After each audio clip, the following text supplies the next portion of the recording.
Hello. Where's my YouTube streaming? Let's go. Oh, man. Hey, what's up, everybody? Welcome to the Shake Up. We got Kentucky Derby Day today. And I'm out of the double already. Let's go. Hopefully my sounds and everything okay. Let's see. What's up, Jared? Snapping Fingers, Q Savage. What's up, guys? Charles, what's up, man? I know a lot of you guys are alive. I know a lot of you guys are got some Oaks Derby doubles going. Oh man. Yesterday was my biggest viewing stream of all time by a whole lot. So everyone that watched yesterday, I really do appreciate it. Hey, what's up, Cal? Joshua, what's up, man? Prostate check. I got a sensitive tummy right now, man. We're not gonna do a on the air prostate check. I can promise you that.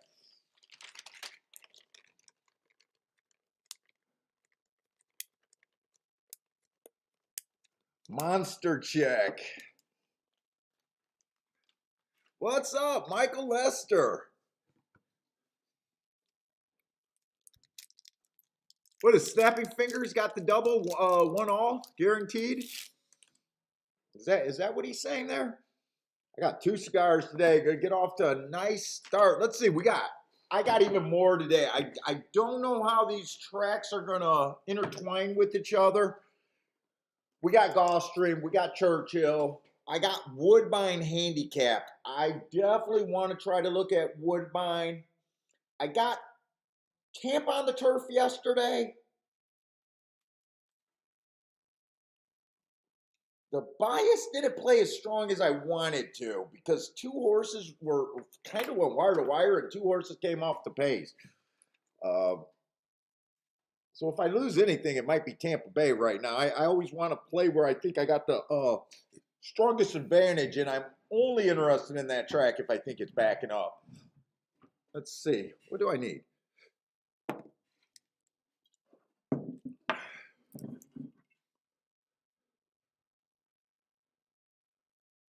Charles says we're going, dude. I hope I can live up to the other Derby shows and yesterday. Yesterday, oh, you know, I had a really good day yesterday. I really good day. I only cashed 2 bets yesterday. I sat out way too many races where I had the edge. We've given out gold pretty much all day till the end of the show. Probably would have been very hard to not have a Rolex day yesterday, but I did pack it in. But that doesn't mean it couldn't have helped someone there. Charles said he thinks it will be speed to start over there at Gulfstream. So who are you guys most impressed with the Oaks? Who was the most impressive horse in the Oaks? I have a couple. Were you guys most impressed with the winner? Was it another horse?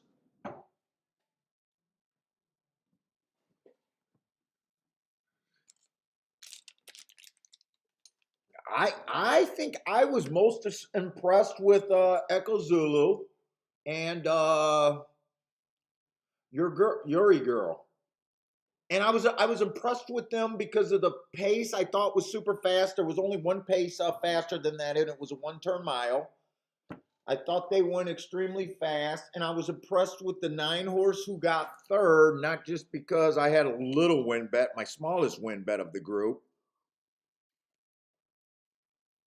I never realized he was like 2-3 lengths off that pace the entire time. Oh, Justin Echo Zulu on the pace the whole way. I was impressed with Echo Zulu. I think I was impressed with no, I think Echo Zulu is definitely a better horse now. I'm kind of convinced then the your girl, but I think depending on where she ends up, I think hopefully she can get ignored after that backing up. So when a horse gets beaten on a pace, once they get beaten on the pace, I respect the pace. I don't care if they held on better or I mean a little of you that's in your head. But once you're beat, I don't care if you're beat by 4 lengths or 100 lengths, kind of deal. If I think the pace was the excuse, so I don't really. Oh shit! Where's the light? I do got matches.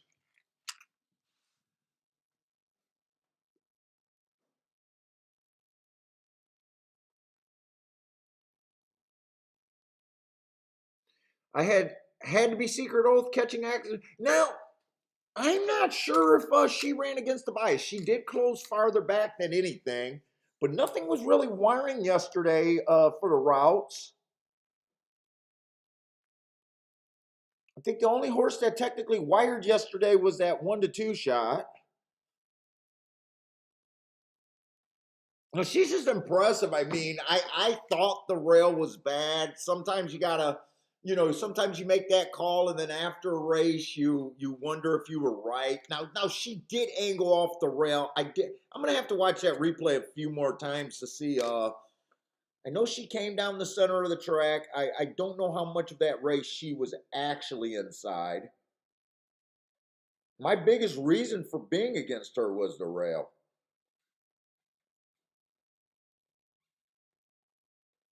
Maybe she ran again. After they win, sometimes your first thought is my first thought after that race. I thought, oh, maybe I shouldn't have downgraded the rail so much. Maybe that was the call that wasn't necessary.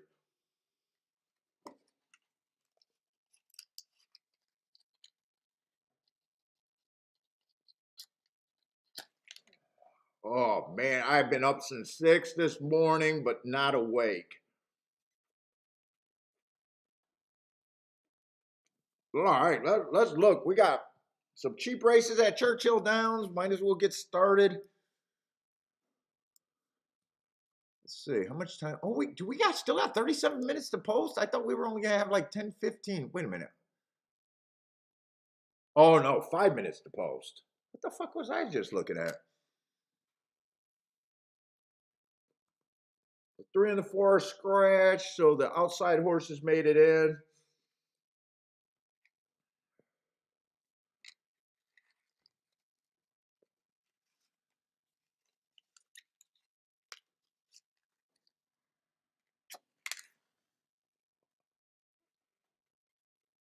Oh, breakfast.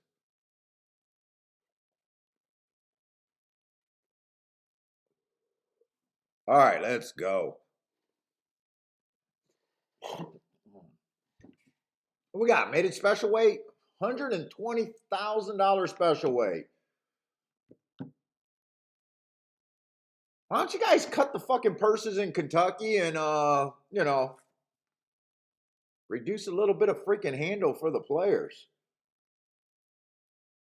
That almost sounds obscene to me. I don't know why. I don't know why $120,000 for made it special weight sounds a little obscene to me. You owners aren't gonna like my opinion on that. Hey, what's up, Sean?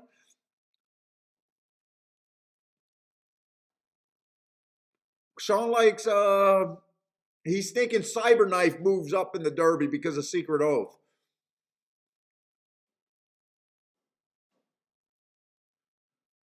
Coach Flat, what's up, man? Nice pick 5 yesterday. That was the coach, right? I'm pretty sure that was the coach that hit the early pick 5.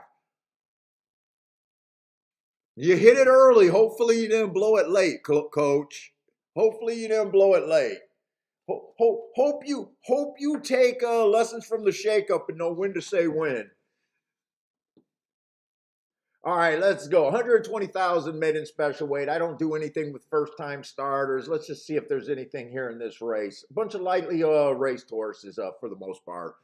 The two horse ran against the speed favoring track. Look, the horse I think has an excuse, but I'm a guy that needs running lines. Would he surprise or she? Would he surprise me? No. Could I get to him? Not today, not right now.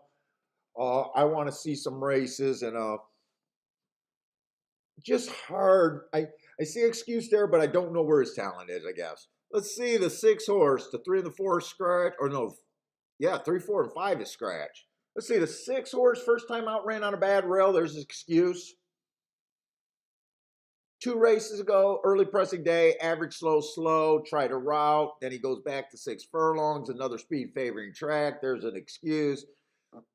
Lightly raised horse, really can't tell what the form here. And then when you're making your bets and thinking about your plays, you got to know you don't even only grab an opinion about your horse. To be a better better, you got to kind of understand where the field is. You know, just because you like a horse, you got to kind of know where you are in the field. And this is kind of a difficult field to know where it is at first glance for me. Let's see the 7, 4 races ago. Average slow, slow. First race out, I can forgive that. Average slow, slow, or no, average slow. The next race, that 2 races ago was a sign of life. Went too fast to win. I like that race. Actually really like that race. The 7, but 3-1. Is that the right odds? And where I'm thinking it's a dangerous race. And his last race, I do like that. Average 1 tick slower than the fastest winner at each call. 7 does so far looks like he deserves to be favorite. Let's see the 8 horse. Nice first race out. I thought the rail was bad that day. Average 1 tick slower than the fastest winner average. Running against the bad rail, that's a sign of life in a field where there's not much of it.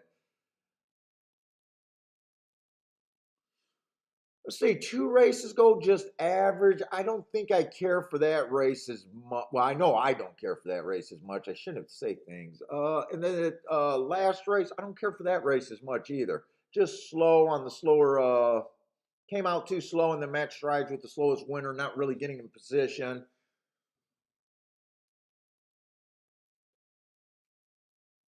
9 ran in a race where the rail was bad.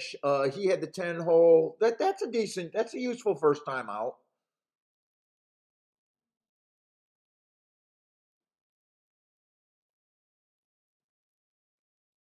10 horse, I can see 10. I don't like the 10. I don't like or hate the 10 is what I'm trying to get to.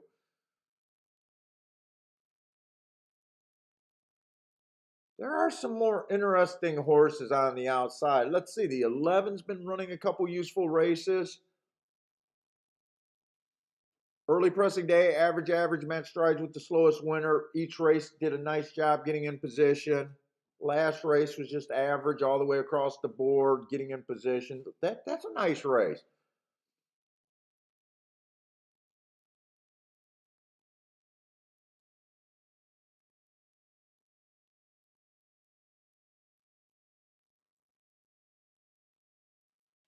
Thirteen's coming off some nice races.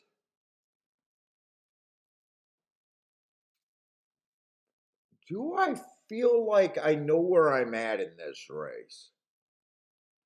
I mean, I do like the 7. I kept saying yesterday, and we've been saying it on a lot of shows, you're always best as a gambler when you can look at the favorite, hate the favorite, and throw him out and not regret it.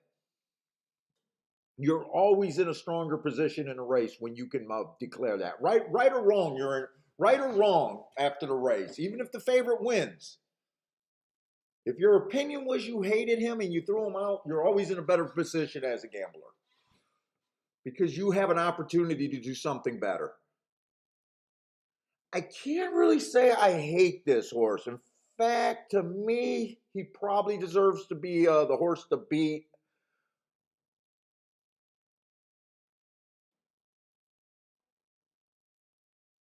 Got a few horses that I just don't understand, or I just don't have enough information to understand, I should say.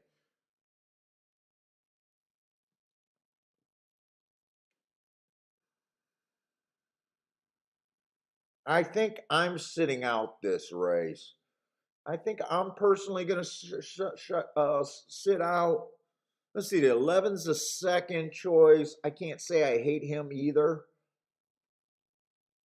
I don't think I want that exacta to start off the day. I can see the 10. I can see too many horses doing something. I think right now, oh, and I like the 13. And even the 14 wouldn't shock me. I couldn't rate that race. Yeah, I got too many horses and just not a strong enough. My strongest thing is I'm going to root for the 7 here just because I felt like that horse should be the favorite. What's up? Hawk Rivers here. What's up, man? Live slot play. Wet the ranch on the 10. Steve B. What's up, Steve? Grows it well. What's up, man? Grows it well likes the 10 and the 14. Live slot is looking at the 10-7 exacta.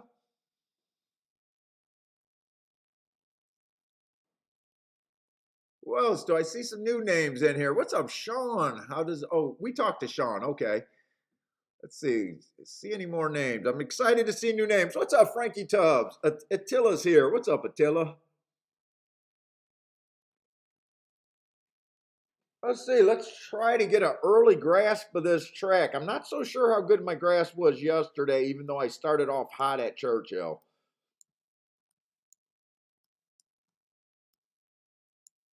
Might be worried too much about how the track's playing right there, really. Made it where it was impossible for me to kind of hit the oaks. But you got to take stands. 7 got the lead, 9's in second. I think we were mostly looking at the outside horses with the 7 kind of on top, and just did not think this was a good race. Too good of a race, or too good of an opinion in this race, actually. Vito, what's up, Vito? Caesars, what's up, Caesars?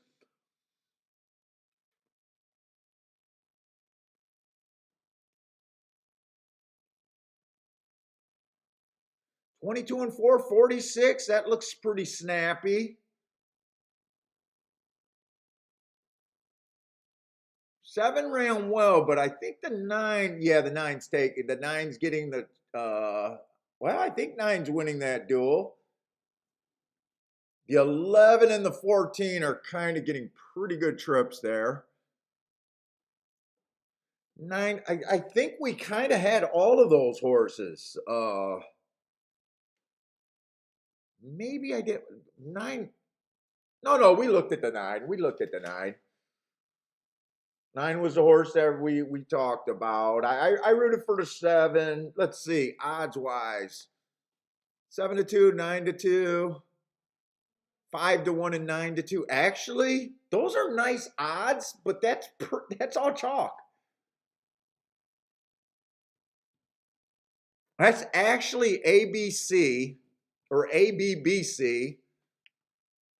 Although there's chalk and then there's chalk. This would be probably a chalk ticket that's okay to have. That's closer to okay to have. Ian, what's up, man? I think for that being chalk, this should pay pretty good 9-7, right? At least decent. Let's see what this is supposed to pay.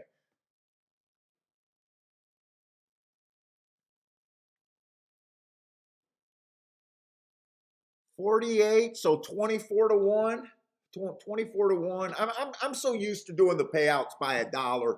Churchill throws me off when they do it for 2. Yeah, 24 to 1 is definitely not a bad start, especially when you consider that's an AB combination right there.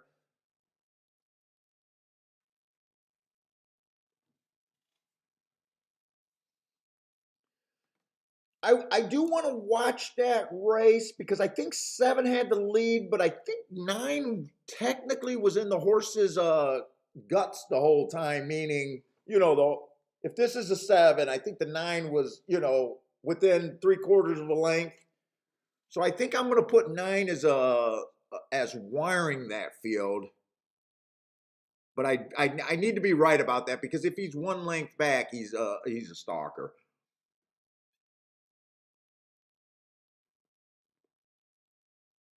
Good, I'm bad. Like I said, I'm going to keep saying it, guys. If you guys check this out for the first time, and obviously the people support that's been supporting me forever, yesterday was our biggest show ever. I thank you guys very much. Very, very much for the support. And if you guys are brand new, thank you for joining us. I hope you guys enjoy the show. And I hope we can help. Not with winners, because I am not a tout show. I hope something just clicks that could put you guys over the edge. If you guys been terrible losers, I hope you guys can move up and lose a little bit less. If you guys were good players but never been able to beat takeout, I want you to take the small step and just beat takeout. If you've been basically a break-even player where you've been able to survive this game and haven't been able to take the next step forward, I hope you can start taking little profits at the end of the year. And if you've been a little profitable player, I hope you can move up and take a bigger profit.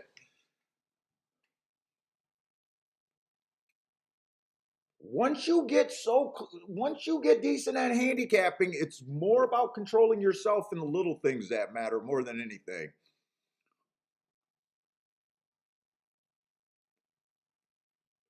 But we hope to help and get long-term players. And if you're brand new to the game, we hope to keep you from going down so many handicapping rabbit holes where you could, the handicapping and horse playing, it's such a big learning curve compared to the other gambling games. And that's horse racing's big disadvantage. Horse racing has 2 big disadvantages. Nobody believes you can win. I dare you to go on Twitter and say that you win through the year and you make this living at it. It won't be your family that won't believe you. It'll be other horse players. So horse players themselves don't believe you can win long term. That's one of the industry's biggest problems. The other industry's biggest problem is just the learning curves for new people. We lose our new people before they can even get where they can even become a handicapper. So if you're brand new, we're hoping to shorten that learning curve for you. Try to get you off the things that don't matter and try to get you in good habits where, you know, you can survive. You got to survive that first year. You got to survive that first year. What's up, Spencer? Richard, what's up, Richard?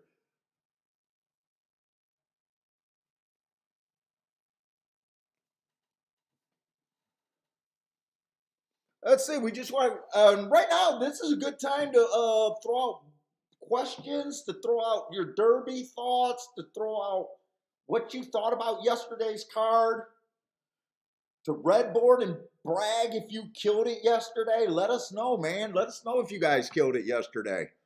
Let people know that people are winning, even in the chat room. We like to know.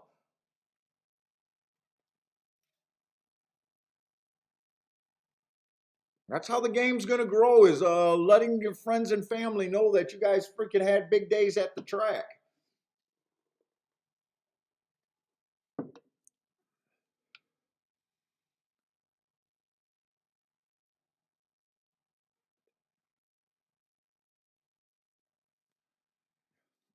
Let's see, a 50-cent try paid $47. Let's see, Charles says speed held up. Yeah, I was thinking this 9 was always on the lead with this 7.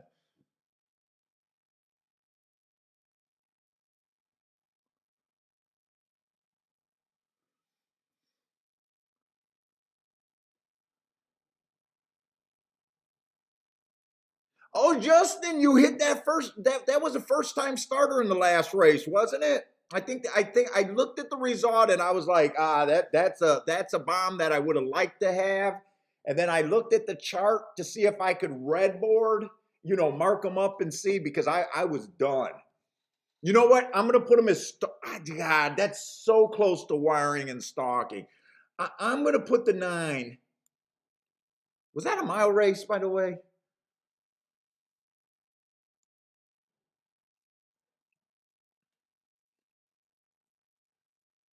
I'm going to have the 9 like straddling the board right there. Stephen Marshall, math matters. You know my new saying right there. Math matters, man. Yeah, so I go, oh, soon when I don't handicap and I look at the results, I'm always looking at result charts and everything. And soon as I seen that 39-1, I said, oh, I got to go over there and handicap that race, just see what the marks were on them. And then as soon as I seen it was a first time starter, I go, well, I know I couldn't have had him.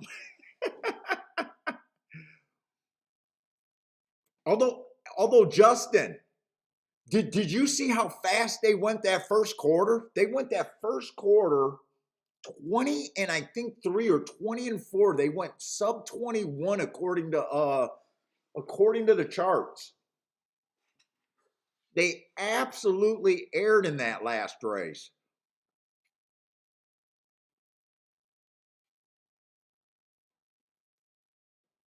Yeah, Jared, we got a lot of races, man. We could sit out. By the way, Jared, I watched a bit of your panel on that show.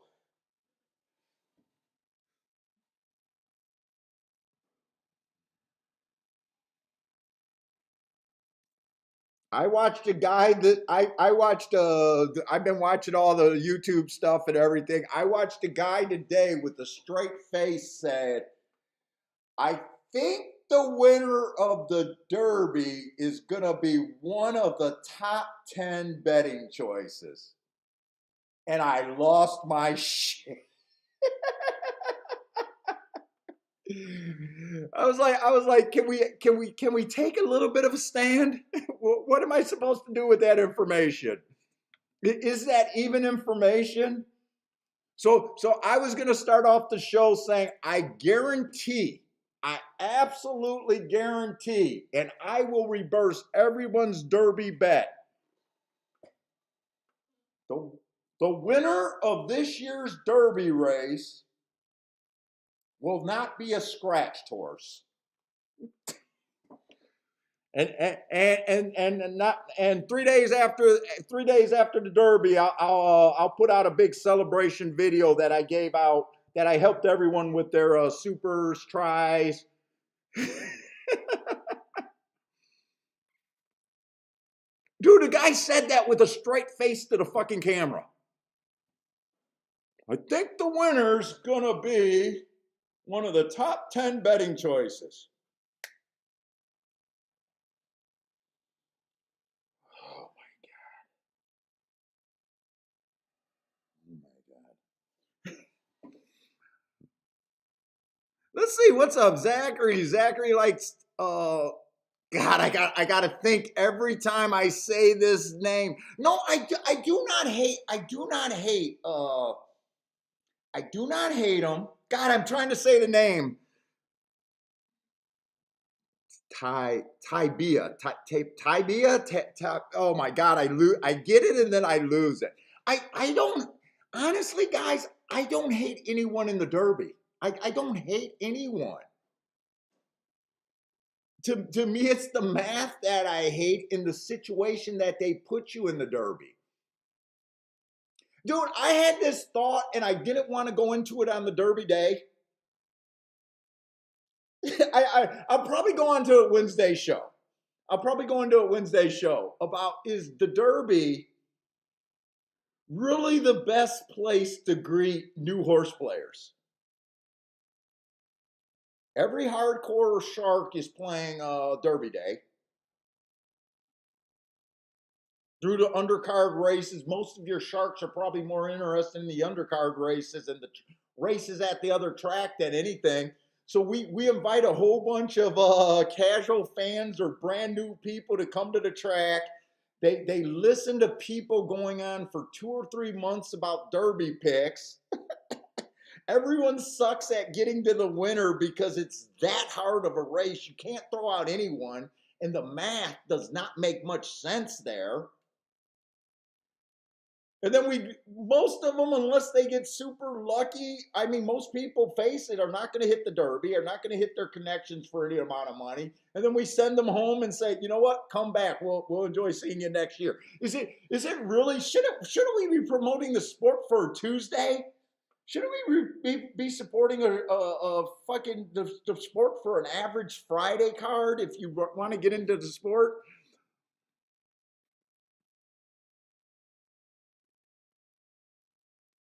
Sean says, let's hope that the horse that crosses the finish wire wins, i.e., passion,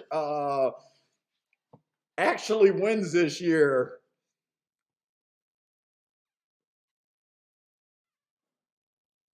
Michael Sandusky, over and under on the Derby Superfecta is 7,500. Is that a prop bet being offered someplace?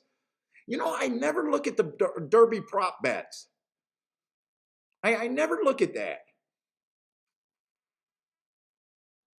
Nathan, what's up, Nathan? Nathan says if wet track, everything might. Well, yeah, that's always the wet tracks can change things. Wet track, it could be the exact same thing. You never know when water gets dumped throughout the day. Sometimes it changes, sometimes it doesn't, and sometimes it's so different you wouldn't even recognize it. You never know what to do. Yeah, a lot of people are pointing out that Medina Spirit and Tybia,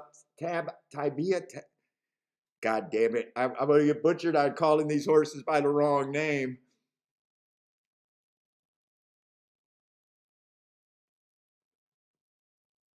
Is the same ownership. Some people are saying that horse is going to win, and that's Bafford's final fuck you to horse racing. Mike says I think Mike's saying he thinks that the Superfecta is going to pay over 7,500 for that Superfecta. I think that's what that is. Live slot play is coming in with some plays. Yeah, guys, help me out right now on these races, man. I know there's some people out there that are just looking for picks. If you guys got an opinion better than mine, or because I won't play every race, so I'm asking you guys, throw up your picks, man.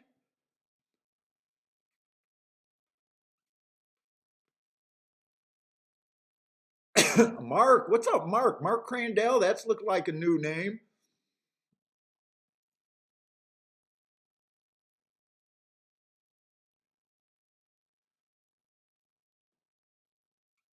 Oh, Jevin, like thanks for the update, man. 100 viewers already, man. Thank you, everyone checking us out. We want to hear you guys, and we've been doing this same show, 400 episodes, basically 2 episodes every week, Thursdays and Fridays, and then we throw in some surprise episodes. And this is what we do, trying to promote horse playing and trying to promote handicapping and just getting better.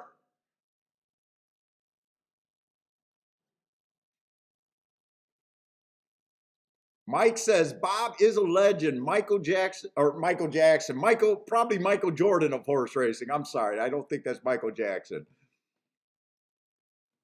All right, Charles, let's go, man.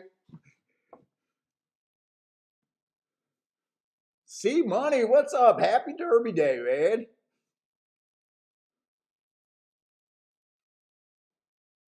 Oh, Zachary, I missed you, Zachary. What's up? Zachary's betting Tybia too.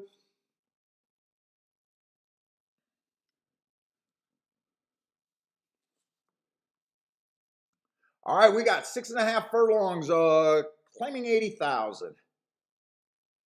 And by the way, this is usually over my what I usually bet. I'm looking, believe it or not, I am looking forward more to Woodbine and Gulfstream right now. And by the way, I got to do some shameless self-promotion while you guys are here. I'm not going to try to sell you guys anything, but If you guys really want to find out what we're about and you guys really want to see some fun videos, I know we got a lot of very long streams. And I got to get to learning how to do my timestamps, and I got to label which days were huge hits, and where people can go back and look at how we got to these 60 to 1, 70 to 1s. But before I started doing live streaming, even sometimes we used to be able to show the video of racing until I got a cease and assist there. But these big hits videos, I just grabbed a few of them. They're like between 5 and some of them are the longer ones are like 24 minutes. It's usually me going over handicapping before a race, doing the same thing as this show just before I started streaming. And usually it's how I get to certain big hits. I also got some videos about making your own odds lines. I got some, the first thing you should learn as a handicapper kind of videos out there. And I'm working on that kind of a series. But you guys want to check out some of these videos, like this Derby Day hit from 3 years ago. Basically, I keyed off of a 30 to 1 shot, and I got lucky. He ran second. I backdoored, hit that exact 45 to 1 with a 30 to 1 in second. Yeah, that's a pretty nice hit. 22 to place, 19 to 1 winner, hitting a 25 to 1 bomb. Monster exacta hit. I mean, guys will tell you we hit 20 to 1s probably 5, 6 times a month. I don't even remember the horses' names. I always say you don't want to be that guy today saying, I remember hitting a 50 to 1 in 1972. You should be hitting so many of them that you can't even remember. You should be getting 50 to 60 of them a year. And we're trying to get people to check that out, be a better handicapper. That's what this show is about. But I would appreciate it if you guys are new and really want to check out what we've been doing. Check it out, man. Give us a little bit of time because I also expect to hit 20% losers, or I'm sorry, 80% losers. 80% of the ticket, or not tickets, 80% of the races I'm going to play, I'm going to lose.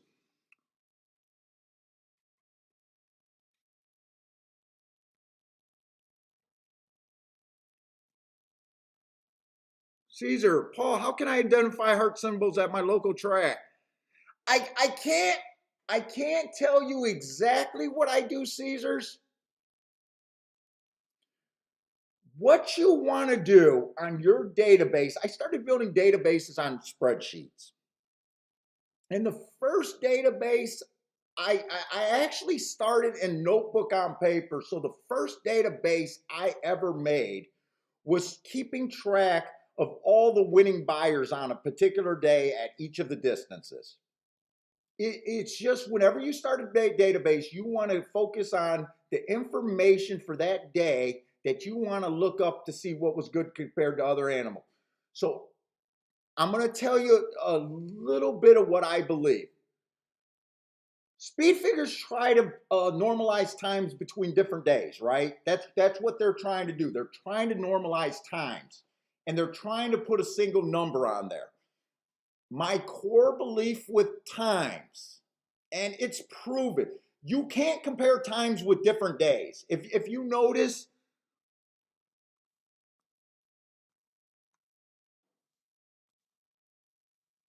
if you just look at these in times and try to compare them, you'll go crazy. So my core belief is you can only compare times on like days, on the same day.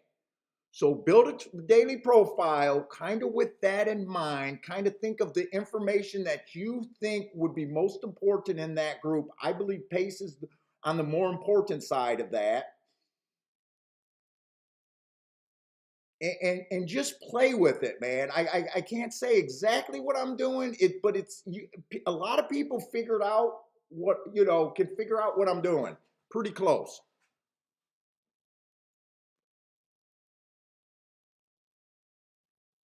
Yeah, and Steve B pointing out last year's Derby, I hit that first turf race for 10 grand. We had a 39 to 1 over 11 to 1.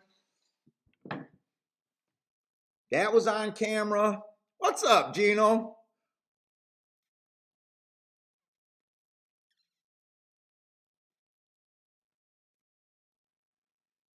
But that's what you want to do. Just like in one of my videos, I talked about class and the latest development in my handicapping, believe it or not, is just keeping my old forms.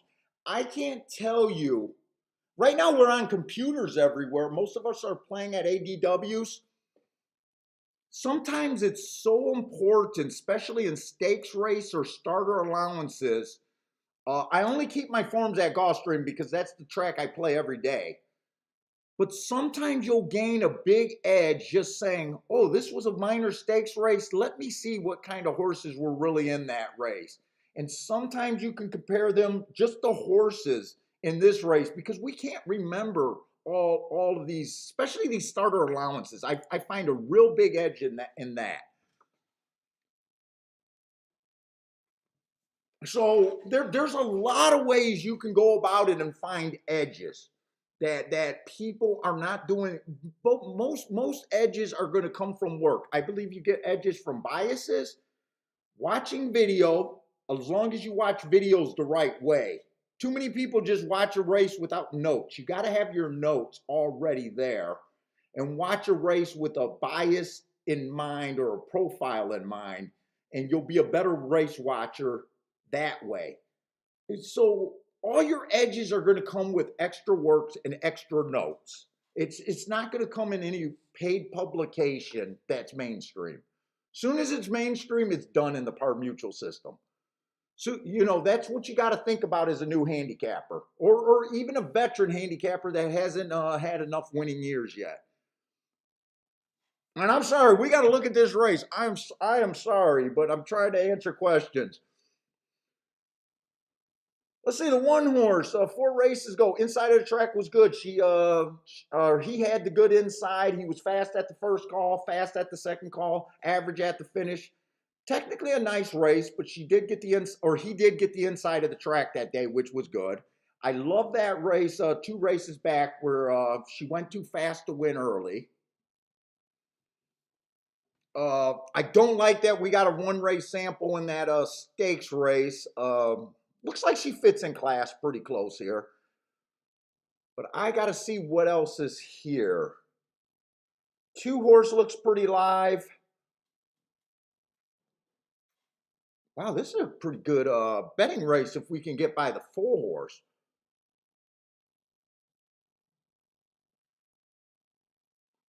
3 got some nice races. 4 races ago, this horse ran on a bad rail, went too fast to win, comes back and wins after that, being the fastest winner of the day, and then she runs on another bad rail. Last race, I can't explain I can explain 2 races ago when she didn't have the speed, probably because of the bad rail. But that last race, I can't really explain on an early pressing day why she did not have, or why he did not have his regular speed. That race could just be an indicator of I went south. I don't know how to take that race on the 3.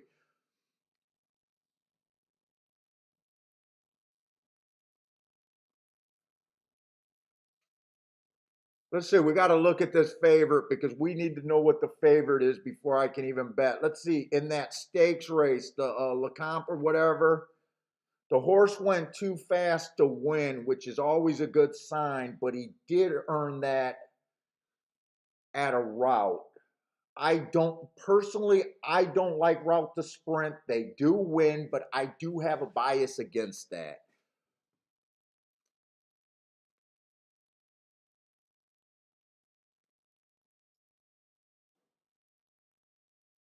The 8 horse earned a heart at a route, then went to the Jack Ruby Stakes, didn't run there, lost to Tiz the Bomb. I don't like route to sprint. I just don't. I have my reasons for it.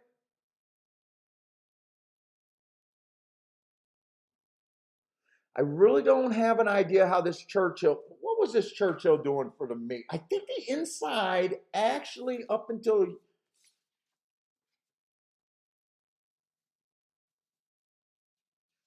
nothing's really winning from 7 on out so far this year.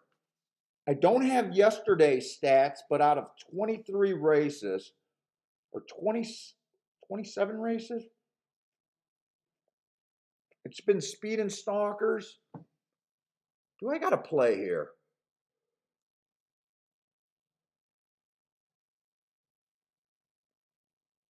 One's definitely my price type of horse that I'd be interested. 1 in the 3.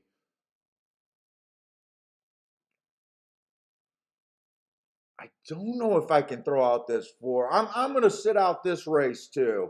I'm going to root for the 1 in the 3. I'm really not sure what to do with that 4. I don't like route to sprint, but this horse has been running good enough in the sprints to make me think that he's capable of doing both. Let's see. Live slot says he says speed's good at Churchill. We did see speed held up in the first race. That is true. We did see an outside horse. Actually, that 9 horse did win from the outside. The 11 was on the outside. The 14 or 15, whoever got 4th, was on the outside. The 7 was kind of inside. The 7 was, I think there was a couple horses scratched. I think there was 3 horses scratched. So I think the 7 was in the 4 hole. Let's watch this track because Churchill's new to us right now. You know, new meat.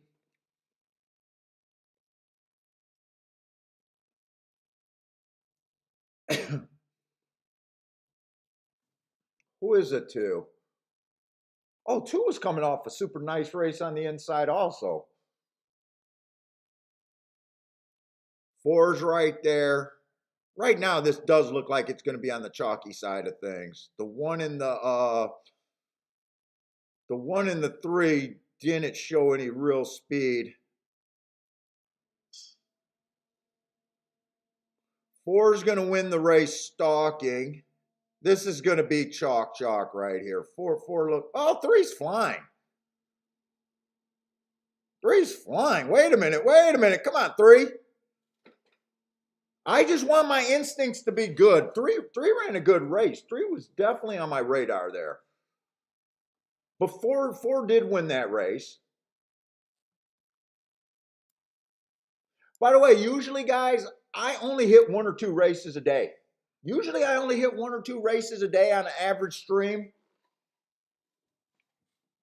More than often when I hit, it's a paycheck. And you know, I tend to shut it down and keep my mental stability. It was kind of hard yesterday. It was kind of hard yesterday being caught up, but yesterday was a pretty good day.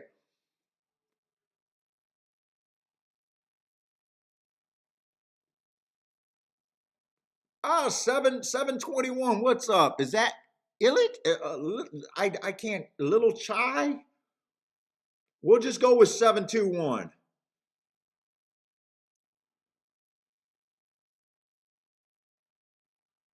Buy stocks. What's up? Buy stocks. I'm kind of rooting for this 3 to get second here. I'm not sure. I think he probably got 3rd, but I would like to see him get second. He really was coming. I think he got second just after the wire. I think that's going to be tight right there. Who was he 8? Who was he 8?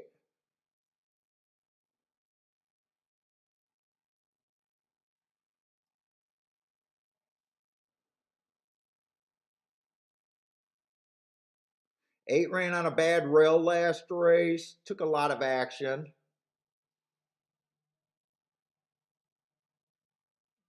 He's been bouncing around from routes to sprints also. 483, 483. No, so far no bets for me.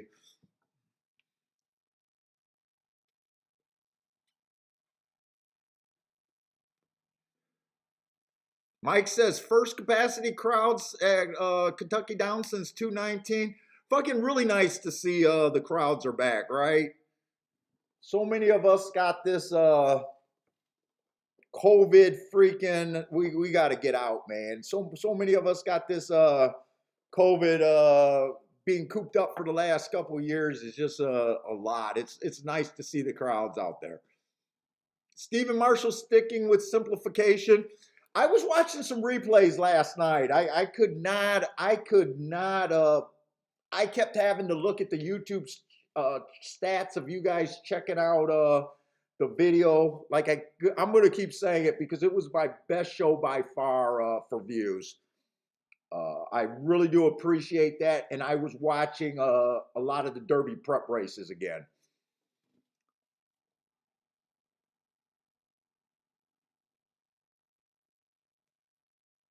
Really liking them.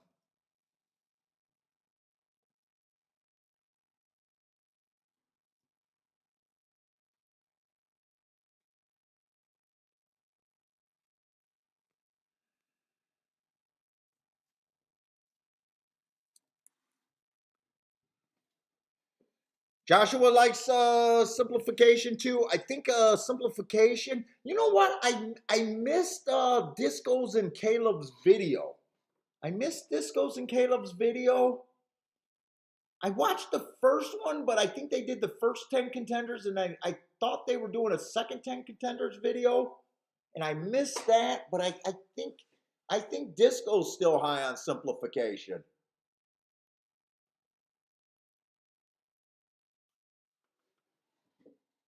I'm high on simplification. When I was trying to fly the doubles, I was mostly playing the two speed horses, simplification, and that horse that lost by 21 lengths. That simplification dueled with in that.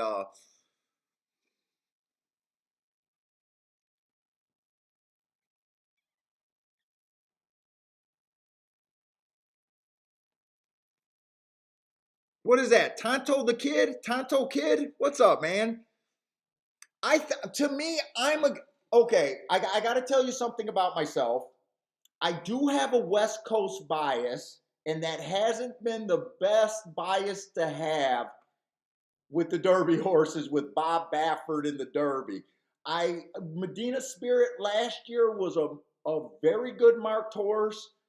Part of my West Coast bias is I don't keep track of the West Coast because I don't like playing on that time change. And I also don't like the short fields in the West Coast on the Derby Trail. I always say mathematically it doesn't make sense for those West Coast horses to keep performing well when their competition is so narrow. Now it does work. It did work getting me to Serengeti Empress when the Bells and those horses were West Coast. But I do have a West Coast bias.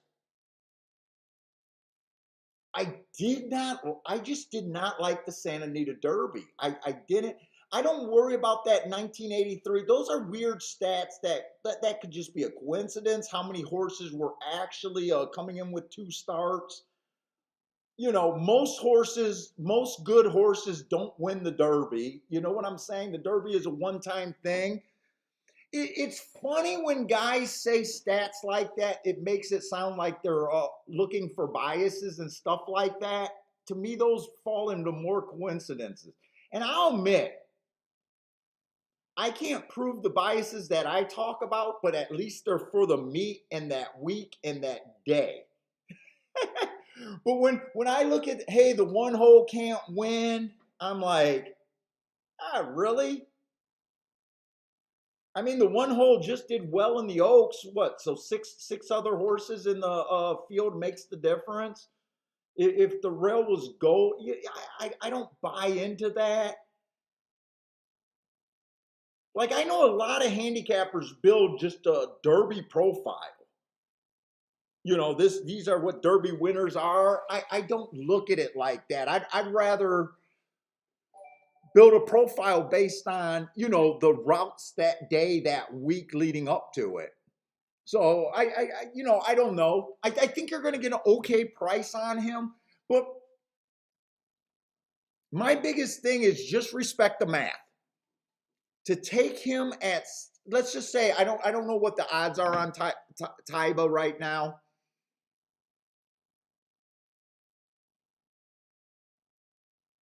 10 to 1's a nice price, but 10 to 1's not a great price in a 20 horse field. There's going to be a lot of horses at 10 to 1. You're going to have a lot of solid contenders at 10 to 1.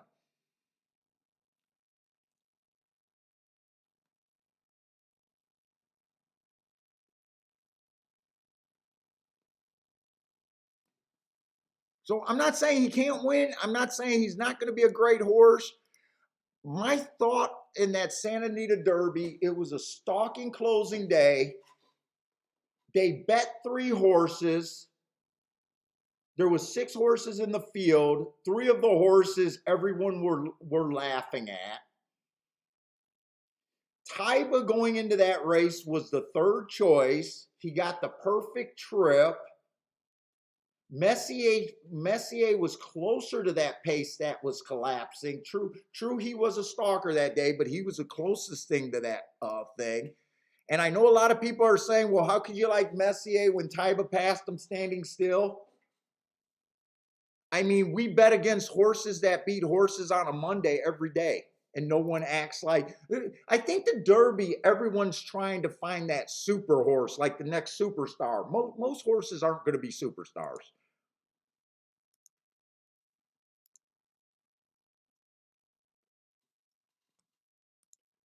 So I'm not saying he can't win. I'm just saying, do I like the math there? I'm going to be about math and, that kind of thing.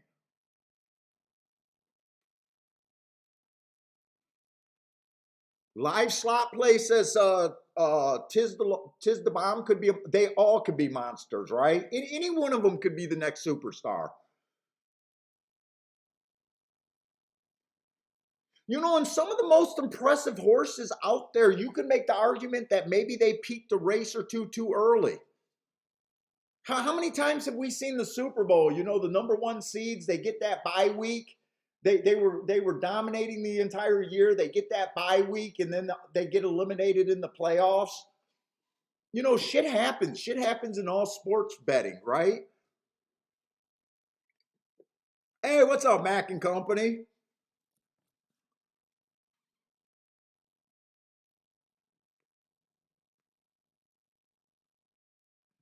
What's up, Steamboat Willie? My man, Steamboat Willie.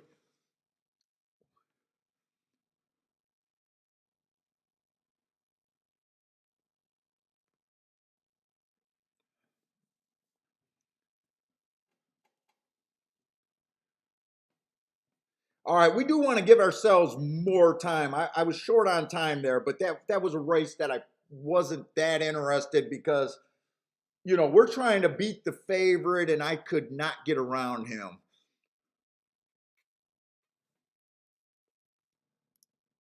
Hey, Rick is back. What's up, man?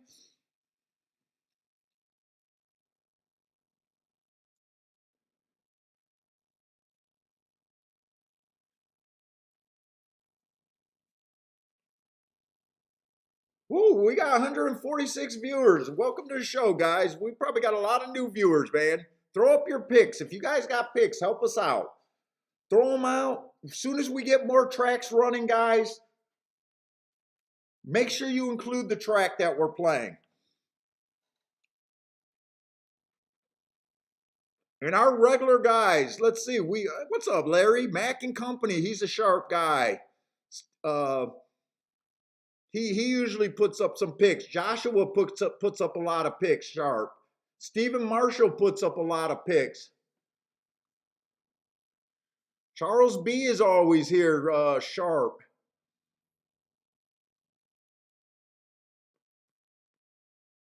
I'm gonna miss a ton of you. Frankie Tubbs is always sharp on the turf. And if you guys are new, if you guys are sharp, we'll definitely recognize you. And don't be shy, because if you shit, we know on the shakeup that no one's going to judge anyone on a single day of history. Horse racing is a tough. What's up, Bill?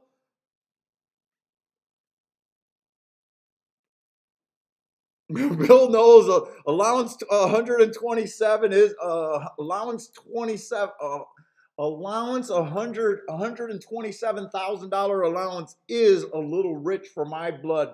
Normally, guys, I try to stick with 25,000 claimers and less. That's where I will excel.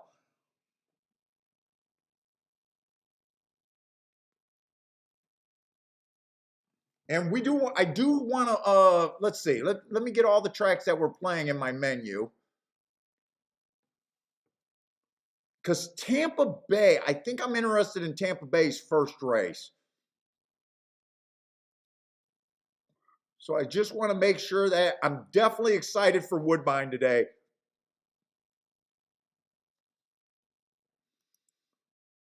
Woodbine, I think, is going to be my new go-to track.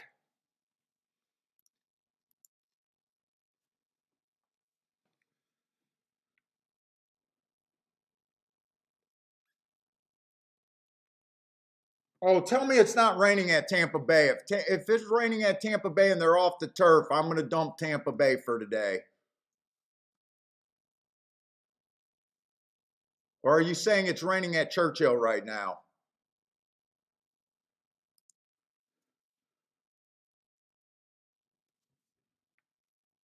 Shut them down. What's up, man? I'm as sharp as a marble.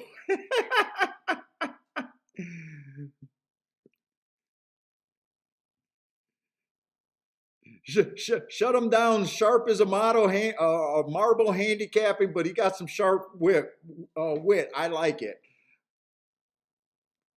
Ah, Rick is over there at Tampa Bay. Nice.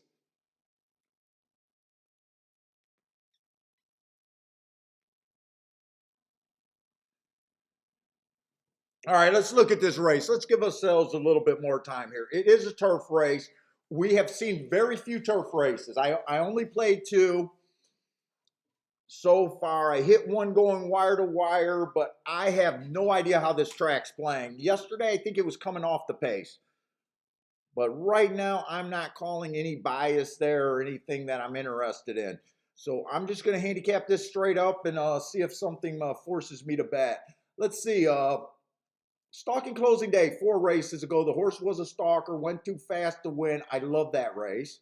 The very next race, he runs against an inside bias. Timer malfunctioned, even though his times were there. I don't trust times when the timer malfunctioned most of the day. That's what happened that day.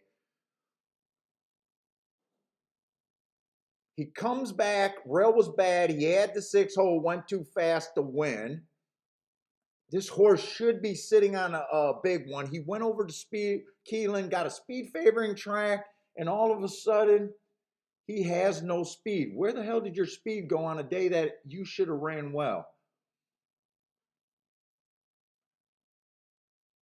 That timer at Keelan did not malfunction. I'm noticing that that was a mile and 3/16. I don't include marathon races in my profile because the times are always so slow, they just screw up the profile. So that's the reason I don't have the times there. I trust that it was a speed favoring track. I feel like he should have ran better that day. But I can't get a. I'm wondering if he just could not like that distance and just did not go. I don't know. I would be a little. I might be a little interested in him at 11-1. Let's see if there's other speed here first. The 2 was just average last race, and I don't go back farther than July right now. August is where I'm just cutting off, going back and marking off horses. That's just going back too far for me.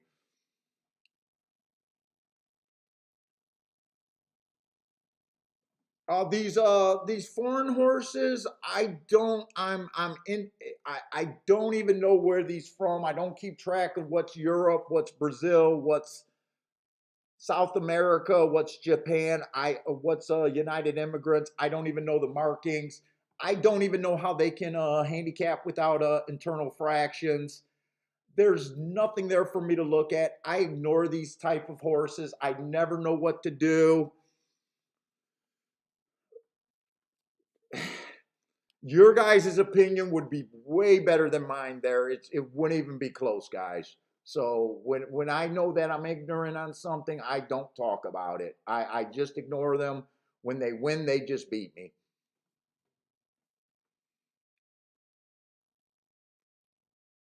Let's see the 4 horse.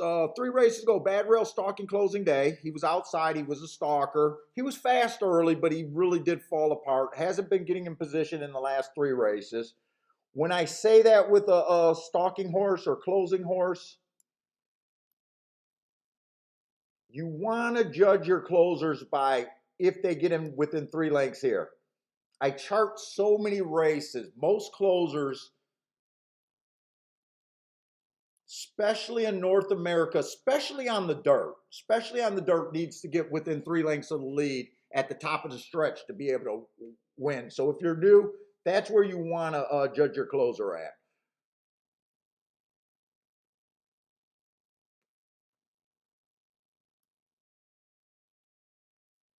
Uh, that last race, it was a Bad Rail stalking closing day. He was in the 4 hole. Would be interesting to know if he went to the inside there.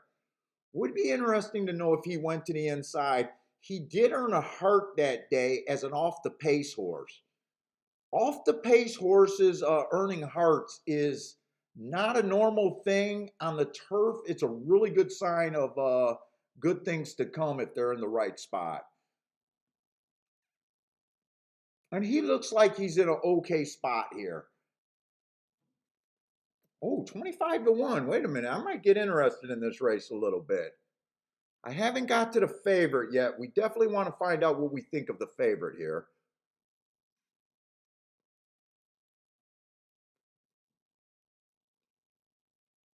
6 horse, I looked up all of his 6 furlong races. He's mostly a 6 furlong horse. He's probably going to show speed here.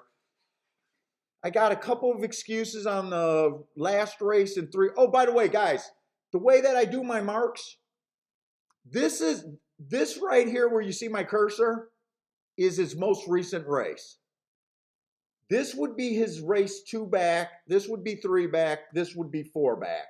If you guys watch the show a lot and start to like the marks, uh, that's what we're looking at. So basically, I'm just reading my notes shorthand to you guys, and that's the order. So last race, 2 races go, 3 races go, 4 races go. I only go back 4 races, or try to go back 4 races.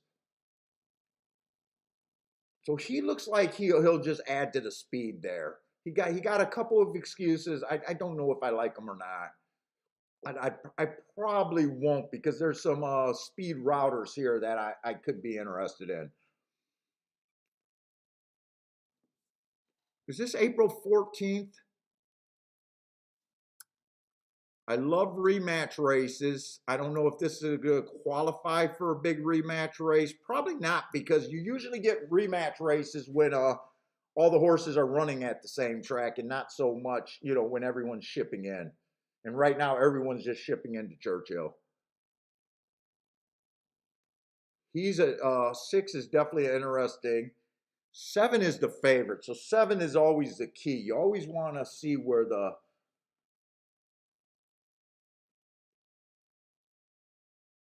7 looks like a stalker, possibly a closer. He only has 2 recent races. Let's see. He came back off of a year layoff at Gulfstream. He was just average match strides with the slowest winner at the 6 furlong mark. But at 25,000, he did come back and run a nice allowance 1X race. Do I feel like he should be the chalk? I don't feel like his edge is that big here. He feels overbet to me. This feels like a pretty contentious race. Him and the 8 are coming out of the exact same race.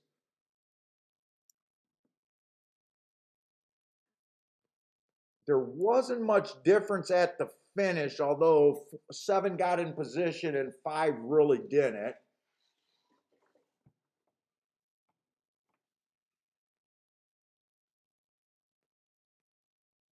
He was off a year layoff too and then came back. I would say definitely needed a few.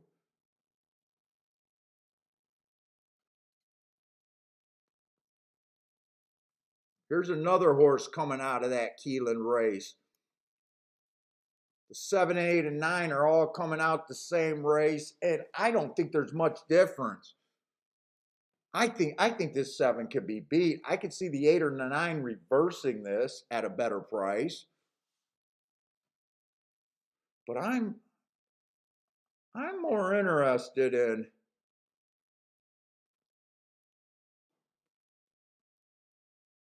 the 5 at, or the 6. The 6 is at 7 to 1.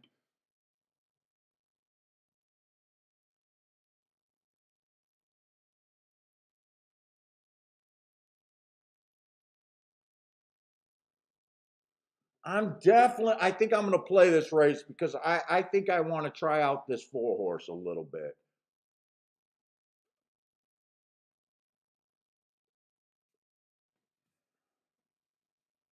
I'm interested in the 6. I'm interested in the 4.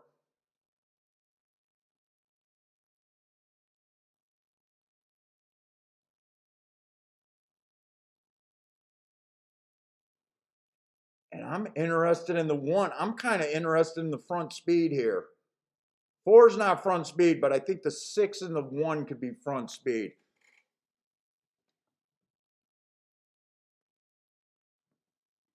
I think I'm gonna do one of my playback categories here.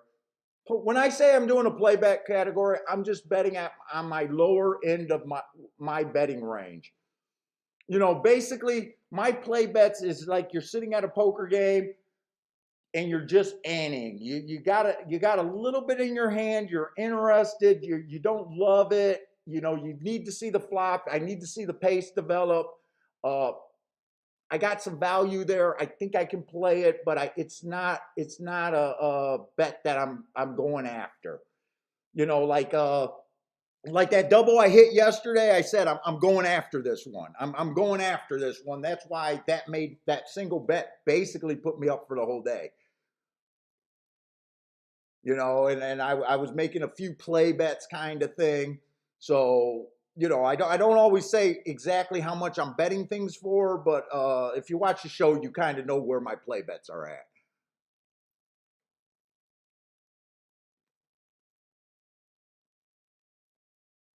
1, 4, and 6. I think I'm going to do something 1, 4, and 6. I think I'm probably going to box that exacta. Hey, what's up, Lloyd?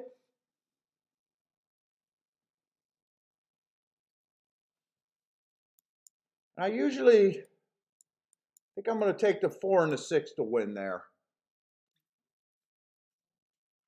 Let's see. Churchill does not waste time getting in the gate, so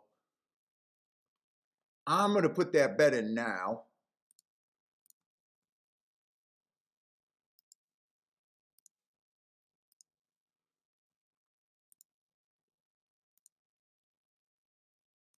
Exact the box.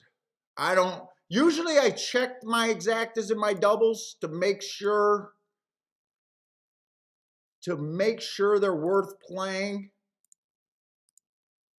I don't play low. I try not to play combinations that I don't think move the bankroll. I don't think I have to check that exacta. Hey, what's up, Paul? 3 is interesting. Three was the the foreign invader, right? 3 was the foreign invader here. Yeah, your guys' opinion on the 3 would be way better than mine. Live slot play likes the 2 and the 8. Grows it well. What's up, man?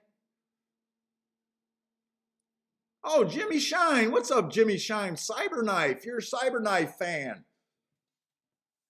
What did I think of Cyberknife? I don't. Cyberknife's not big on my radar. We got time, so this is a time if we just want to talk about whoever you guys like in the Derby, and you're just interested in me looking and seeing what possible notes I might have. Throw out a horse's name. I'll try to answer the question, or you know, try to just say what I might think. I don't have the answer, especially in that race.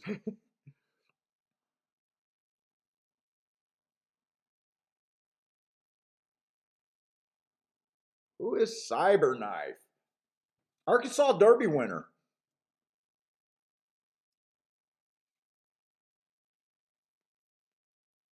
Let's see. We'll talk about Cyberknife as soon as we come back from this race.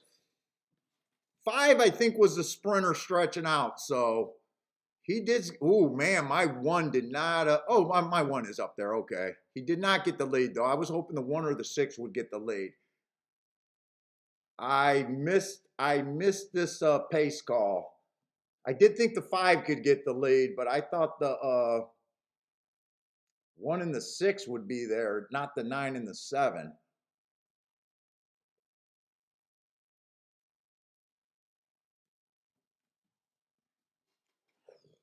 Let's go. Got my energy.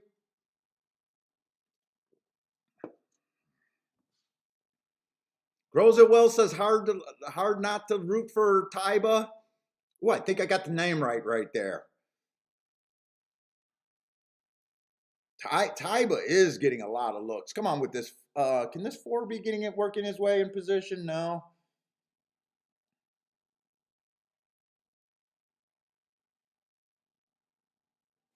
Four looks loaded. Come on.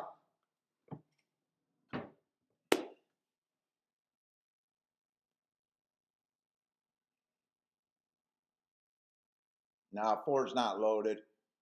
3's loaded. Nice call on the 3. Come on, 4. Finish out for second. Finish out for second. Get up, get up, get up, get up, get up. 4 did not embarrass me. The 3 horse I just ignored.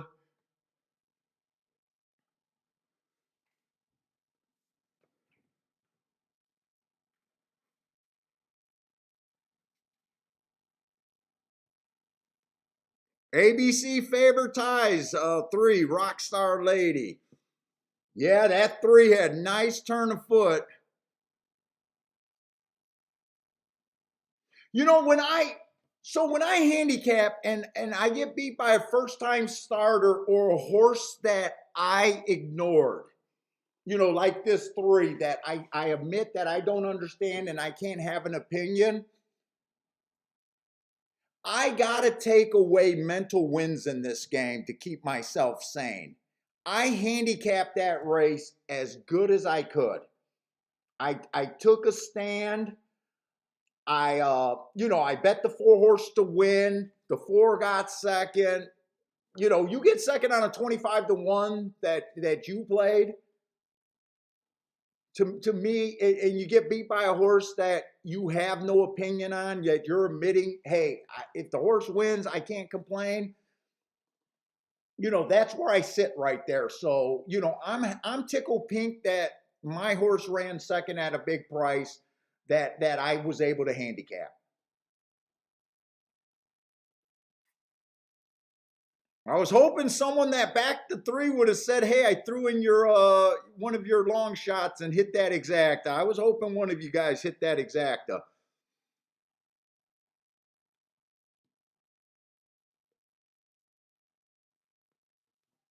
Mac and Company says he should have played that damn exacta.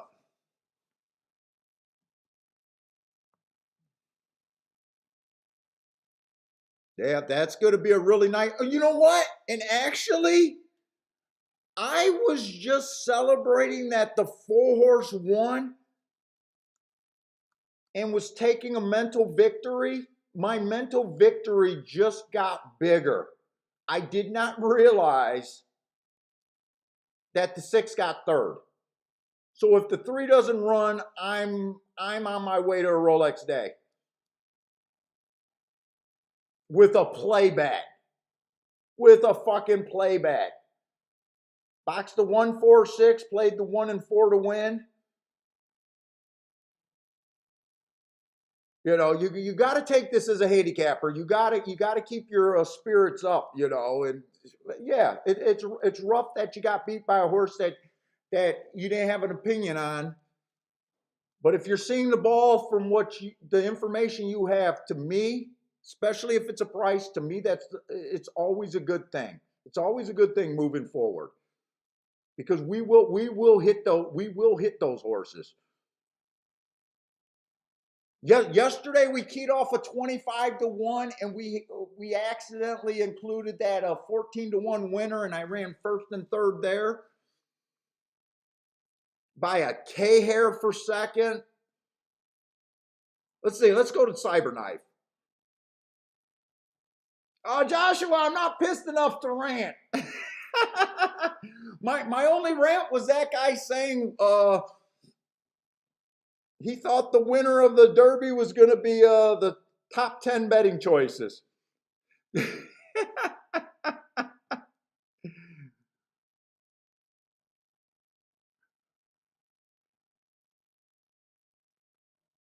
Let's see. We wanted to look at Cyberknife.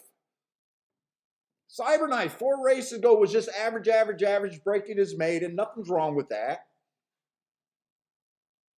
He runs against the bias 3 races ago in that Lecomte stake, or however you say that. He ran against the bias. He earned a heart. So I obviously love that race. It's no surprise that he won that $50,000 optional claimer.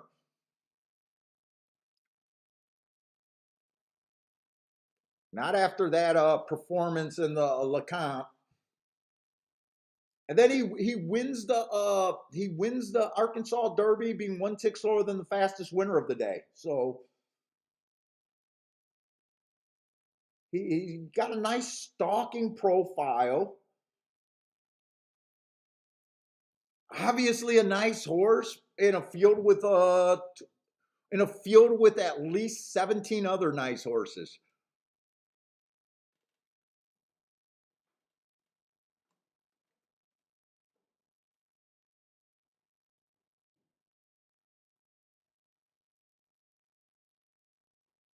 Oh, you played the 3, Lloyd? No, I did not have the 3. I had the 4, 6, and 1 box.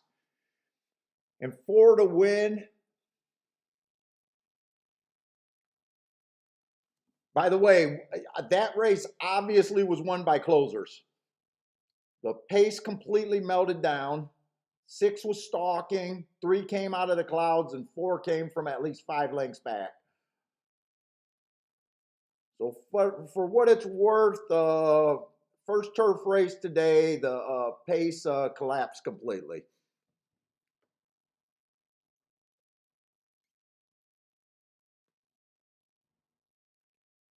And let's get to that tic-tac-toe board because I like to mark them up. Oh, I'm sorry for the strolling, but this is a big form. And why did I put 3 surfaces there? We don't have 3 surfaces. We don't have poly over there. What the hell was I doing? Or Tapeta? 3-1 from closing.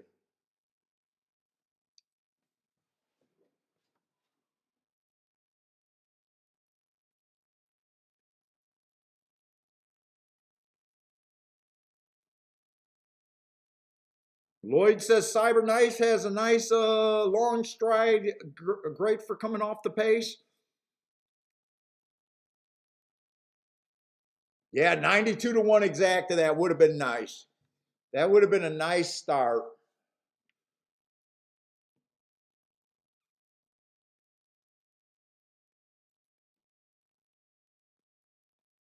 Damien says chill.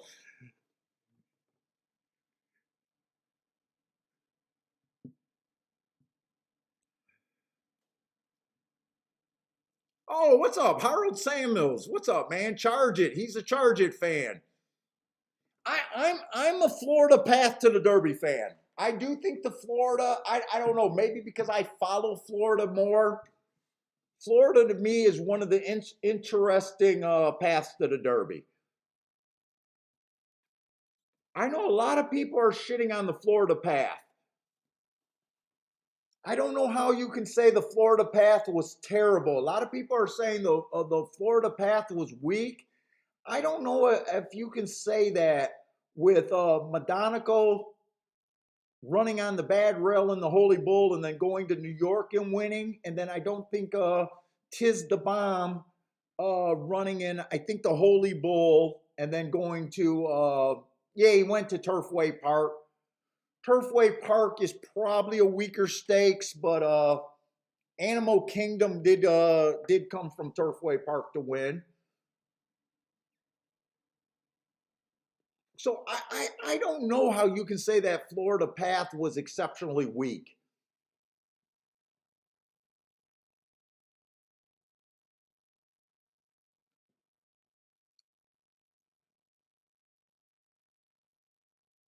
Let's see. Rick says after yesterday, Cyberknife makes more sense. Is that because Jesus Christ? I already forgot the horse's name that won the Oaks. I already forgot her name.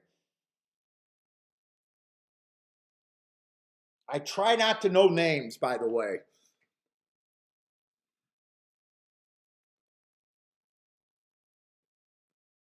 Yeah, 1980 to place was definitely a nice place money on that horse.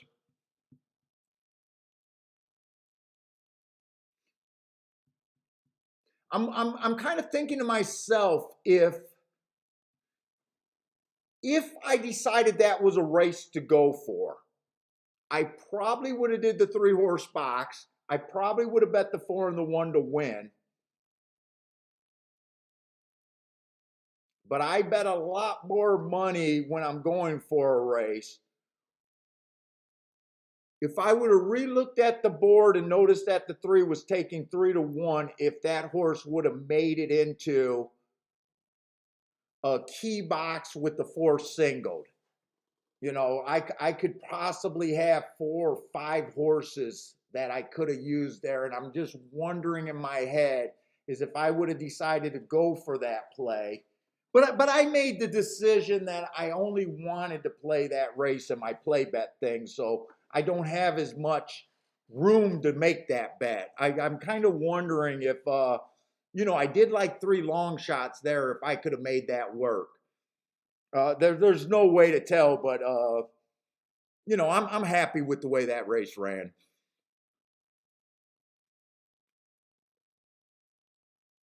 Yeah, Rick. Most wins does come from the Florida Derby. The Florida circuit has produced quite a few Derby winners and a Derby disqualification.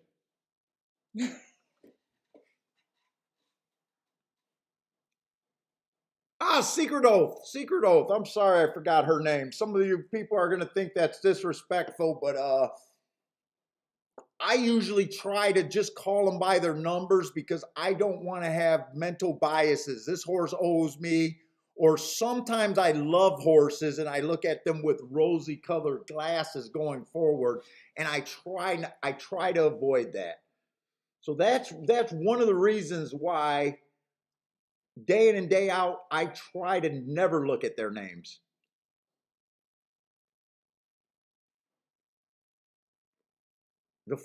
Doing a Florida show and a couple videos on YouTube, I couldn't avoid it not looking at their names. And I even had my wife have to sit here and try to get me to get as close to the pronounce as close to saying their name as this idiot could get.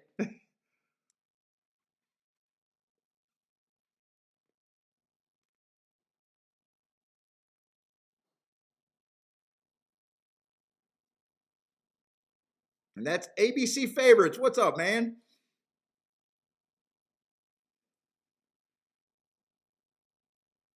Earth. Earth is one of those horses we love.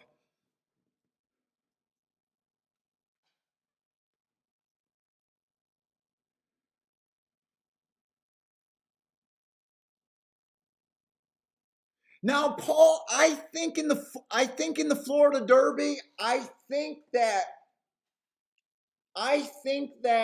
Charge It and White Arbario both got the same bias. I thought that day that track was favoring Stalker Closers. White Arbario got first run, and Charge It had adversity there. He definitely lugged around. He definitely got. I don't know how bad he hit the gate and how bad his start was, but he was green. He was definitely green in the stretch. I kept watching that replay. I still think that the jockey on White Arbario thought he had that race won easier, and I didn't think he rode through the a wire. I'm not sure that it was necessarily 100% ridden through. To me, I'm almost looking at both of those horses got the bias trip that day. And I'm not saying I think White Arbario is 100% better. I'm not saying it's almost like the Taiba and Messier thing. I think they both got the bias there. It doesn't bother me that one beat the other. When I see horses that close in as many races as we play, we know that horses come back and beat other horses. The horse that finished second beats the winner the next time out. Sometimes the winner just continues to be the winner. It's common. We see it all the time. So I'm looking at those two horses, Taiba and Messier, like they're the same horse pretty much. And I'm looking at White Arbario and Charge It, like they're pretty much the same horse.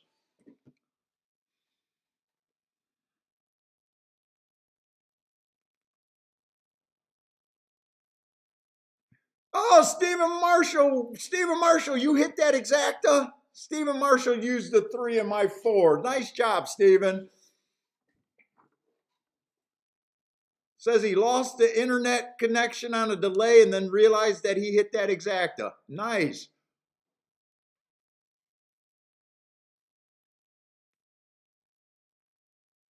I'll tell you a funny thing about Animal Kingdom. When Animal Kingdom won his Kentucky Derby, or not his Kentucky Derby, when he won the race that got him into the Kentucky Derby at Turfway Park, I told everyone that would listen that he would win the Kentucky Derby. That was the only horse that I ever went into the Derby saying he would win the fucking Kentucky Derby. And the funny part, that's not the funny part of the story. The funny part of the story is I got this buddy, Titty Bar Mike, at the track that I used to go to, and he's a big time player, and he gets a table, and I get there early, and he comes in late because he's an important guy. So I get his table, and I get to usher who's allowed to come to his table and who's not. And I got the scratches from my phone on Derby Day. And if you guys are familiar with equine base, when you look at the scratches on your phone, I thought that Animal Kingdom was scratched, and I was bitching to everyone. And when Mike came, I scratched the Animal Kingdom. I went there to bet Animal Kingdom. It was a jockey change. So, and I thought it was a scratch. So the whole day I'm bitching because we're there like at 10 o'clock, and I'm bitching the whole day that anyone would listen. No one said, wait a minute, Paul. I think he was a 16. He's in. No one said it. Me and Mike rehandicapped the race. We never realized that Animal Kingdom was in the race. I don't know how we didn't realize it. And the funniest part about that story is I managed to put one of my saver $20 bets on him, but I didn't realize it was him. I like the odds, and I don't, I marked my form.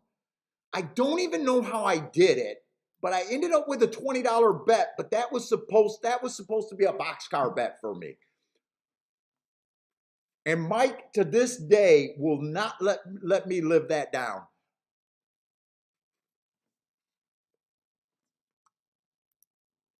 he owns a few titty bars. This is why he got that name, Titty Bar Mike.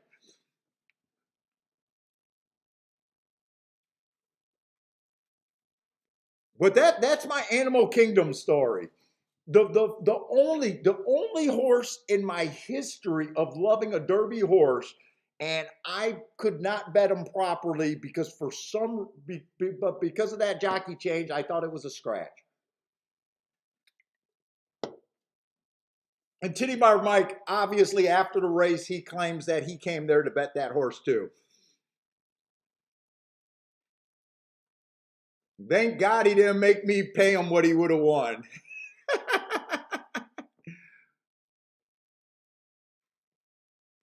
But I will tell you another story real quick with Titty Bar Mike. So I was in Chicago. I was in Chicago for the Derby of Palace Malice at Orb. And I don't know if you guys ever heard of that apprentice Mike Smith. He took Palace Malice on an insane pace. I was at me and my wife was in Arlington Park.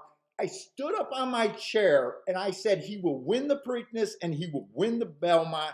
And I could not stand that apprentice Mike Smith going on that crazy fraction.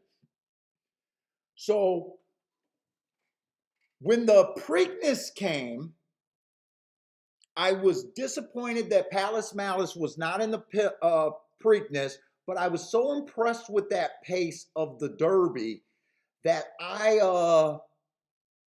loved the 6 horse, who I think was the Boss or what was the horse that won the Preakness at 16-1? So I bet him. I hated Orb. He wins the Preakness at 6-1. And then on Derby Day, me and my wife decided to go because I was betting cash back then, but she did not want to be at the Derby all day uncomfortable. So we went to the track and I go to Titty Bar Mike and I said, this is the trifecta. This is the exacta. I didn't play trifecta, but I knew he did. I said, you take Palace Malice, that DeBoss, I don't know if his name was DeBoss. It was something like that. I think it started with a D. And Orb, I said, you box that in the exacta, you play Palace Malice to win, and you do the try or whatever you do, but that's the try. And Palace Malice in that, God, I can't remember that horse name, was a huge exacta.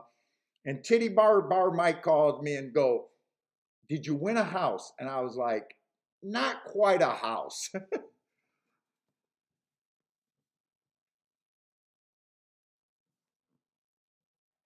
So you know, I don't own Titty Bar Mike anything from that Animal Kingdom debacle.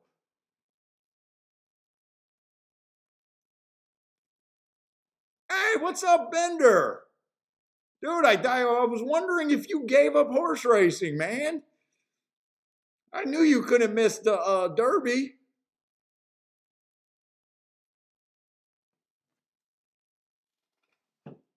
Hey, Bender, I want to send you something.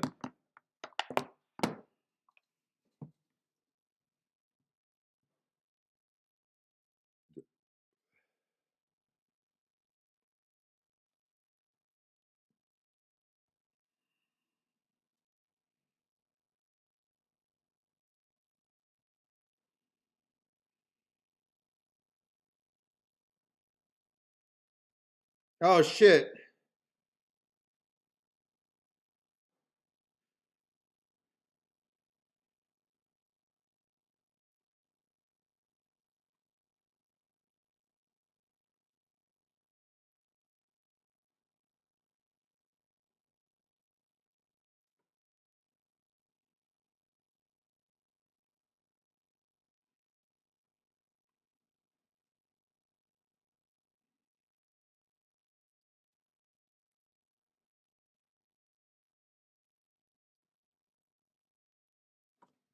All right, get that out of the way.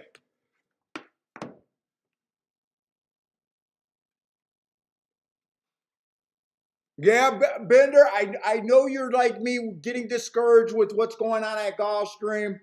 I knew you got busy with work and everything and didn't want to mark up races for such few plays.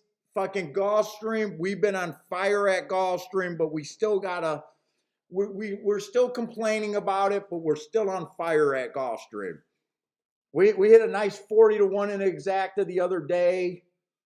Yesterday we hit a nice, juicy double. Well, I know you've been busy, man. I know we're not going to lose you completely, but you're a busy guy.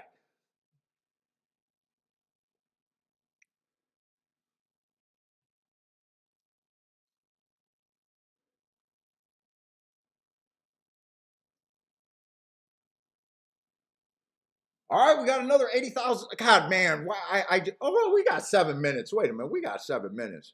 I don't keep track of Sunland, and God damn it, I should have got the numbers again. When I got coupled entries, I gotta make sure I got the right numbers here. And that just slows me the freak down.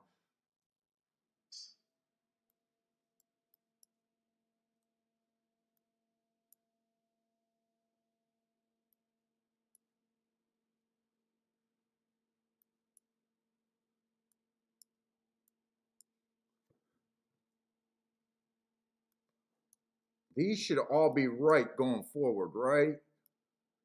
I think once I get the one horse figured out, we should be right.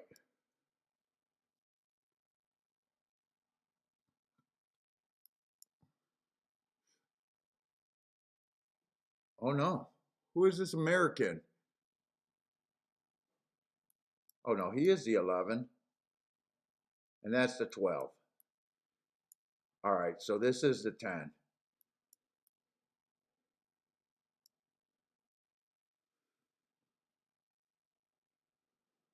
Let's see. So the 2, it's going to be just like the 3, man. I don't keep track of Sunland, Zia, and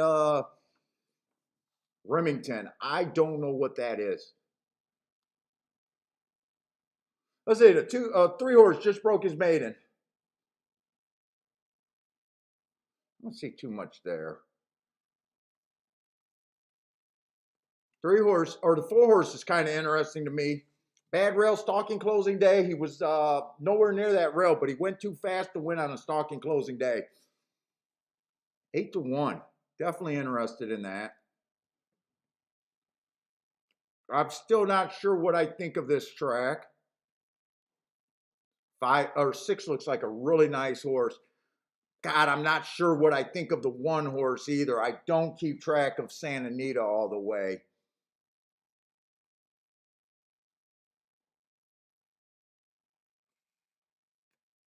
Let's see, the 7 ran against Epicenter there. That was at Fairgrounds. The inside was kind of good. He was in the 4 hole. That horse does good. That might be some sort of indicator. Let's see. The 2's the favorite. God, I got another favorite that I don't know if I can throw out. I have no opinion on. Oh, these are tough questions here. I think the 6 is a really nice horse. Ran against the bias first time out, comes right back and wins fastest winner of the day. It was a bad rail stalking closing day, so he did run with the track.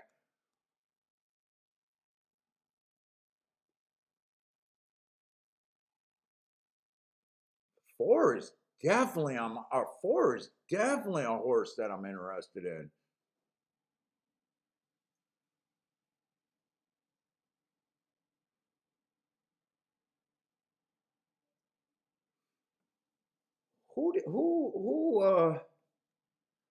Who is this horse?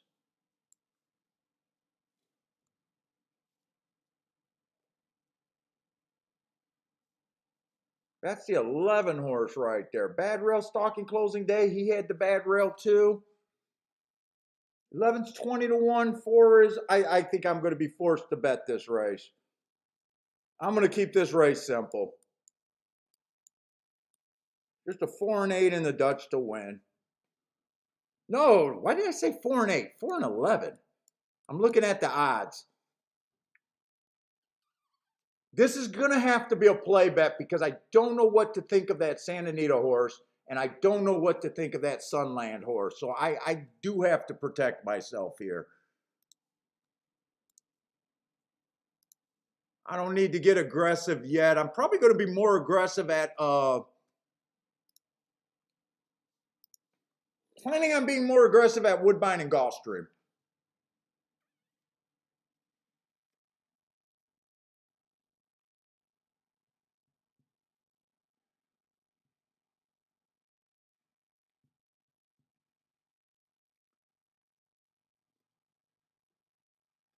Oh, Caesars. I'm riding with Caesars. Caesars looks like he likes the 11 also. ABC favorites like the one horse here. The one horse was one of the horses that I just don't have marks, and I'm just the guy that bets his marks. Nice price. That feels like a nice price on the 1 5-1.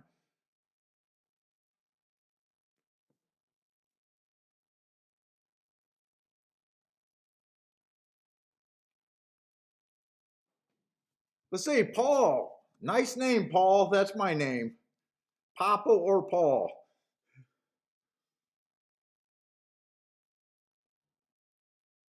I like the name, Gunfighter. Let's see, ran against a couple biases. Was average 4 races ago. Was at Fairgrounds. Oh, running in the 9 hole at Fairgrounds was not good this year. And then the race that he had the rail 2 races ago, I thought the rail was bad that day.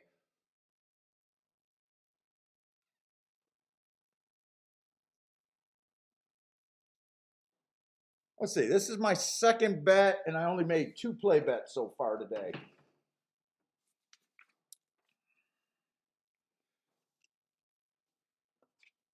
Let me keep track of this stuff. I don't like looking at my count during the day.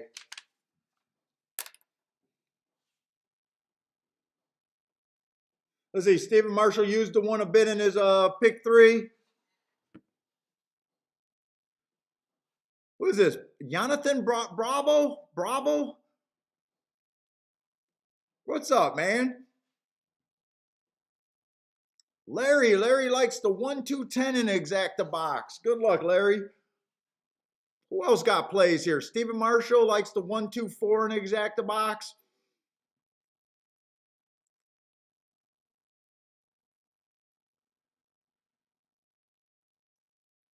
Bob likes the 10 horse. I'm hoping 4 gets the lead with, he got the lead, but he is getting challenged, and he's getting challenged by that 1 horse. I thought 4 had a chance to get the lead. I was hoping that he could relax. Let's see. We'll see if he can survive. 6-1.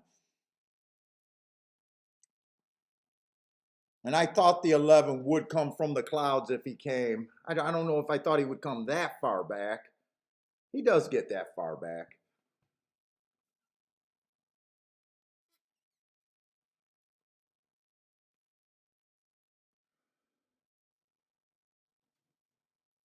Oh, he rode on the Breeders' Cup Juvenile. That was a speed favoring track. Oh, can we get it with the 4? God, I gotta go restroom. Let me get this out of the way.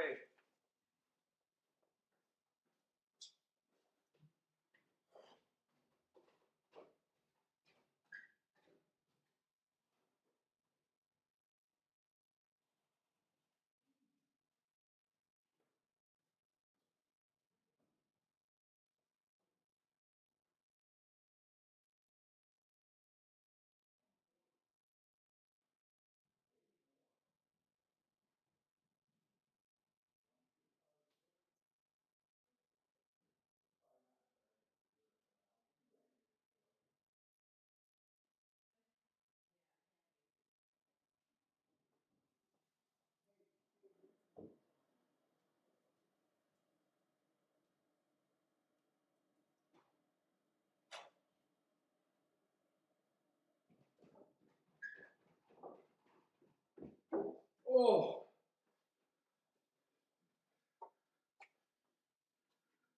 Oh, the 3 horse?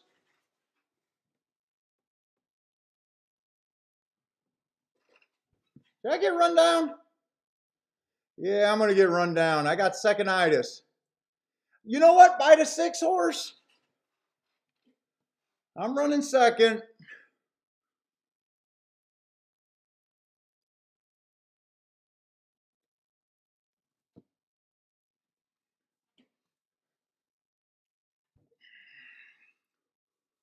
Is 6 horse the horse that 6 was? Oh wait, I should have hit this exacta. Why did I hit this exacta? I kept saying that this horse was nice. What the fuck is wrong with me today, guys? I should have hit this exacta. Wait a minute. I only said I like 3 horses there. I got no excuse for that play. I got no excuse for that.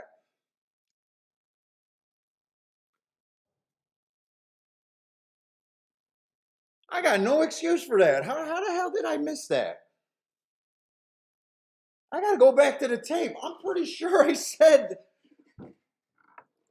I did say I had to protect myself here.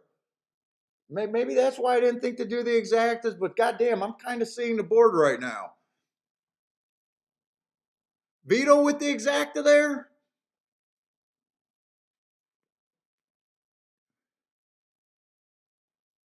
4-6-10-7. 4-6-10-7.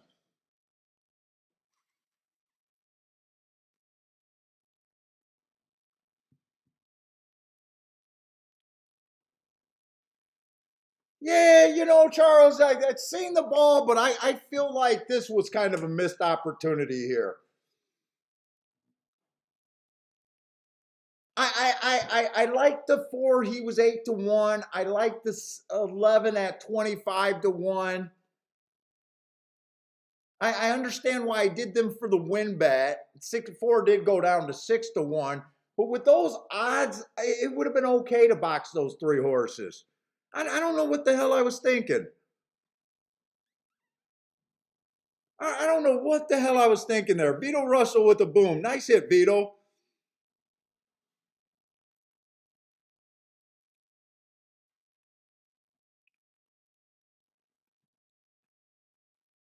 Omar has the exacta for 20 bucks. No, nice hit, Omar.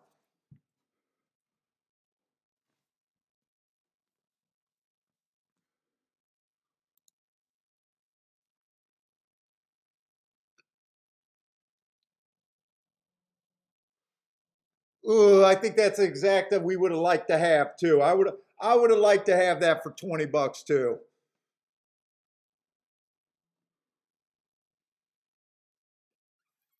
$62. That's probably 62 for 2 though, right? 62 for 2. No, I don't think that could have paid 120. No, not even on Derby Day. I think that paid 31-1.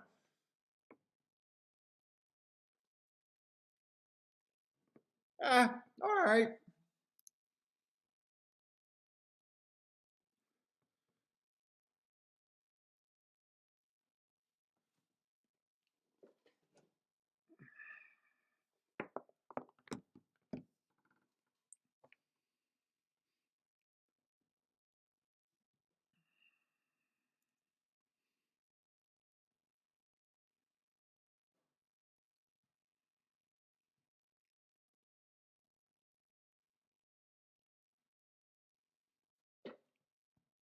I see what I did.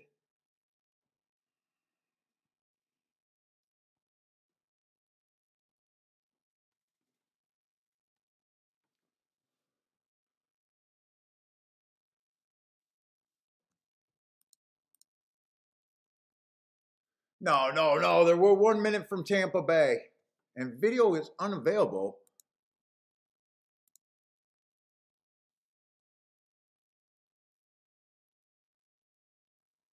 Wait, why?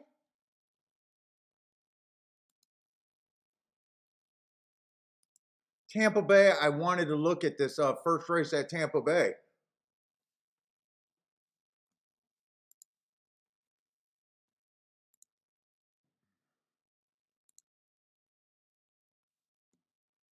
Why is my video unavailable? Let me sign in and sign out.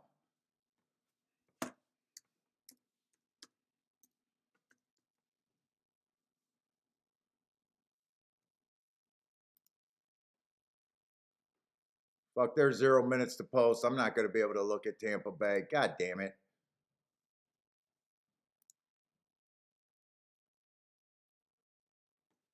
Well, they do the slowest walk at Tampa Bay. Wait a minute. They do the slowest walk there.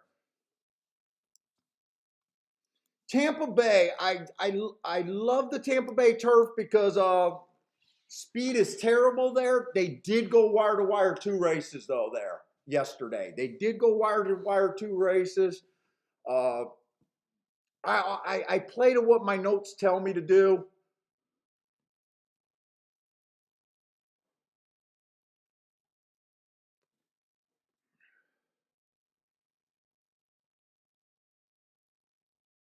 Oh shit! And I didn't do the Gulfstream horses.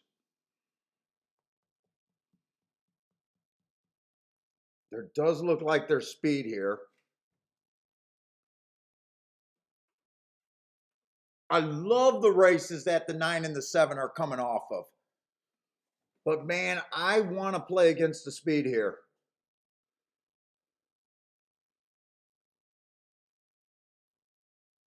If 9 rates, he can actually win. He doesn't always go to lead. I'm going to watch this race. Hopefully we see this track backing up, and hopefully I'll have more time for a later race. We're going to have too many races today. I'm probably going to have to dump a track. It'll probably be Tampa Bay, but we'll see. I know I can't dump Churchill. That would be the smartest move, though. That would be the smartest move for me. But I know I can't tamp. I know I can't. And actually, we're seeing a ball. I mean, I just ran second with a 25-1 shot, and I ran. Probably should have hit that last exacta. So the wisdom from God. What's up, man?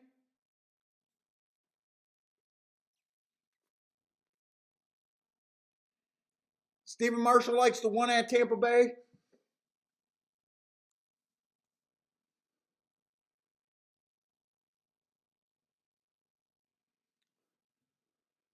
One's going to need the fast pace. One would benefit if this track is closing.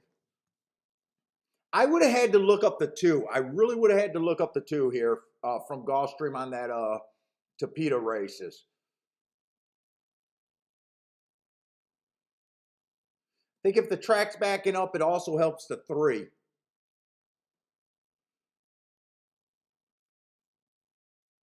Nine is going to the lead today. 9 is going to the lead, so I wanted the 9 to go to the lead and hopefully can't hold on.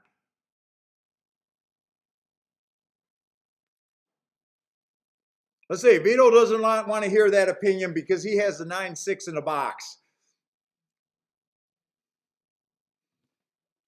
Oh shit! And Gulfstream is what the?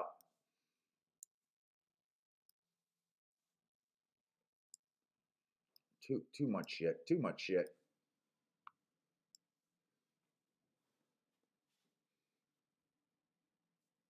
22-3. You're supposed to be dead on this 9. 7's getting a perfect freaking trip. That pace is juicy. I would bet right now that the 9 can't hold on, and he still looks dangerous.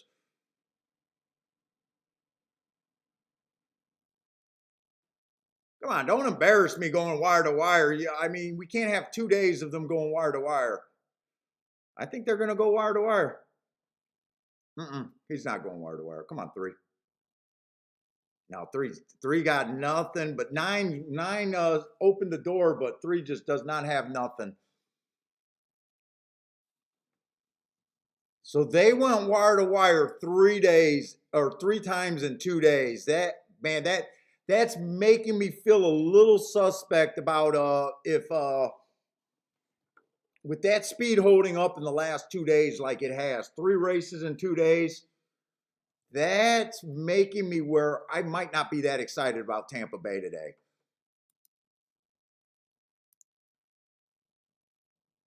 And I'm not going to try to figure it out. If I think speed's going good there, I can just not play there. I got enough plays. We'll probably have enough plays without trying to bang our head hoping that the track's backing up and going back and forth today. It probably doesn't even make sense to do that.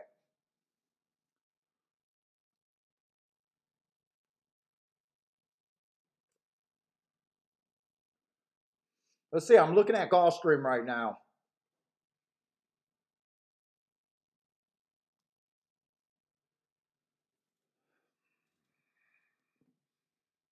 Eight's 5-2. Eight's 5-2. Ran against the speed favoring track 2 races ago. Went too fast to win last race. On the Tapeta.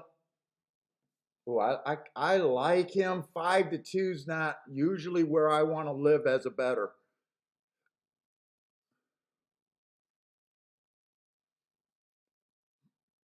Maybe there's some exactas that could make sense here.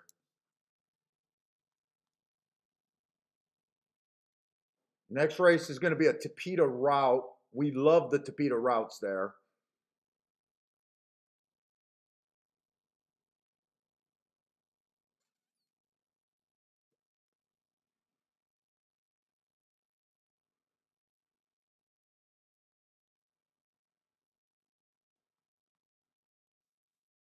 I want to use the 8-5.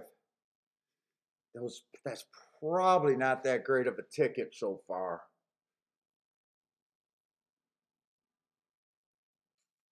One's been getting a couple of excuses, but sometimes a turf.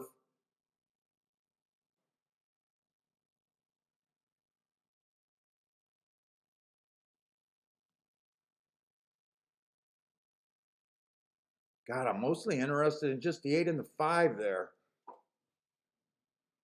Is there time to look at a double?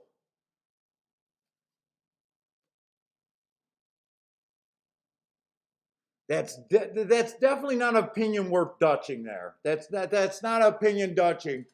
If you dutch 2 horses, one of them's 2-1, one of them's 4-1. You're basically looking at a little better than even money at the best, or a little less than even money at the best. I let this race go. I don't have time to find an exact. I don't have time to find a double. I'm just going to root for the 8 and the 5. I know they're low price horses, but that's kind of where my opinion would have been there.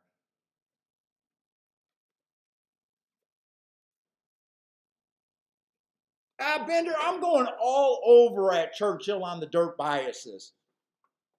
I thought it was outside yesterday. It got me off of liking Secret Oath. I took a stand against Secret Oath because I was thinking that it was Speed and Stalkers towards the outside. That was obviously a bad call. She closed in the last race, got off the rail.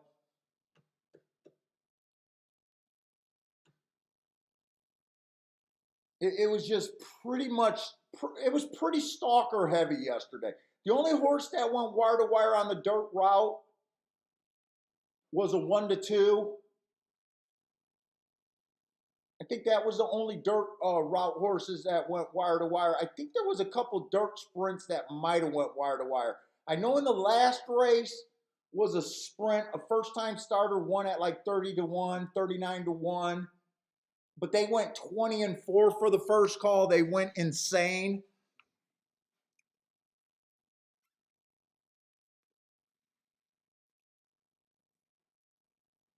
Hey, what's up, Frank?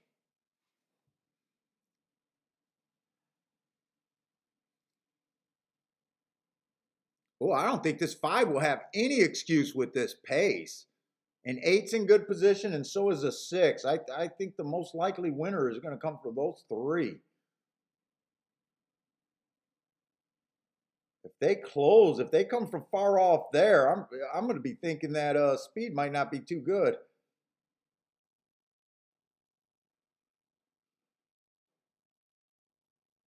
Wow, they're bumping.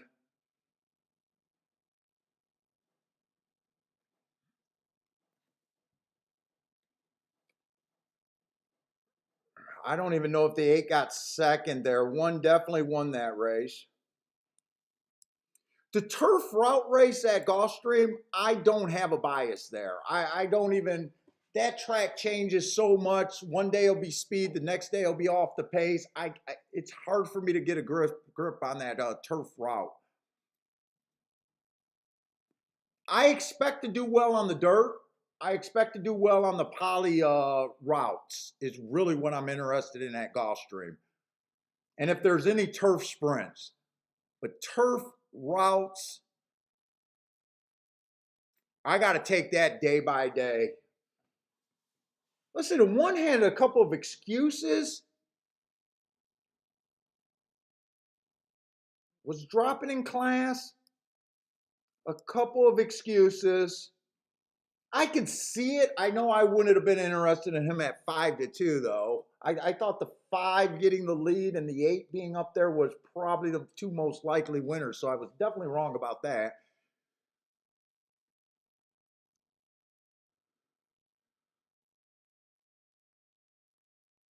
Frank H likes Tis the Bomb and Epicenter.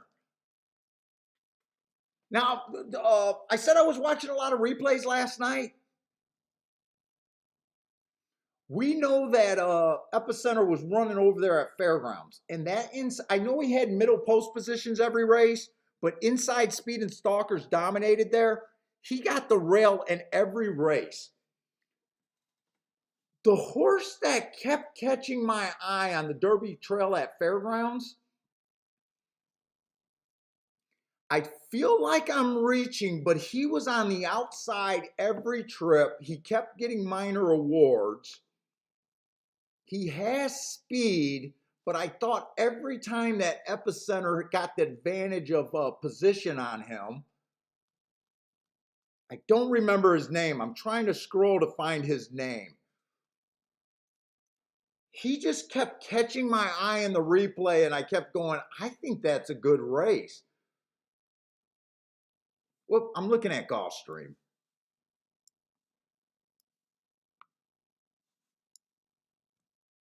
Usually when we do the live show, we only have 1 or 2 tracks. So usually we're not so scatterbrained, by the way. If you check us out on a Thursday or Friday, usually it's just 2 tracks at the most. I'm trying to take advantage of the extra money everywhere, and it might not be a good plan, but that's usually my plan on Derby Day. Because there's money everywhere.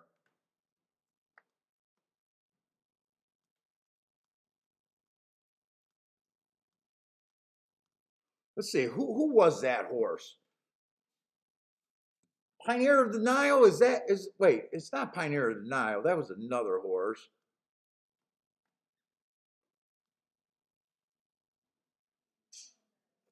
Pioneer of Medina. He kept catching my eye in the Risen Star and the Louisiana Derby. He was, Epicenter drew inside of him each race and was able to get the gravy spot on the rail. And he was strong. I thought like 3-4 wide. I thought he was running very good on that track. He might be a horse that I might, depending on what I think later, I might be interested in Pioneer of the of Medina.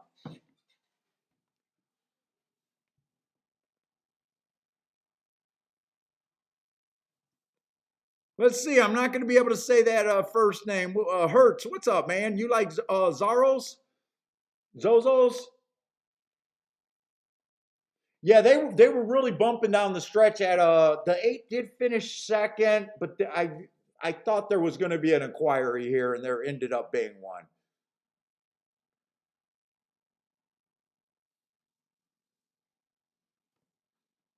Give me my energy drink. I haven't got my full energy yet.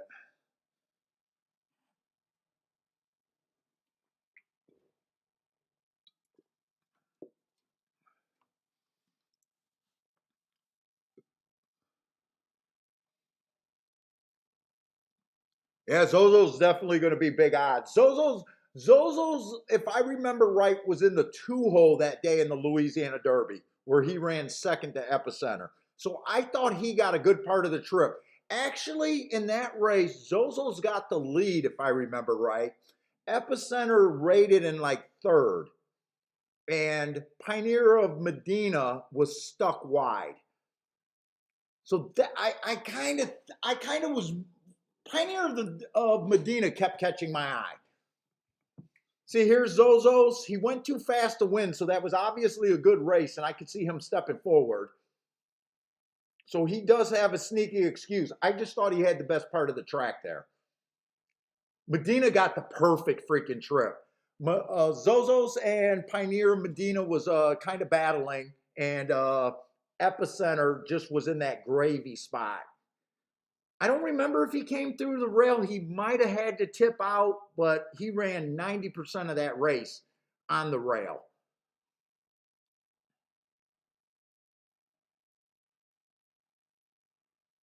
But like Epicenter obviously would not surprise me. He's probably going to be bet to a point where I could not support him. But yeah, see him? He was in the 6 hole. He ended up getting to the rail right away. He went to the rail. He was sitting right behind that speed duel, and I don't know if he altered late, but when he turned it on, he did turn it on.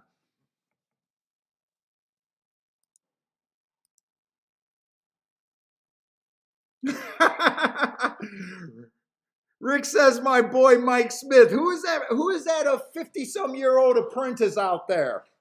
Who is that apprentice Mike Smith you think of? He was on Jared's show, and I was so tempted because someone was asking him about why has the Derby paces been so slow lately. And I was so tempted to type in the chat room, why the fuck did you mess up Palace Malice in the Derby? What were you thinking?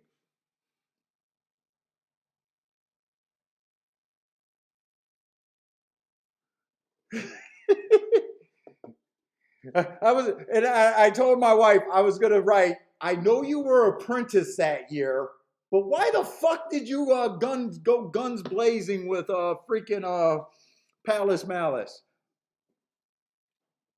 And because that horse, that the Hoss horse, or God, what was that horse that ran first in the Preakness?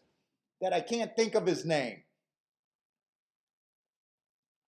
The Orbier. What the fuck was his name? God, that's gonna bug me all show.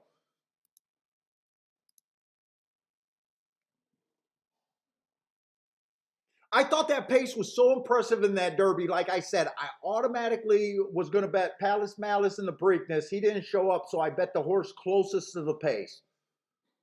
And then they run 1 and 2 in the Preakness. God, I cannot remember his name.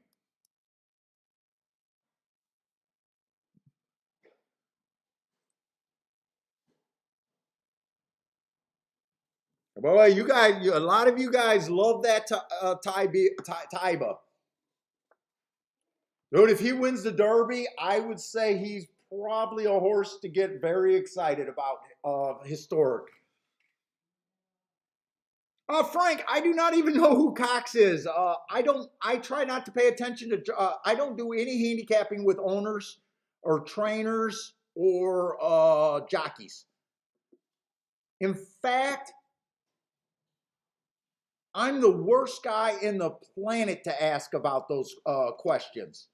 Uh, I I I think those factors are already built into handicapping. They're priced in because so many handicappers are using them. I do know that Cox is a trainer. That's a joke. Oxbow. Thank you. God, I can't believe that I forgot who Oxbow was. Oxbow, Palace Malice, Oxbow.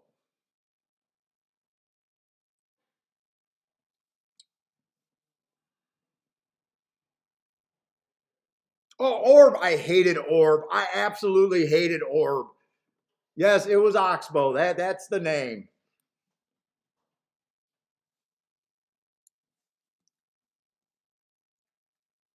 Orb got the benefit of the pace on the Derby. and he proved to be nothing during the Preakness and the Belmont. He was only third best in the Belmont.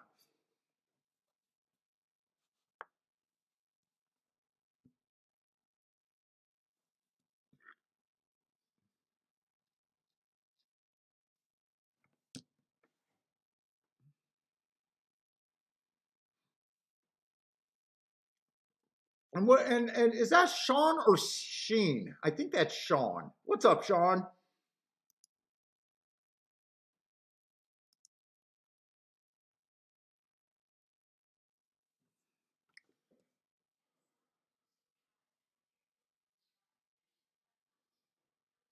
Churchill Downs in 4 minutes. I might have to drop a track.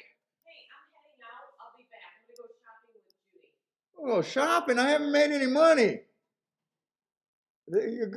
Grab some change. You might have to grab some change, dear. I took Bentley out and he got a cookie as a treat. Okay. I imagine he'll get lots of cookies today. My wife says she's going shopping. How the hell can she go shopping? We got a change jar she can take. Oh my God, my wife going shopping with the girlfriends is just bad news. I don't think I can win enough. I think I'm going to have to hit the pick six or something.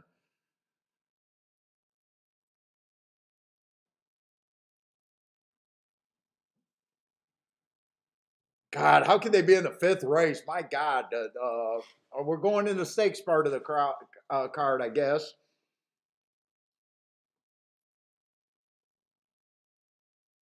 We're on the turf again. The pace did collapse on the turf. Let's see, the 1 and the 3 are out. Let's see, the 2 ran again on a bad rail 3 races ago. Comes back and wins. He won at 60 cents on the dollar. And the last race on the stalking closing day, just missed. Matches strides with the fastest winner today. Obviously a good race. That's the 2. Well, we got a 5, 6 horse field. Six horse field. Definitely got to get to the favorite here. What is this race? This is a stakes race, right? Just half mile on the turf. 2 does look interesting to me. I don't got good marks on the 4 horse, but he is borderlining a deeper stalker to a closer. You definitely want to look at that right there. You definitely want to look at that. She does a super nice job getting in position. And when off the pace horses get in position, they're always contenders there. Oh, wow, she's 18 to 1. Not great marks, though, but this is a tough field. Another one that gets in position. We expect that in stakes. Let's see.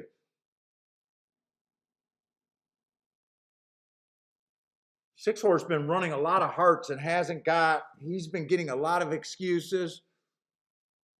7 to 1.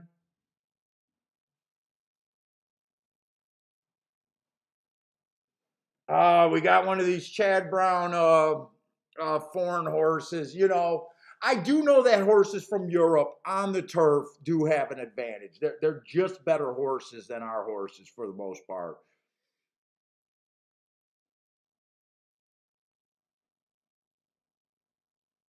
Man, because I want to play this 6 horse. I'm interested in the 2 and the 6, but the 8 is definitely scaring me out of this race. I hate it when I look at the chalk and I feel like when I bet against them, I'm burning money. When I'm betting against a favorite that I just can't have an opinion on. Oh, this is tough because I like 2 decently priced horses. I'm going to sit out this race. I'm just going to trust my instincts and say that that's overall the right move for me. But I am rooting for the 2 and the 6. And I didn't even get to the 7.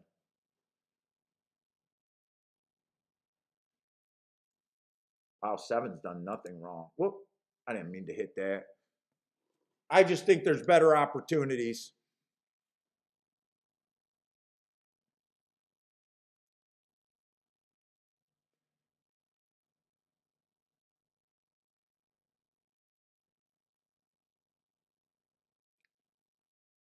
Twenty-four and 4, that does not feel fast. That definitely does not feel fast there.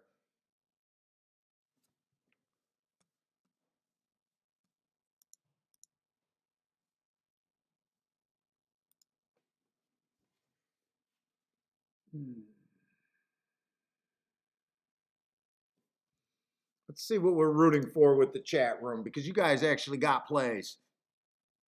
Charles B likes the 7. Boy, look at the turn of 8. Who is this horse making this turn of foot? That looks impressive. That's the 8 horse. That's impressive turn of foot. Even I can recognize that turn of foot.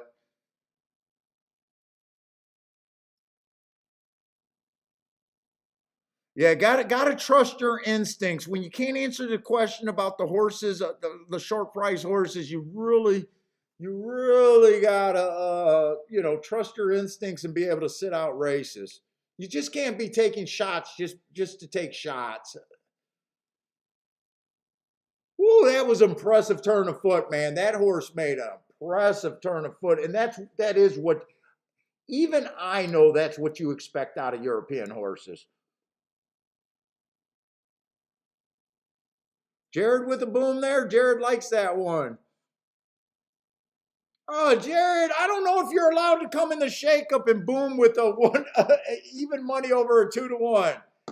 I'm going to call you out on that one. Nice hit though, man. You got a winner.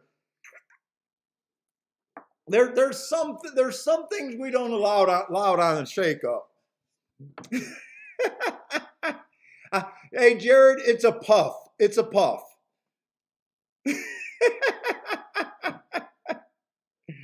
Jared's my guy, man. Jared's my guy. Hey, what's up, Johnny Walker?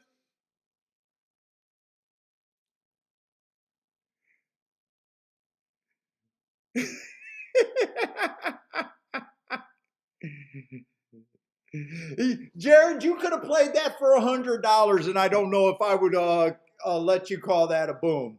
It's a winning ticket. It's a winning ticket.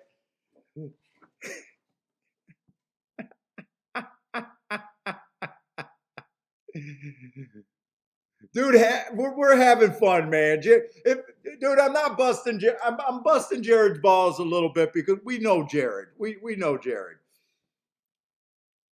It's a good fun with Jared.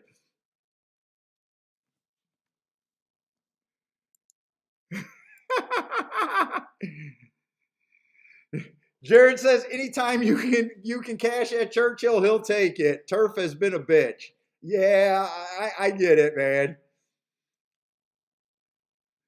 It came in 8756 was the top 4 horses. 8756.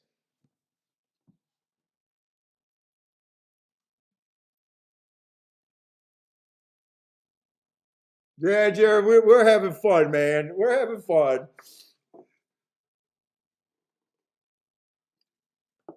Hey, what's up, Dean? Dean will call it a boof, between a boom and a puff.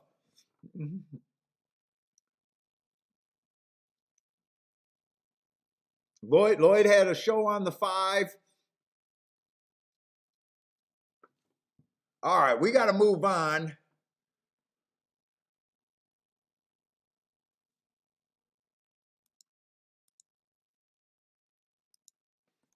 Let me set up my tablet where I can have 2 videos going at once.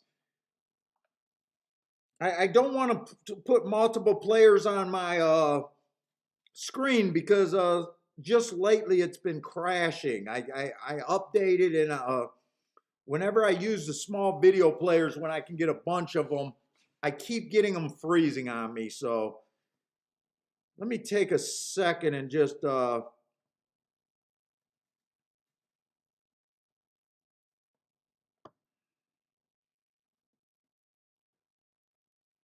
get this set up. So,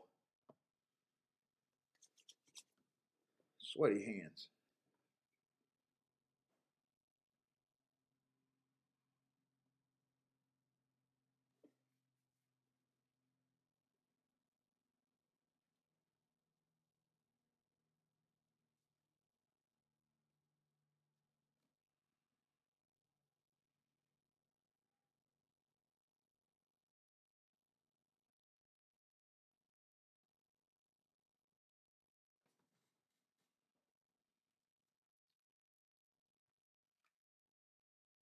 Let's see, I'm going to leave this one on Churchill.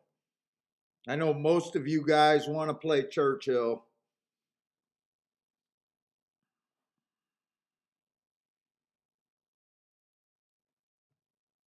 There we go. All right.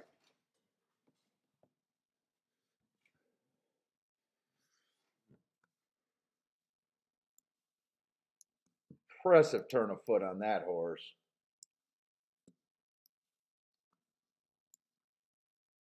Well, in the second race, and Speaking of the devil, a 5-year-old daughter.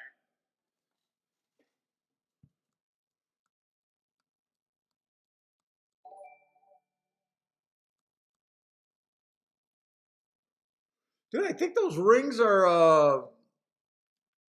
My wife told me she keeps hearing a bell. I think that's when people subscribe. If I don't know what that is, but if that's subscribing, thank you very much.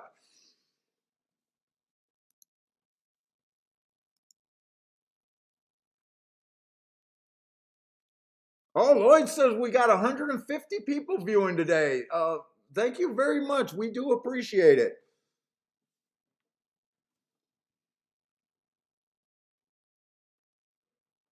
Let's see, this one horse, bad rail speed favoring day, asterisk the first race out, comes back and wins off of that race. Stalking closing day, he was a stalker.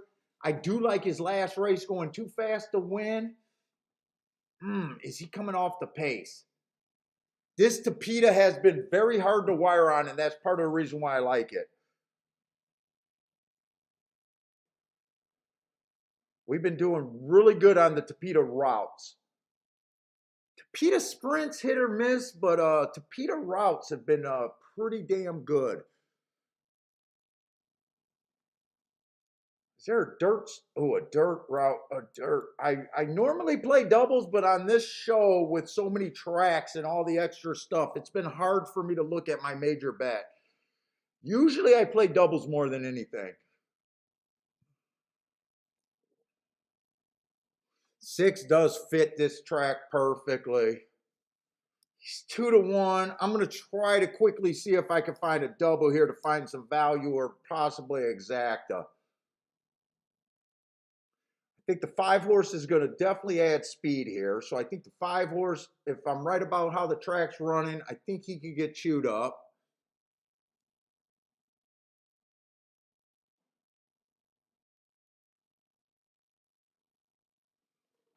I don't know what to do with the 1. 1 is actually value. I want to use the 1. God, I think what I'm looking at, I think I'm agreeing too much with the crowd right here.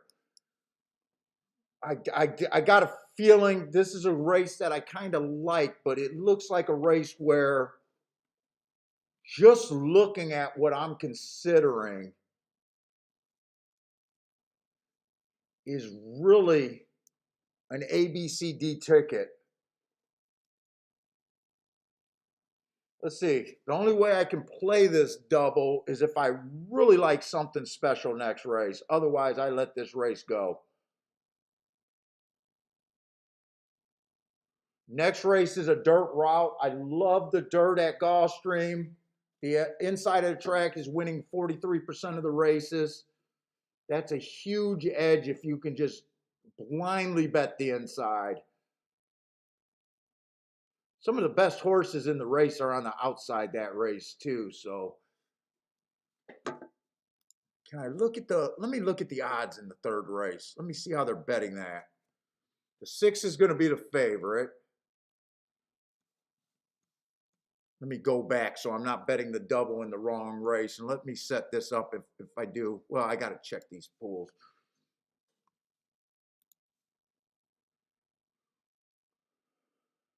I think the 6 can get beat in the next race.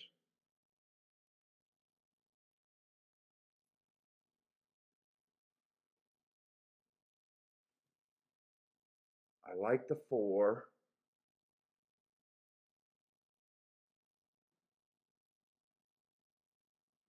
I like the 1.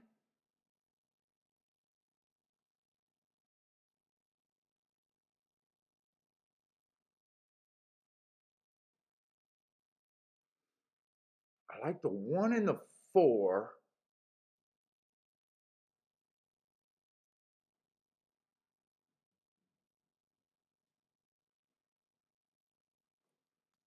Let me see what those doubles are paying. To the 1 and the 4.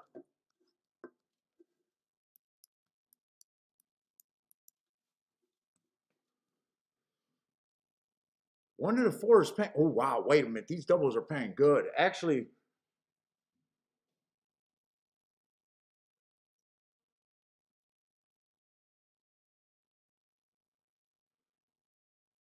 let's see. 2 to the 4 is not special. 3 to the 4 is not special. Only one. I don't think I'm going to be able to get this in. And all of those horses to the. Can I get this in? I don't think I'm going to get any of it in.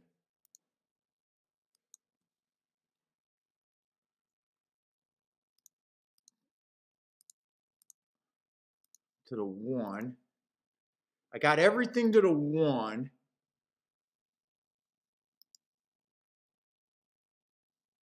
And then I can only play the 1-4 double. Well, I'm going to get everything in. No win bets here. So I got a 2-3-6 to the 1. I also have the 1 to the 1. Let me make this where it's less confusing. So that's how I played it. So basically, I'm 4 deep here. God, if I can't get through this leg. So I got 4 horses to the 1 next race and 1 horse to the 4 next race. So 1 would be my best option here.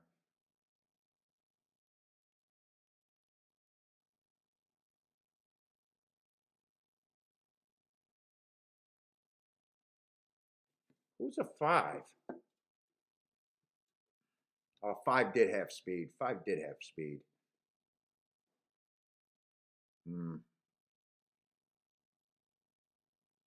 Oh, this is a Tapeta route. Okay, I know why I didn't bet the speed. I forgot that was a Tapeta route.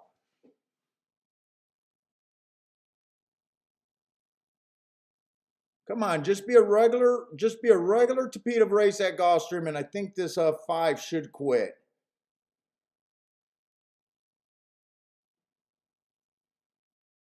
And I didn't realize the 1 was 14 to 1. I would have slipped a little win bet on the 1's dead anyways.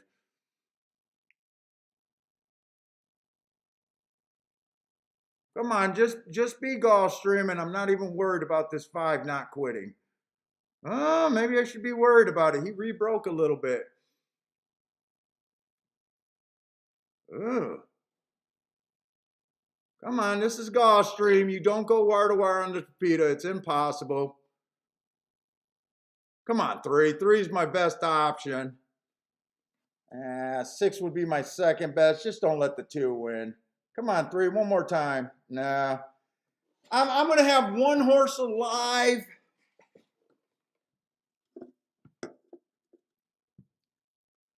I don't know if that's going to end up being that great of a bet right there. I'm only going to be alive to the 1. Ah, that's paying 30 to 1. Paying 30 to 1. I couldn't play these horses to the 4. Because if the 4 wins next race, I'm looking at a $13 double. and a $13 double. So that's why I did that. If the 4 wins next race, you know, my handicapping was okay, but I got to play the tickets that I think makes the most sense. So I'm actually happy with that was the lowest. Well, 6 would have been lower. 6 was paying 26 to 1. 2's paying 30 to 1. So yeah, I guess I'm okay with the 2. 3 would have been better, 56 or 45 to 1, but okay. It's a start. We'll see.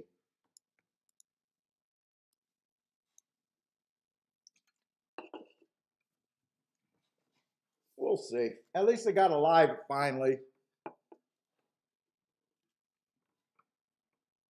Yeah, that Tapita, that 5 scared me for a bit, but man, all it had to do was be Gulfstream, and he was not going to go wire to wire.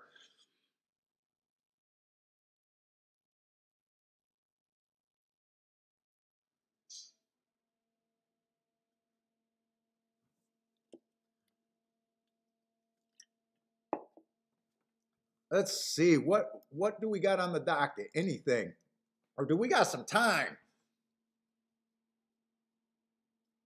Oh, Woodbine's coming on in 17 minutes. Woodbine is the track that we're most excited about. I think the regular shakeup people.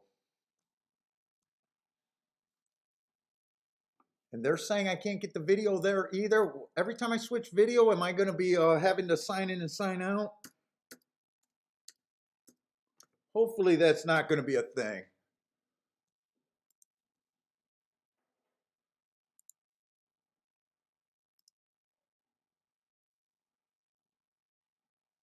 Let's see, video, come on. All right, good.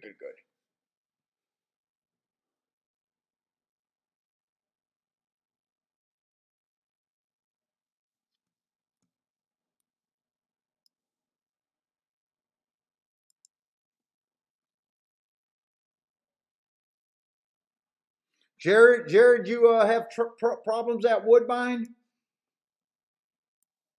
Man, Woodbine is bringing me back in. We only played Woodbine one day on I think a surprise show, and we crushed Woodbine. Woodbine used to be my #1 track, and then they forced me to leave. And then last year, Woodbine just clicked again, and we started. We had some really big days at Woodbine last year, and kept saying that we were getting super excited, and so far we started this year off with one big Woodbine day out of 1. Now Woodbine is tricky at the beginning of the year. Woodbine runs a lot of these 5 furlongs sprints, 5.5.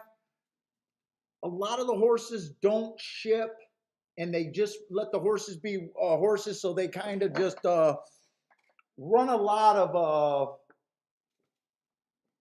sprints so the horses can run themselves into shape. So you'll be able to throw out a lot of routers that don't belong in these races.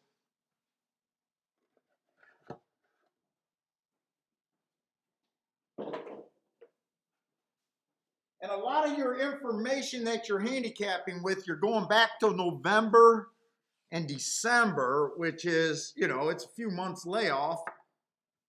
But some of the form holds up surprisingly good. And the other thing you got to remember, shippers sometimes early in the meet can get an advantage on these Woodbine horses.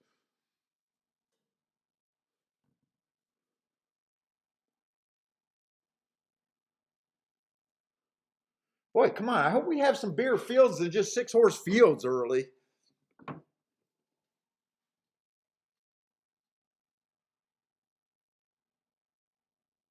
Let's see, but the one has been running recently. He's been in Parks. So he's shipping out for Parks. Parks is a circuit that I do keep track of. Let's see, 3 races ago, inside of the track was good. He was in the 6 hole. That's a good race. That's a really good race right there. In fact, I'm surprised that he did not improve from that race. He comes back, gets an early pressing race. Let's see, a horse won by 14 lengths. So there was a horse that was much the best. I think I can forgive him for that race. And last race, he did run against the inside speed favoring day. He does have recency, which might give him a fitness edge, but let's see what the rest of the horses look like. By the way, we got a lot of new people here. I don't handicap the night before or anything. All I do is mark my notes. If it seems like I'm looking at these races for the first time today, I am. I generally, because I'm such a profile kind of biased player, I don't believe in handicapping and the night before. And the other reason why I don't do it, I always let value dictate what I do, and you just never know. The name of the game is looking for the public making mistakes that you think are mistakes. And if you think you got a better view than the public, you should be able to survive, kind of deal. If your overall opinion is better than theirs.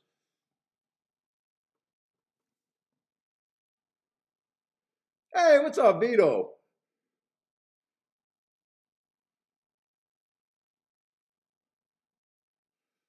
Let's see, two horse. Two horse is the favorite, huh? Ran on a bad rail 4 races ago. He was in the 4 hole. Well, no, he ran outside. So I would have gave him a little asterisk there.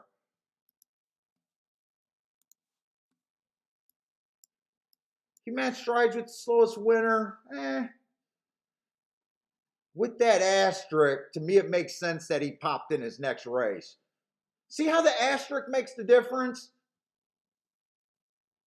I had that the rail was bad that day, and I'm looking at it, and he was just match strides with the slowest winner that day on an early pressing day. I'm not that impressed. But soon as I realized that he actually probably deserved an asterisk from being four wide, it makes sense. Oh, wait a minute. My eyes were going wonky when I met this, so it makes sense.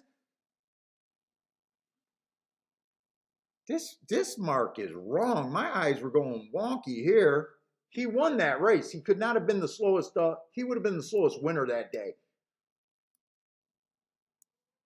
And he shouldn't have got an asterisk. Why the hell was I so wonky there? That was a bad rail, early pressing day. Oh, he gets the asterisk for being close to a closer is what I gave him. So that's actually a really good race too. Runs against the early pressing track. Doesn't have any speed. Fort Erie horses, I don't keep track of Fort Erie. Usually I disrespect Fort Erie horses and just ignore them at Woodbine.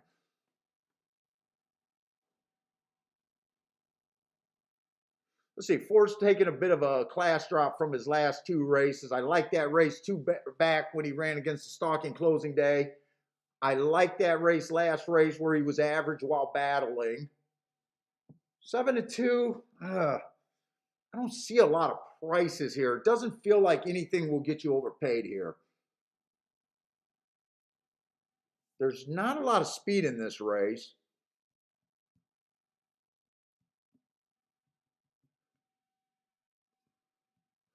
There's not a lot of speed. To me, this four should have a pretty big advantage. I got to decide if I like 7-2. The only speed he has to deal with is a Fort Erie horse. Fort Erie just feels like a place where you go at the end of your career. It doesn't feel like you should go to Fort Erie and then be competitive. But the horse does have speed.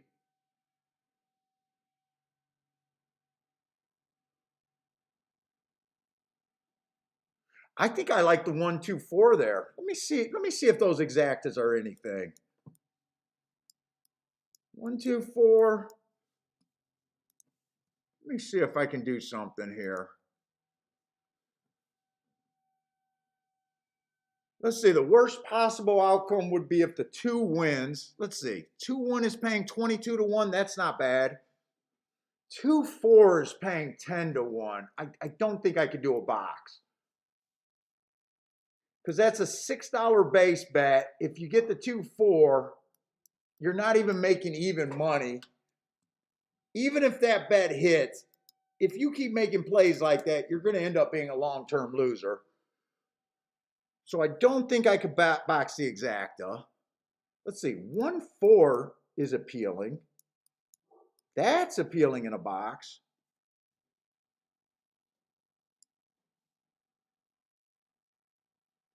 Four to win at 4-1, 3-1 now.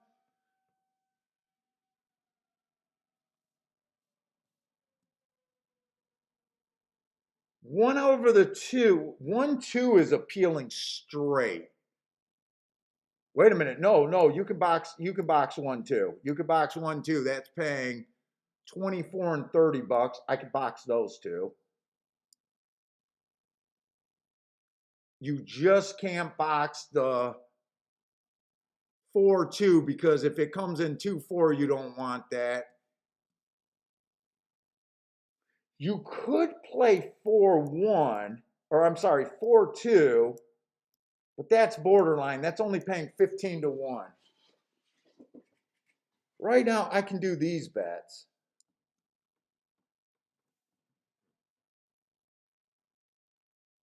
I can even make an argument to Dutch the 1 and the 4 to win.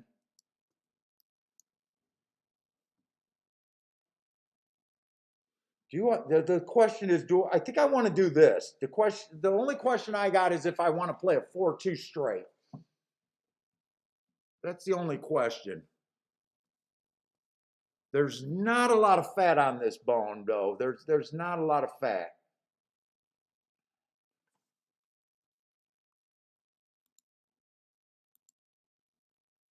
Meaning they make you get rid of a couple combinations that you like.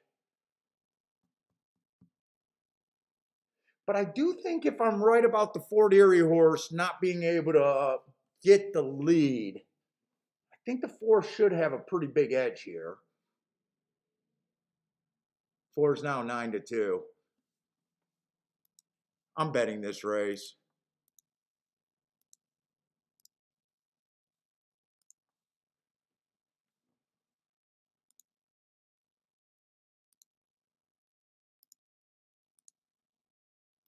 Let's see, I could box the 1-4. I could box the 1-4.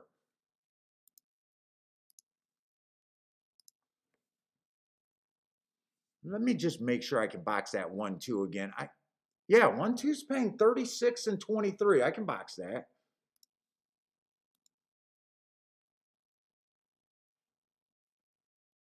That's the 1-2.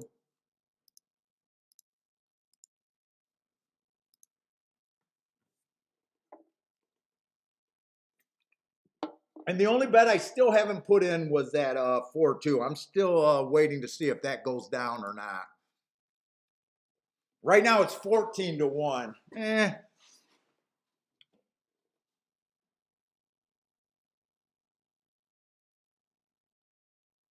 You know what? Instead of doing that one, instead of doing the 4-2, if the 4 stays at 5-1, I'm going to hit the 4 for a little bit more on the win ticket.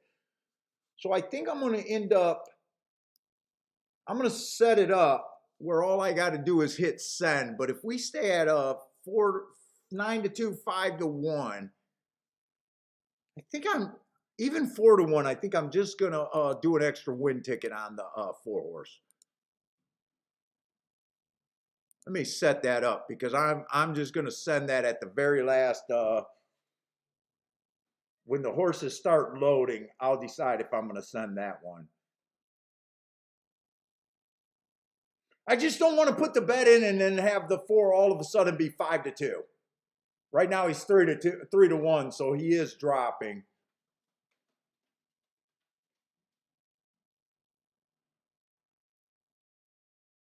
The other way I could have played this bet, wait a minute, there might be another bet I might make. The 1 keyed first and second with the 4 and the 2. I might do that one instead. Have the 4-1 box there, 1-2 box there, and try to get the 1 for even more money. I feel like this bet I could bet this bet a little bit more than just a play bet. I think I'm going to do that extra exacta. Get rid of this box because I'm not doing this 3-horse box. I don't know why I have the 6 there. I must have just been talking and scribbling. Right? Who's the 6?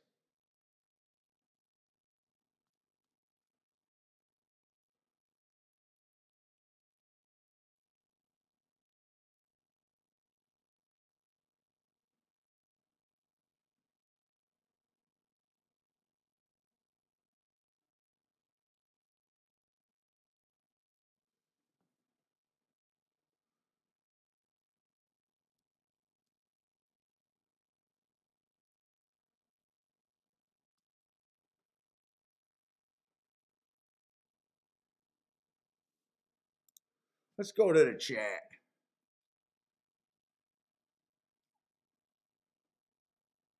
Let me look at Churchill. Churchill's probably getting pretty close too.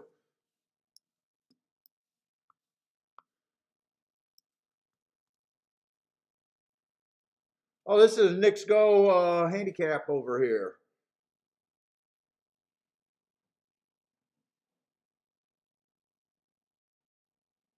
They're betting the 2-horse here.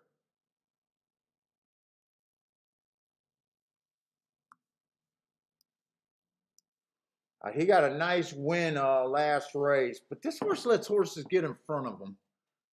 This is a straight mile. I still don't know what I think what Churchill is doing today. If anything, it might not be anything. It could just be a fair track. There's not always a bias.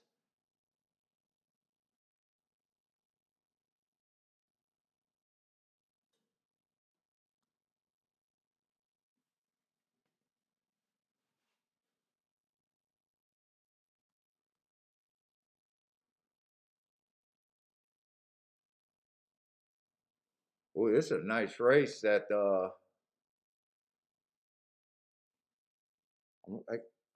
see. I got to go over to Churchill, I think. I have no idea what this Frosted Grace is. This 9-horse. Is he in? He's in. 10 is out. Man, these are some tough races at Churchill.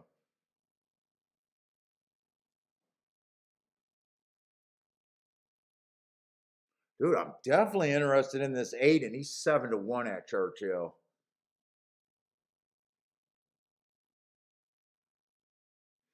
I'm not going to do that extra bet over there at Fairgrounds. That extra bet, I'm not doing any of these. I'm just going to sit with what I got there. I want to look at this Churchill race. Oh, you know what? I'm going to hit that. I'm going to hit that extra on the 4. I think I'm going to get 7. I hit it and he went down to 3-1. So I did bet a little bit more on the 4-horse over there at Woodbine.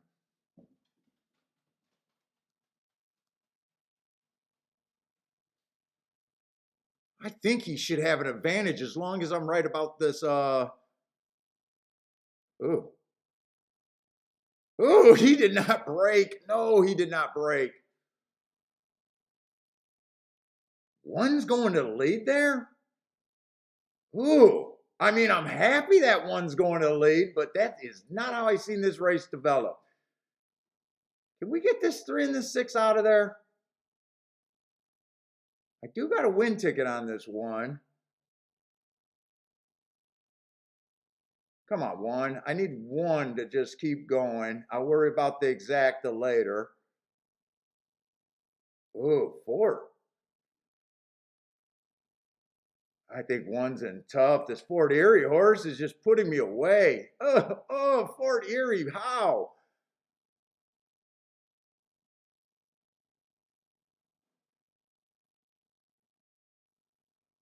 Four's just up and down. It looks like he has horse. Every horse is tired.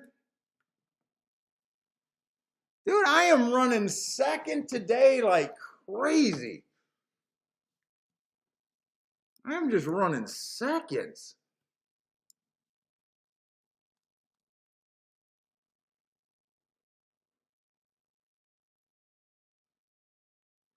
I didn't really like him. Boy, those were some tired horses.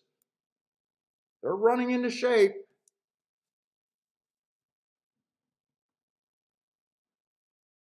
Man, 4 looked like he was completely done like 3 times during that race. I gave up on the 4 about 3 different times during that race.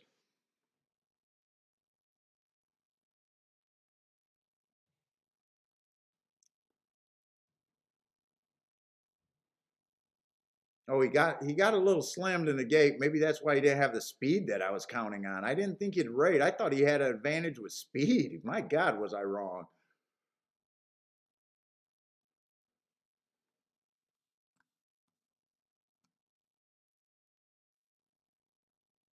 Let's see. I got to find a proper bet for me.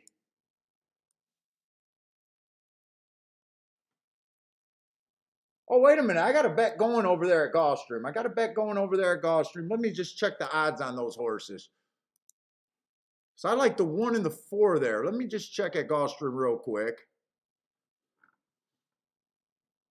I got a decent hit if the 1 wins. 4's 3-1. Wait a minute. I can still bet this race. Wait a minute. I did not like the 6 there.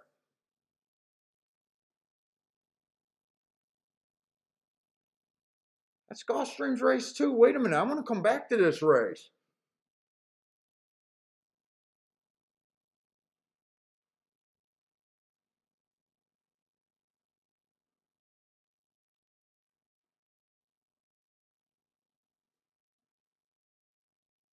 Holy shit. Wait a minute. I'm betting this race. I'm gonna let Churchill go right now.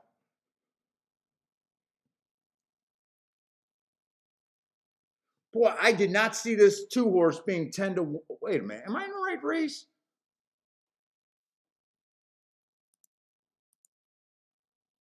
Gulfstream race 3. Oh, I got the odds up for the wrong race. I got to scroll. Why are they showing me different? Oh, I'm looking at the wrong damn race. Wait a minute. Wait a minute. Wait a minute. Okay, that makes more sense. Okay, I'm confused. We're in the 3rd race over there.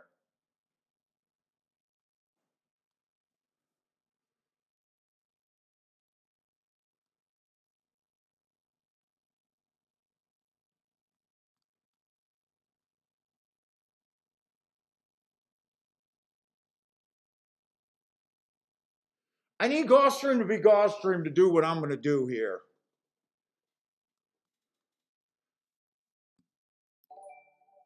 This is nothing but a regular standing, what I think the profile is probably going to run today.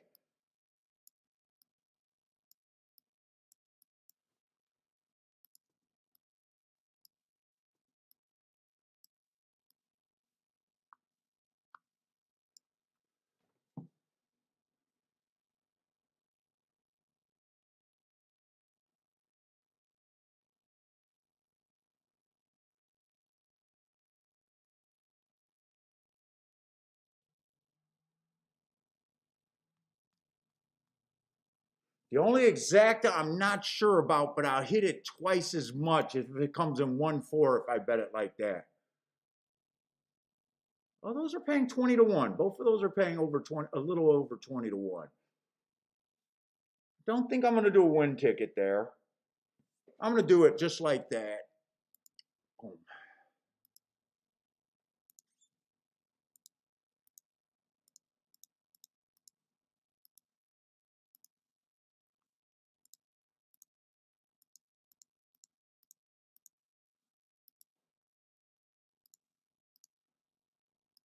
All right, let's go there.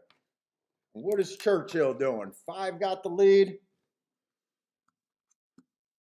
Churchill, I did abandon that race.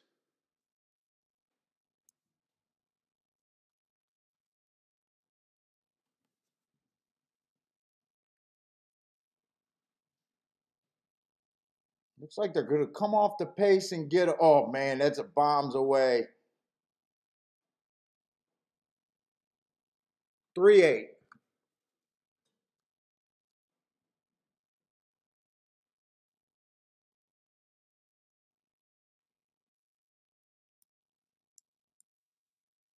Three eight.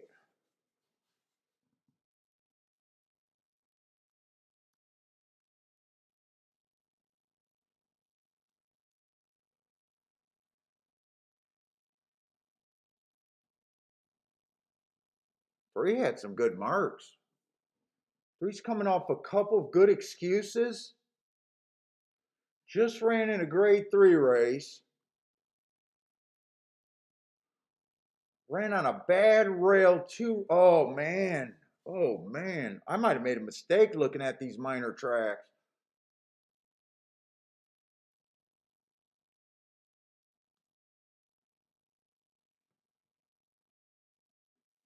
Ooh, that's a bomb.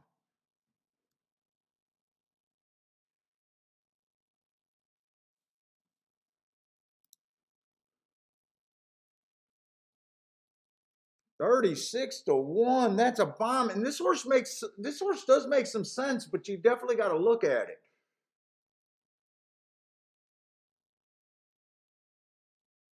One looked like he was stepping up a lot. Two, I already said that horses get first run over the two. Man, in hindsight, this three had ran against two bad rails while improving it. Wow, those are two good races.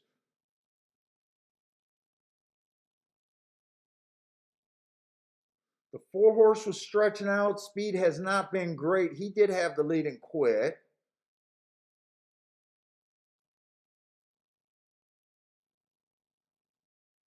Six, who got second? The 8. Eight was one of the horses I know I was interested in. 8 got second.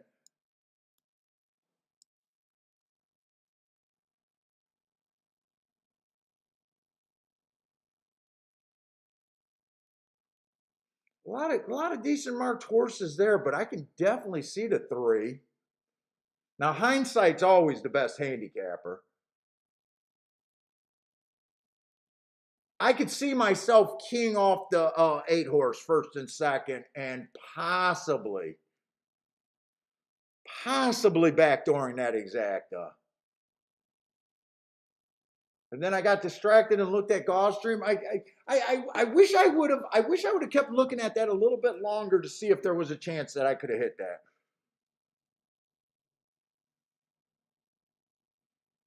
I know that I was interested in the 8. I do know that. It's could you have got to the 3? I don't think you could have used the 1. He's stepping up. I wasn't crazy about the 2, and I don't think you would have wanted a 4-1 with the favorite. So I don't think that would have been exact I would have used.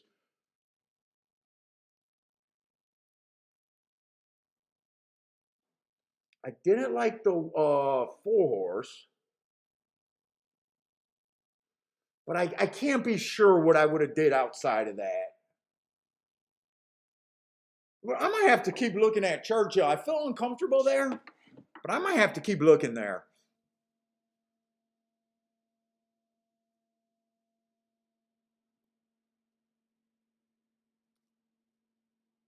Jared had the 8. I thought the 8 made a lot of sense there. I think the 8 was 7-1. I'm surprised he went off at 4-1. I think I would have keyed off of the 8 there. Nah, I believe in going back and looking at to see if you could get to something. It's always hard when you already know the results, especially when it's a bomb because you got a bias of knowing what happened.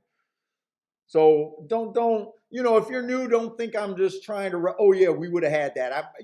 I'm saying, God, I wish I would have looked at that race a little bit longer and not get distracted. That's all I'm saying there.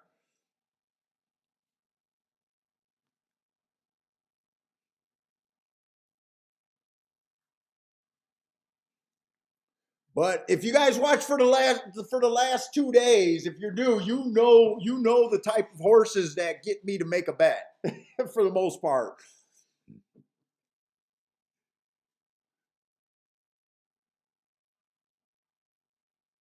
Grandma might have had it. I don't know. I don't know what Grandma's handicapping right now. Those are definitely in her price range. Yeah, Paul, I'm probably trying to do too many tracks. Part of the reason is, we got a couple tracks just opening, Churchill and Woodbine. I know where my edge is at the cheaper races, and guys that know me, they know that I do the Derby show mainly for a thank you for their support, because I know how interested everyone is for the Derby. But guys will tell you that I normally don't look at $80,000 claimers, stakes races, and all that. They're out of my comfort zone. I do have good insights, and the marks are the marks, and the guys that know me understand where I'm at. But I come prepared with original data. We try to do the best handicapping that we can, and come on with this one. Come on with this one. This could put me up. Oh, I gotta pee.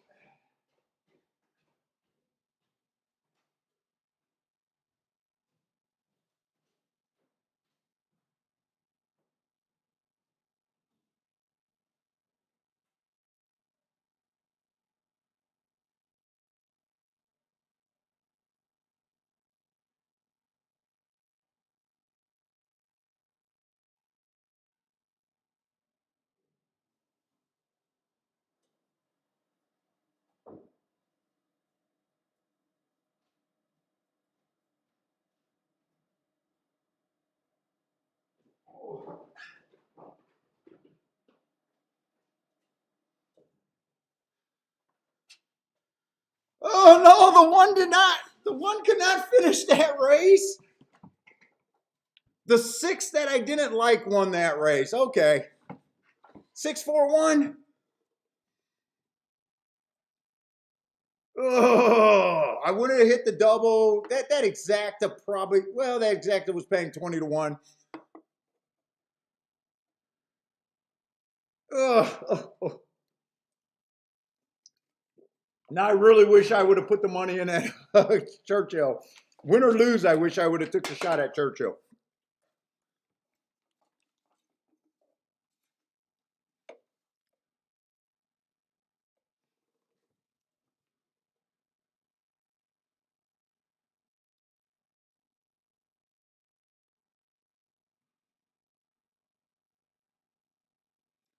Oh, Paul, you think I should?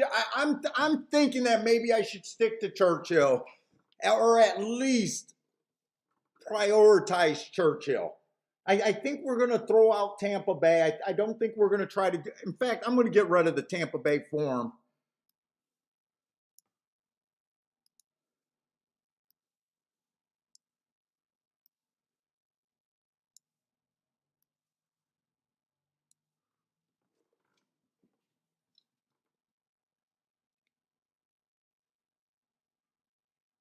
Yeah, Yakko, you're right, man.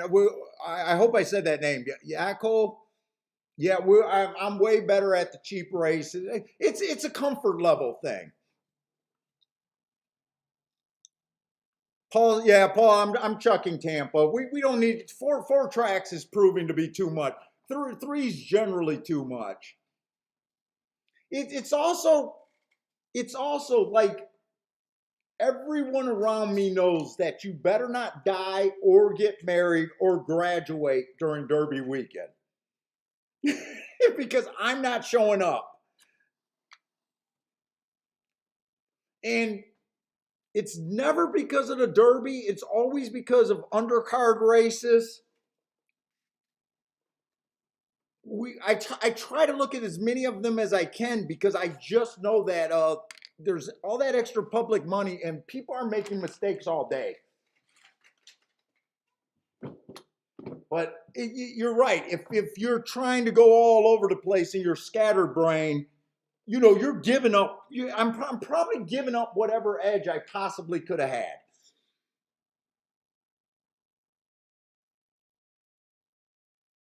And let's get dialed in on Churchill. Let's get dialed in. Let's get the tic tac toe board going there, and let's see if we can find something at Churchill. I mean, we had a 25-1 run second. There was a 39-1 winner. That they've been having prices out there.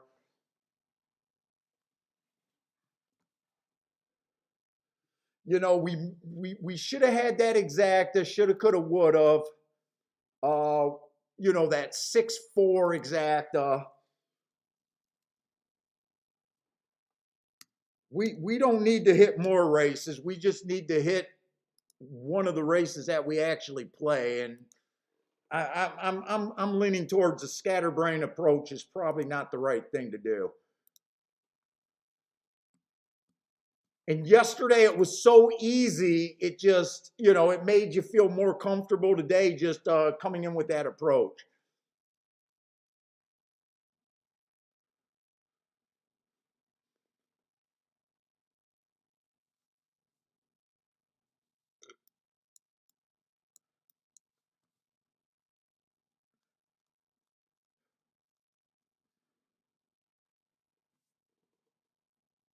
This is, how do I not, let me just start over. Feels like I'm missing shit.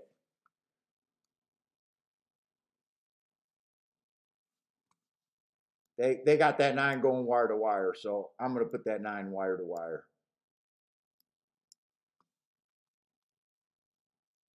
We're gonna zoom in here and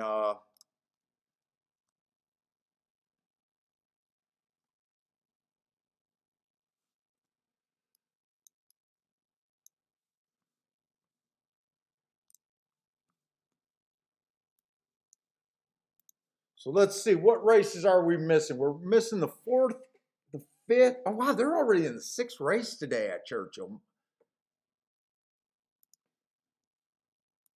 Or they're already in the 7th race.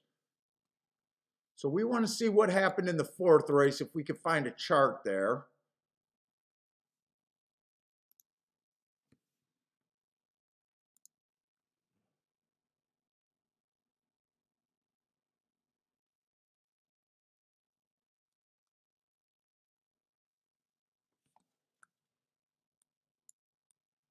Is that right? There's been 2 closers on the turf from the far outside.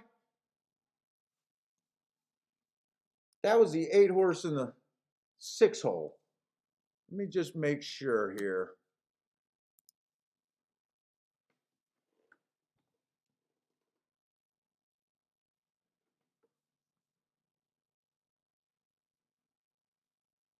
What race am I missing? The 4th race?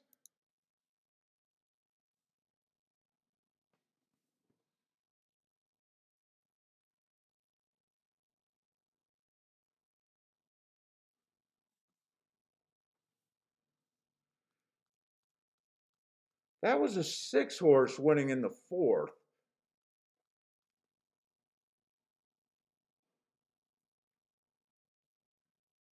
That was a race where the 4 horse had the lead. The 6 must have stalked there. The 6 must have stalked there. They don't have the chart up.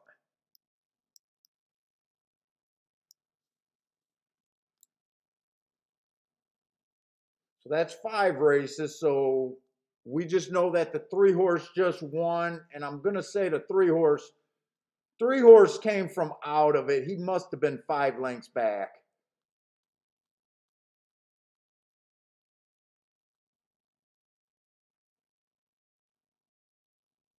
He must have been 5 lengths back. The only thing I want to make sure is that we really had 2 8 horse winning on the turf today. Is that right?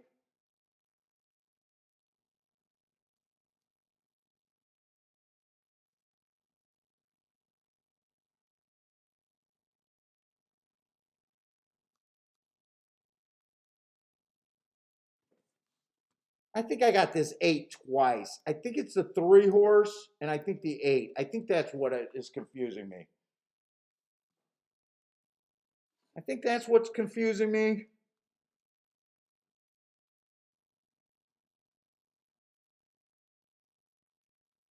And last race, I just don't remember if that was a mile or a sprint.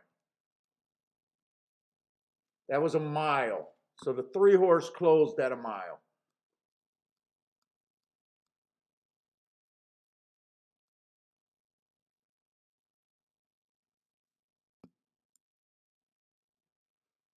So God, they're doing a little bit of everything. They had a wire, a stalk, a close. They had a far outside, a middle of the track, inside. Ugh.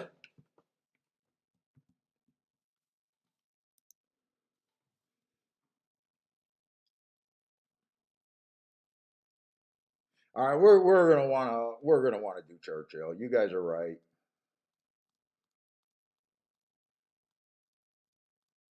You guys are right. We're going in the 7th race. We're gonna do Churchill first. I know we got a ton of time, but we're gonna look at Churchill first.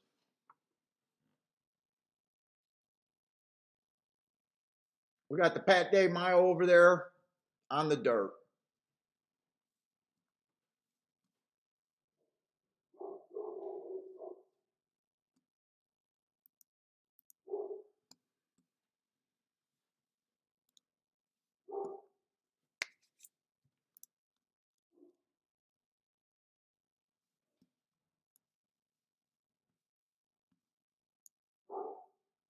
Seven is out.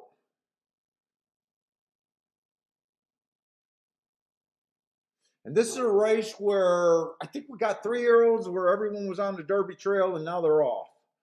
That's what the Pat Day Mile basically is, right? 3-year-olds, a lot of Derby hopefuls that didn't quite make it.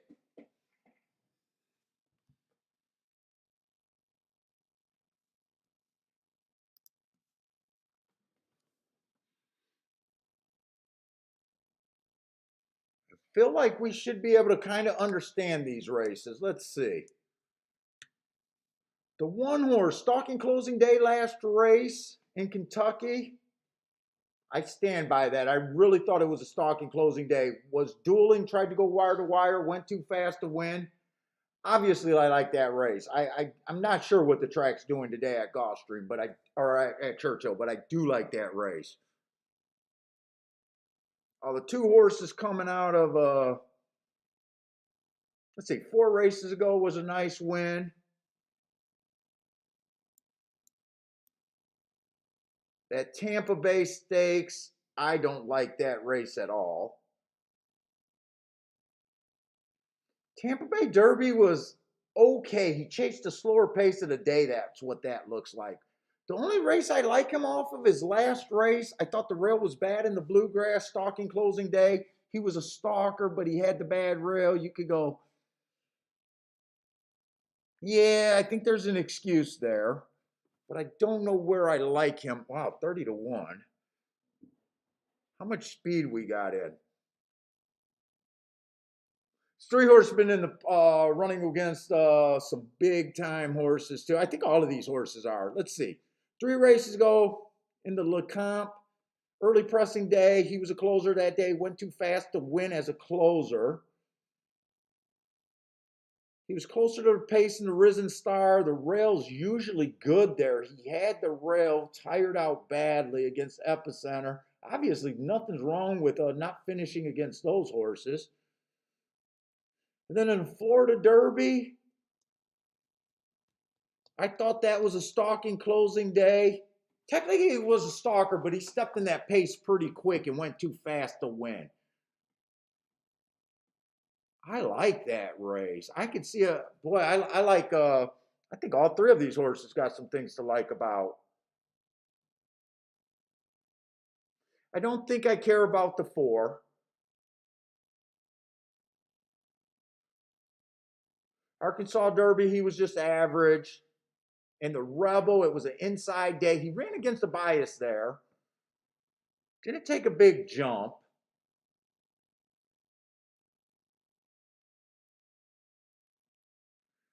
think I care for the 4.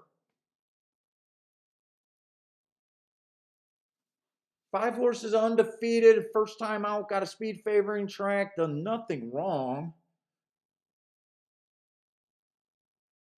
What happened to this horse? Just wasn't on the Derby trail or just started too late? He's a nice nice horse, done nothing wrong. Fastest winner of the day last race, 4 to 5. 4 to 5 just seems short in this type of field. It just feels so damn short. Like you would have to say he would have to have a 90% chance to win this race to take 4 to 5. I don't even know what the math is. I don't go down that low. To me, he's just over bet, and to me, I just blindly try to beat him if I play this race. But nice horse, done nothing wrong in his career. I mean, fuck.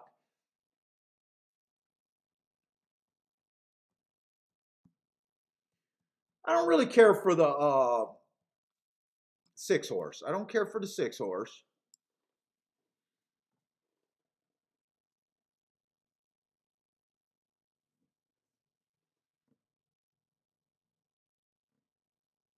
Ooh, look at this horse. This horse has been going too fast to win every race.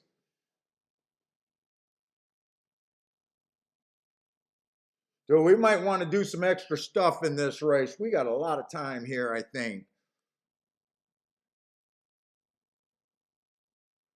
A lot of nice. Let's not ignore pace this race. How many horses are going to lead here?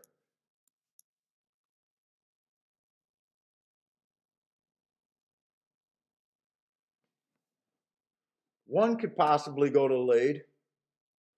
2 looks like a stalker. 3 looks like a stalker. Let's see if we can do a little pace projection here. We don't need pace numbers.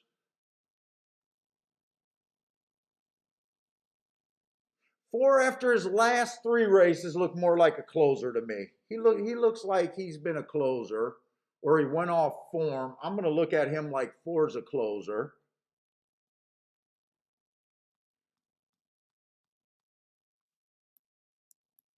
I'm going to put 5 straddling the line. He's an EP. He looks like he can go to lead or a stalk.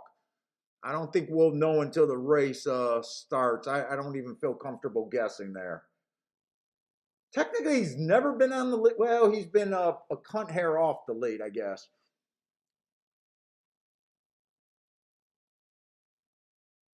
When I have sprinters stretching out, what I do on the pace thing, if I think the horse, I move him up 1 step. So if the horse is front end, I just assume he's a front end. But if I think a sprinter stretching out is a stalker, I like to put them where I think they're going to be on the lead. If I think the horse is a closer, I think he's going to be a stalker. I bump him up a spot. This horse I'm going to put straddling the line, 6 for speed. I don't care for him, but I think possibly he'll be a leader or stalker type. Let's see, 7's out. I think I want the 8 on the lead here. I think 8 and 1 is probably the 2 safest horses to see probably battling.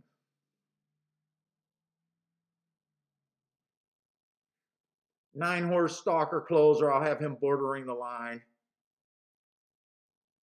10 horse is probably a stalker closer too. It's not exact science, but if you know, we should be close to what we think the pace is.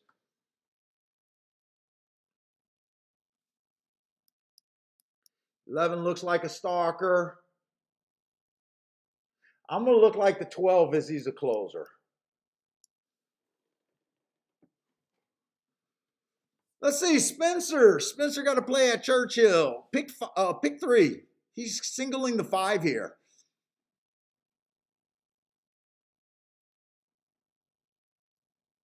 ABC favorite is already calling Papa Cap for the Preakness.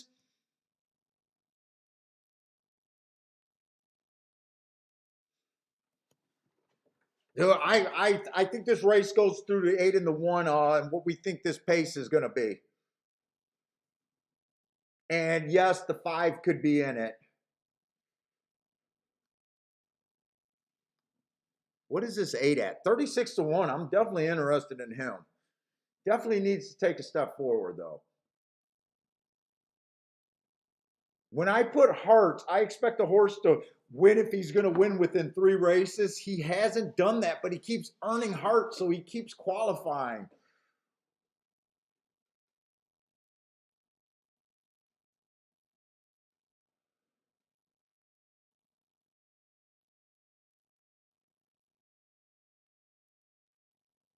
I think 8's the horse that needs to lead the most. 1-7-1.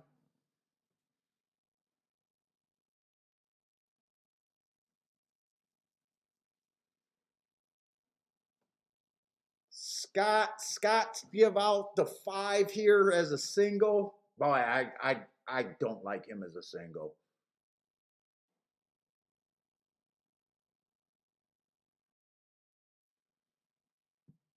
I think I want to do something with the 8 and the 3 here.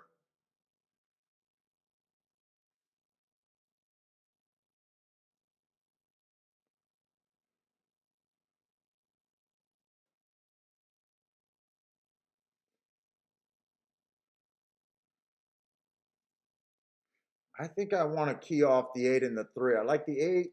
If the 8 can win that speed duel, and the 3 on the stalking part of it.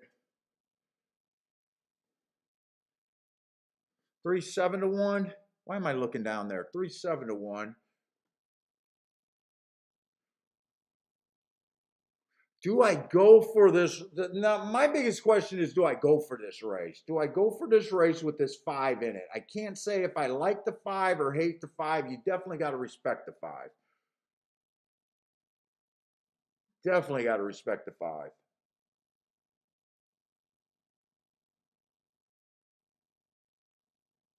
Done nothing wrong. Let's see, the way they beat the 5, if the pace is fast and the 5's forced to move or the 5 gets involved in this pace. I can see this pace being very fast.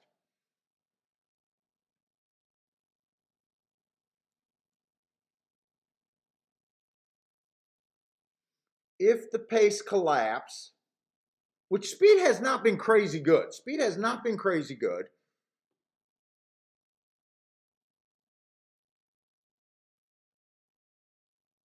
I definitely like Papa Cap coming off the pace a little bit. I think he can get first run.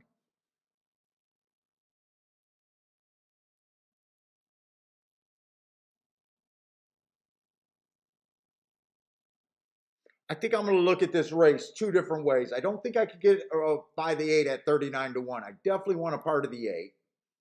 I definitely want part of the 3 if the pace collapse.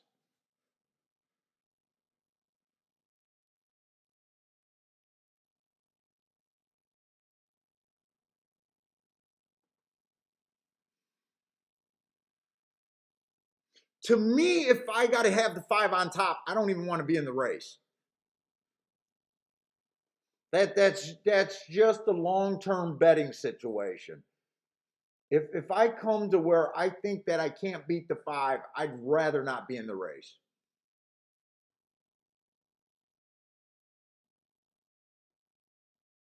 But I do think the 3 can beat the 5.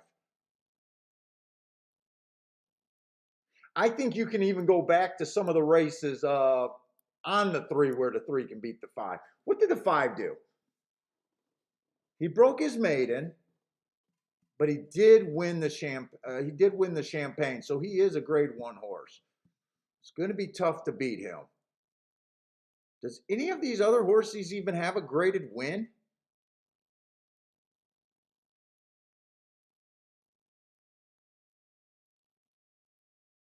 None of these horses have had a graded win.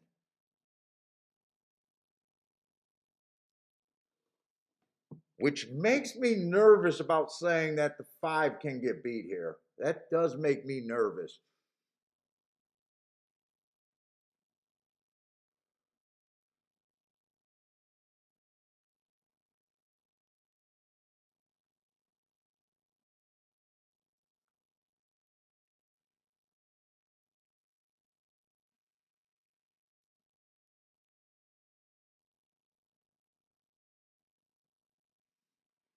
Mm-hmm.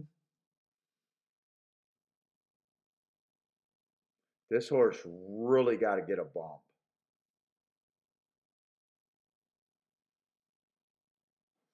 Let's see. In the Rebel, when Uno Ojo won that race, I thought that the inside was good, but I did think that it was coming off the pace. So this horse did have the inside. I'm using this 8. I can't get by this 8. Win or lose. It's just how much.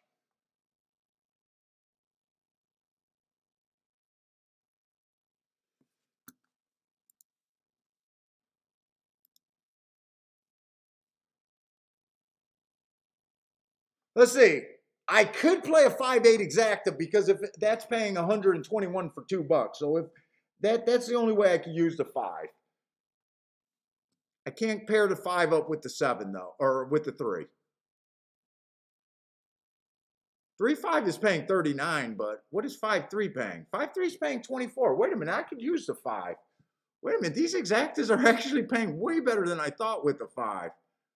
I don't have to completely try to beat the 5.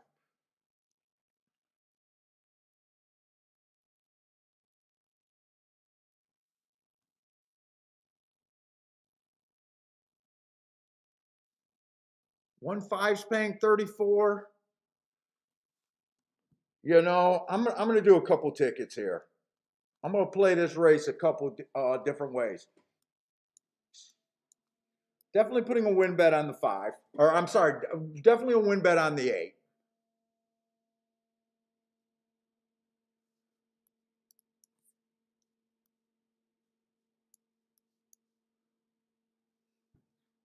Part of me doesn't want to use the 5, but the fact that he's the only one that won a grade 1 race, I can't ignore that fact.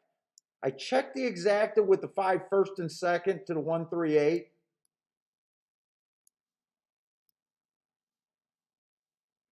I think I'm going to do that. 5 to win, or I'm sorry, 8 to win.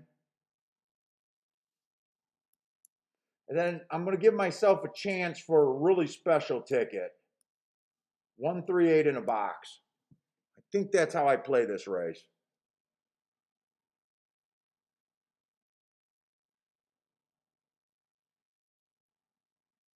11's at 9 to 1. 11, these are all nice horses. It's like you're really separating. You're really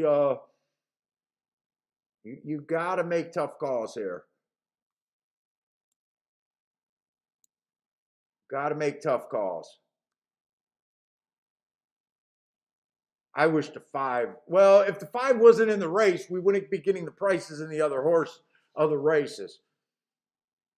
I'd be happy if the 5 rears up safely and just takes himself out of the race.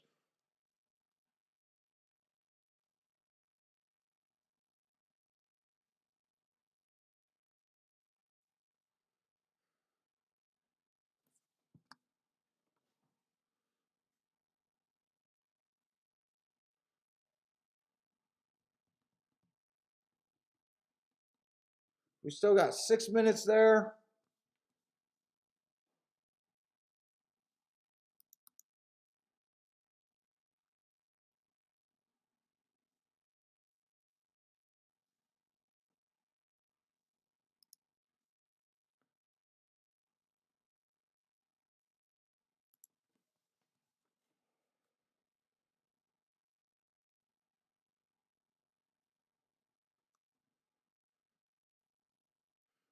Don't like.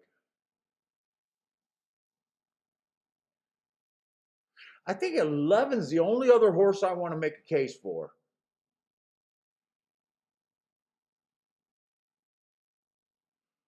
I think 11's the only other one I really I'm like figuring, do I want to go one more horse?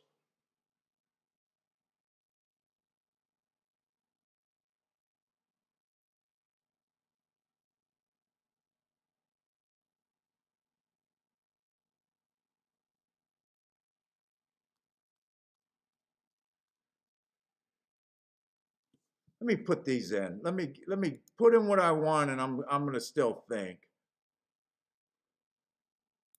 8, That price, no brainer.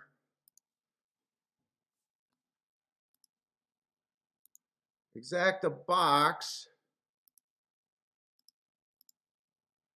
138.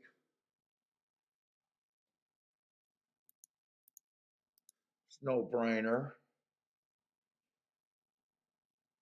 Let me check these. Let me check the prices with the 5. 5-1 is still paying 20 to 1. 5-3 is paying 23 to 1, and 5-8 is paying 100 and some to 1. Or no, to 2. Oh, wait, are those to 2?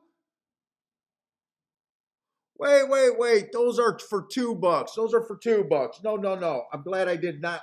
I'm glad I checked that. I do not want this. Those are playing 10 to 1s. The only exact I want with the 5 winning is to the 8. I don't want this ticket. I'm so glad I seen that. The only exact I want box is a 5-8. Jesus Christ. Oh, God, I'm glad I seen that.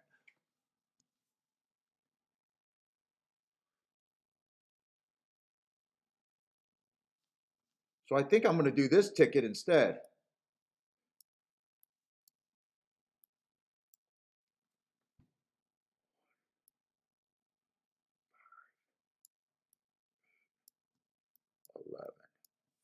Instead of the win bet on the 3. That's what I'm doing now. I'm glad I seen that. No, I don't want 5-3.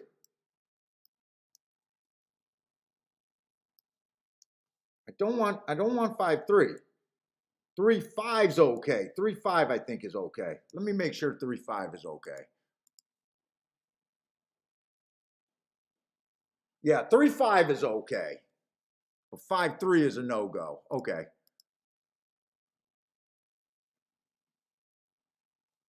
So exacta box 5-8.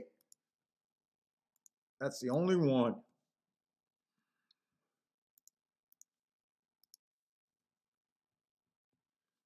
And then we want a key box with the 3. I do like the 3's chances here. 1-7. No, I keep putting the 5. I don't want the 5. I want the 11 instead of the 5. And why did I hit a 3-3 exacta? You can't play a 3-3 exacta. All right, I think I worked that out. So I don't got a win ticket on the 3. That's how I bet the race. All right, let's see what we got on the chat. Oh, Rick, thank you very much for the super chat, man. The show is sponsored by Rick today. Sam, what's up, Sam? Yeah, Sam, thanks. Yeah, I realized that late. I seen the 20 to 1 and I was like, well, 20 to 1's not bad, but 20 for $2, I can't deal with it.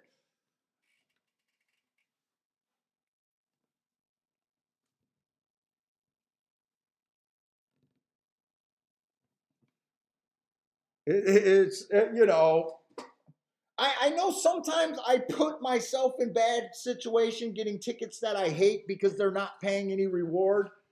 But I try to just make sure those are mistake tickets. You know, we're all going to make mistakes on our ticket constructions. It's just best to be good with it. You know, to try to be better with it.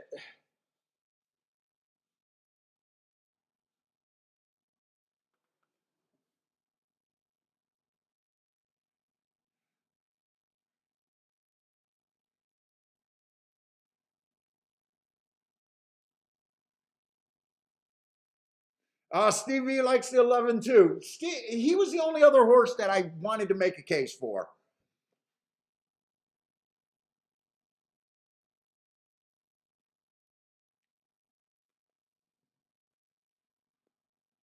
I really just want the 5 to rear at the gate. Safely rear at the gate, just safely.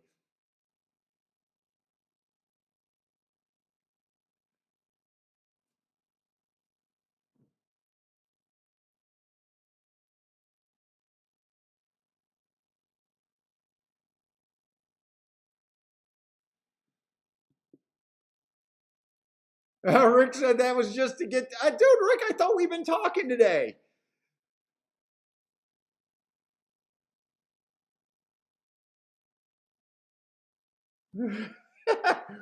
Rick's like, I'll throw money to get his attention. Damn it, dude! I really need 3 screens when I'm doing all of this. I thought 1 in the 8. Who is it? 3? Oh, 3. I thought I wanted the 3 to right here. Oh, 5 did not get the good break. 5's way behind. Hopefully that's a good thing.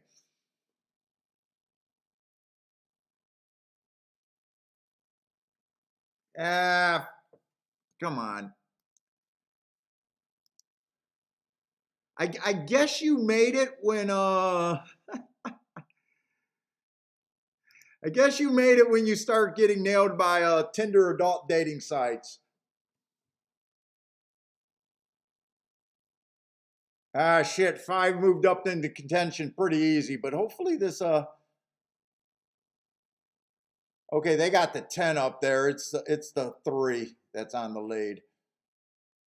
The chick lick guy is going crazy. The 8's not running at all. Oh, come on. 11's getting a really nice trip. Come on. Any way I can get this 3 and 11 home? I don't think this 5's going anywhere. 11's going to, come on, 11. I'll be happy, but I need the 3 to get second here.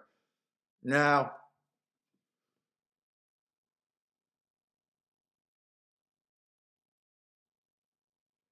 They all ran a nice race. I just keep being wrong about one horse. I've been wrong about one horse every race. And not really wrong. It's not like, I erased the exacta just because of value. I had the 5-3 there, but getting 10-1 and having 2 things happen is just not a good bet.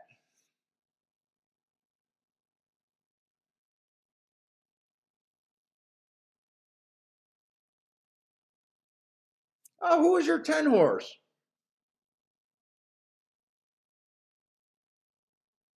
Yeah, I didn't care for him. The 11 was the only horse outside of the group. Those shots at 40-1, I'll take those shots all day. I didn't waste a ton of money on them.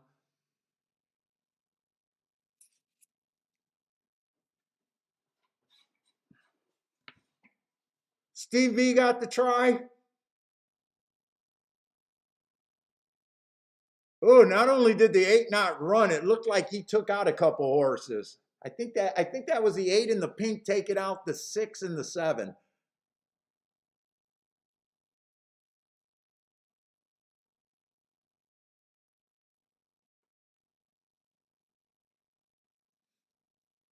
So what's the story on this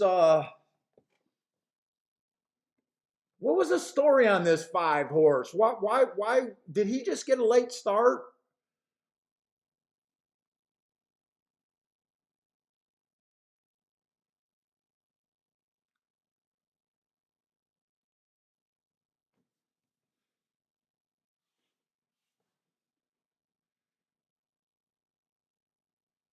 It came in 5-3-11 or 5-11-3. I'm pretty sure the 3 got second, but I'm not sure.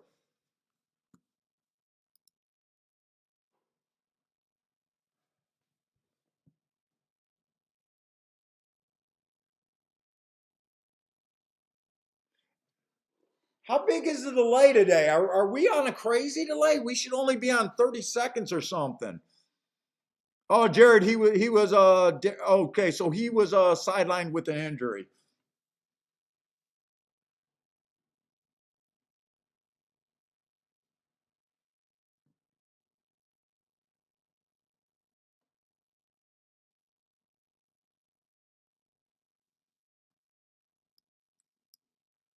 He wasn't sidelined for a year. I'm not worried about an October layoff. October of 21. Yeah, I'm not worried about that layoff. We have about a minute delay. I'll try. Well, actually, I haven't been giving out too much gold. Let me see if I can. Let me see if I can.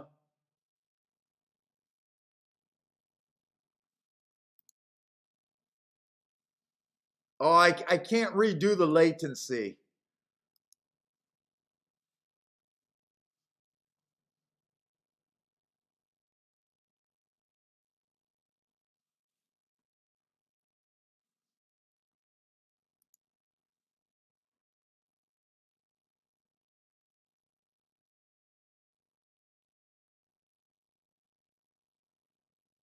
I don't think I'll be able to fix that. If the delay gets too long, I might have to shut the stream off and restart, but I really don't want to do that.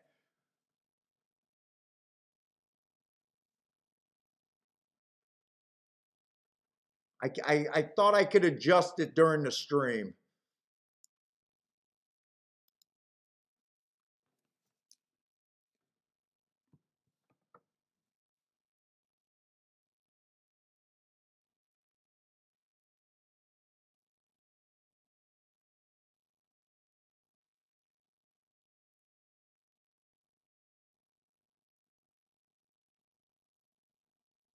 Oh, Case G saying if you're switching back and forth from YouTube, you will get behind, refresh, or fast forward. Always happens.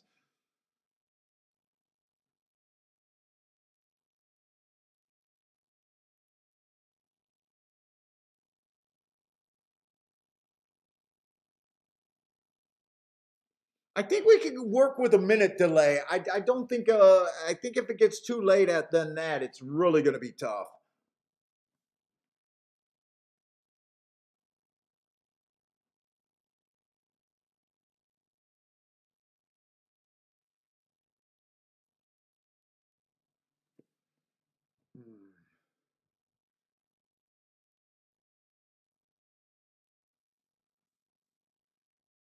See, Money says make sure to hit the like button. That sometimes fixes the delay.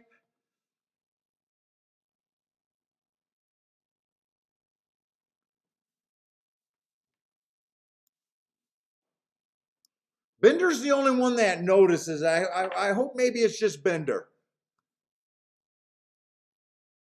Ah, okay. Bender says it was on him. Okay. Hopefully, I was hoping it was just you.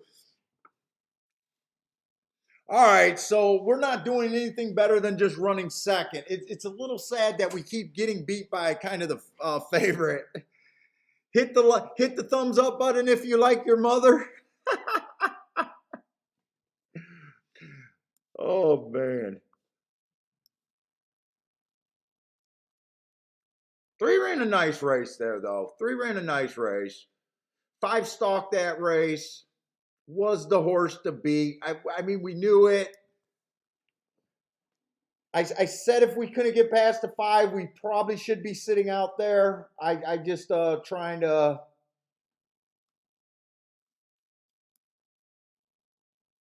give myself a chance to win. If that was a $20 exact, I would have had a winner, but a $10 exact, I can't do that.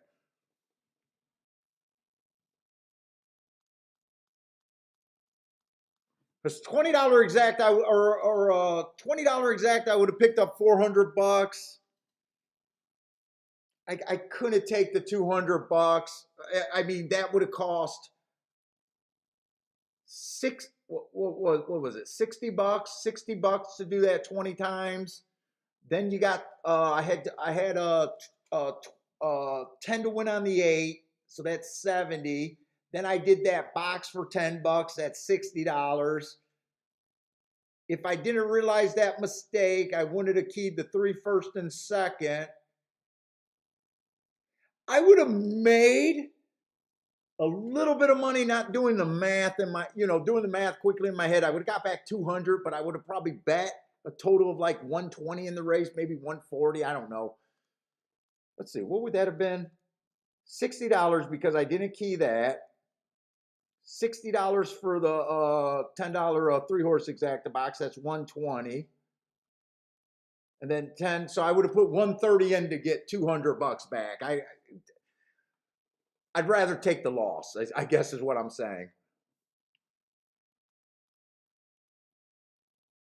Yeah, but I do the exact as for a dollar in my head. So when I say it was a 10 to 1 exact, I'm thinking for a dollar. So when I was making that bet, I was thinking, oh, I can do this bet. I can bet that 140, 150 bucks, whatever, and I'd be getting $400 back, 250 profit. It looked pretty logical, but as soon as the math, I didn't want to get a $70 or $80 profit. So I put myself in losers, when I can't beat chalk, going after these.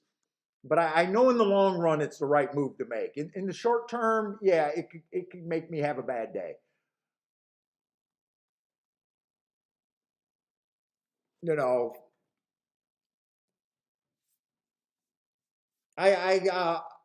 when I first started playing, I was like everyone else. Oh, if I could just make 100 or 200 bucks a day, kind of thing. I was looking for super horses at probably the price of 4 to 1, between 2 and 4 to 1. That's how I started playing the game. And I never just was that good at that time. And then I don't remember what made me click. What made me click was just realizing that you really had to get outside of the public thing. All my thoughts come from just 30 years of experience and what actually clicked for me. It's kind of like what we were talking about. Even the slot players know you don't nickel and dime a slot machine. You only win with jackpots. If you win.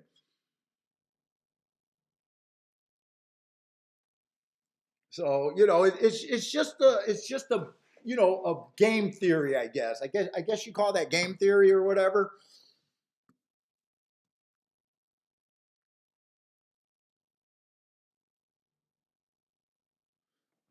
Let's see, Churchill, we got 40 minutes in between, so it's pretty safe if I can.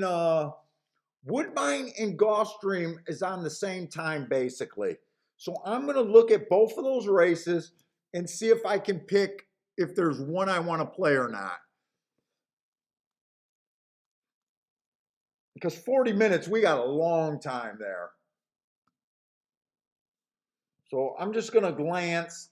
We've got 10 minutes to post at both of them. I just want to see which one of those two races might be more interesting.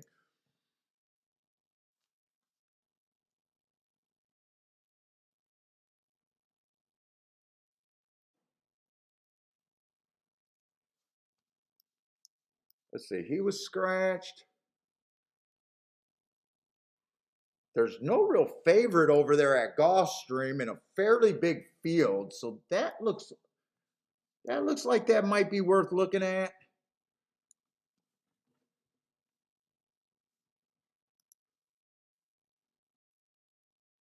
Let's try to give ourselves the best option.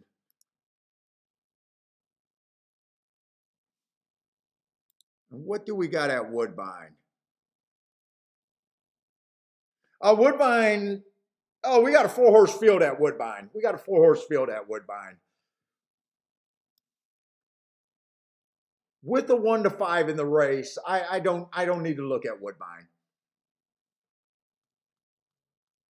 And I think the race that we didn't look at, I think both of them were kind of chalky. So we didn't miss anything by skipping those.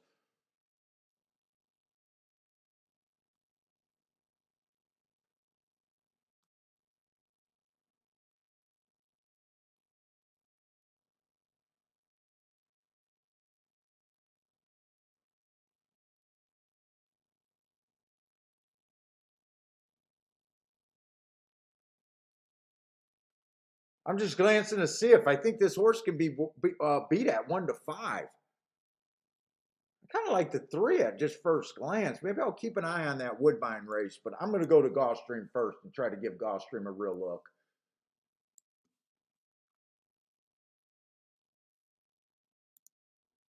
Gulfstream, we got a nice big field.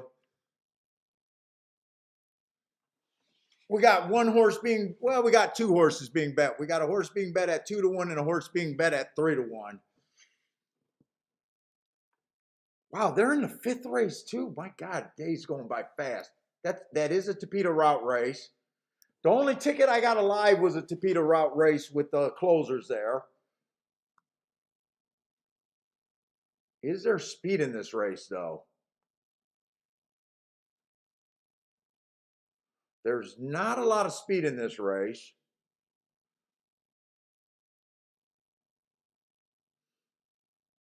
Which means they can get a slower than average pace there.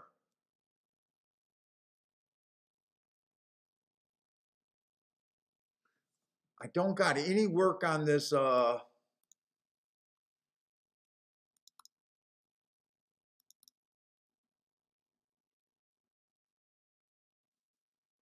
let's see, if they go slower than 25 and change, all bets are off about the track closing.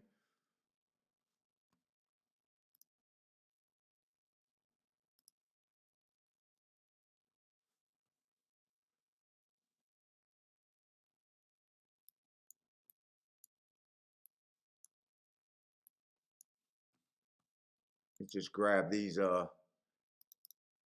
marks really quick.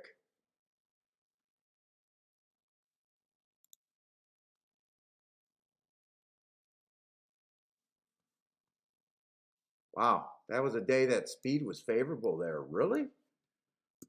That never happens over there on fairgrounds on the turf.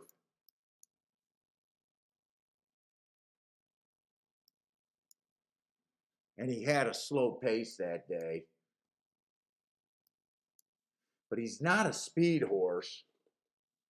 Let me look up that 2-6 race real quick. Oh, God. That race you could time with a sundial.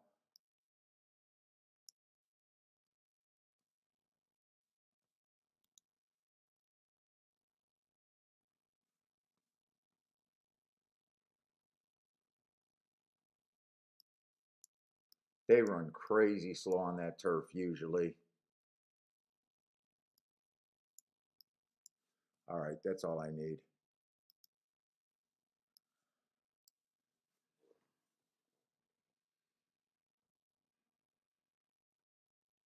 Got a problem with this 8. I think 8's the most likely to go to late. I really like his last race. But he has been able to come. Well, he's been able to come. Wait a minute. He's been able to come off the pace at a sprint. He's a sprinter stretching out. That's why every time he gets the route, or the only time he got the route, he went to the lead. I think I could try to beat him. Who gets first run?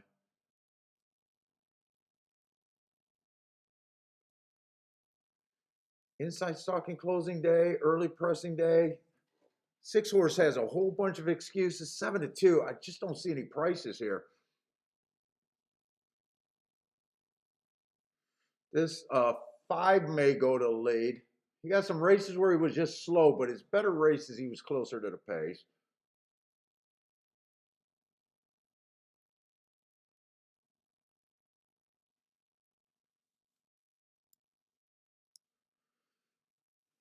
Oh, I like the 2's last 3 races. I do like the 2's last race. He's in danger. If he gets a slow pace, he might not be able to close.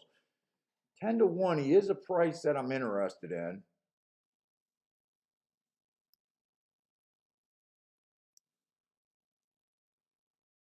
This is not a super good race.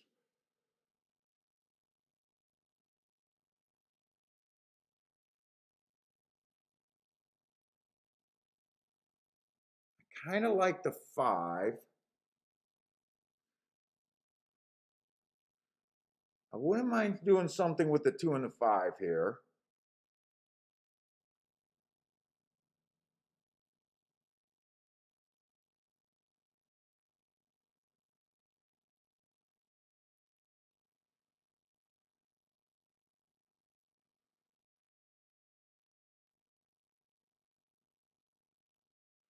Five's in danger of the pace being too slow, though. Five is really pace dependent. Man, I could see this being a super slow pace.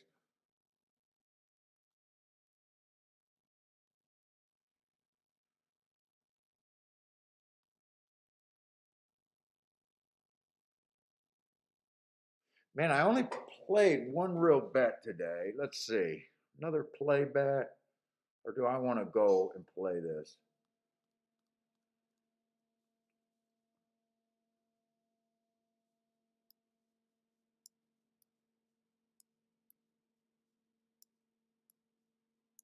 Two, five, eight in a box.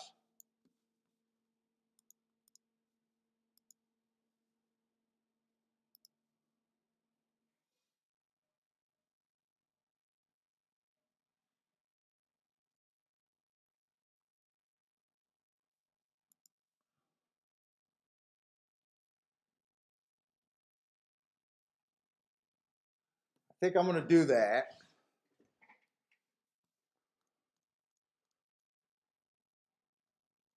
Ah, shit. I wanted to play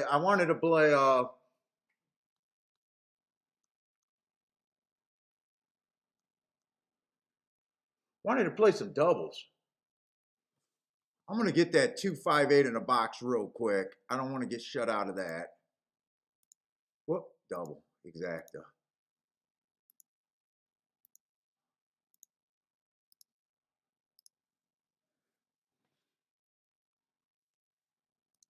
Two, five, eight in a box.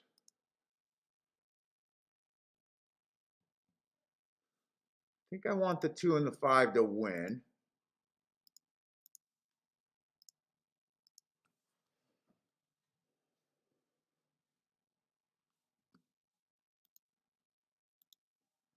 Doubles.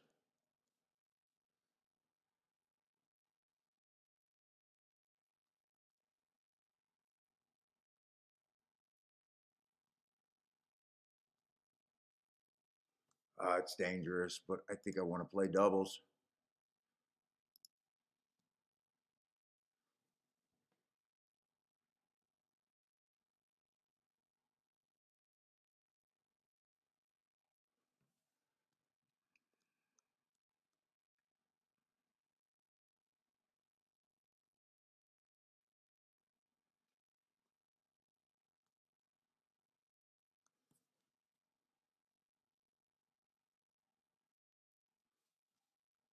Two, five, eight to the 1, 2, 3. I'm not going to be able to check those doubles completely.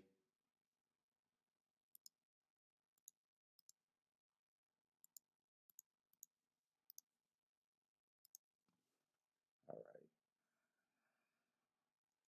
2, 5, 8. 2 and 5 to win.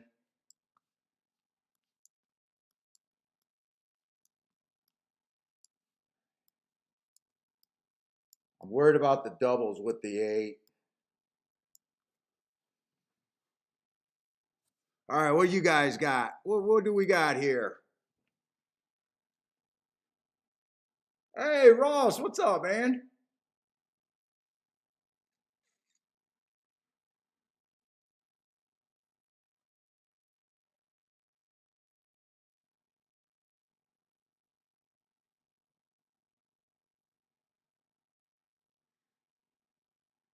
Okay, 1 and 8 is going. I thought we need a decent pace for this 2 to even have a chance here. I want the 5 to be in good position. Neither of my 2 horses are in that good position. The 2 horses that I'm really counting on for something. 7 got the lead there. Who was a 7?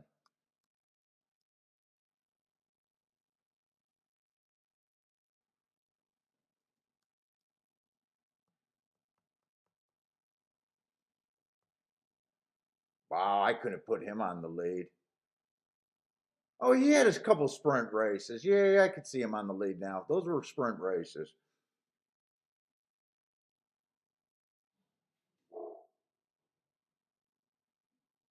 My 2 and 5 are not kicking it in. One of those got to make a move. We're getting the duel that I need. I need the 8 to win just to have a shot at the double. 6 is the horse that's a scary horse. 2, how are you not running? Oh my God, this is so bad.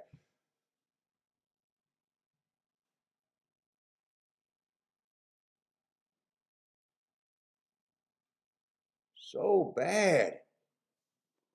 Oh, so bad there.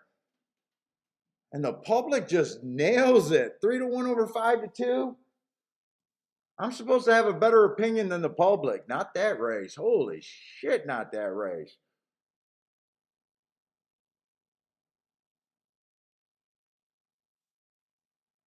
Oh, that's bad. That was bad. That was bad. I think that was my worst play of the day so far today, and a bunch of non-successful plays.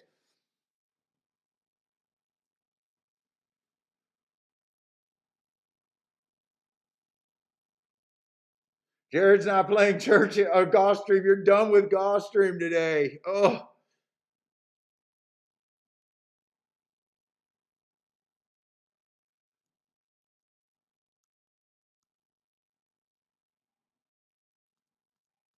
wait a minute, I'm looking at the wrong race.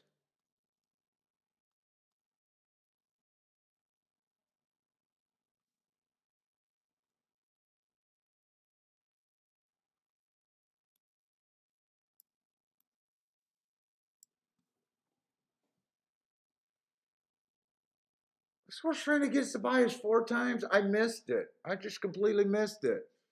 3-1 though. I'm not interested. Ugh, that's such a bad play. I thought this 2 horse was going to be the horse coming.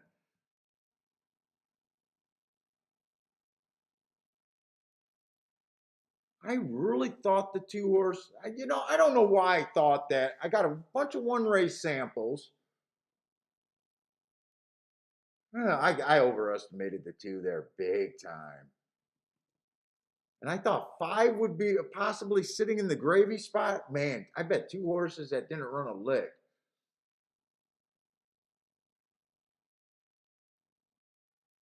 Oh boy, that was bad. That was so bad. Just don't tell me that 3 horse or whatever. Okay, nothing happened at Gulfstream or at Woodbine. In Churchill, we got 24 minutes. Oh, so bad.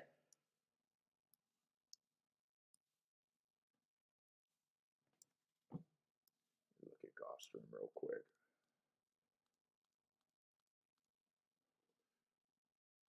We got a turf. I need this dirt to be what I need it to be.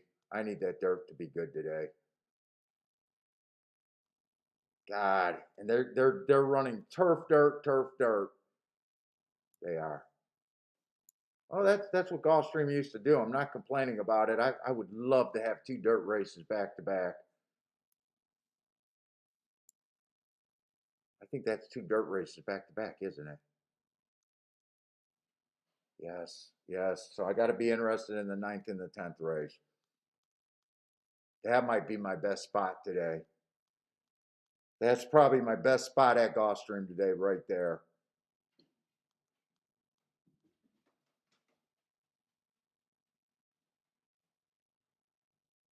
And really, I gotta look at the turf results today because there's a couple late turf races at Gulfstream. I think there's hope at Gulfstream. I'm not gonna get down on Gulfstream yet. I'll be right back. Right back.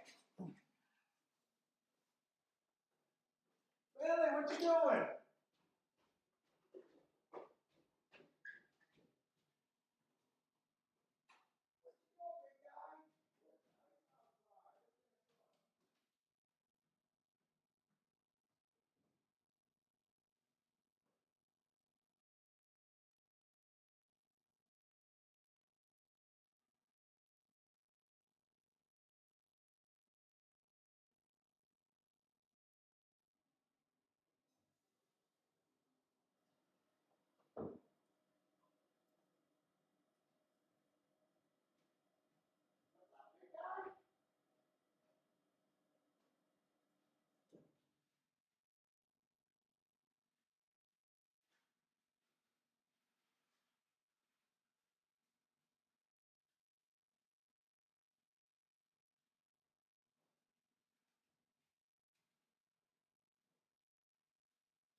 Really, we're handicapping the best at Churchill. We just got a bit of second-itis there.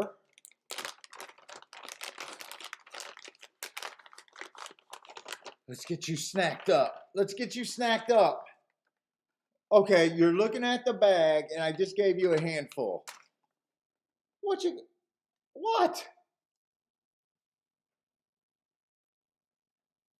Yeah, those are yours. What, you think that's mine?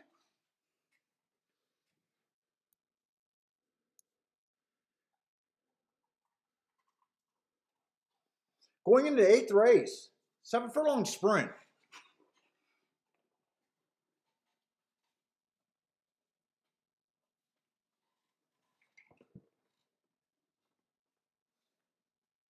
Oh my God, are you kidding me? Billy, Billy, Billy.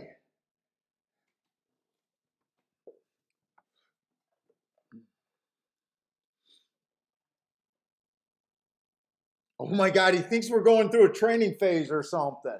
He won't take the treats off the desk. There you go. They're on the floor.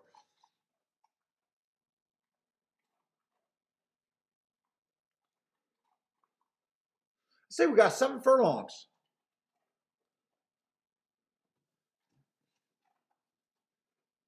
Let's see, this 2-horse ran on a bad rail. No, this 2-horse ran on a day that the rail was good. Had the 8-hole, average. He comes back, slowest winner of the day, another day where the rail was bad, stalking closing day, which he was. Huh. Today he's on the rail.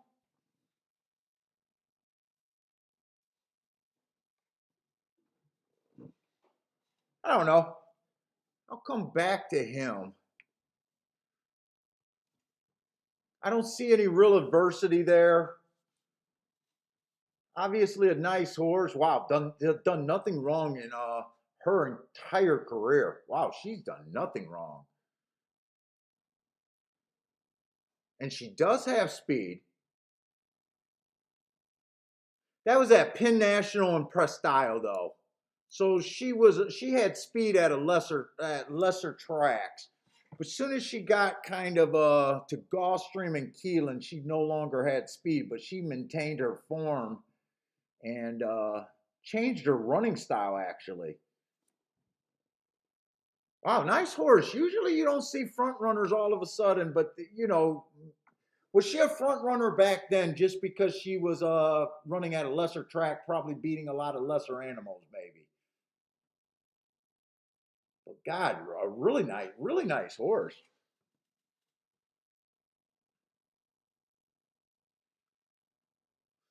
Let's see, the 3-horse, speed favoring day, 4 races back, average second. Nice race, a little bias aided. Her speed figure went down, but again, she won that race. Very nice.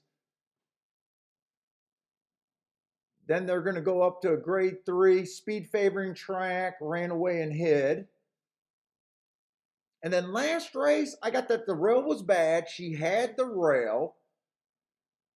I like that excuse there. So that she's probably a speed horse here. I'd be looking her.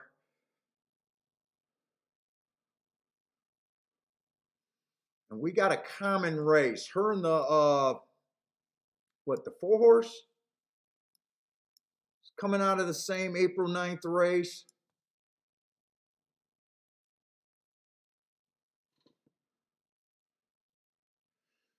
That was at Bad Rail stalking closing day. She was nowhere near that rail, but it was a stalking closing day. She got caught up in a speed duel, went too fast to win. I like that race. I really like that race.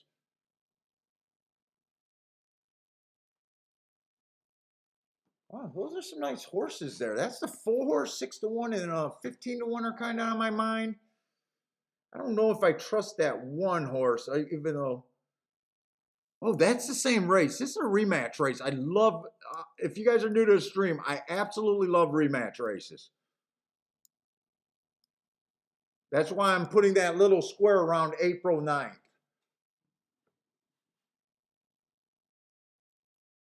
Because people tend to overbet the winners, and often in rematch races, the results change completely, especially when you thought there was a bias that day.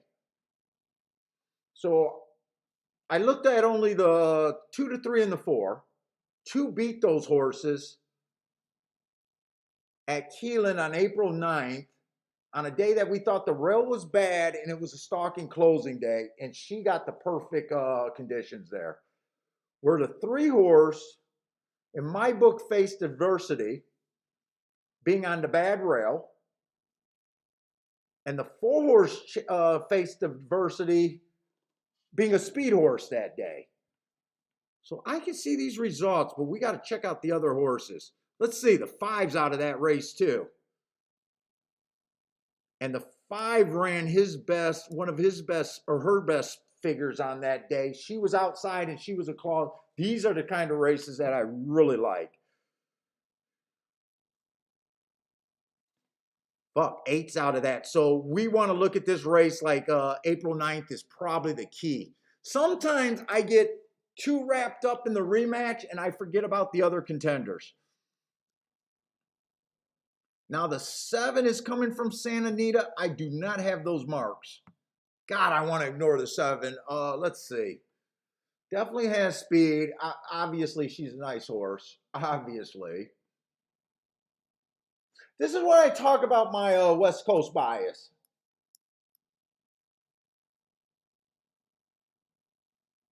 I mean, look at the field she's been beating. I mean, yeah, the speed figures are good. I'm not a believer in speed figures all that much. But it's always like, do you believe the best of the country is just beating 4 horse races? That's almost like something that I don't like.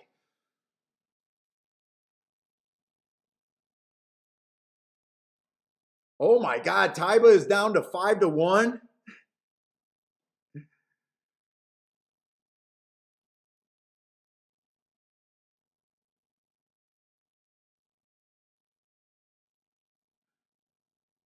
What is Paul saying? I demand no Kentucky Derby anymore, and I demand today show hosts sing. I don't know what that audio lad sync on May 20th. I don't know what all that is.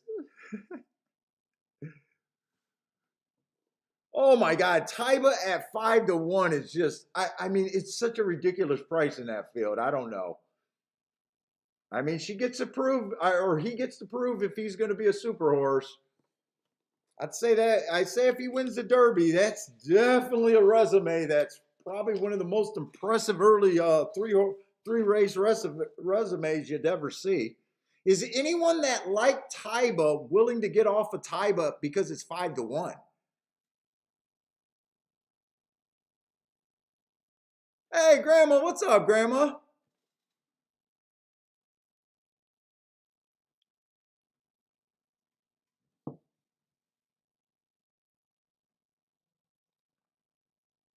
And who is this guy or lady? I don't know. Noelle? No, I do not know how to say that name. Welcome to the show.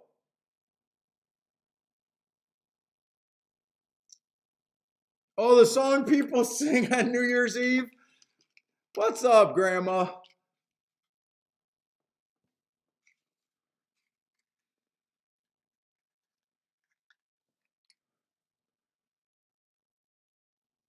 Rick is still saying that the race goes through Messier or Taiba.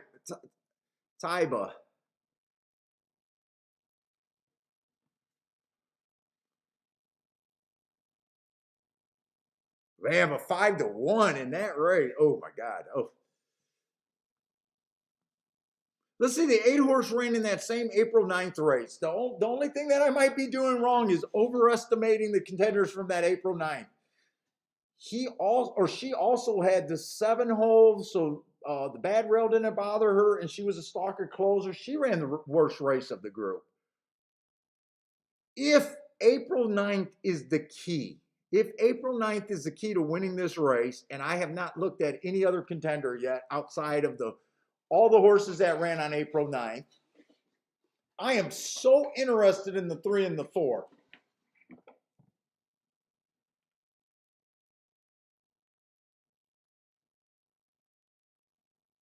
I don't, oh, this 3 horse also hopped in the start, but let's look at the other contenders.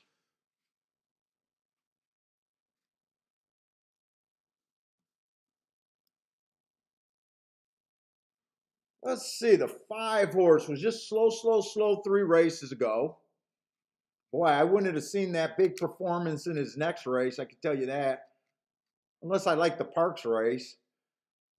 Let's see, that was a bad rail day. She was in the 6 hole. Nice race, but she had the outside of the track. Last race was a better race where I thought the rail was bad. She was inside and she still won. That's a nice race. Wow, these are nice horses. I am really splitting hairs and I don't even have any to split here. I really wish I knew what I thought of this 7 horse. Because 7 horse, so all the other horses in the race, right, that I got to worry about are all coming off the pace. I'm thinking the 2's probably coming off the pace, but she was in that April 9th race. 7's the only horse that I think has a chance of going to the lead or getting a stalking trip right behind the other 2 horses that I like on the lead. Do I just blindly bet on that 3 and that 4? I really like the 3 and the 4. I'm overestimating my notes on April 9th, but I feel like this is a spot.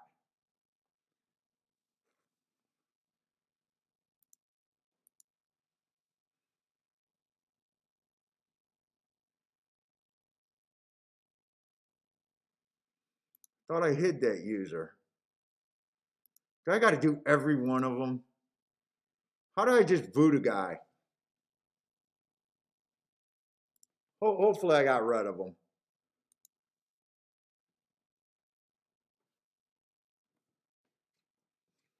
Hopefully I got rid of them. It's like, who doesn't know how to find porn on the internet? They got to advertise porn on the internet? I mean, how bad does that get?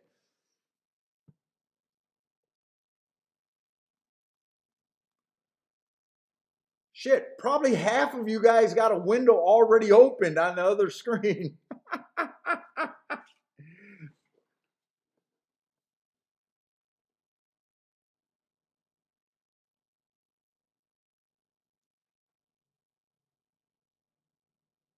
I'm betting this 3 and 4. I'm going to take a stand here. This 7 can just completely ruin my chances. But I love the rematch angle with the notes. It's so funny. Some of your guys' things I gotta approve. I just had to approve Jared's message, but porn sites can just jump in your thing and spam you. Dude, what do you guys think of the 7? Am I making a mistake by just throwing him out completely? This is like the 3rd race today at Churchill where I really had an opinion about some long shots that I wanted to play, only to have that horse that I can't answer if I like or not. Oh, oh.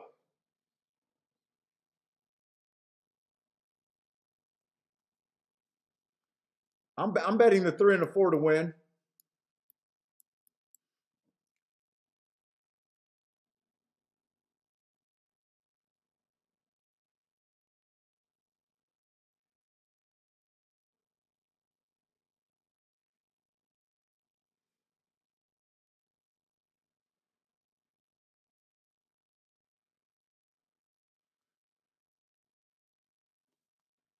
I think I'm going to do this.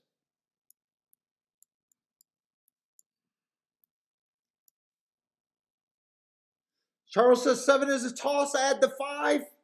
This is what I was going to do. I'm going to write down. I'm going to write down what I was thinking because I wanted to toss the 2, and I did want to use the 5.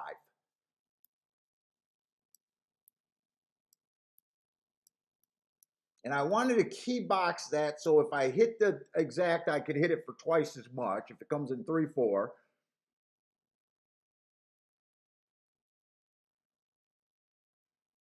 In fact, I wanted to use the 5 and the 6. Especially the 6.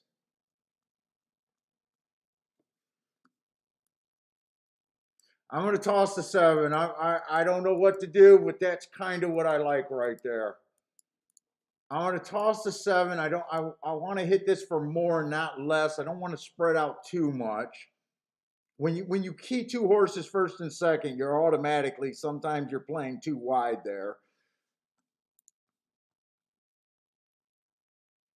I'm probably going to play the, let's see. I think this is a race where I'm going to try to hit. This race, if I hit this race, I definitely want to be a winner for the day. So how much do I have to bet to win and how much do I have? I definitely want to, I want to be up if I hit the win ticket and not the exacta is what I'm saying.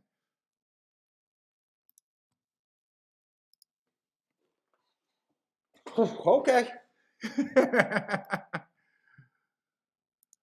So if I hit the exacta or the win ticket, I should be up. And if I hit the exacta, I shouldn't be able to lose today, is how I'm playing this.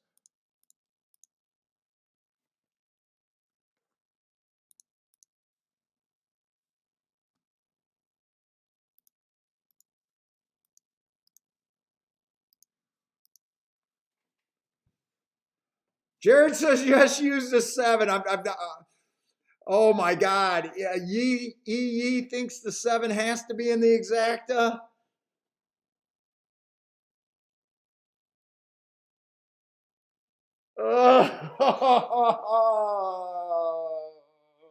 Let me look at those exactas. I might do this. I might play 3, 4, 7 in a box. If I don't think those, I think those exactas are going to be bombs. I think I'm going to play that for less than the other exacta. Well, if I put it in, it's definitely going to be for less than the other exacta. Almost as a saver where I can make money. Let's see, 7-3 is paying 100. What? Am I in the right thing?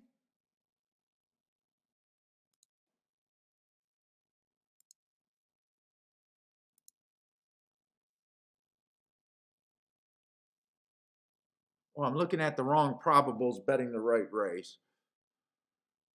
Oh, how did that work? Exacta.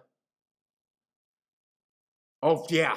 You're right. 7-3 is paying $192. 7-4 is paying 61. I can do that for less. I can do that for less. I am spreading it out where now if it comes in 3-4, I'm gonna get even more exacta money. So I do like that. I'm gonna do that, but it's gonna be for less.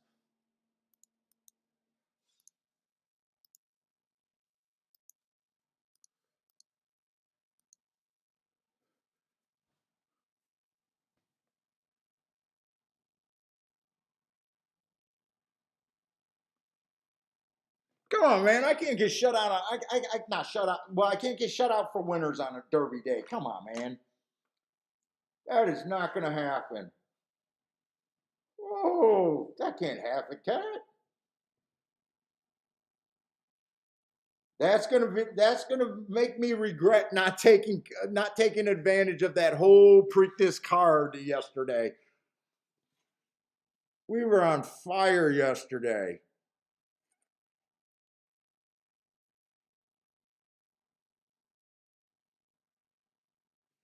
Let's see. Yee says that 7 speed is also fresher than key races.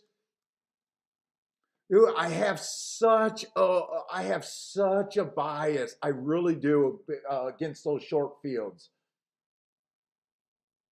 Oh, by the way, Delmar on November 6th at the route races, that track was a speed favoring surface. I do know that one by heart. But for the sprints, believe it or not, it was coming off the pace. We actually hit CC. That CC horse, I remember hitting that, and Olahu West or something was another closer that won in those races. So I thought that was a stalking closing day there. So this horse wasn't a Breeders' Cup. I just noticed that.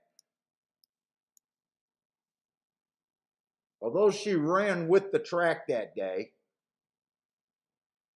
Oh, so I know who this horse is. I can't believe I didn't recognize who this horse was. Now I'm just now looking, she got beat. Isn't that the 3 or the 4 right there? I think that might be the 4 right there that beat her ways back. Alaho West, yeah. And I think Alaho West was like 18-1, 16-1 or something like that. I think CC was like 5 or 6-1. I think that was the race where Jackie's Pride was the favorite, but we thought the track was backing up, so we faded. I think it was Jackie's Warrior maybe.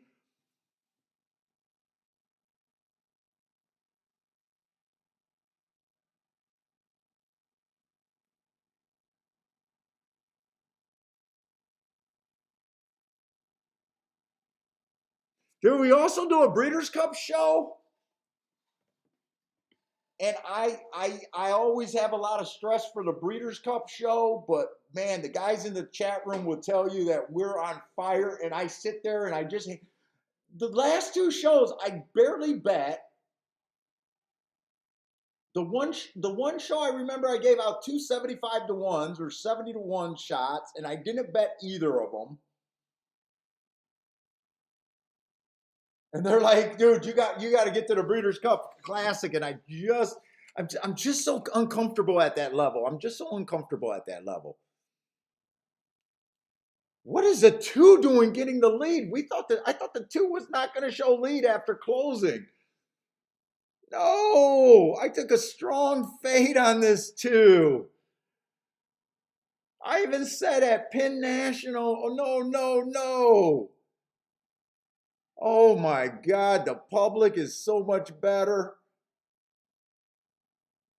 7 go by him and make the 2 just fall apart, please, and keep bringing this 3. Keep bringing this 3. Can't believe the 2 horse got the lead. I thought I handicapped that race so good. Shit. Shit. I thought I had an edge there. No edge. No edge.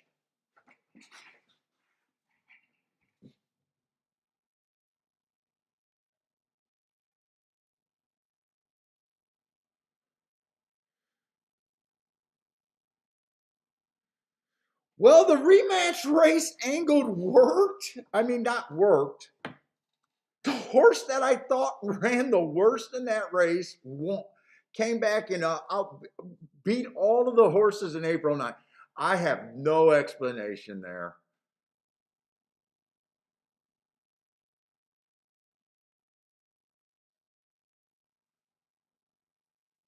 That was the 8 that got second, right? Yeah, that was the 8 that got second. Oh, man, I seen that race so wrong with that 2 horse getting the lead.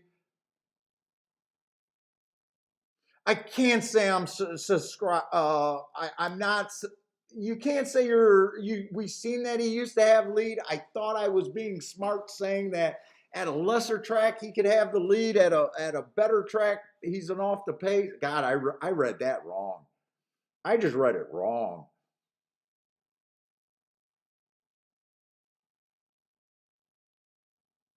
Charles is happy. He got the exact. Charles was the guy that said you got to use the 5, right? Charles, you were the one that sold me on the 5, and you hit the exact. A nice job.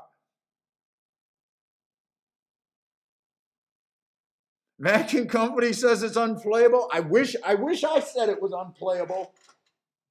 Oh God. Horses are starting to close now. I have no idea what Gosh or Churchill is doing. I am just like, I'm going back and forth with what I think the track's doing. I thought it was stalking closing. Then I was like, I'm looking for speed. I'm all over the place there.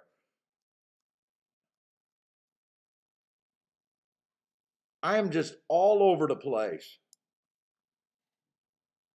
Joshua with the boom. Or Joshua with the ohm. Joshua, you forgot the B. Oh no, he does have the B. I didn't see the B there. Okay, boom. And the 8 just, dude, I have no problems. I brag when I'm right. I'm just dead bad. I'm just dead bad right now today. C Money says New York players take notice. Pratt sent the 2.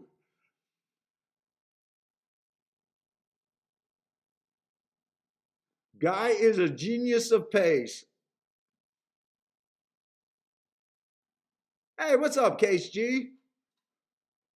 Michael Lester. Oh, Michael Lester, you're getting hurt too, man. I'm starting to feel the pain. I'm digging myself a pit.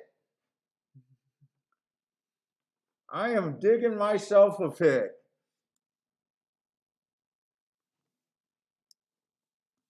But we got 40 minutes between races. Let's see.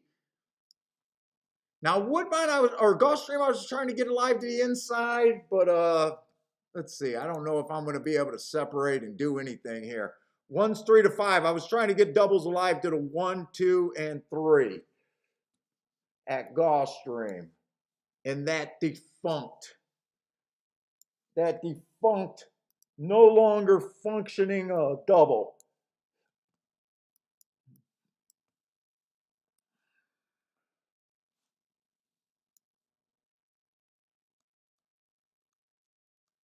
But I think that race is on the turf, and I can leave the turf alone right now there. Although my 2 and 3 are at super nice prices, it just feel like I keep just trying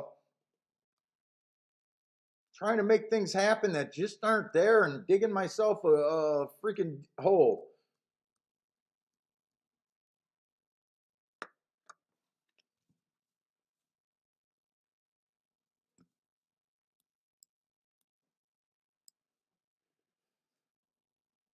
Maybe I need to come back. I had to look at the race because I was trying to get alive to the 1, 2, 3. The 3's name is just calling to me. I'll figure it out.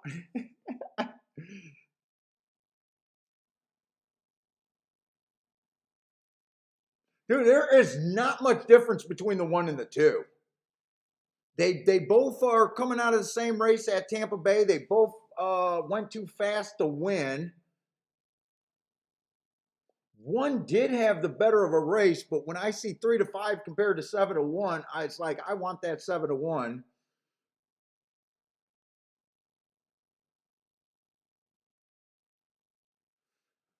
But I'm going to sit out because this is a case where I like the favorite. I'm just going to be like, if the 2 or the 3 wins here, I'm going to just be mad that I ran 2nd and 3rd in the double and couldn't get started.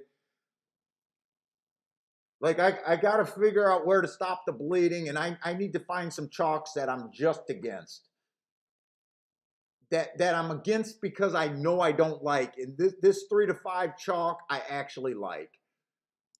So I just got to act like, I've been here before. And Woodbine's loading in the gate for race 4.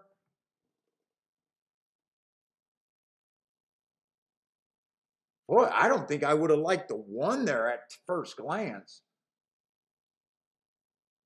I don't think I would have liked the 1 there.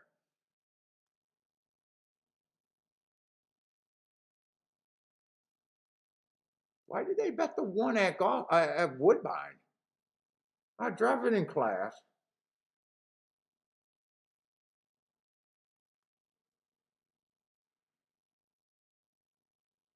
He does have a pretty big class advantage in here. Oh, I can see why they're betting him, but I don't like those type of horses.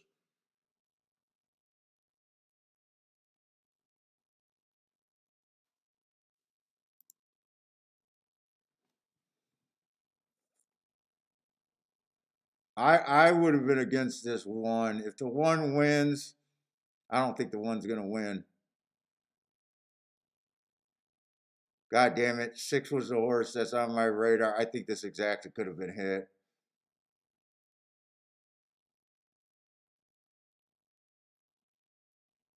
Oh, and 6 made it through.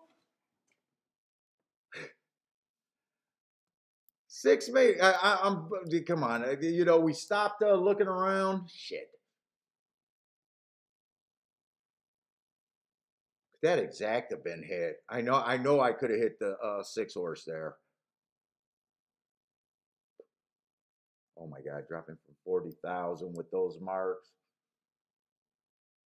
That came in 6-8. I think that exacta would have been hit. God damn it. The 2. I don't think I would have had the 2 if it came in 6-2. It came in 6-8, right? Dude, how do you get these lots out of here?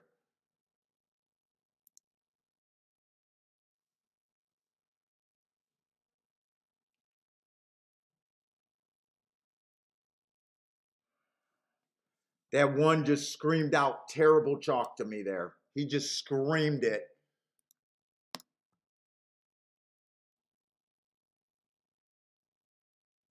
Okay, Gulfstream. That one got beat by the 4.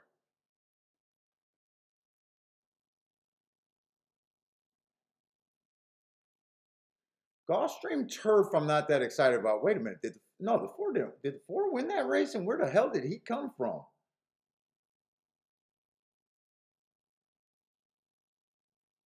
Okay.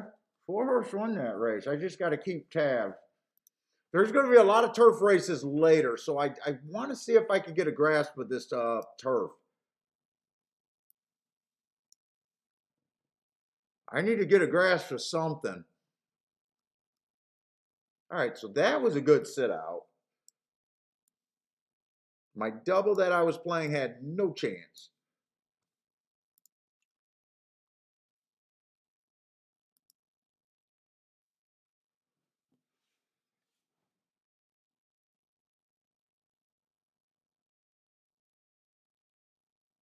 And that 4 came from nowhere when I thought they were focusing on the 4, and I was like, well, where's the 4 on the replay on that stretch run?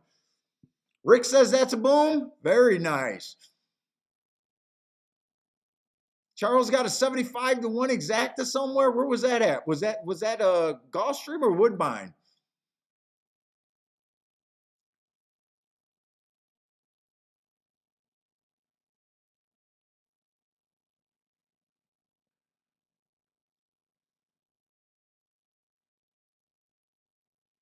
Let's see. We probably got a ton of time for Churchill.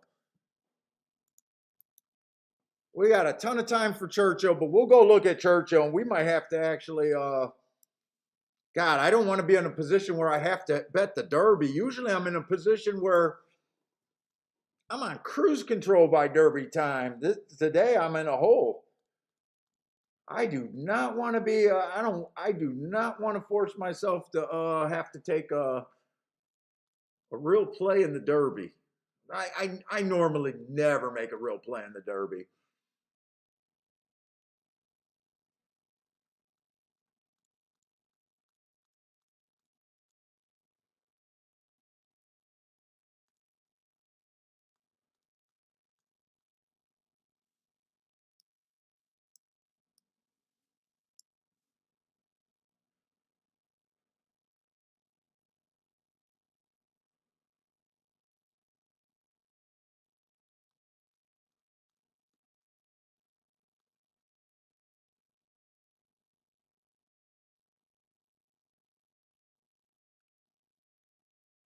Yeah, I overanalyzed that April 9th race. I'm even looking at that 8 horse going. The race before that was a really good race. Man, it's just tough. Just tough for me today.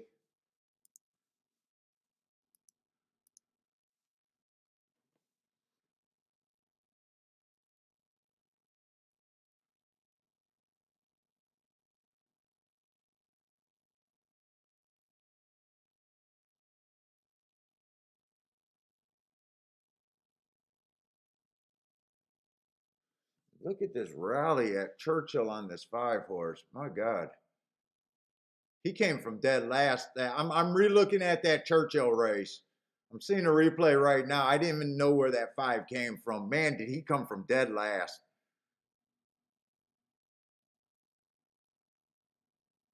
What a finish.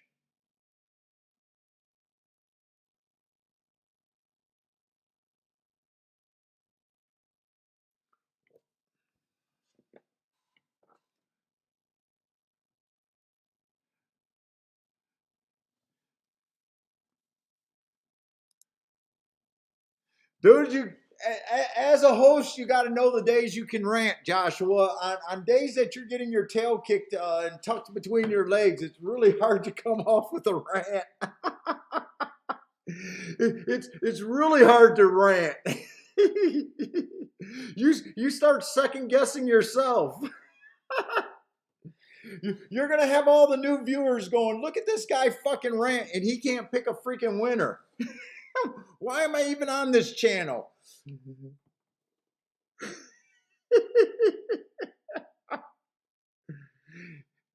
He's saying how everyone is so bad and he's gonna go off raining. I've been watching for 3 hours. This guy is only good for seconds every now and then.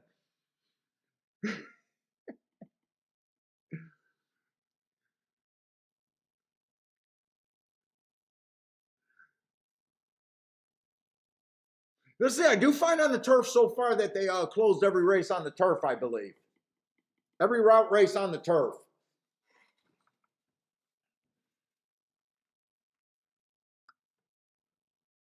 Dude, it's so much easier to put a rant on when you're crushing. It's so much easier.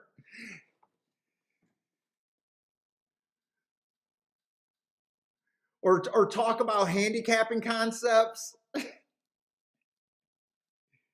Dude, why am I listening to this idiot talk handicapping concepts? He hasn't picked the winner today. It's so hard. We'll never get them back. They'll never give us another chance. That I do feel a big pressure like that. It was really lifted yesterday with us. I never realized how many people we had in the room till really late. I knew we had new people in the room.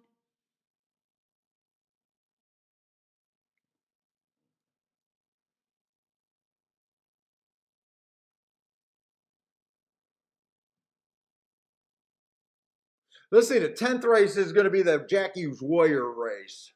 That's going to be the Jackie's Warrior race. Oh, that was the race we were talking about when Alaho West beat Jackie's Warrior. I thought that track was so bad to speed that day. I think that explains that 93 buyers. I think that's why she came back and just ran away and hid next race. Granted, that was a short field, and I don't think there was anything in that field. Let's see. How far are we from the Derby? That's just the 10th. When is the Derby? The 11th or the 12th? The 11th, the 12th race.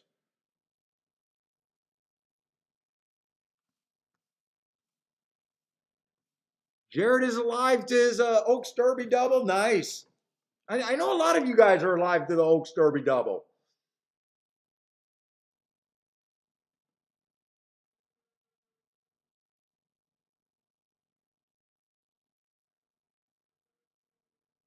Oh, Dean, you think it's easier to rant on a losing day? I try to keep my my real opinions to myself on a losing day, man.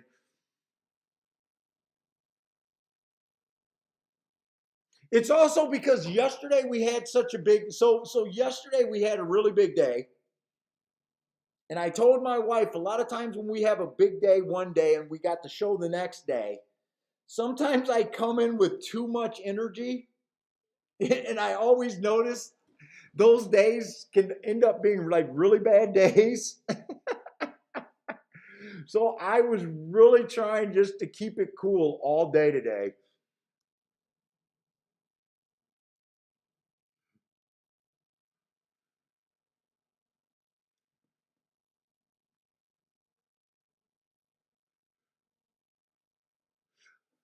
Let's see. Let's just look at this race. I gotta get centered. I gotta keep it positive. I still think I got races at Gulfstream.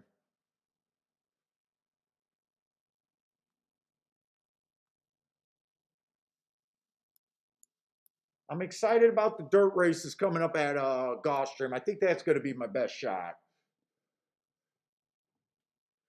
But you know what? We other than the last race, we have been doing a pretty good job talking through the earlier races at Churchill.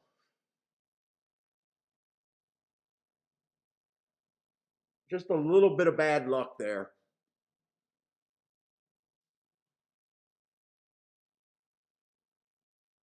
Joshua's prostate check time. Dude, luckily we haven't had any rain and I don't have to hear that sump pump dripping. Oh, that's such a killer.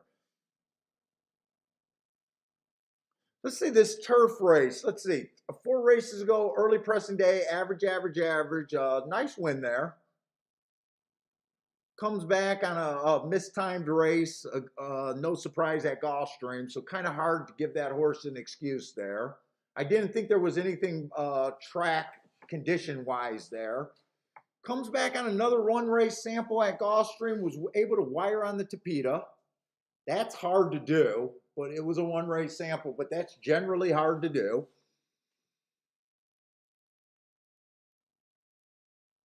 I don't know. This horse feels he's definitely stepping up. I'm not that excited for him. I don't see too nice horse. I just don't feel special horse. Uh,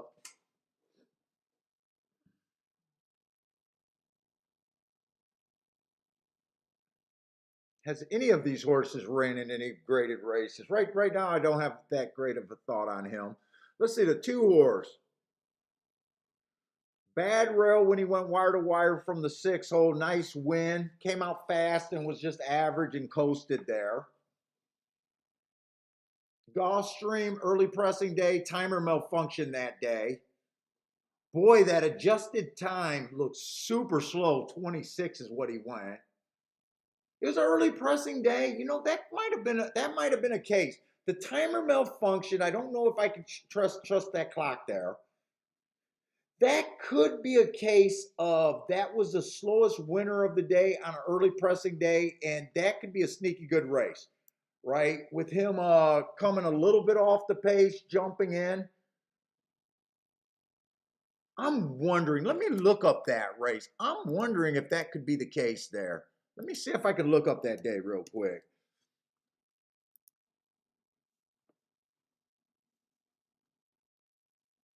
Let's see, Gulfstream Park.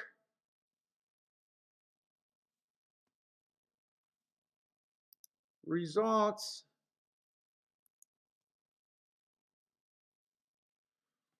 What is that? March 5th.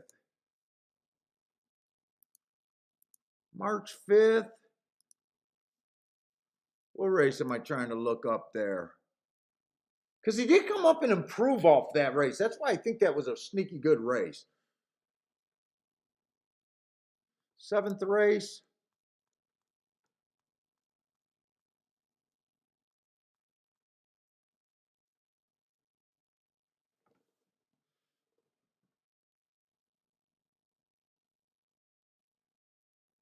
The horse that won. Actually, it was one of the slower paces of the day, but the horse that beat him stalked too. So it wasn't the scenario where I thought the leader got a super slow pace. The leader ended up finishing 3rd.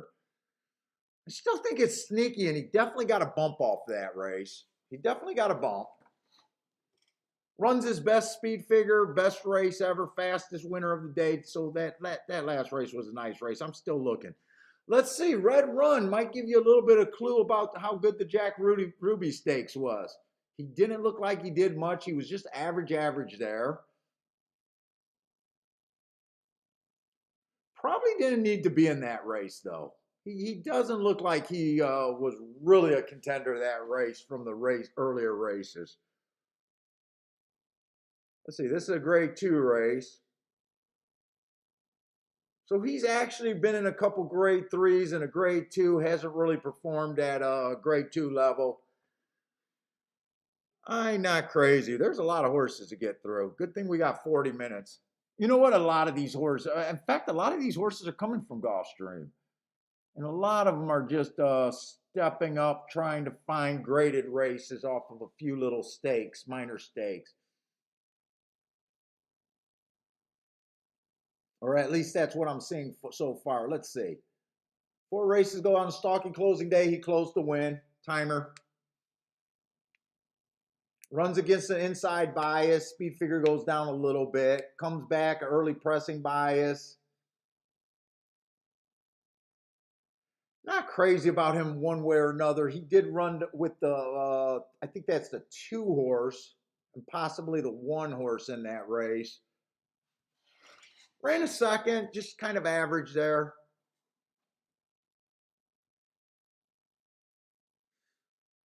But we got another one of these foreign horses that came over to Santa Anita that just ran. I am not going to be able to have an opinion on this horse. We already seen the 8 horse was one of those foreign horses that shipped over and just crushed. I usually think they have an edge.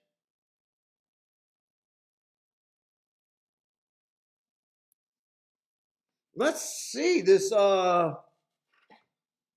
6 horse. That Breeders' Cup Turf Day at Del Mar. In fact, the whole season, it was so unkind to front runners. I think that's a really good race. But every race I think we only seen 2 routes races today, and they both closed. I love that race on the front end there. A bit of a layoff, but these good horses, you got to trust. I mean, you're going to have Chad Brown. Actually, this horse is going to take play, right? This horse is going to take a lot of. Oh, he's 5-1. I'm shocked he's 5-1. I love that race. I really question if the track's backing up right now.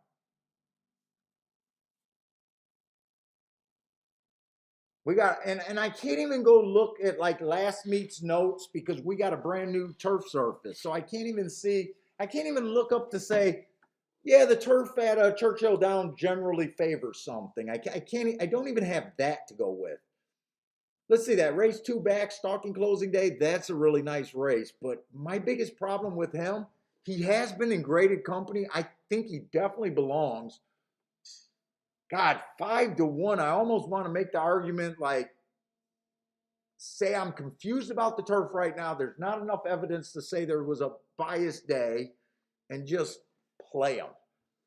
But right now, I am getting my dick kicked in a little bit.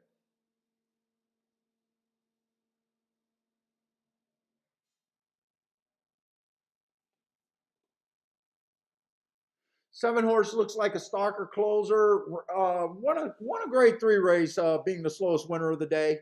I know you got to be careful with these grade 3 races because some of them can come up tough and some of them can come up really weak. That doesn't look like a race that I'm really scared of, though.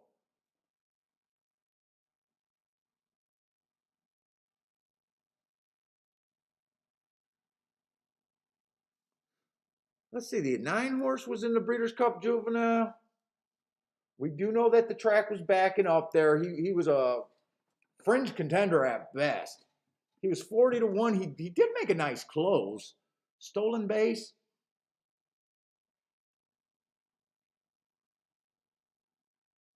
He looks like a 1-run closer to me. If the track's backing up like we kind of see, I wouldn't be shocked. And it's been backing up towards the outside today.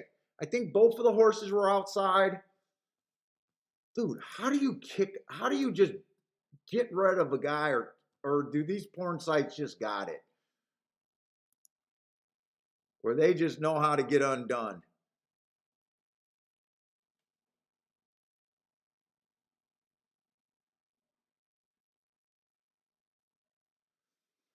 Let's say the 10 horse is coming out of the same race as the 7, and he was on the lead there battling. I always prefer speed. He was also in the Breeders' Cup, made a move too early there. That November 5th race, that was also a really closing day. I like that race. Didn't really get a bump. He has won since then, and probably would have been a heart horse if I was able to do the marks there.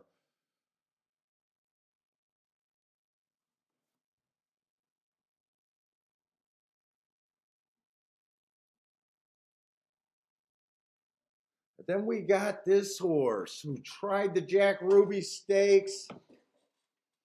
So definitely running with one of the big Derby contenders. Jared says 9 will do something here. I kind of like the 9. I'm just really questioning about what I think of the speed right now, and really like feeling a confident issue at Churchill on the turf right now. Hey, what's up, Garth? Elliot, what's up, Elliot? No, we didn't even give ourselves a chance. He had that 3-8. I think if I would have keyed the 8 first and second, we went over to Gulfstream. I knew I liked the 8 and I abandoned the race.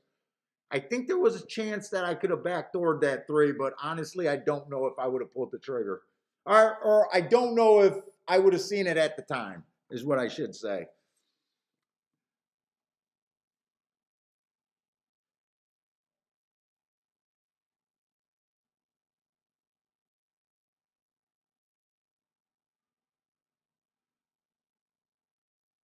Jared says sit off the pace and pounce. That's how he sees it.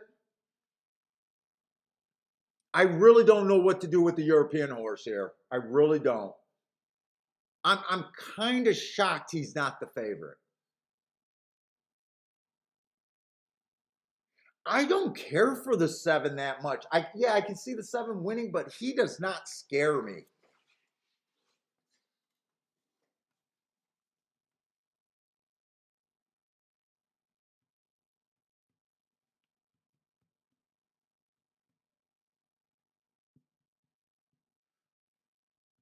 The 9's just 6-1.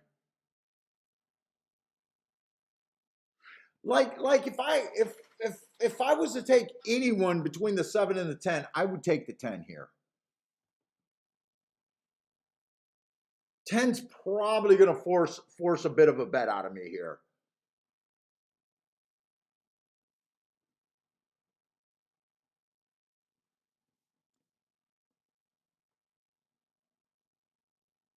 Let's see, Gulfstream, I think I still got a ton of time. We still got 20 minutes at Churchill. So I'm going to set that aside because I think I can definitely look at a Gulfstream and possibly Woodbine and still get back with plenty of time. I kind of got some thoughts on that race where I think I'm going to bet the Churchill race.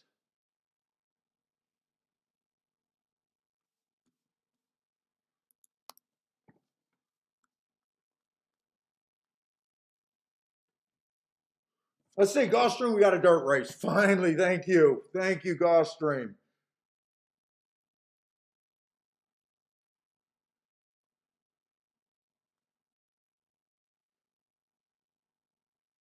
Oh, and a nice, beautiful, cheap field. Look at these beautiful horses.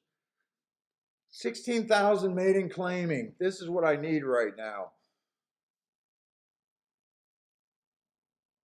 I would like to see a race with a little bit more form in it, though. Who the hell are they betting? This 5 is 4-5? Dude, he just might be the horse. Bad rail speed favoring Trip 4 races ago, asterisk. Another bad rail where he showed speed. Probably like that race.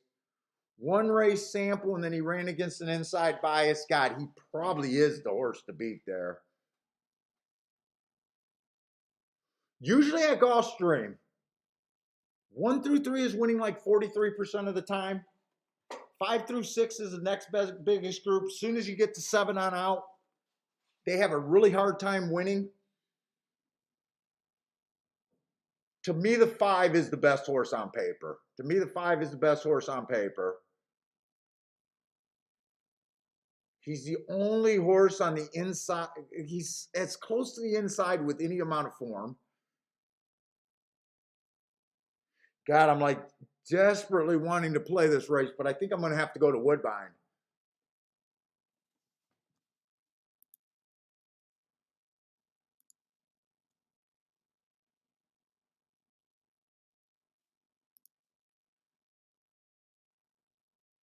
Five over to 2 is garbage. 5 over to 3 is garbage. Only 5 to the well, 5 to the 4 and 1 are okay. This rail is usually so good at Gulfstream.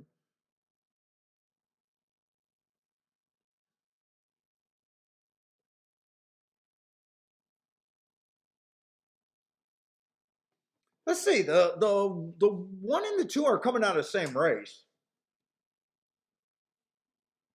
2 only ran one race, broke slow.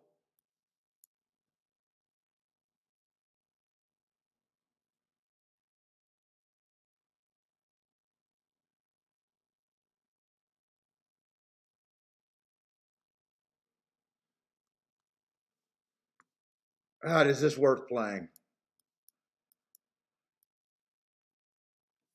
5 over to 1 and 4 were the only 2 that I could play.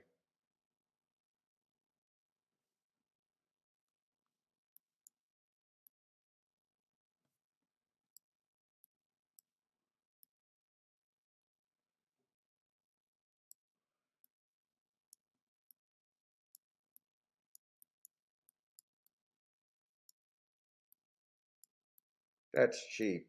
That's cheap, and that could be a decent hit.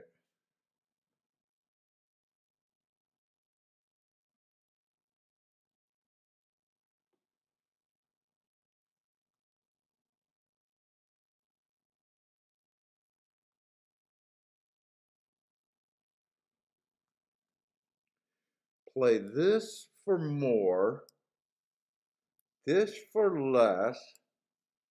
Don't need much on that for a ticket. That's a really cheap bet. That's really cheap. 5 to 1 is paying 49 to 1. 5 to 4 is paying 20 to 1. I could hit those a lot of times for. I think I do that. I think I just do that and walk away.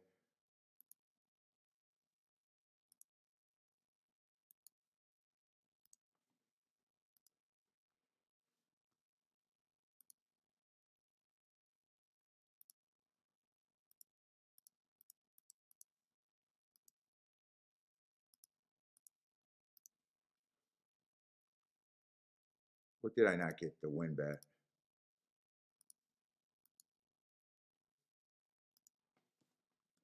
That I don't mind. That I think I can make sense out of that for really cheap.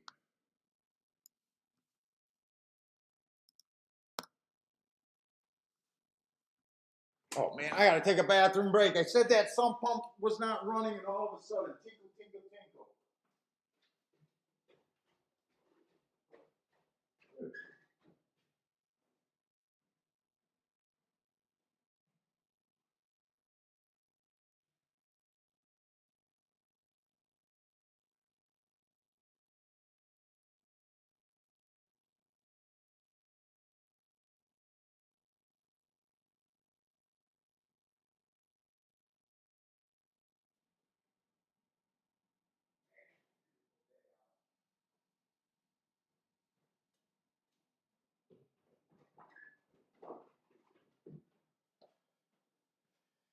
Man, it's a beautiful day outside today too.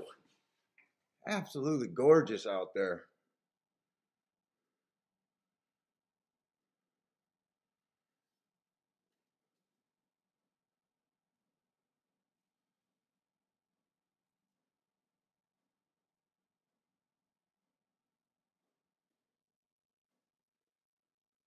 Ooh, one's coming off some nice races. What is he, 9-2?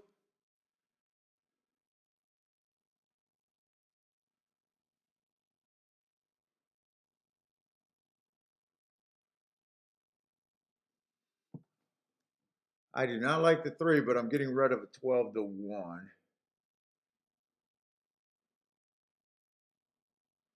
4's coming in from Tampa. He got some recency, went too fast to win. I think Woodbine has been favoring speed and stalkers.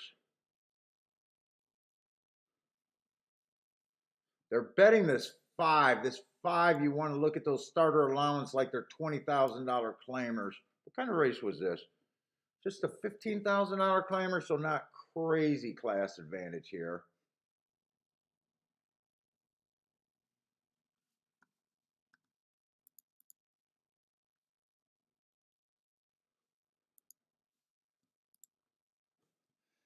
Hey, what's up, Scotty?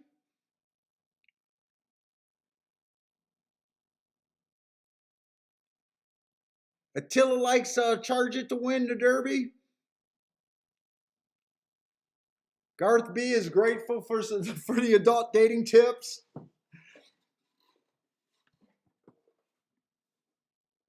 Hey, what's up, Imram?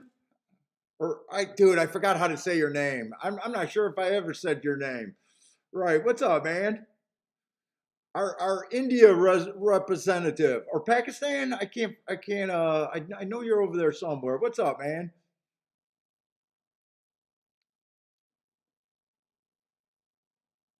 Rex, what's up, Rex?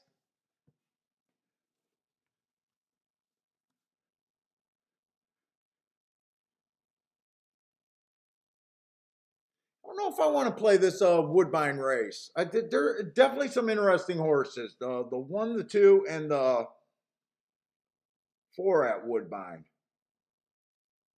I really don't know what I think of the Oaklawn Park horse, though.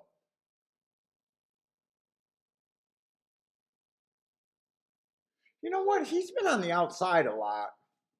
When the rail's been bad,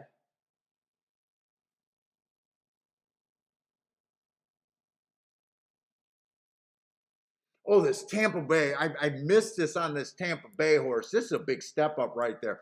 Other than him being in sharp form, that should be a big step up. And Woodbine could be a tiring track, and he's been quitting at $5,000 claimers. He got really good marks. I think I could get off of the 4, actually.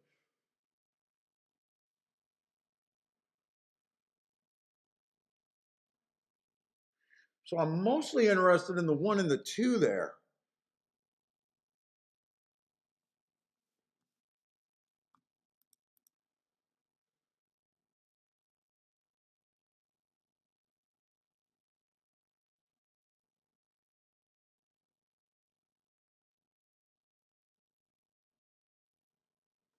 Let's say 5-1 over there at Gulfstream.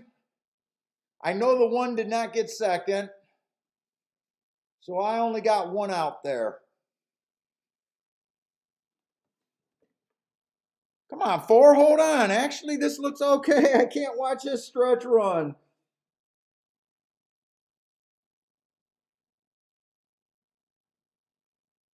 God, that stretch run. They're doing it in slow motion to torture me. Okay. Okay. I'll take it. Hopefully that's still paying 20-1. I said I was able to bet that for a lot for relatively a cheap amount. If I got 20-1 on that exact, actually that's going to be pretty good for me. Woo. Just I got to worry about the price. It's going to be a winner ticket no matter the price, but I kind of need 20-1. And I erased a lot of sins today. A lot of sins. That's not going to put me up, but I erased a lot of sins. Bill, please don't tell me it went down to 6-1. Please don't tell me it went down to 6-1 on that exacta payout.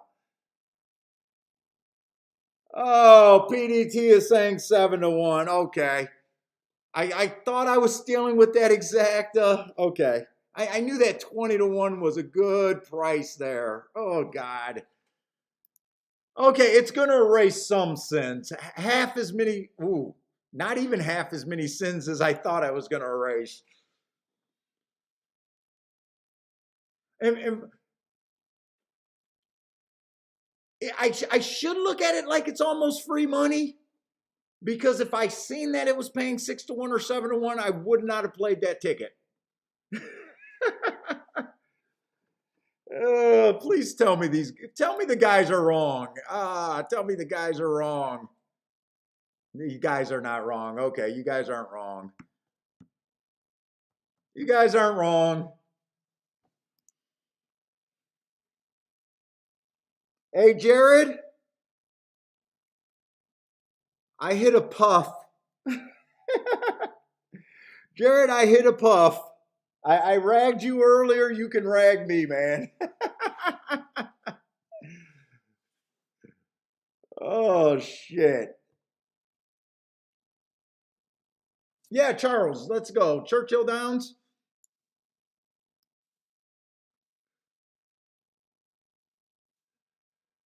Oh, God.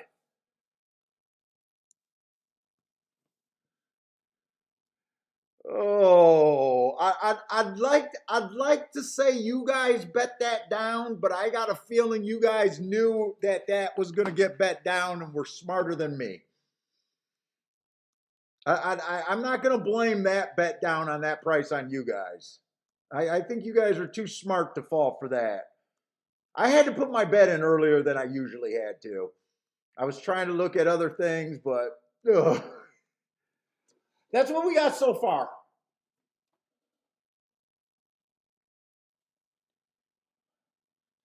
6, 7, 8. I might be missing one race.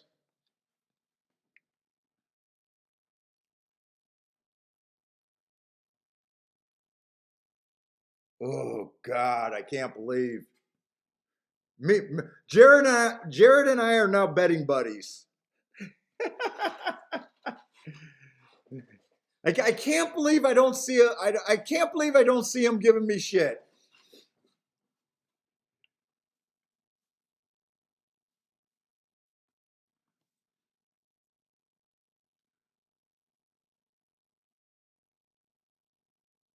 I hit the exacta, Scotty. I hit the exacta on a bet that I normally would not make. And I normally do not suggest people made that.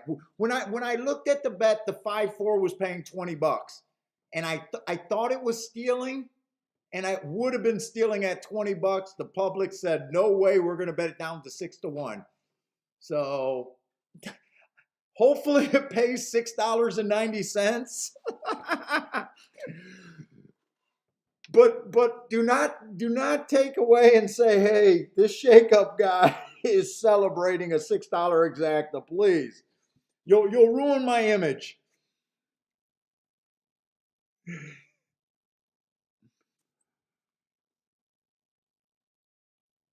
No, Charles, I think I got your 5 there. I think that's the 5 on the sprint right here.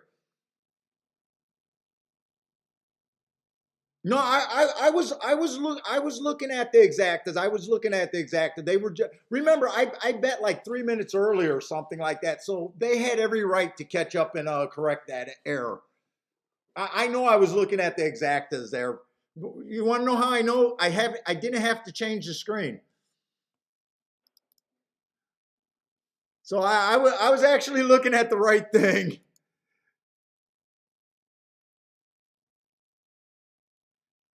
Oh my God, did Woodbine just pop with a 35-1 in a 6-horse field? Oh, no, it came in 2-5, 2-5. I seen the saddlecloth wrong, 2-5. I said I was only interested in the 1 and the 2 there, but the 2 was 3-1 and I bailed from that race. I was trying to make a case for the 4. That was a race where I realized that the 4 was $5,000 claimer stepping up, and I did not believe that. Did not believe in him, so we bailed on that race. So we're good. We're back at Churchill.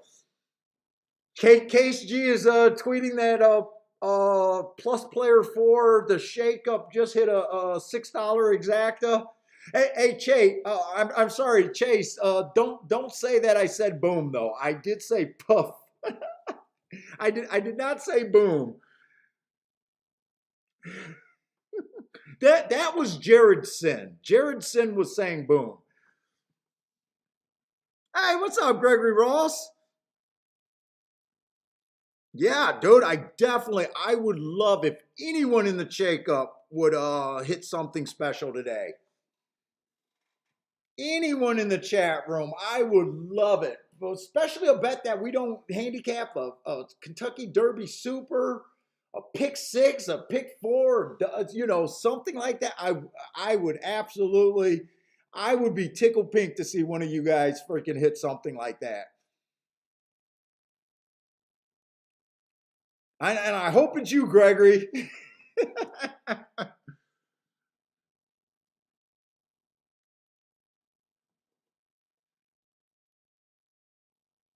Okay, Churchill. That's right. Thank you. Thank you, Scotty.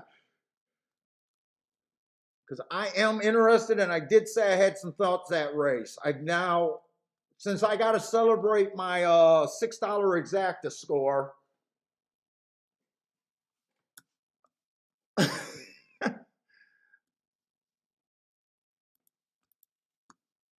Churchill, come on, get over there. Who was the horse that I was interested in? My brain just went in fart mode. Shit, they're in the freaking gate.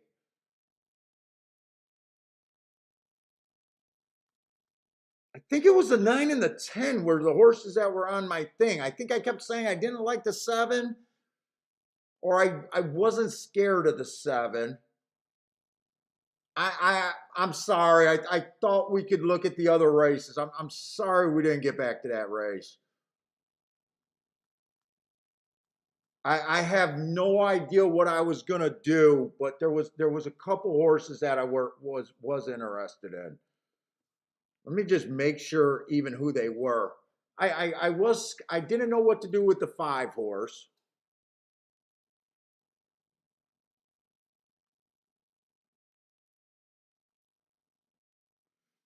Yeah, I think it was the 9 and the 10 that I was somewhat interested before we flipped over, but I did not have my mind completely made up.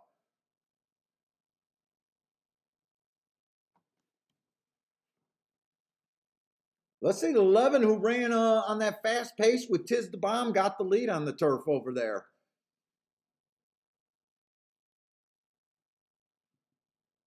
Ooh, earned a heart at 13-1. I didn't even get to see the odds or anything.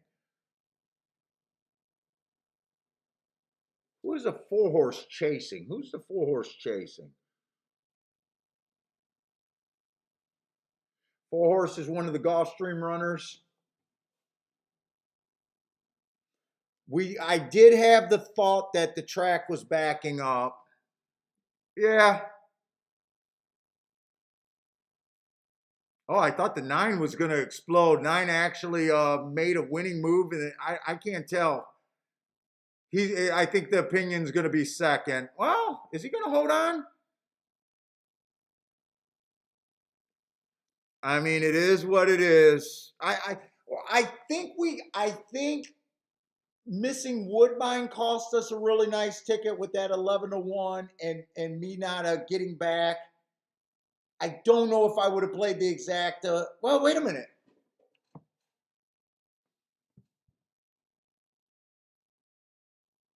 Wait, 7 was the favorite, not the 5. Who was the 5 there? 5 got second. Oh, I probably would have had that exacta. I probably would have used him at 5-1 and keyed the 9. I don't know what I would have done, but I feel like we missed something there. Hopefully some of you guys played the 9 and was able to use that. What's Jared got a boom there? Nice.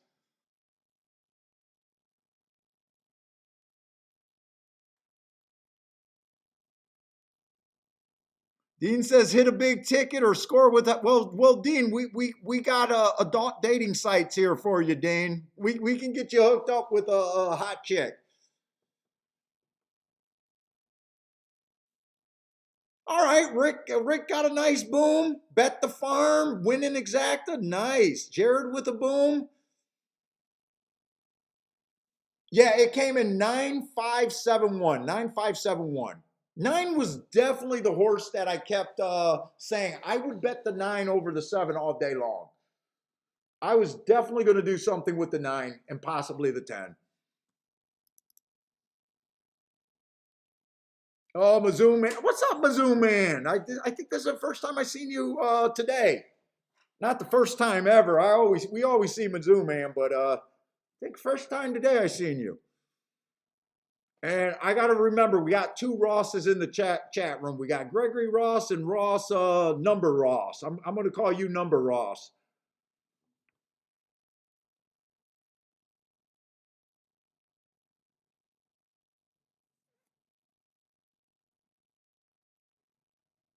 Hey, what's up, Sean? And that was another close. So our thought about the turf that did help me like the 9 there definitely was a help. Let me get him on the tic-tac-toe board.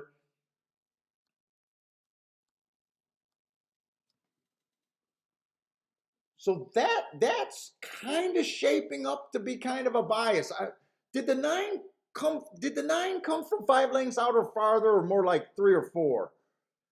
I'm going to have them as a coming from 5 lengths out, but I might have to watch that replay just to make sure I got them in the right place. God, that was a big mistake going to Gulfstream. I would have made a lot more money in that race than I did at Gulfstream, that's for sure. Mizzou man been here for hours. Hey, what's up, Ronald?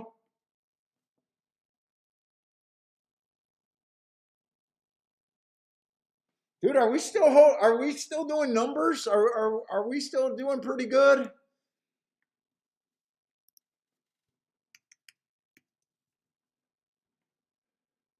Ooh, we went down to we lost a lot of people. We had I think 140. It says we're only at 87 now. Oh, that's what happens when you suck in front of people. People don't stay around when they're looking for winners.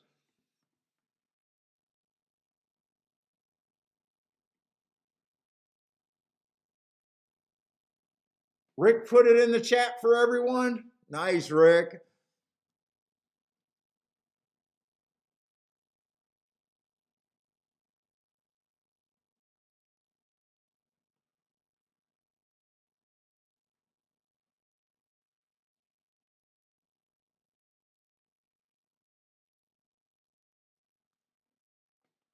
Oh.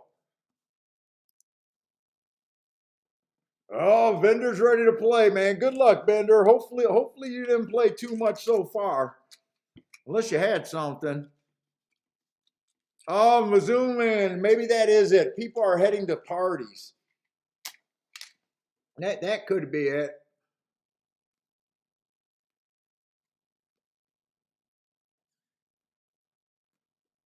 Do we got any brand new people to horse playing in the chat room today? Or all of the new people? Are all of you guys chiseled veterans?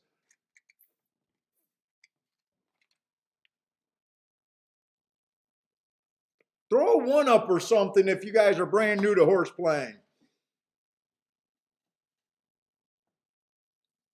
Let's see, Ronald's alive to pick 367. Good luck, Ronald. Is that your closing leg?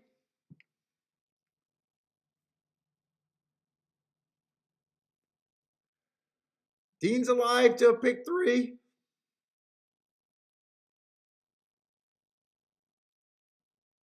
Dean says that's why he loved the channel. He's going to get laid or win some money. Either way, it's good.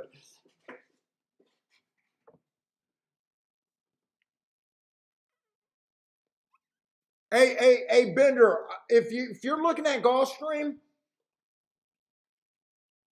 and you find something that you know, because Bender handicaps a lot like I do, Try to keep me updated because I'm bouncing back and forth and I keep getting on the wrong race that means nothing. Bender, I hit a $6 exacta today. That's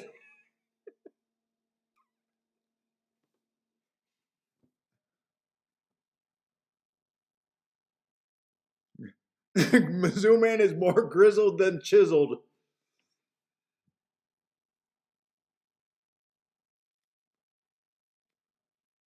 Live slot play. You're a new handicapper or just new to the show? You're a brand new handicapper?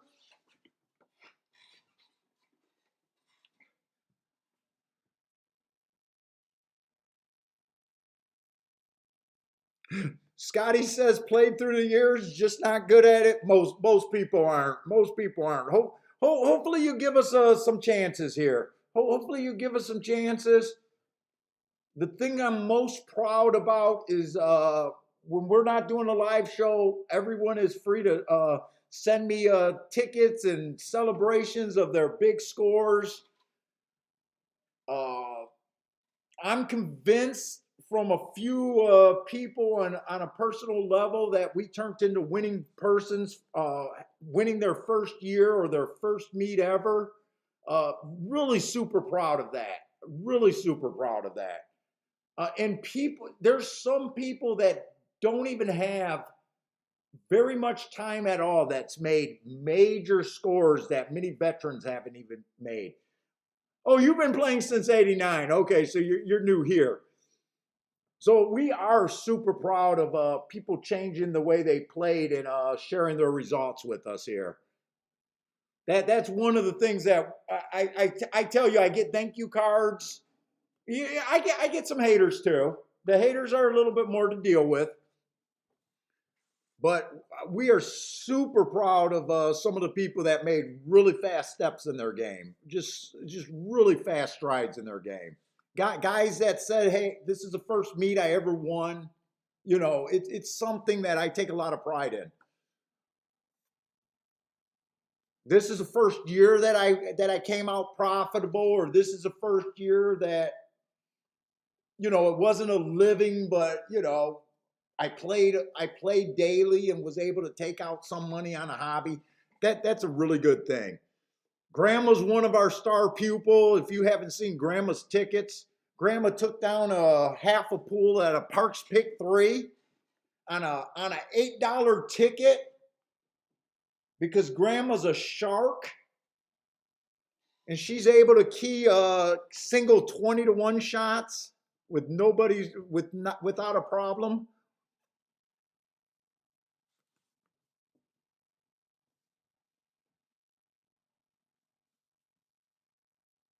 Oh, C Money got a piece of a horse in that he owns in the 8th race at Santa Anita today. Good luck, C Money, second time starter.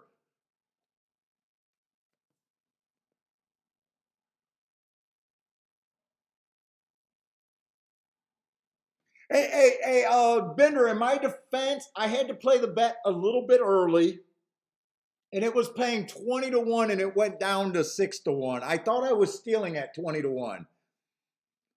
Hey, Joshua Kuhn, the show is sponsored by Joshua Kuhn and Rick today. Thank you very much for the super chat.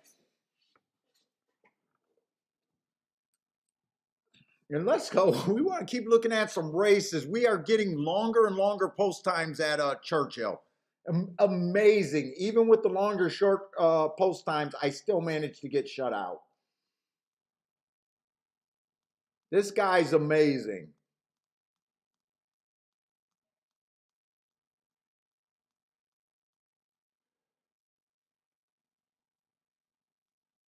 And we are getting, what are we, a couple hours out from the Derby? Going into the 10th race, one of the horses that I do like, Jackie's Warrior. It's always hard for me to handicap her.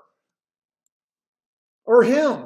Wait a minute. I keep thinking Jackie Warrior's a girl. Jackie Warrior's a boy.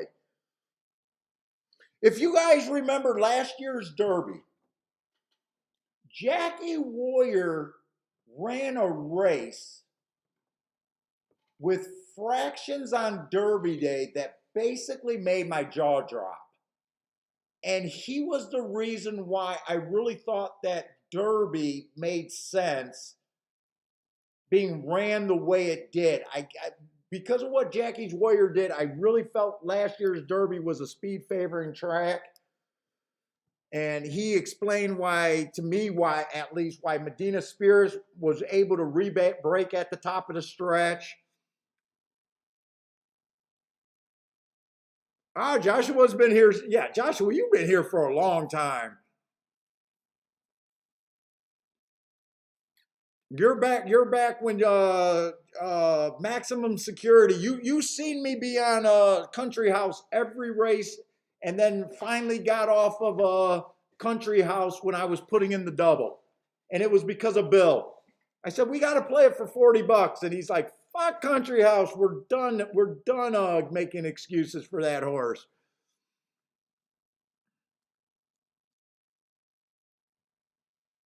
I shouldn't have listened. I was kind of exhausted with him too. I was making so many excuses for that horse. I loved every race he ran going into the Derby. I thought there was 100 excuses, and I ignored him on Derby day. I was just done with him. All right, we do have another Tapeta race, or no, a turf race at Gulfstream. And you know what? I have no idea what the turf's doing. There's a whole bunch of turf routes today. I'm going to take a quick second just to see if there was enough to do a tic-tac-toe board so far. I know these tic-tac-toe boards seem gimmicky, but every once in a while they make the difference late in the day. And if you guys watch enough Shake-Up, you know that I am most famous for bailout scores, mostly the late daily double. I can suck all day and go straight to the penthouse with one score. Let's see, the one horse closed in the first race.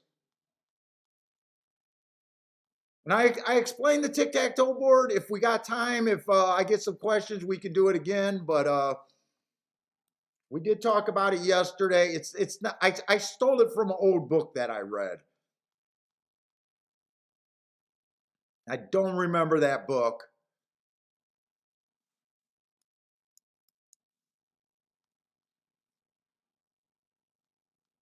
There hasn't been enough, and they've been all over the place.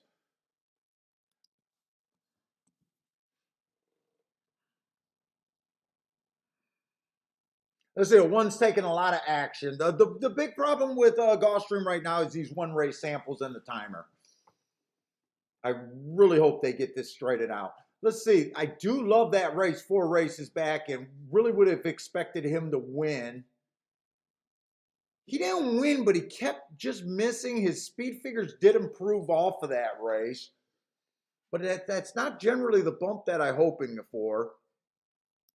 Those were at a higher level.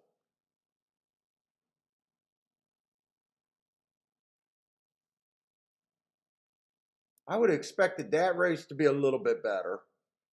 But he did improve his speed figures.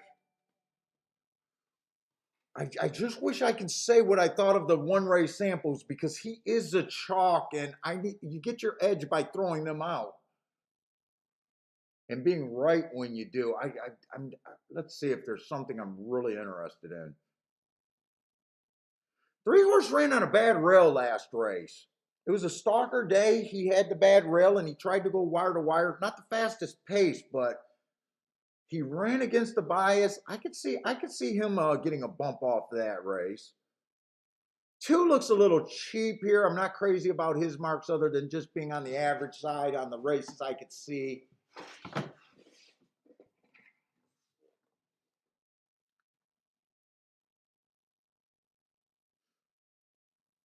Off the pace closer earning a heart is a really good indication.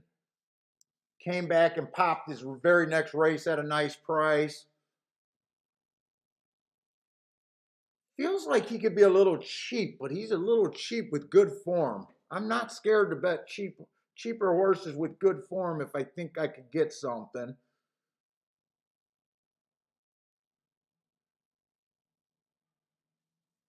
Let's see this. 5 at 9 to 1 might be interesting. I like that race. 4 races go stalking closing, ran against the bias. Another stalking day, 3 races go, ran against the bias, went too fast to win. This would be the 3rd race off of that. Let's see, the very next race off of that, he ran on a bad rail stalking closing day, so against the bias again. That was on the Tapeta. This Tapeta, horses showing speed on the Tapeta and coming to the turf has been a very good angle. I just wish I had last race to decide about that. 9 to 1, I'm probably going to make a play here with him.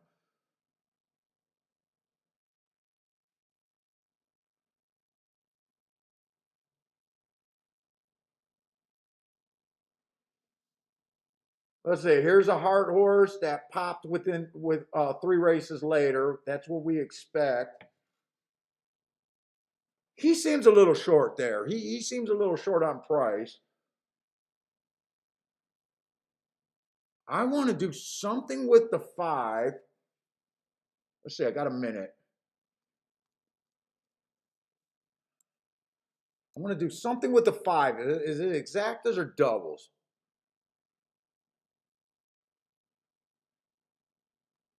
Oh, shit. I don't want to play the 5-1. I want to ignore. I'm going to do a 5 to win. I might want to play doubles here.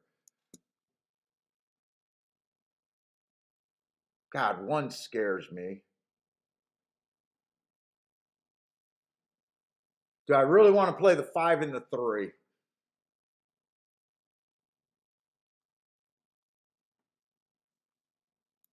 Let me see. I'm going to get that win bet on the 5 now. I don't think I'm going to do a win bet on the 3, though, at 7 to 2. The 5, I definitely want that bet in. Let's see. Next race is going to be a dirt sprint. I'm not going to have the... Let's see. Go to the pools real quick. Fuck. The 2 horse hasn't raced since July, and he has the inside of the track. I wish he was on the outside.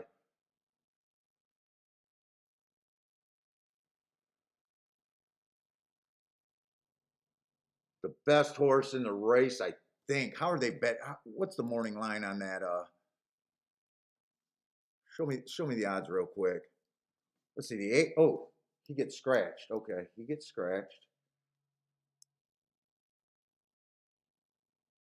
Wow, they're betting the outside of the track there. I love the inside at Gulfstream. Boy, I would love this freaking 10 horse if he had the outside. I would look. Wow, the best horses are on the outside there. I believe that turf or Gulfstream favors the inside. Wow, this is a crazy allowance 1X horse. How is every horse these ain't nothing but a bunch of cheap claimers and they're all wait a minute. 6 might be interesting, except that's a little outside. 5 might be interesting.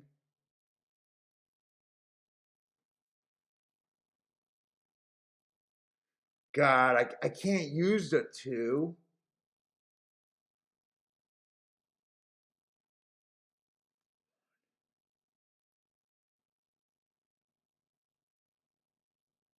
Dude, I don't know what this 3 is.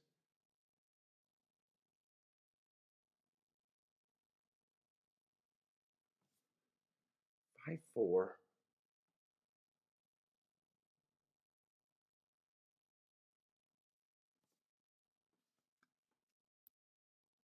Five, 4, 1.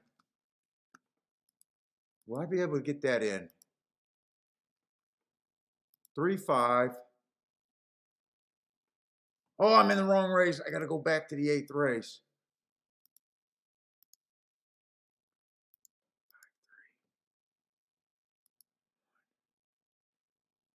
I'm only going to do that for $10.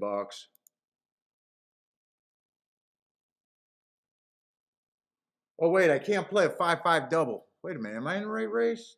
So the 5 must have got scratched next race?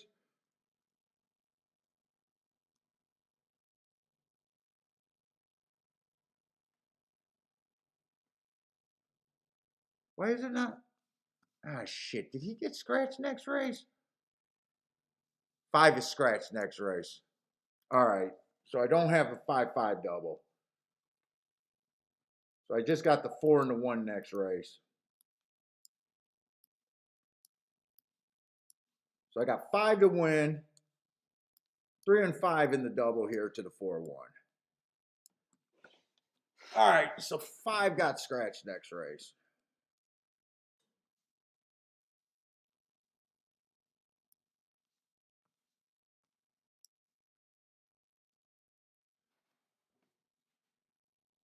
Oh, 5, you didn't have speed? Where did your speed go? What the fuck happened here? Did something happen at the gate, or did all of a sudden they say going to the lead wasn't working out?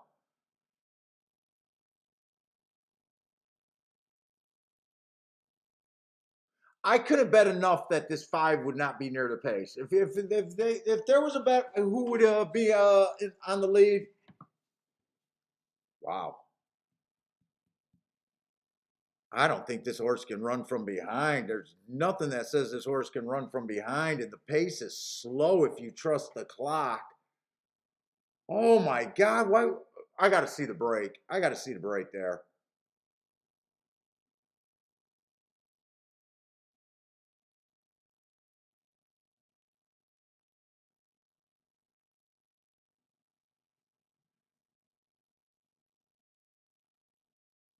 Yeah, I mean, should be over.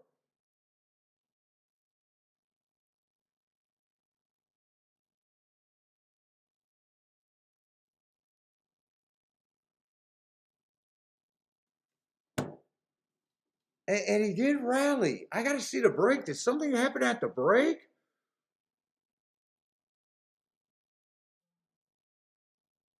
And he took all that money late.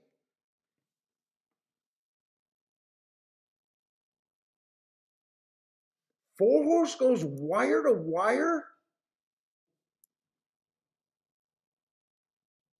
I mean, don't get me wrong. I don't mind the four horse winning, but with that heart. But man, I would have never thought there was any way he goes wire to wire.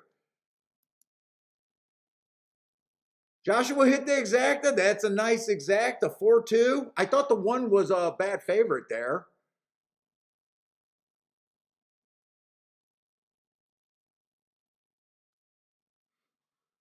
Dude, I'm wondering if they decided to just try something new because he's been quitting. Oh boy, I think that was a race where if he would have went to the lead, I really want to see. Scotty, you didn't see anything? He did. You know what? Maybe they just decided we've been going to the front. It hasn't been working out. Let's see if we can rate. I can't explain it.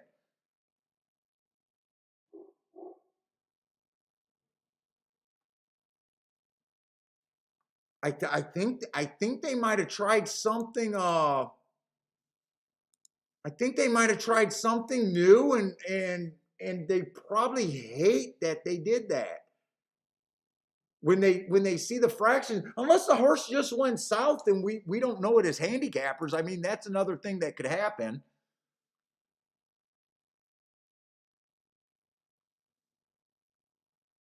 Yeah, nice hit, Joshua.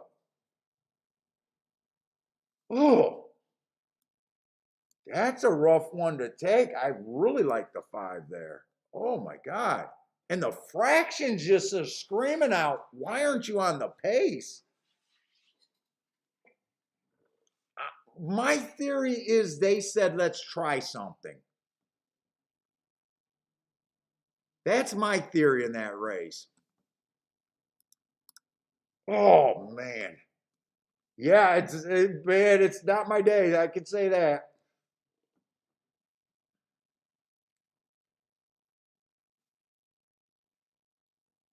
We got one of the few 6 furlong races over there at Woodbine.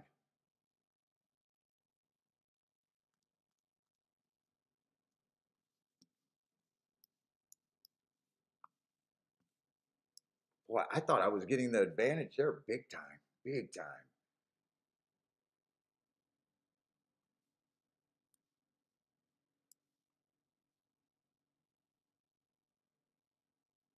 So this is a 6 furlong race. We're getting a bunch. This is what I'm talking about. Woodbine. We're getting a bunch of not closers. A bunch of horses that are routers that are now trying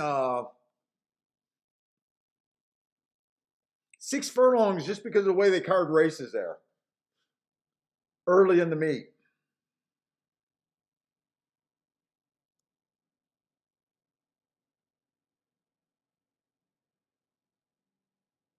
Well, I love these races. I know I'm going back to November on this one and farther, but I think he shows talent for the low level that he's in. 4 races ago, I love that race. And last race before the layout, I absolutely love that race.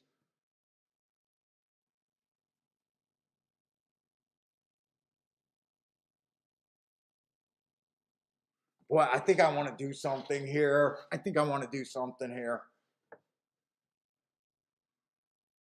2 horse ran on a bad rail last race. The 3 horse should take money, and 3's a legit sprinter. But he's not fast. He might be fast in a group of nothing but a bunch of routers.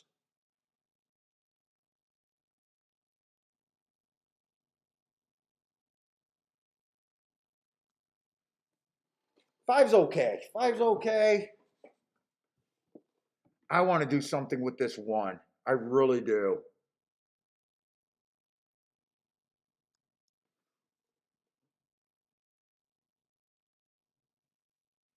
$13-1. I think they're going to price me in. I think they're going to price me in regardless.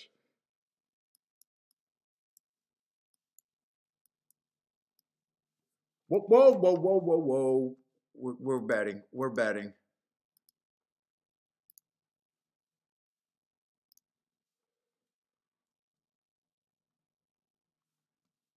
I'm doing that exact key box. I might not even have all the horses that I like there, but I'm keying the one first and second.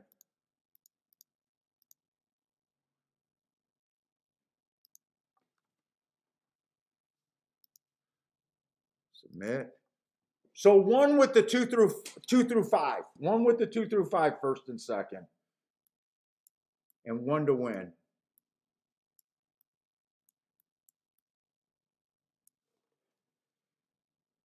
I'm not even sure if that's what I liked. I just seen that and knew I was going to take a shot with this one here.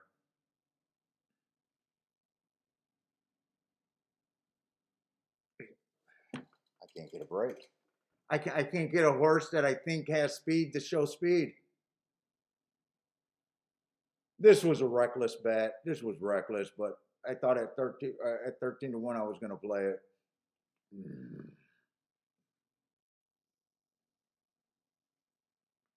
Well, maybe he can come off the pace. He has came off the pace before. Fuck, am I even in the 6th race? I am in the right race. Okay. You know what? You can close here. Technically, he's not a lead horse. Actually, I missed that. I seen the hearts and just assumed he was fast. Actually, he comes from behind.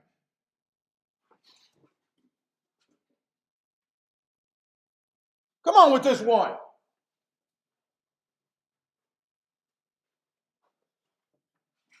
Come on with the one. Come on with the one.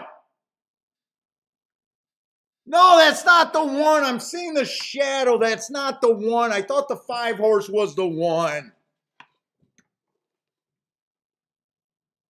Oh, I thought I was going to hit the 4-1 exact. That was not the one. I seen the one making a gear, and when I got up, I thought that was the one. Oh, I thought that was the one.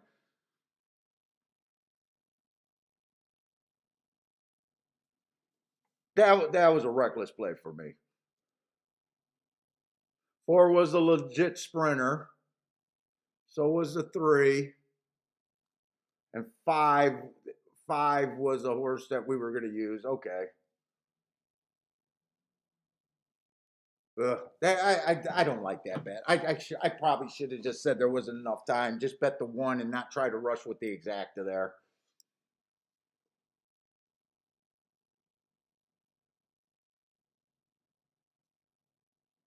I really thought that was the one horse. I really thought the 5 was the one.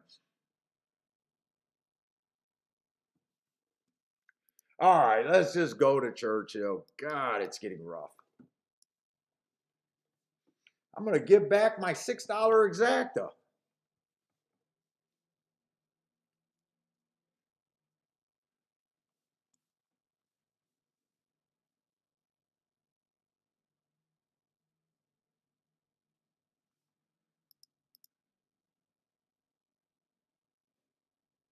I'm gonna miss the break at Gulfstream. I got a feeling that was a decision that they made. Let's see, does 5 end up closing over there at all? I think he does. I think he does rally, but 25 and 2, 49 and 4, it's going to be tough to rally. Although the 2 did it. The 2 did it nice. Does the 5 ever show any turn of foot? I don't know if he's unhealthy. He looks willing there.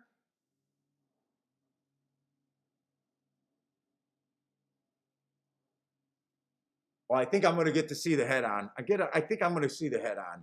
Yeah, 2 rallied on that slow pace. Two made a nice rally on a slow pace. 5 did rally. Oh, it looked like they broke in a tango. That happened so fast. They showed that replay so fast.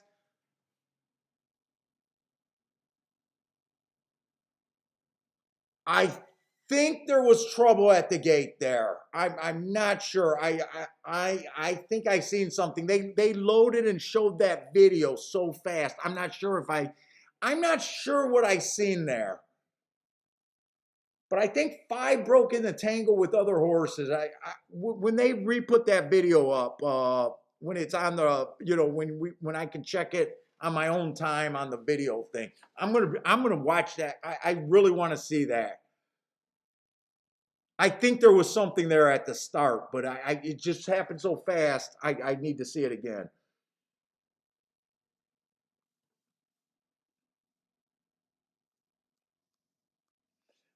Does anyone think Speed's doing really good at Churchill? I really don't today. Jackie's Warrior. I love Jackie's Warrior. Jackie's Warrior. I don't believe that there's a proposition that I can better in this race.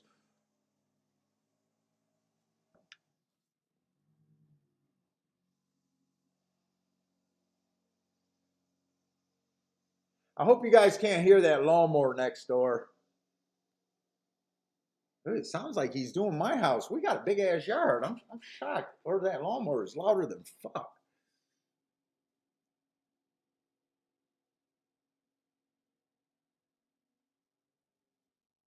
And Jackie's Warrior will be tough here. The only this race, I think there was a big excuse there.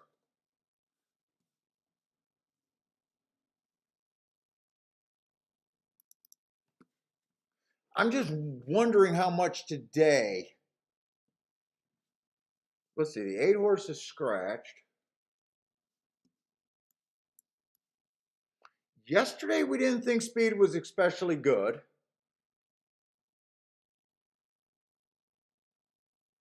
That was at the routes though. That last race, them going 20 and change in that last race just makes me wonder. I think those were just some cheap horses in the last race yesterday.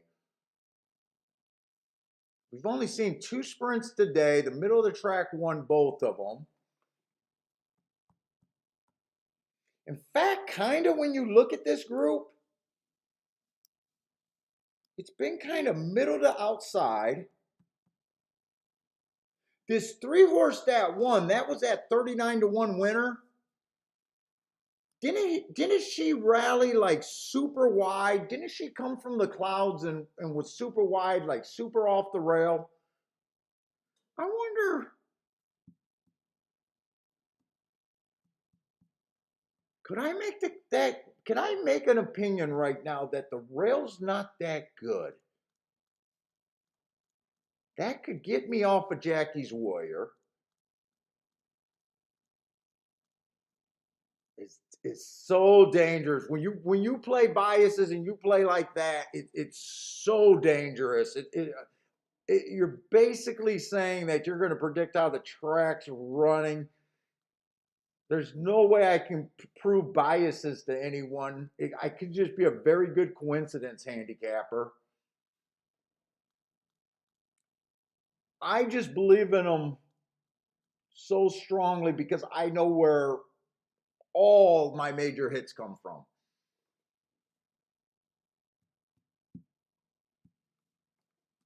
Let's see, chat room's moving. Yeah, Elliot, I'm trying to think through that. Is there a chance that the inside of the track might not be good? I'm really trying to think that.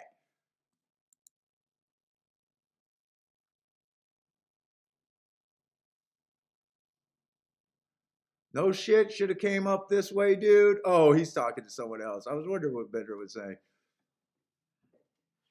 Joshua's hitting over at Tampa and all the other tracks. Dude, I don't want to look at the charts in Tampa and see the rest of the turf races just got ran over.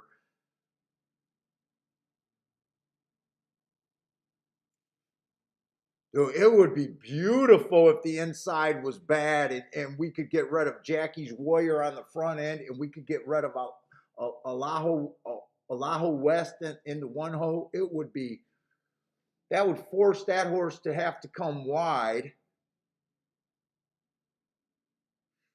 Now in that matchup, I thought that I think we had him on Breeders' Cup Day, and that was because we thought the track was backing up. So I still believe that Jackie's Warrior is the better of the two.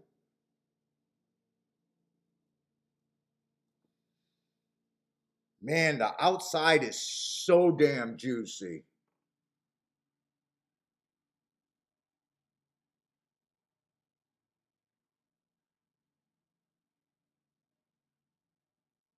I don't know if she set a tracks record. Oh, she might have on the Derby Day. We were talking about that race earlier that made my jaw just drop. This race right here where they went 21-3, 43-3, and she just crushed it. Or he just crushed it. I keep forgetting that Jackie is a guy. He just crushed it.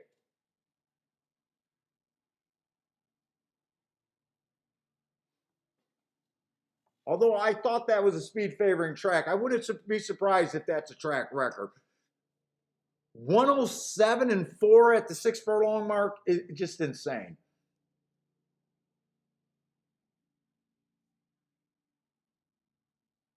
Hey, what's up, Ryan?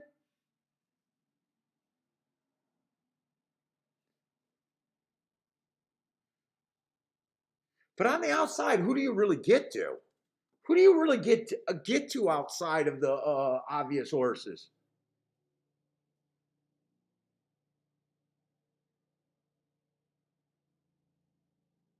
Mind Control is back. Mind Control could get a good trip here.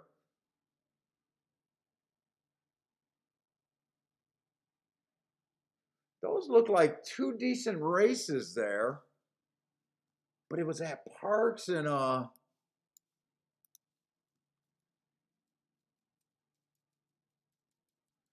crazy about the what is that? The Carter handicap there?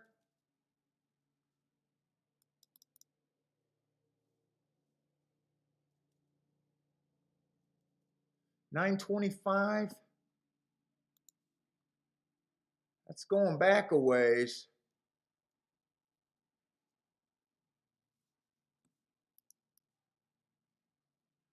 That was a mile. Rail was bad that day. Went against the bias. I don't like route to sprint, but this horse is a sprinter. Just kind of average that race.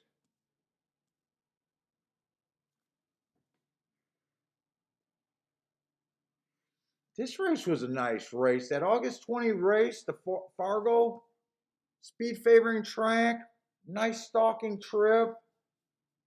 Improved its speed, his speed figure after that race.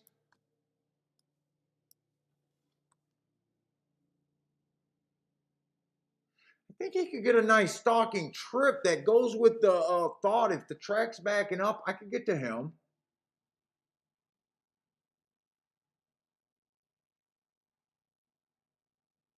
Kind of hard to tell how good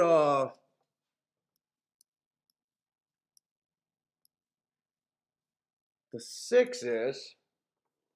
Last race he won on a bad rail, fastest winner of the day. But the race before that he ran on a bad rail, won going against the bias. So I do get this. I do get the nice race, but never really beat these types before.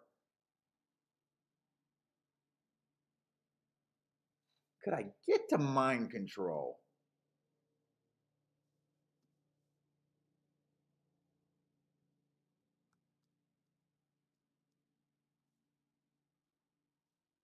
God, he was just a allowance 1X. Couldn't even win an allowance 1X. Ran on that Breeders' Cup. Wrong running style.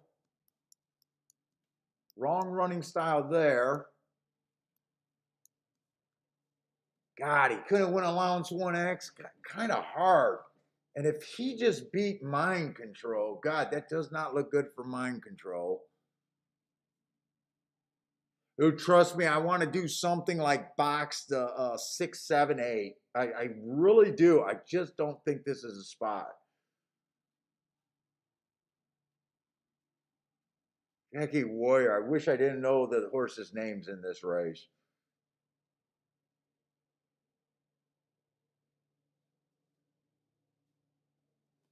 McIncoe's going to play a pick 3 here.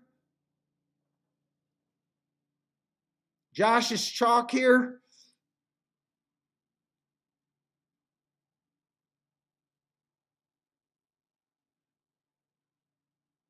Oh, KSG says Jackie's Warrior was named after a girl who had brain cancer and beat it.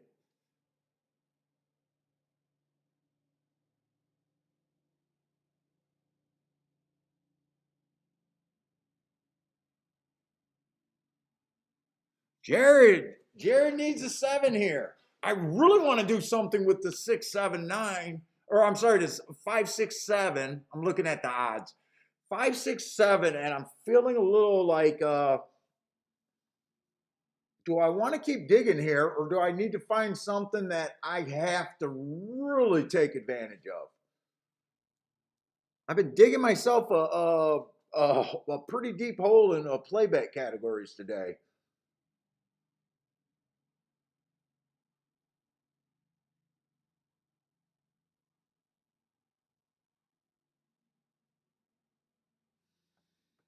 Oh, I know this is going to pay, but I have to be right about the outside of the track. I really have to be right about the outside of the track.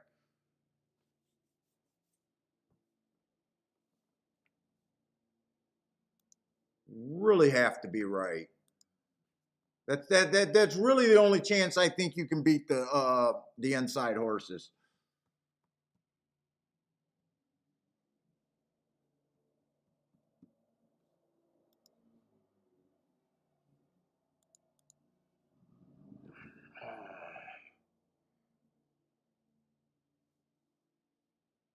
Well, long range shotty is in this race. Oh, he's a 2 horse.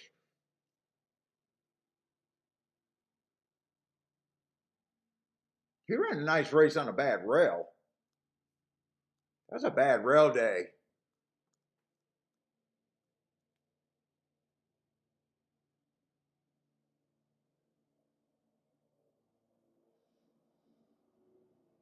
I think I'm going to send this bet in. I think I'm going to do it. I have to be right about the rail here.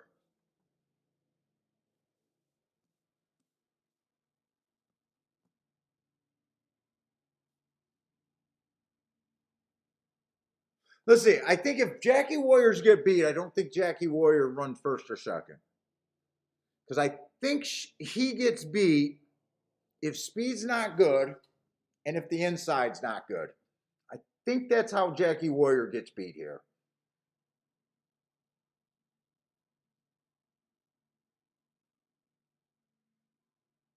I did the win bet. I bet the 6s and 7 to win. That's the first thing I did.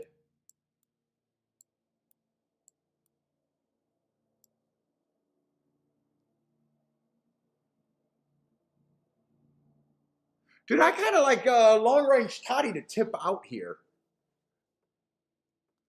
I'm going to keep this one cheaper. No. 7 horse.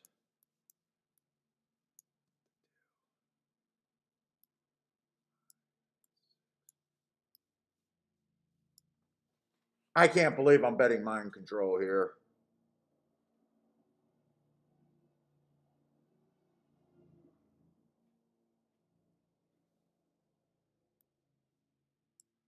I can't believe I'm doing. Am I going to do this? I still got time. Let me get that set up. All I got to do is hit the send. Right now, I just got a win ticket in.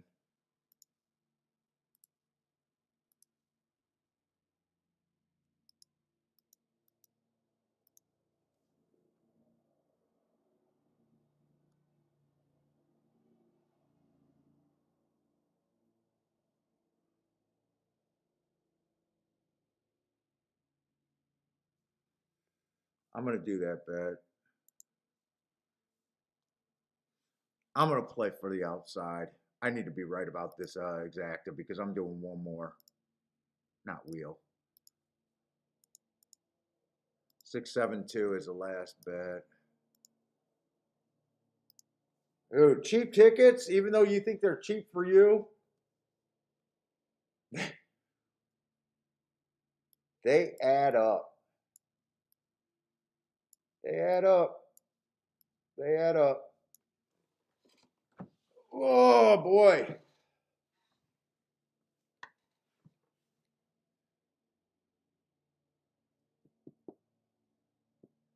And I probably shouldn't have played this race. I'm not convinced about the bias. Usually I'm convinced about something. And if I'm wrong about this bias, I love Jackie's Warrior. And I would be sitting out this race.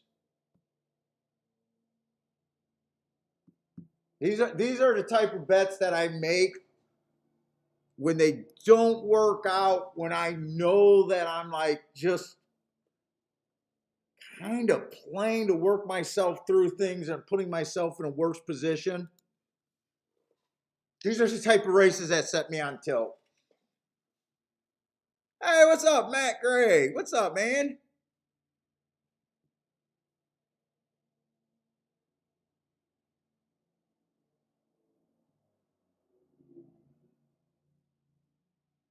Matt says we miss all the shots we don't take. Yeah, but you know, Matt, you've been around me. Fucking, you know that sometimes you just gotta back down and protect your headspace. Sometimes you just gotta do that. Take a breather, regroup. It does feel like I'm putting in a ton of action that I normally wouldn't be doing. And taking, there's been some plays we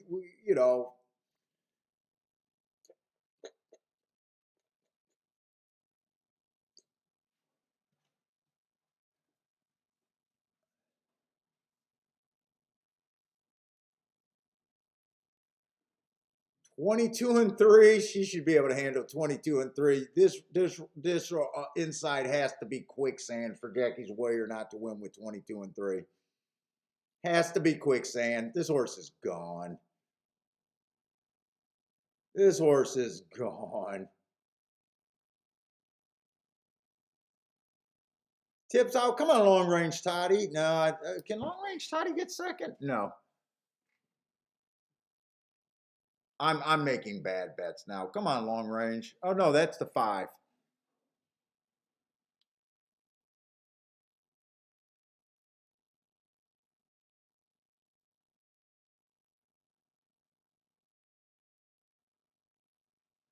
Yeah. She won like even money was overlay there. Not that I suggest betting even money overlays, but it's better than what my dumbass did. I can't tell you what Churchill. Look this up. Where is it? No, that's not it. No, where is it?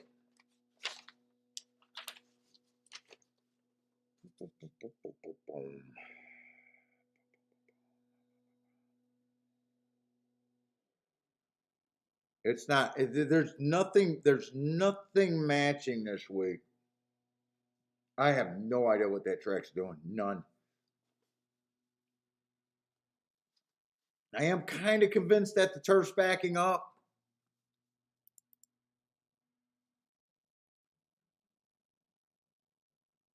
Yeah. Oh yeah. Jackie's Warrior will never lose a race with no pressure. With no pressure. And I said, should I be doing this? Trying to beat a horse when you're not sure about the bias, you're sitting there guessing. I'm being desperate over here. That's normal. Like I know that's normally something I don't do, and it's not right to be doing it. I'm getting caught in my own fucking derby hype bullshit.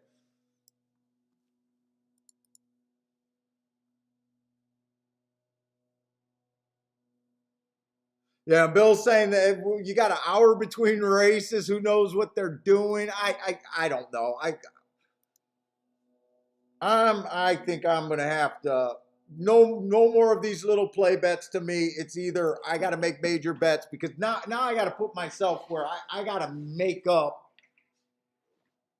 And yesterday I made like 2 weeks worth of money. I definitely don't want to just right now. Fuck, I'm just. If I would have ended a week with just yesterday's hits, not counting the rest of the week, we went on every show this week. It would have been a good week, a very good week, any other week. And right now, I'm just putting myself in position where, fuck, do I stop playing or do I just keep? And I did like this Gulfstream race. This was a race I was trying to get alive to.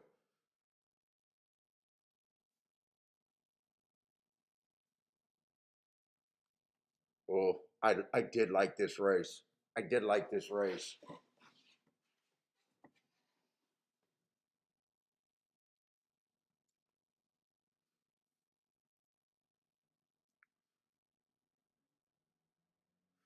I don't know what to do with the two. I think 10-1 is probably where the two needs to be to even think about playing the two.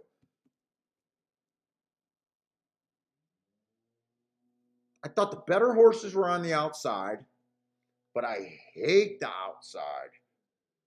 I really wanted to play that 5 horse.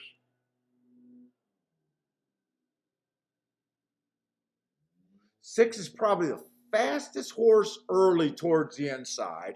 He's going to be in the 5 hole. That's definitely going to help him. They did get rid of the 8. Ooh, that ain't going to die. I would absolutely love the 10 if he was on the inside. Absolutely love the 10. The 2 I'm not so scared of, and I would love the 11 if the 11 was on the inside. I would love the 11 too. But the 11 from the 11 hole, I definitely going to use what I know about Gulfstream to be able to play against him.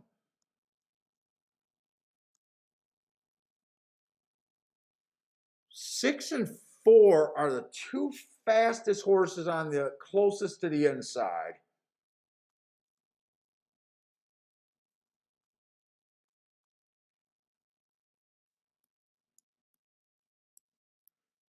Six and 4 are definitely the 2 fastest horses towards the inside. Oh shit! Next race was a dirt race. I think I said this was a race. This was the sequence that I needed to play.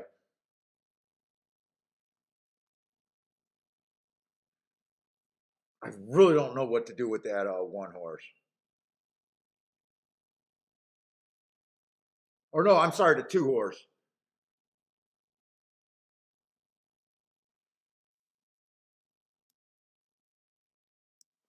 What do you do with the three?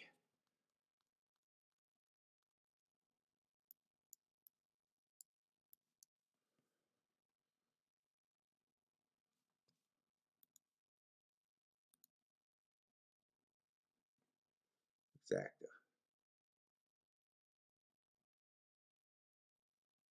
6 to the 1, 2, 3, 4 to the 1, 2, 3 are all paying good. What is 6, 4 playing? Shit, that's even paying good. I don't want to go that deep.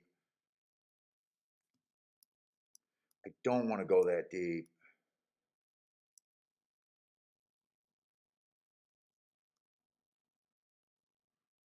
I don't want to go that deep.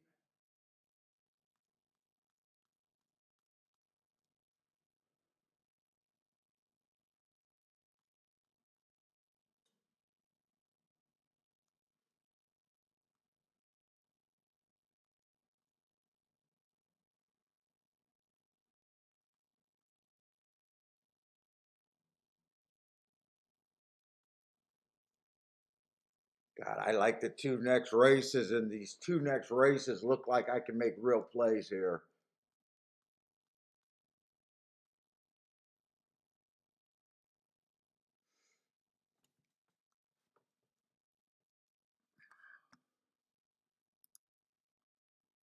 They look like I can make real plays. Oh shit, I can make real plays. Those are the doubles.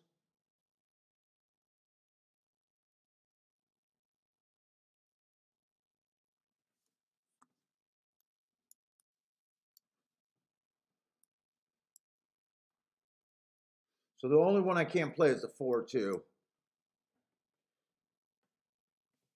I want to play four. I got to put this in before I can write it down.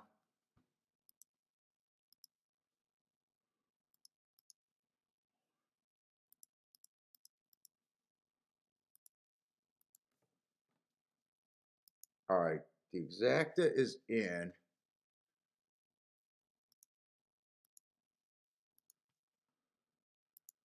Six and four mostly to the 1, 2.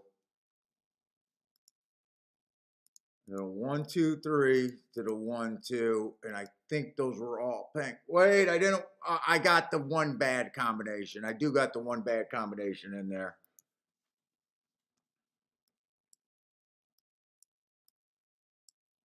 God, there was one combination that I said I could not play there.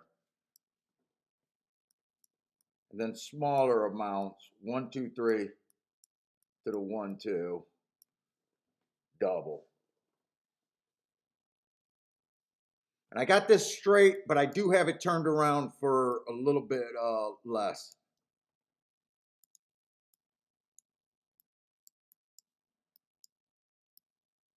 And I do not have a 6-4.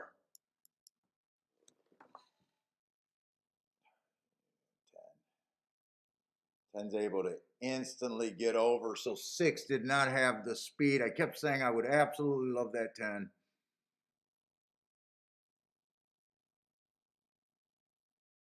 Timer malfunction. 25 and 3 is not right. I got no shot here. I got no shot.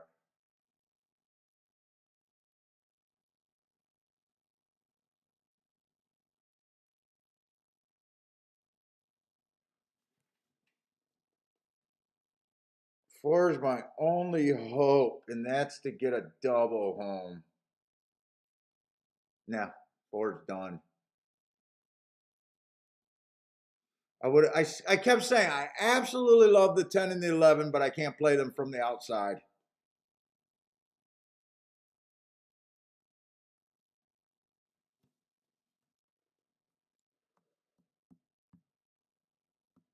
I need to walk that one off.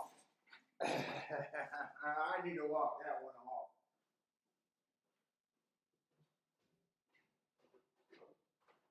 Oh, I need to walk off.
Ooh.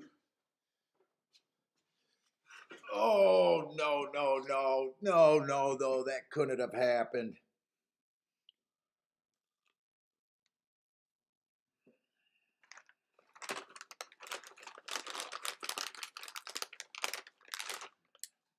Oh, I should have grabbed you something else.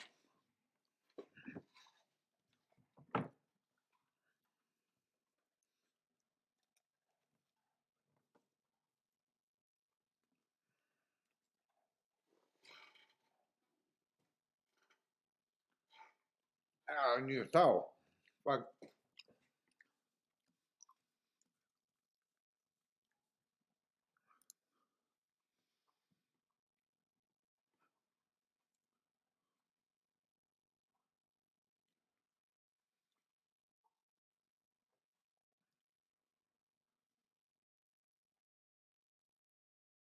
yeah, Mac, you're right. I think I'm like on tilt.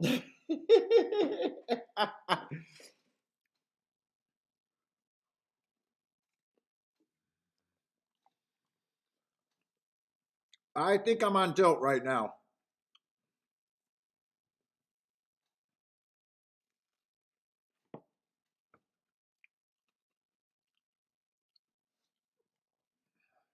Oh my God, that's so bad.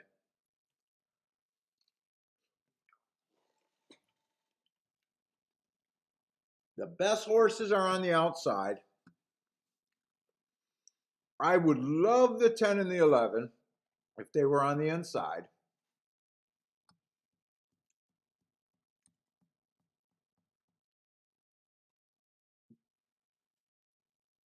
And those were the words that were used. Would love.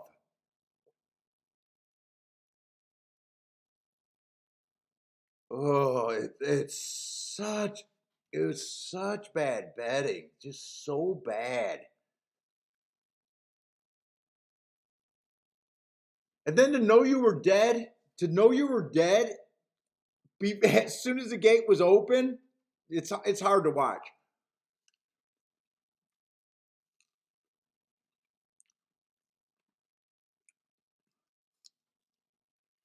Oh, me and Bentley's going to be digging in the garbage for dinner tonight, aren't we? We got to find some good dumpsters. I'll get you some more treats when we go up. I thought there was more in there. I thought there was more in there, man. I'm sorry.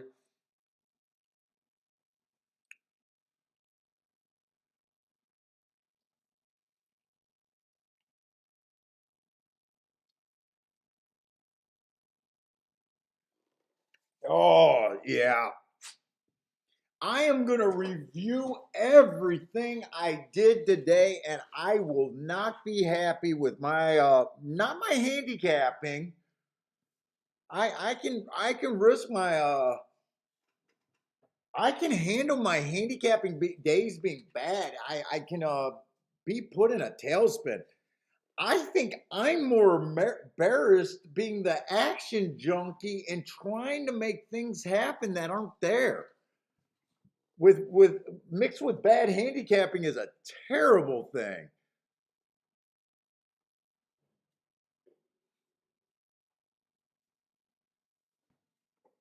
Did anyone hit that 11 10 10 11?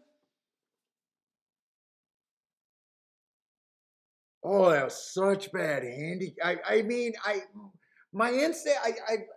Dude, you're talking about. I love these horses, and the only thing that's stopping me betting them is where they were on the track. Oh boy, and by far the best marks.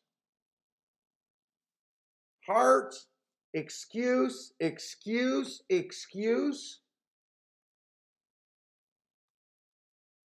Heart, excuse.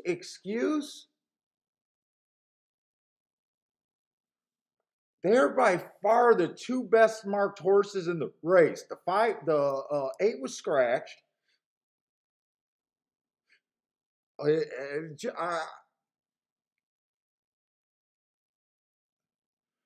4 was just a maiden claiming maiden claiming of 40,000. Nothing's wrong with that race. But I can't say I loved her or him. Loved her. The 2 was a question mark the entire time.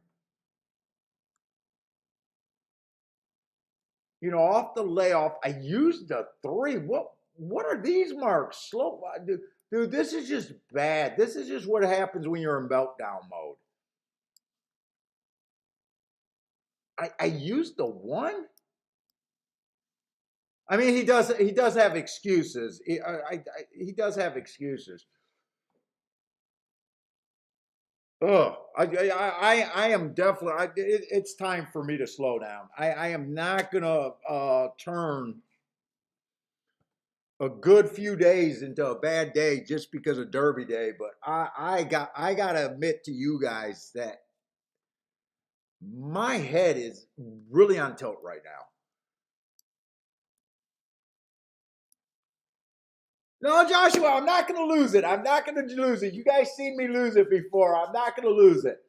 And actually, it's a worse than an average losing day for me so far. It is a worse than an average losing day for me so far. I don't think if I continue where I'm going, it will be a day that I can't sleep at night. But I am going to try to right the ship and watch where I'm at really closely now. Like really freaking closely.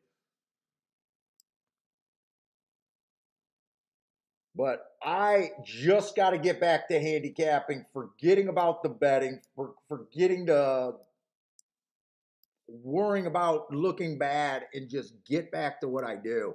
I just got to get back to basics here.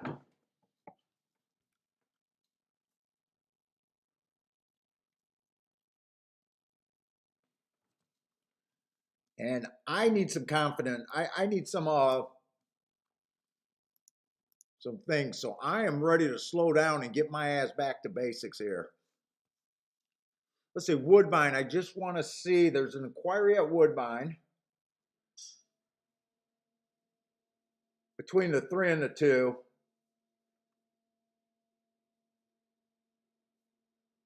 $3,261 is what that came. That was pretty much all chalk, except for the 3 was 5-1. So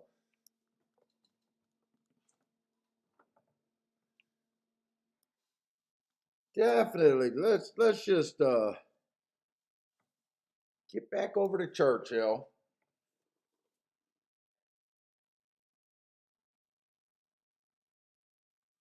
1, 2, 3, 4, 5, 6, 7, 8, 9, 10. We've seen 10 races at Churchill. Is that really where they're at, or did I miss? I got Jackie's Warrior going wire to wire.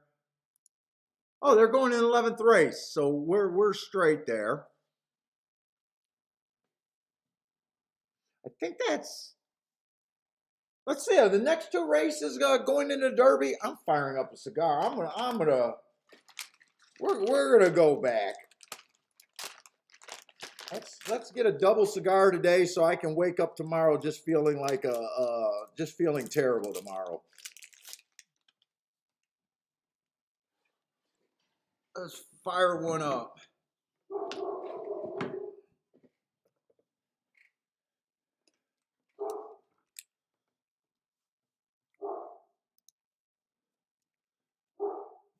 Frank says Happy Jack at 19-1.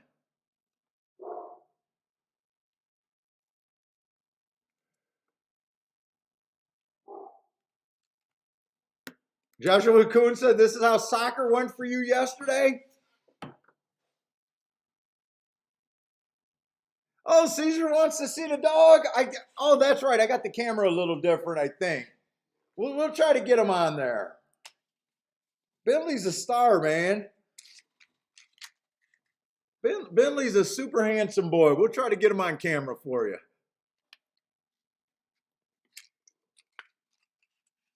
Yeah. You know what? I think I did look ahead of the card, and I told my wife, I think the last 2 races, the 13th and 14th race, might be races that I'm interested in.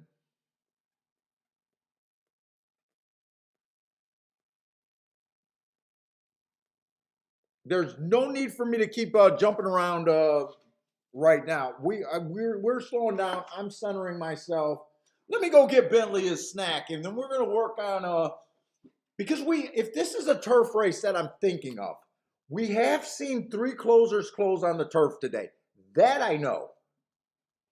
That I know. That was the last one. I like the 9 horse at 5-1.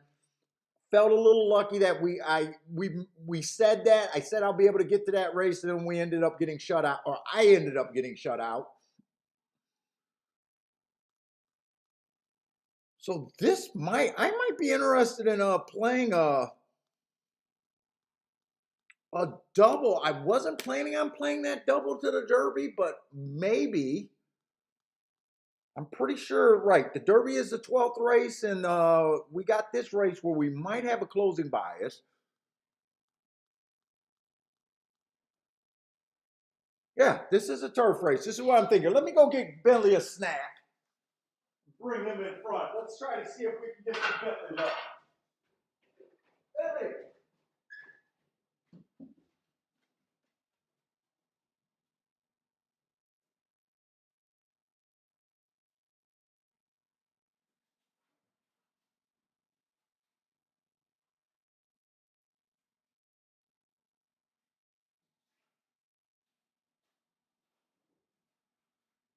Come on, big guy.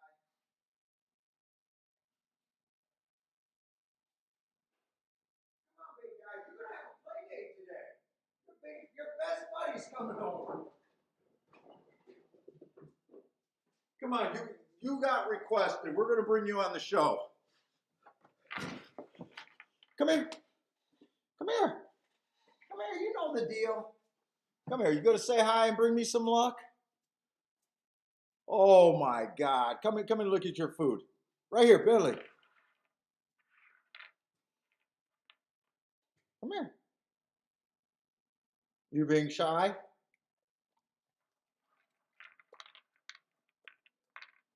You get treats. Just Daddy's going to have to dig in the garbage for his dinner, huh? Just Daddy's going to have to dig. You're going to be just fine. Kiki loves the Bentley more than me. You know, you don't have to worry about Bentley.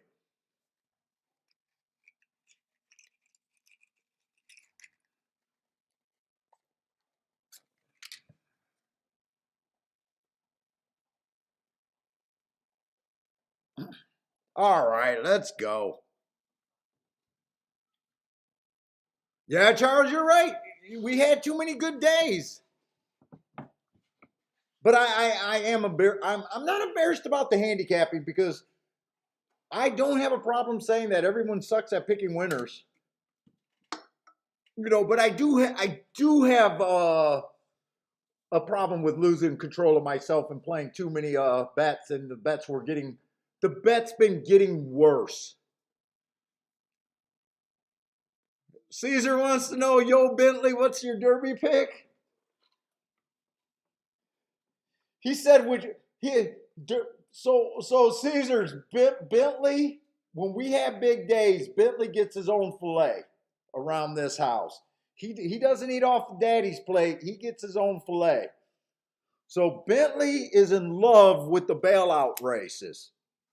Bentley loves the bailout race. When I joke around that we're going to pick through the garbage for dinner, there's nothing better than when we have to run up to the store and grab the fillet.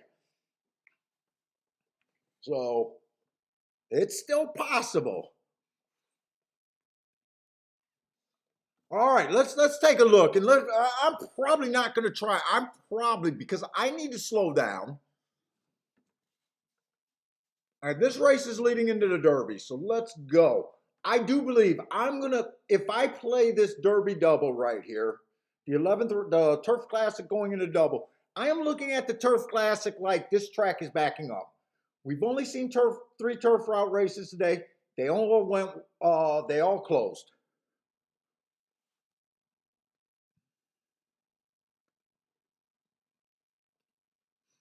Let's see. I need to know. So the one horse kind of fits on that. Last race wasn't a terrible race. Finished 3-1. I'm questioning that was over there. Wait a minute. That was the Delmar on the turf. You know what? I think I bet this horse and missed this race. We thought that the turf was closing big time that day. I think was that the race where some horse won at like 100 to 1, 90 something to 1, and then this horse we had, or did we have another bomb that ran second? I vaguely remember this, but we definitely thought that turf was closing. So that horse to me ran with the bias there big time. Still didn't get quite into position. Let's see if we got some speed here. So the 2-horse does have speed. And right now, I just want to find speed to make sure we get a pace to set us up, hopefully. 2-horse, Bad Rail Stalking Closing Day. I love that race, but he's a speed horse. He did get a bump within 2 and won at a nice price. But had to go down to allowance, big price allowance, but it was just a allowance race. These are tough horses. And I question, is it a her or him? His running style.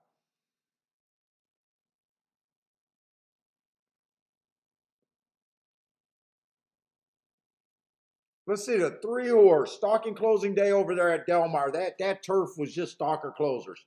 Didn't get in position, but it made a real rally. Let's see.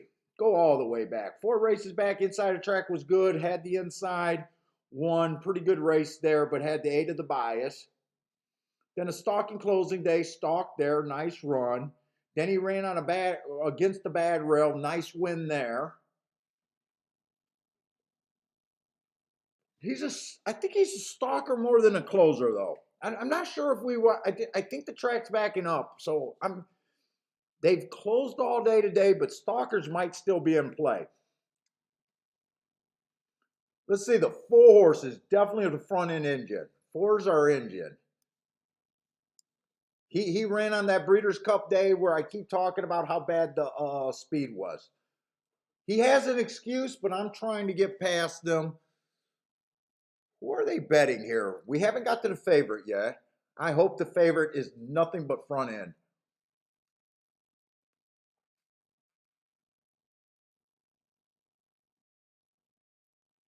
Five-horse had a nice stalking race. 3 races back, he was 1 tick slower than the fastest winner at the pace. At the 6 furlong mark, he matched strides with the fastest winner. Very nice race. That 2 race back at Gulfstream, very nice race. It was an early pressing day. He had to be the only closer that won that race. To me, he ran against the bias there. That's a super nice race. Coming off the pace. And then he gets a Stalking Closing Day. He was a stalker, but he has an excuse. The track was running to him. He earned 2 hearts, meaning he went too fast to win. That race is on my radar. I like that race. I think that shows a real good turn of foot, middle move. I want to underline so I can compare him to who he lost to, but 10 to 1, I'm interested in that race right there. Let's see, 6-horse just fits. 6-horse fits. He's been at Tampa Bay. I'm not going to look up races because we got to look at this race and then go to the Derby. All I know is that Turfway for most of the meet, except for when we're on the air the last 2 days, closers and stalkers were dominating. So I'm looking at those 2 races like he ran on the bias there. I think he's getting the bias here, but I want more front end speed. Who's the favorite? Or 8's the favorite or the 7? 8's the favorite. 7, I think 7's going to be too close to win if we're right about the track.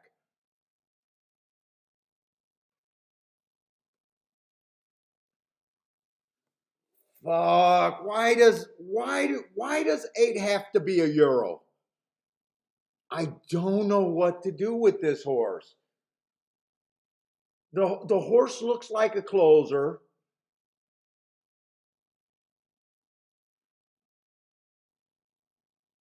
He ships over. I would not be hard on him on this time. This was a 1.125 race. It was his first race over. He rallied like crazy, was just too far back early, probably. Just missed getting in position. I can't get rid of him. But who's this horse that beat him that day? God, I wish I could just throw him out completely.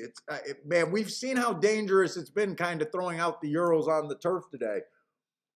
All right, what's up, Richard? There's quite a few closers here. There's quite a few closers.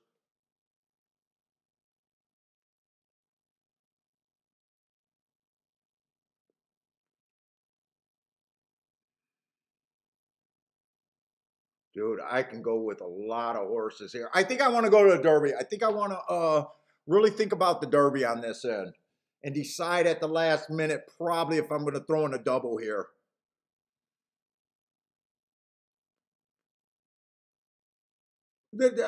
When you're looking at a running style and just so many horses qualify, the 10, the 9, the 8, the 6, even though I think 6 is a little bit less than these. I'm definitely interested in 5. 5's the horse that I'm mostly interested in.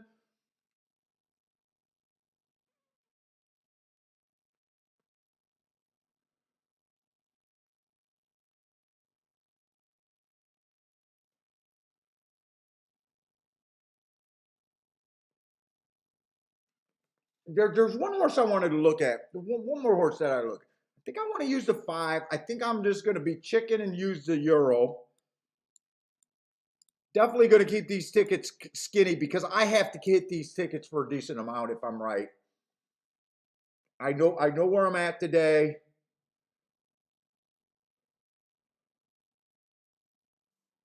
Who is this horse? Looks like something charge. That's a 7.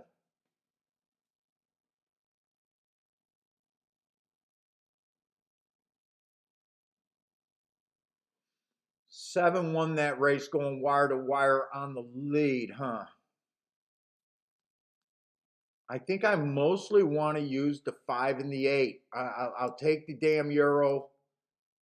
I'm going to be a chalk eating weasel, but I know I'm not going to like chalk in the Derby, so I think no matter what I like, it's going to be big. All right, let's look at the Derby. Let's concentrate. That's what everyone wants to hit. I'll be amazed if that's what saves my day. Bo Donegal.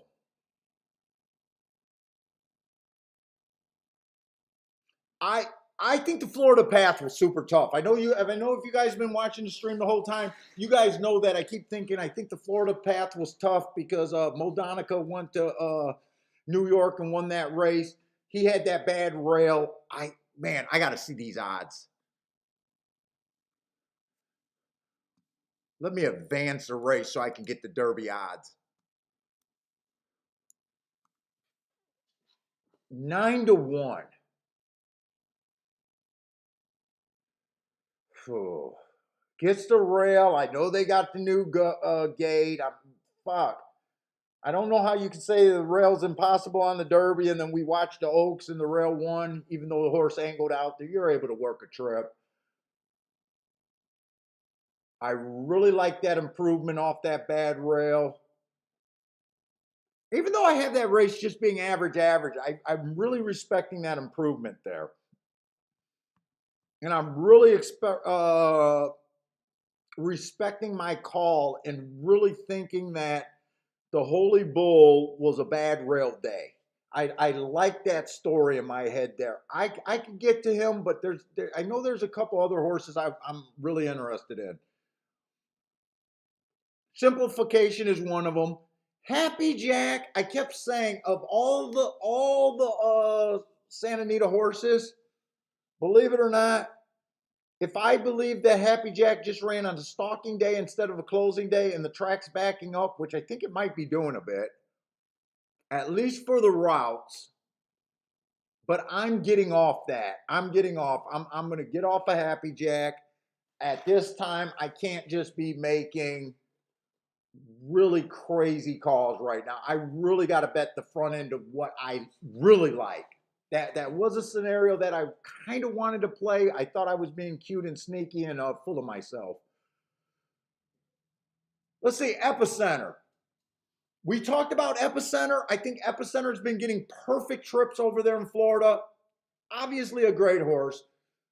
To me, probably should be the favorite. Maybe he's the favorite. I think he's 5-1 at the favorite. He's tied with Taiba. But I think the public should make him the favorite. But I'm taking a stance against him because I've really been thinking that he's been getting golden rail trips in there. And the horse that caught my eye out of the Florida sequence was that Pioneer of Medina. I think I want to get to Pioneer of Medina a little bit here. Summer of Tomorrow, a foreign horse, I've been ignoring them. I'm going to ignore the Maidon horse. Let's see, Smile Happy was one of those, let's see. Smile Happy, I really thought, I liked the excuse last race. It was early pressing day. He was a closer 2 races ago. Before that, I didn't think he was super special. Not that I followed that closely. I'm just saying I don't care for those 2 races. Last race, I thought the rail was bad at Keelan on the bluegrass, and I thought it was a stalking closing day. He had the 10 hole. He looked like he had it won. I think he went over to the rail, but I think most of that race, he was in the middle of the track. He had the right running style. What is he at? 15-1? I think 15-1 is actually an okay price on Smile Happy, but I'm not really trying to get to him. I'm fading Messier and Taiba. I can't get between the two. I thought that Messier took advantage of speed favoring track 2 races ago, aired in a 5-horse race, and the Robert Lewis. To me, you're supposed to be able to do that on a speed favoring track. And last race in the Santa Anita Derby, I can't separate Taiba and Messier. I thought that the track was backing up stalker closers. That's exactly what they were. The horse that they bet earned hearts, got burned up on the front end, and the other 3 contenders in that race were just non-betting factors. So I'm fading both Messier and Taiba based on the same reason. To me, they're the same horse. And it kind of makes sense that they're 5-1 and 6-1. Wow, the Santa Anita is showing out. Kiki, is that you?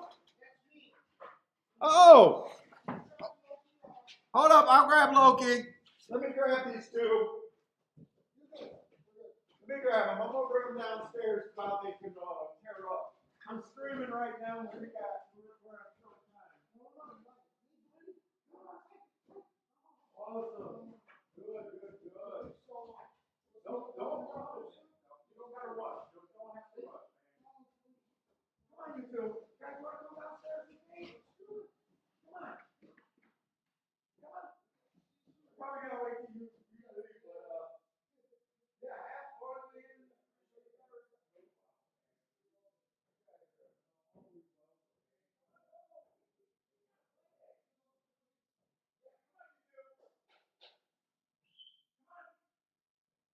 Come on. Billy, come on. Loki, come on, you 2. Downstairs, come on. Loki, come on. Come on. No, Loki.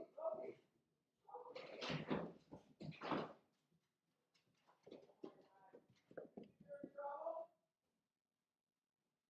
Come here. You want some snacks? How about I got some snacks for you 2?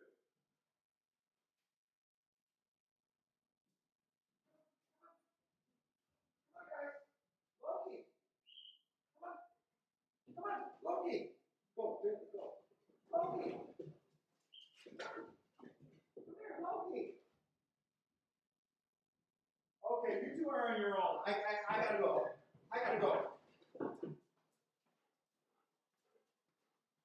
my God, they just dropped off Bentley's best friend. All right, sorry about that.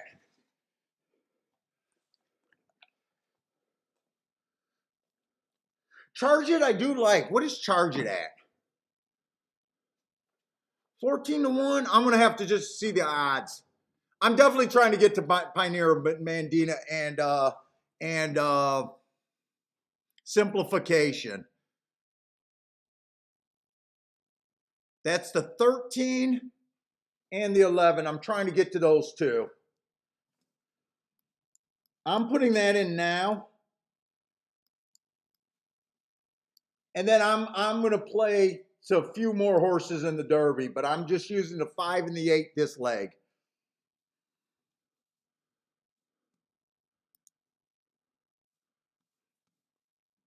Well, wait a minute. I got 11 minutes. I got a lot of damn time. Where did my cigar go? That dog did not take my damn cigar. No.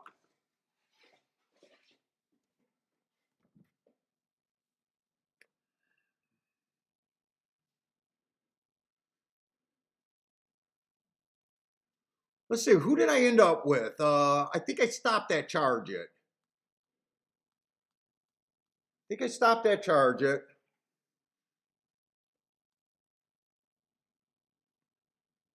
I might so Charge It and White Barrio. I kind of thought they were the same horse in the Florida Derby.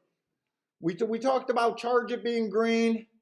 I thought that track was a stalking and closing. That's why I know I'm betting 2 speed horses in the Derby, by the way, or possibly 2 speed horses. I think Charge It and White Barrio is the same horse. If I use one, I'm going to use both there in the smaller double. Tis the Bomb. I don't know what happened in the Holy Bull. I don't know if he just like the Tapeta. He gets the pace. He gets a good run if the track's backing up. I might use Tis the Bomb, but let me see if there's another closer I like better. Zandon, I don't like that much. I thought that he ran on a race where the last race, I thought it was a bad rail stalking closing trip. He had the 4-hole. I think he closed from way outside. I thought he got the benefit of a good track. He aired on a day that I thought the track, he ran his best speed figure on a day that I thought the track was favoring him. Pioneer Medina, I'm using. I kept talking about how the fairgrounds races, he kept catching my eye. The rail has not been good. He kept drawing outside of Epicenter. I thought that Epicenter got the better post position or the better position and got the rail and was able to win there. I'm hoping that there's no difference between Pioneer and Medina. Taiba, we already talked about him. I'm not interested in Taiba. Simplification. The reason I like Simplification, Florida Derby, I thought that was a stalking closing day.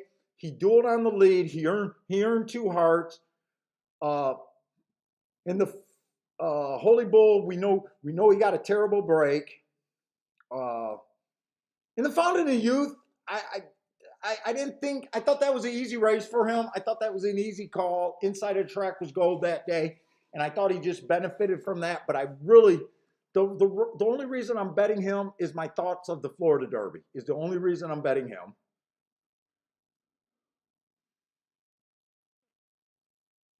Barber Road can benefit here if the track's backing up on the outside.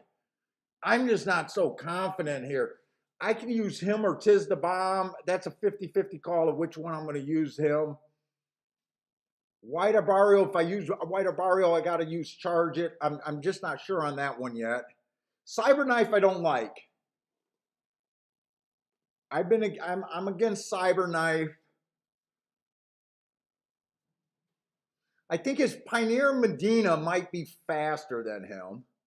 I wanted to use Classic Causeway. Last night, I was trying to use Classic Causeway, but it's another speed horse. I think I'm still going to use him. He earned a heart battling in the Florida Derby stalking closing day, but I got to find a closer that I like. Zozo, I don't like Zozo, although he earned a heart last race. I just thought that race, he had the best part of the track, dueled with Pioneer of the Mile, and I thought Pioneer of the Mile caught my eye more.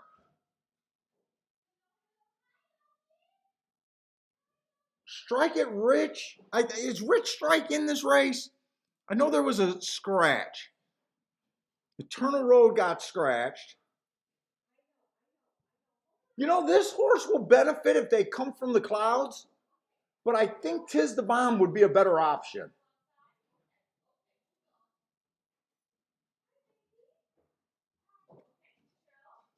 So I think I'm going to use for my smallest exact, I think I still want the 17. I'm going to have to write these down because these numbers are bigger than what I'm used to dealing with. I think I want 17. I might want the 1 a little bit.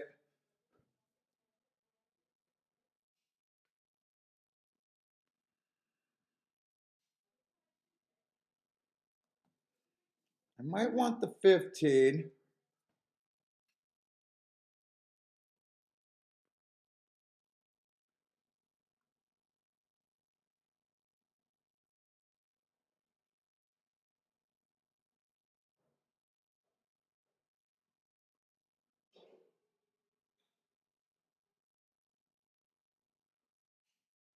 I'm going to use the 9.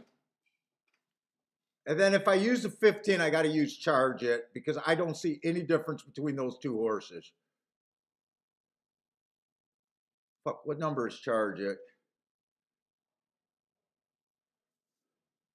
The 8.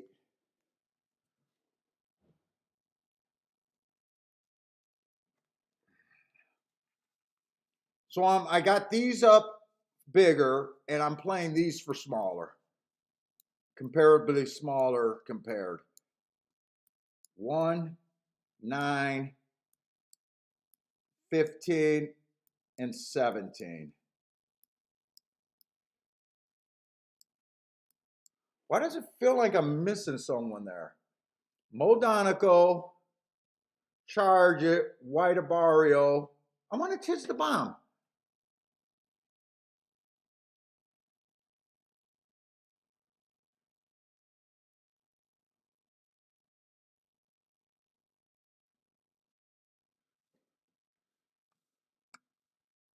Tiz the Bomb is the 9. Oh, there's 5 horses there. No, I got all of them. I got all of them. Let's see. I still got 4 minutes, but I think I'm going to get this in right now. I think I just got to check it. Where did I write that down?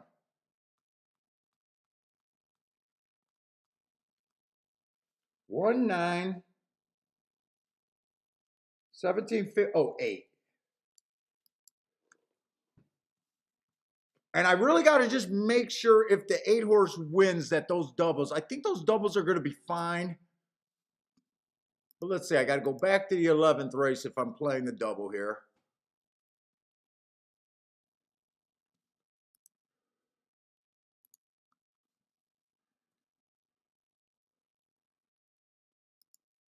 Eight and 5. All right, that's exacta. I was like, where the hell are the horses? There's the doubles. I'm not going to be able to check those, I don't think. This is hard. I should be fine.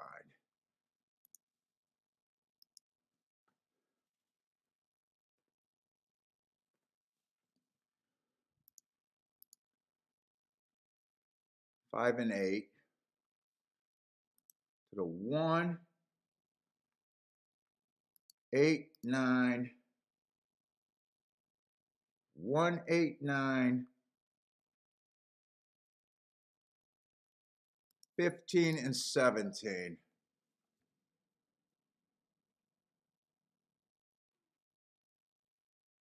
Oh, that's what it is.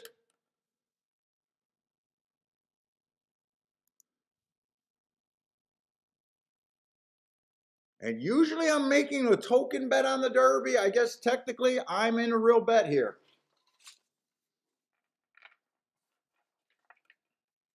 Oh my God, Loki was so scared to come downstairs. Oh, what we got? What you guys got playing here? Ah, fucking scammer boy. Come on. I'm hitting the report.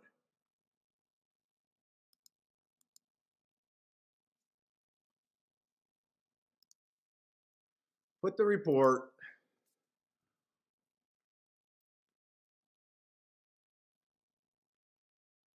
And I might as well look at look at what I'm obliged to. God, I hope to just get alive. So I am taking a pretty decent stand here. Let's see, pools, probables. Let me just make sure. I don't think I'll risk canceling a ticket because it takes so long to put them in. But let's see. Let's just check with the 8. Ooh. Okay, okay, so the doubles are for $1, not $2. Okay, so to the 1 is paying $41 with the 8. I'm checking the 8 because those are the small ones. I know if the 5 wins, those are going to be all right. So I got the 1. I got the 8, 43 to 1. So 2 small ones at 43 to 1. We got the 9, 212 to 1. That would actually put me instantly winner. All right, a fairly good day and a pretty blockbuster week. Come on, scroll. So 9. I did the 1, the 8, the 9, 17, and 15.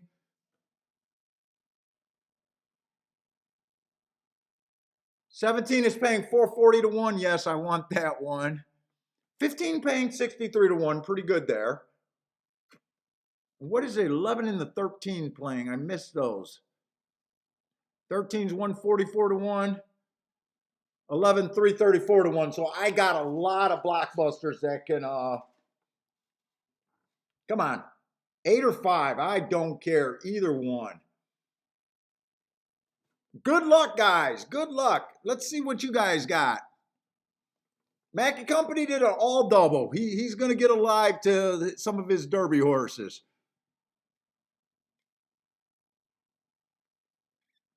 Dean says Tampa spring winner is no 10 in the first leg. I don't have a 10 in the first. Wait, what do you mean? No 10 in the first leg? No, I don't got that. I used the 5 and the 8 in the first leg.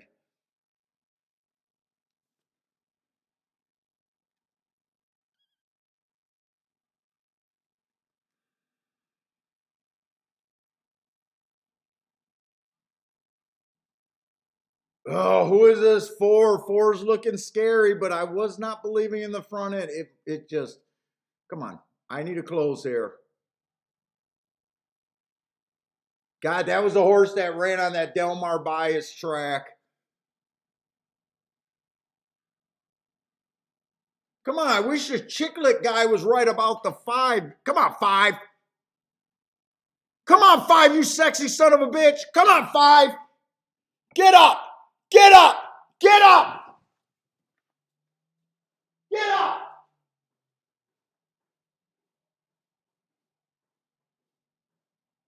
Tell me we got that.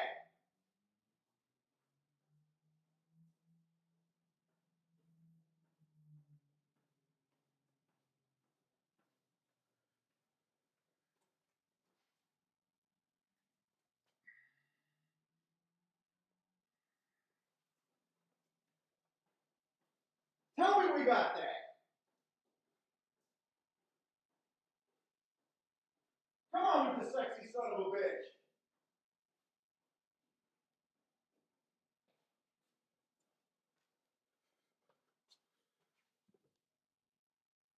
No, no, no. Come on, 5. God damn it.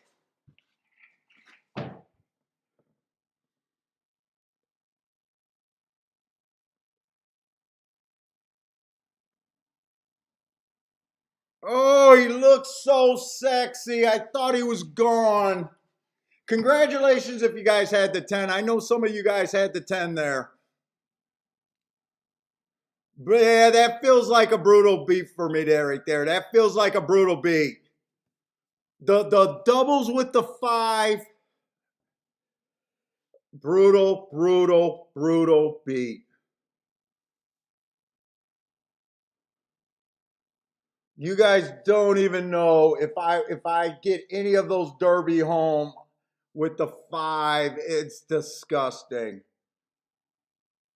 5 to the 1 is paying 133 to 1.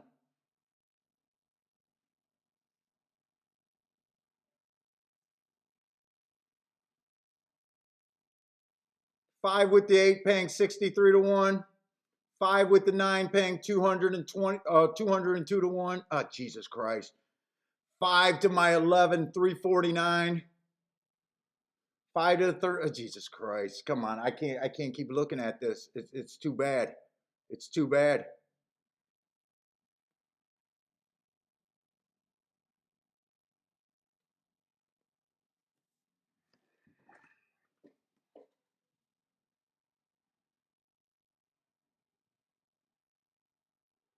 5 to the 13, 366.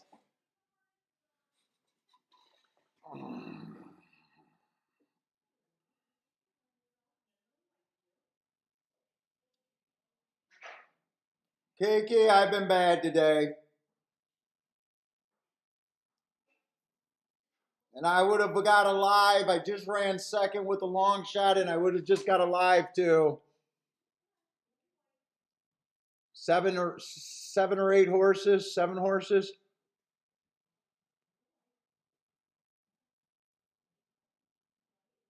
Oh my God, I hate this guy's smile right now. I hate his smile right now.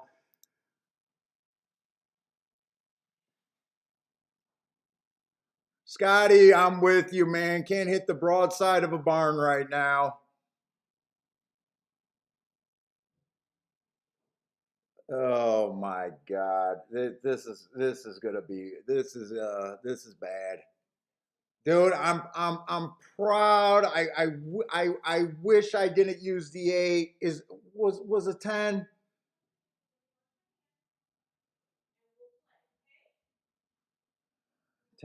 10 wasn't off the pace horse. Got first run. I don't remember what I said about the 10. I'm gonna try to find this spot in the video as I'm nursing my financial wounds tonight.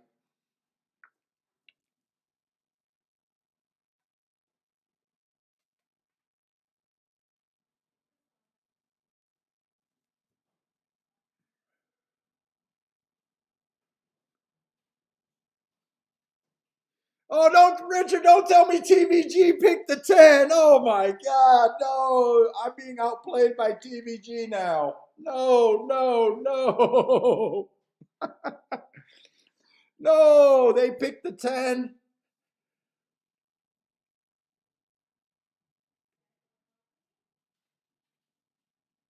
Mizzou man says sorry, Papa. Hey man, if I can't hit it, I want you guys to hit it. Mizzou man, good luck on your bet, man. Good luck. Jared likes the 10 over there.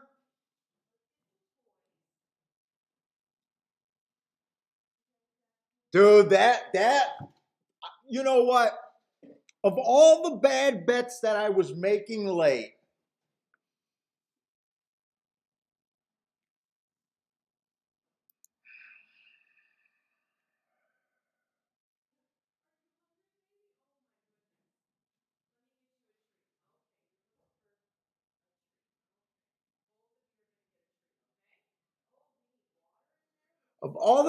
I've been making late, you know what?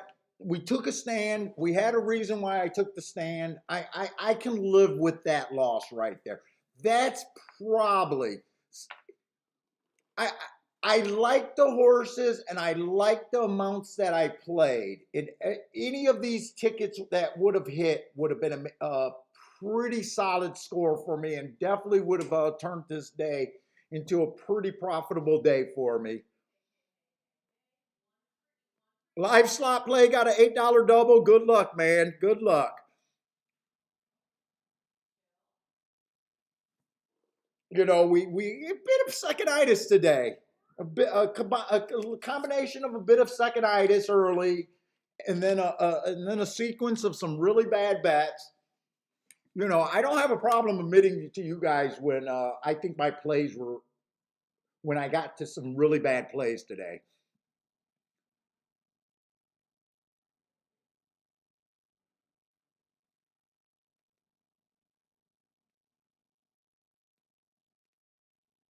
I'm really curious. Did I have that good of an impression of the 10? I'm really curious because he fit. I think I said the 10 fits, the 9 fits.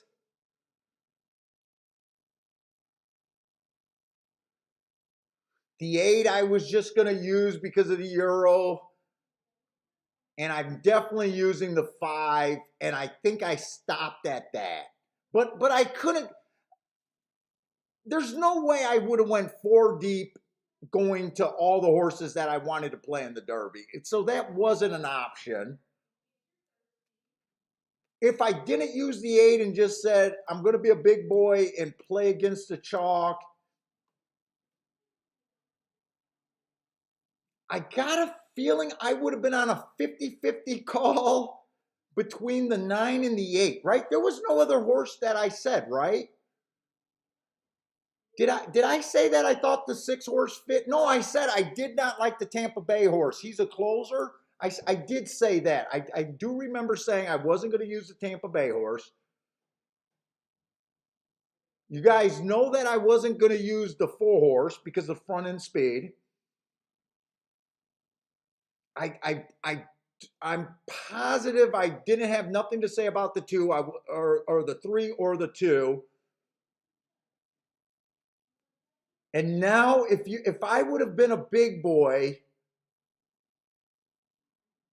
Jesus Christ, just looking at the class difference between the 8 and the 9, if that would have been a 50-50 call there, I got a feeling I would have probably, I said the 8 or 9, I mean the 9 and the 10. I think I would have played the 10.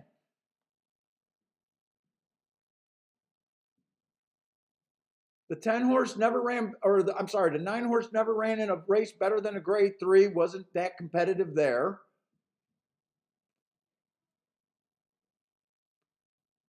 Where the 10 just ran in a 1, 2, 3 grade 3 in the last 3 races and been competitive on all 3 of them.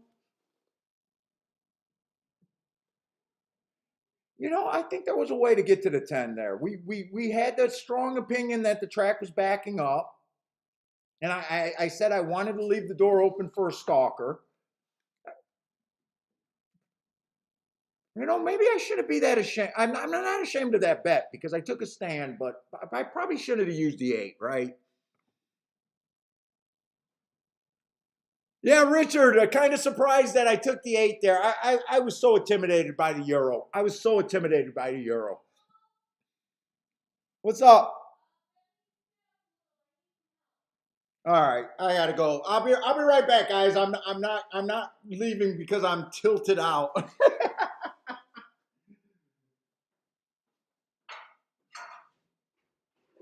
Loki's scared to come downstairs. I tried to get him to Loki to come downstairs with me. I didn't try to bring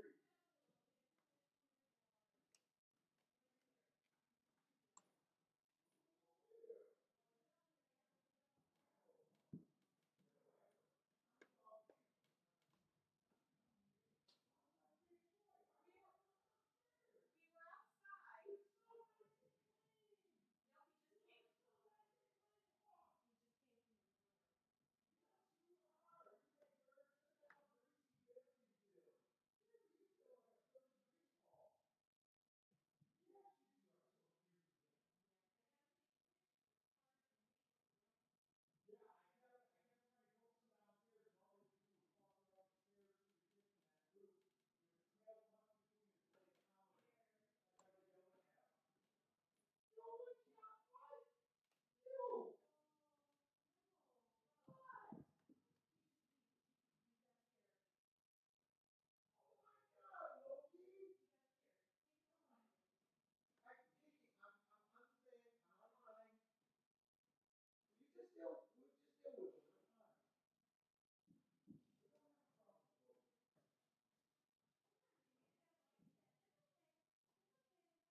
No, you recognize me.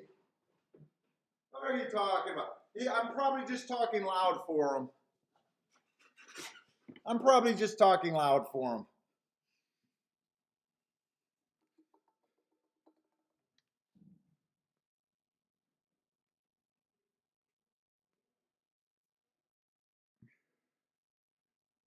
Hey, what's up, Ross? I'm going to be checking the following horses at the track to see if one of these could win the Kentucky Derby. It's between the 1, 2, 7, 8, 11, 12, 13, 14, 15, 16, 17, 18, or 19. It's tough, isn't it? That's the type of races it is. And I don't really think we have a superstar yet.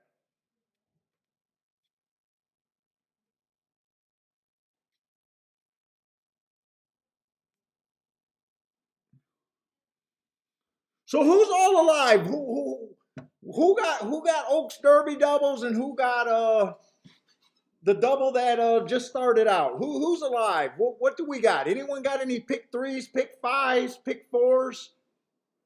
I wouldn't be shocked if some people have the pick three going.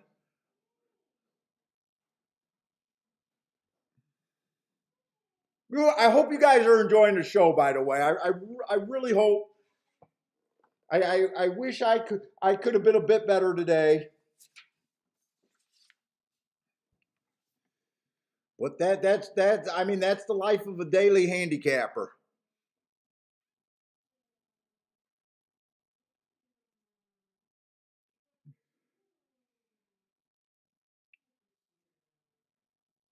I did notice that Jackie Warriors. I thought Jackie Warrior. I did not get to see that replay. I know she was definitely off the inside on the stretch. Larry, I'm almost as bad as you not winning a race today. I only hit a $6 exacta. Let's see. Bender's alive to the 8, 13, 13 through 16.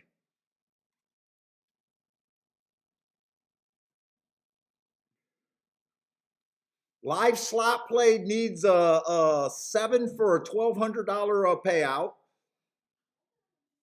That's just for an $8 double, right? $8 double. I think I seen that you had. Get to live the dream for the next hour, right? You guys get to live the dream for the next hour or so.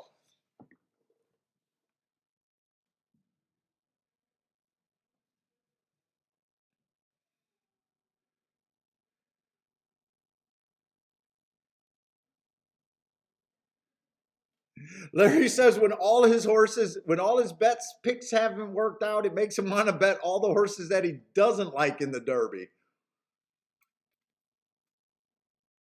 Jevin's living the dream. He's alive to a pick 5. Jesus Christ. Good luck. Good luck, Jevin. PDT is alive to some nice combinations there. Big tickets to the 6. Big ticket to the 10 and a solid ticket to the 12. Good luck, PDT. Oh, Jevin's doing a backdoor brag. He had to put up his pick 5 ticket, and he's also alive in the pick 4. Same horses or a little bit different?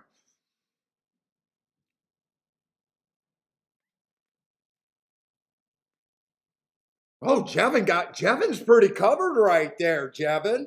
Between the pick 4 and pick 5. So it looks like you can't hit them both. I bet you do not care about that, and you probably designed your ticket like that, huh?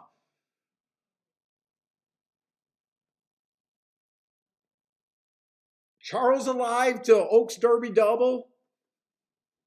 The 1, 10, 13. Oh, I think you're the first guy that said the 1 in the group.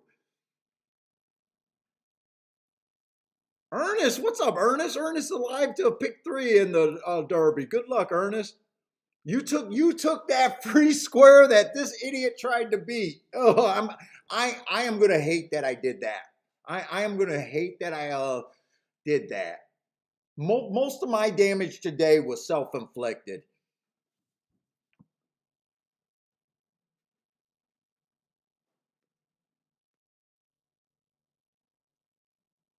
All right, Paul's alive to a solid ticket to charge it.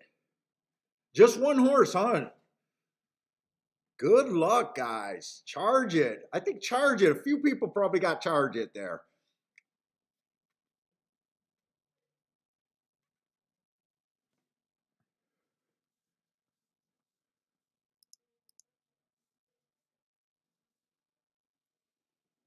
Let's see. Gulfstream's 11th race is off, and I'm at the point where I'm thinking, do I want to bet the Derby? I'm thinking if I want to bet at the last couple races at Churchill, or is this a day that I just say that I'm done? I'm really gonna be playing with that thought right there. I'm really gonna be bouncing it off, trying to decide what I want to do there.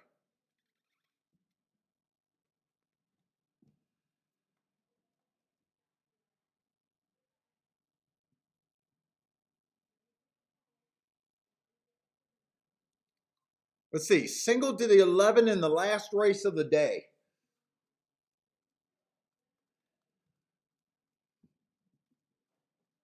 Man, I really wish I took advantage of yesterday now. I mean I did, but you guys seen that I sat out of so many winners yesterday that I really should have had a Rolex day, a Rolex Plus day yesterday. I think yesterday if I would have just played and just not even raising my bets, I wasn't even betting. Now I did bet that double more than usual with that win ticket. But I think if I played every race just at my regular base, I think I would have been easily between 15 and 20 grand yesterday. I really thought I was holding out for today, and I was just so happy with what I was up that I kind of shut it down.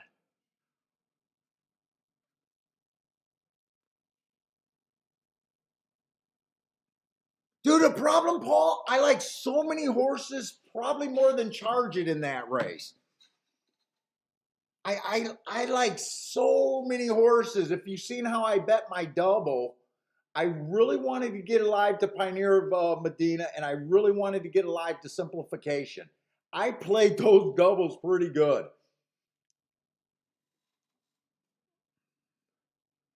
And when I was looking, I don't remember all the payouts that I was alive to, but there was a couple 300, 300 to 1 doubles there. Definitely would have put me well over a Rolex day if I would have hit my, one of those 200 or more.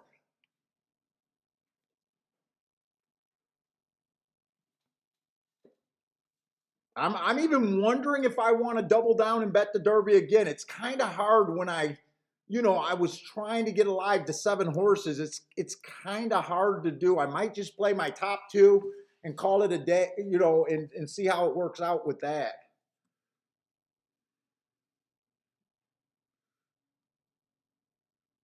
I probably right now I don't think I want to bet more than $100 in that race. So I definitely can't spread. I mean, fuck, do $20 on all of the ones I like. No, that's not an option.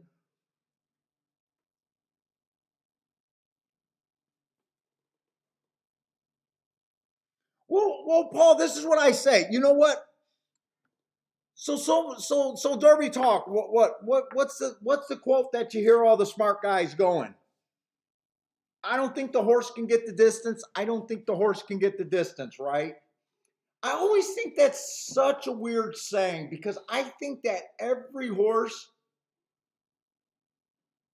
they're saying that horse, they'll be saying that about horses that run second by 3 lengths off that are fairly close. It's so pace dependent and they just don't run that distance very often.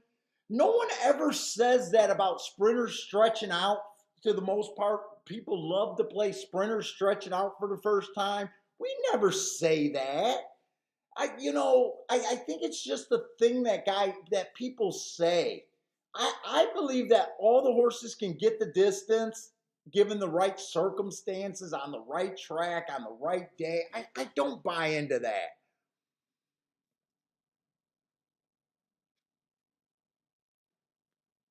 We catch horses stretching out all the time. Every once in you see mile horses stretch out to a mile half. They get the distance when they get the right scenario. Now it's really hard to get the perfect scenario in a derby race.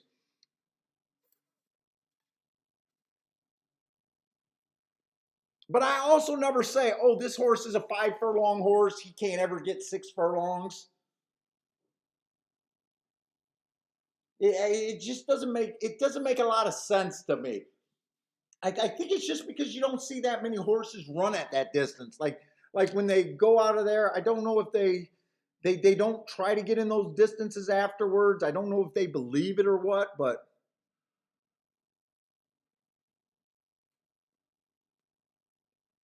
oh, Mac and Company got a pick 3. All right, Mac, and he's alive to a double to a few horses.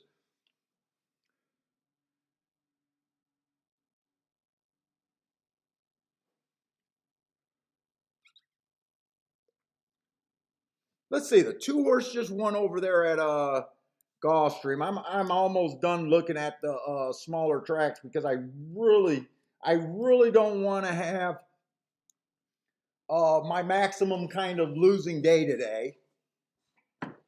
I really don't want to have that.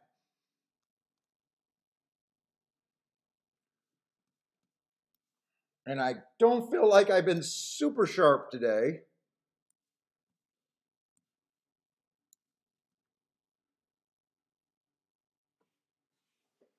He said, put the money on the Japan. I can't back the Japan horse. I know they've been doing good in Maidan and been dominating the scene. Mark Turner says he doesn't see anyone beating Epicenter. I kept watching those replays and I kept trying to make a case for my Pioneer Medina might be able to overtake him.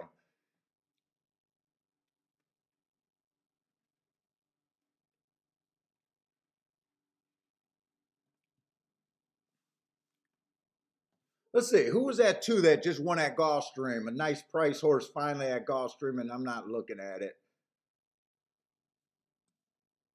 Oh, coming out some stakes race. I wonder who they even bet there. Who did they even bet there? I can do some of my reviewing right now.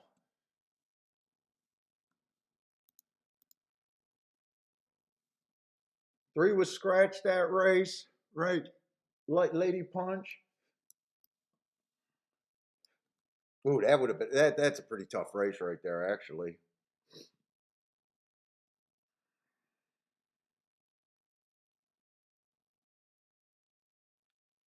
Well, I wanted to like the 5.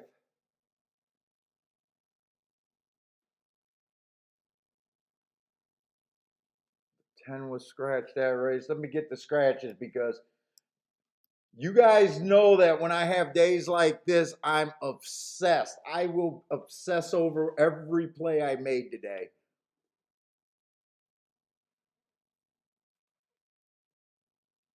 Might even take tomorrow off, man. I think I'm going to be wiped out from streaming for so long. Oh, Damien, thank you very much, man. Thank you very much for the super chat. We're also sponsored by Damien. Damien is always he's pretty generous. Thank you very much. Oh, I hope you guys enjoyed the show, man. I really hope you guys enjoyed the show. Hope if you guys are new, you'll check us out on the on a regular day. I don't usually beg for likes and subscribes, but if you guys like the show, like and subscribe, and you'll get notifications. But I usually don't say that. I hate it when I watch other streamers say it.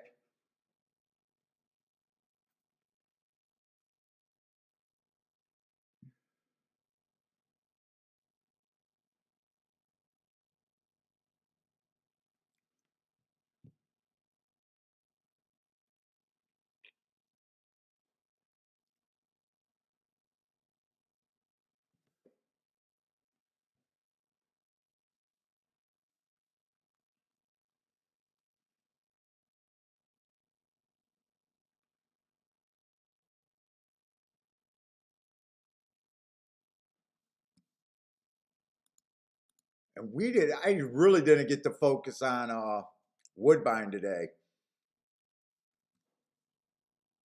See what those prices look like today. Was Woodbine even useful, or was Woodbine a complete waste of time? Well, they had a $12 horse win last race.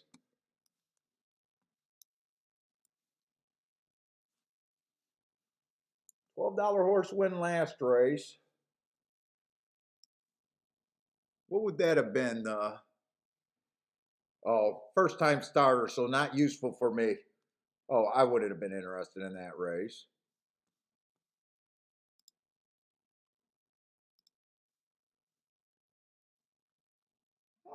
$9 horse there.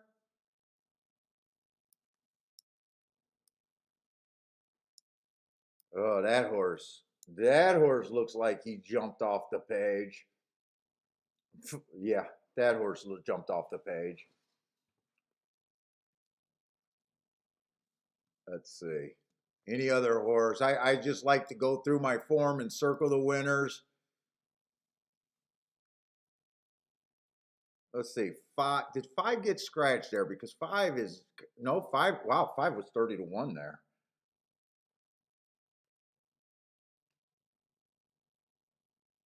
Three won that race. 3 was a nice price. So actually Woodbine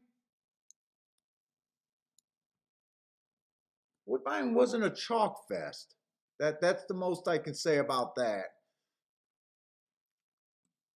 It was probably chalky early when I was playing. Oh, 4 horse won the race before at $13.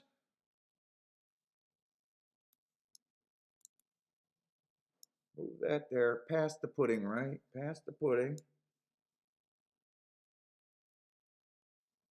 I do got to see if that one. Oh, was that the race where I bet that one horse? And I think I bet that race. I had the 4 there. I needed the 1 to run, and the 1. That was a race where I do remember that race. Okay, the 1 did not run.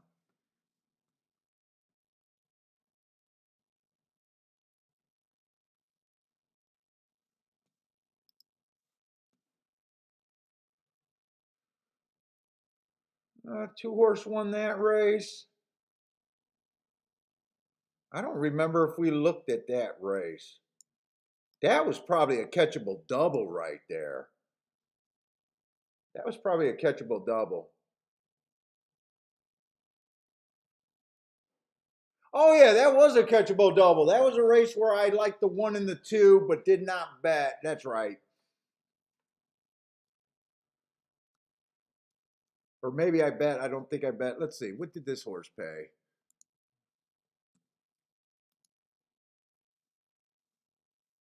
Dude, I did not realize. Actually, Woodbine, I'm still going to be excited about Woodbine. Actually, the prices at Woodbine were pretty good today. Wait a minute. Lion's Heart. Did I circle the wrong horse in the wrong race? No, I got him. Did I play that race? Oh, that was the race that I said was a huge missed opportunity. I said I liked the 6 at the time where they were just starting running. We had no opportunity to bet that race. I think I would have been on the 6-8, but there was no chance to get that in there. I think I would have liked the 6-8 there. That was the race that I kind of lost it. I think that's when I really started feeling a little bit on tilt.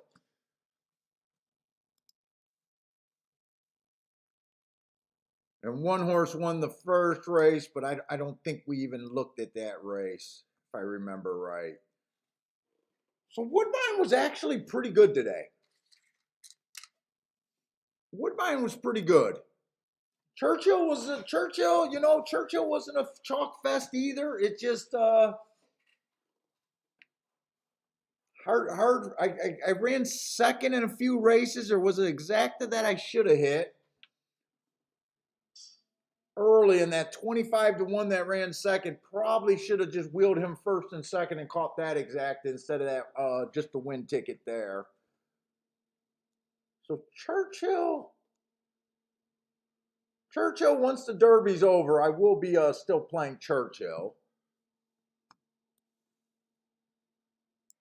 Let's see, what was Gulfstream today? I don't think Gulfstream did me any favors today. Except for that 11-10, but how even though I said I love them, I couldn't play them from the two post positions or from those post positions with no evidence at that time that let's see, how did Gulfstream go today? –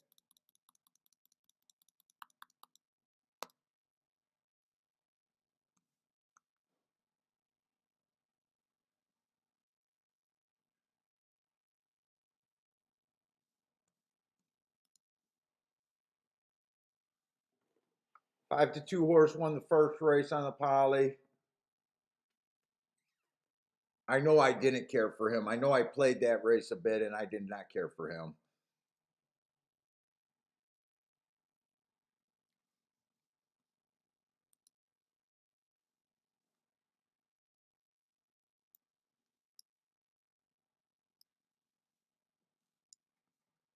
I think I did I play? No, I didn't play that double.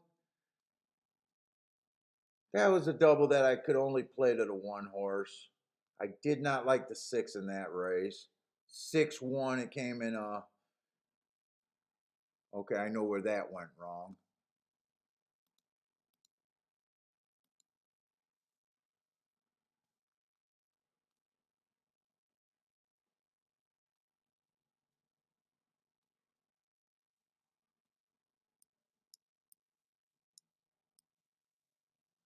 Two to one. Gulfstream looks like it was kind of a waste of time. Kind of horses, a lot of horses in a 2 to 1 and 3 to 1 range. I played that race. I did not see the 6. I think that was a race where I kind of played that race and overplayed that race.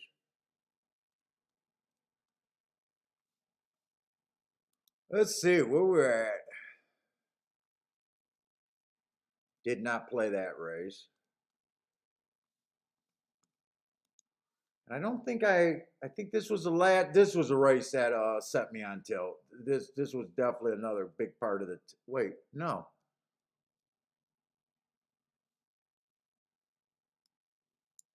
That was a race that I actually hit, but yeah. Oh god damn. I can't believe I hit that race.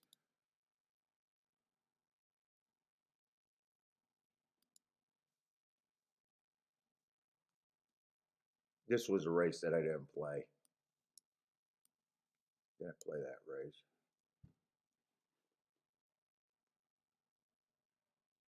Oh, that was a race I played the 5. That's right. That was a race that I played the 5, and that's the race that I really want to watch that replay. Let's see what we got. Larry, I got bets on Charge It, Simplification, White Barrio, and Taiba. There's 22 million in the pools right now. Ooh. Why can't we get that on a freaking Wednesday? Wouldn't horse racing be great if we could get that on a Wednesday?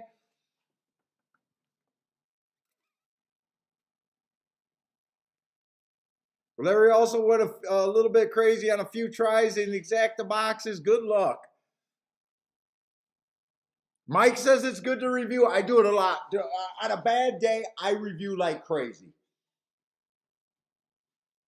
And you want to know the other thing I do, Mike? There's bets that I know I should have made that could be losers. Those don't bother me. The bets that really irritate me the most is like going against Jackie's Warrior today. That bet is going to do that. The race where I insisted on playing in that race where I said I love 2 horses. Now, I don't think I could have bet those that the 11 and the 10 over there at Gulfstream just because of the post position. But when I kept saying I love those 2 horses, I should have sat out that race. You know, those are the bets that piss me off. I do play Saratoga in the summer. I either love Saratoga or I hate Saratoga. It's not my main track. So usually what's going on? So usually what's going on since I've been on the air? Gulfstream has been my go-to track for the last 4 years, 4 or 5 years. Gulfstream has been my daily thing. I handicap Gulfstream automatically. I got 1 foot out the door at Gulfstream just because of the data problem right now, even though I'm crushing Gulfstream.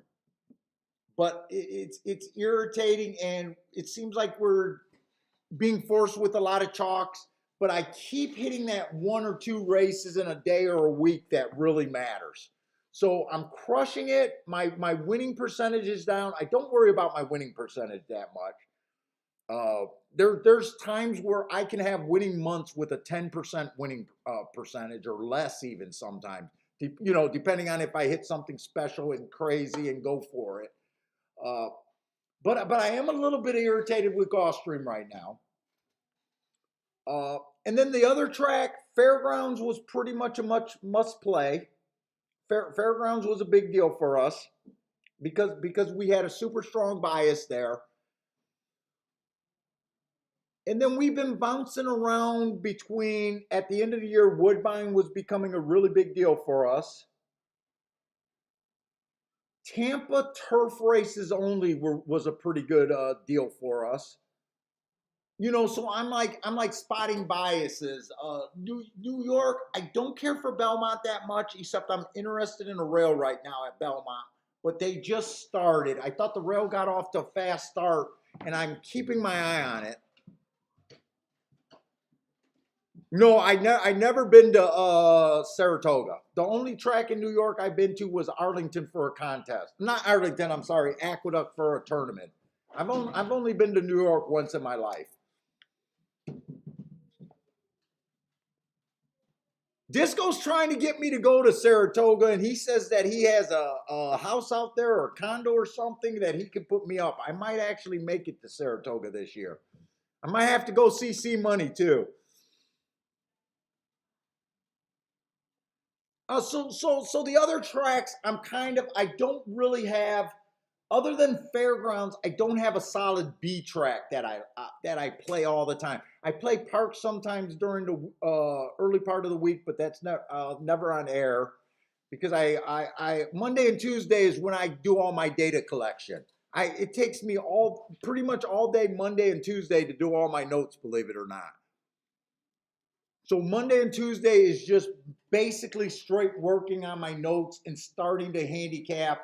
It takes me an hour just to do these marks. So usually Monday and Tuesday, I do my notes. Like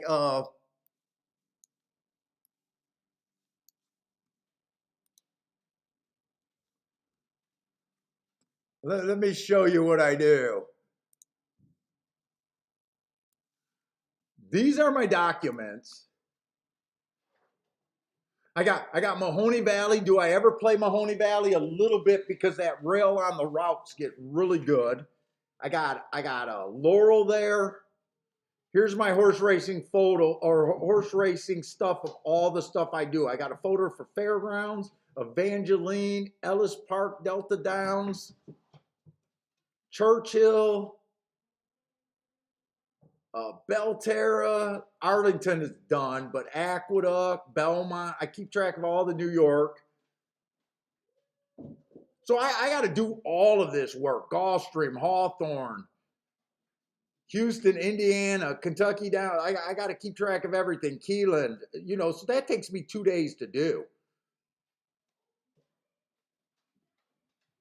And then each one, Monmouth Park, each one I get this, and then I do my data, and then I condense my data to a quick view guide. And then in the evening, when I get tired of just doing the data that I collect, I'll start marking the form for Thursdays and Fridays show. In just each form doing the marks, because I got to look up each day. It takes me an hour just to mark up these forms. So when you see that I had 3.5 forms done today, that's like 3.5 hours of just marking. That's why I don't handicap anything. Hey, what's up, Lanier, man? What's up, Lanier? Glad to see you back, man. It's been a few weeks, or maybe even a little bit longer. Hope you're doing well over there. Yeah, it goes, dude, it goes a lot of work trying to get an edge in horse racing. I always say to all these guys that really think that they could just come to the track and just pull open their form and they're going to compete with guys that are doing a lot of work and then the big time computer players and all that, and they're going to use speed figures and that, you know, in basic class and just try to read a form. Yeah, you could be a good handicapper and have some good days and maybe even survive pretty good. But I believe you really got to dig and get notes. I know today looks like a day where this guy has no edge. I know today just, yeah, it can go in one ear and out the other. But it's a lot of work for just small advantages, just small advantages.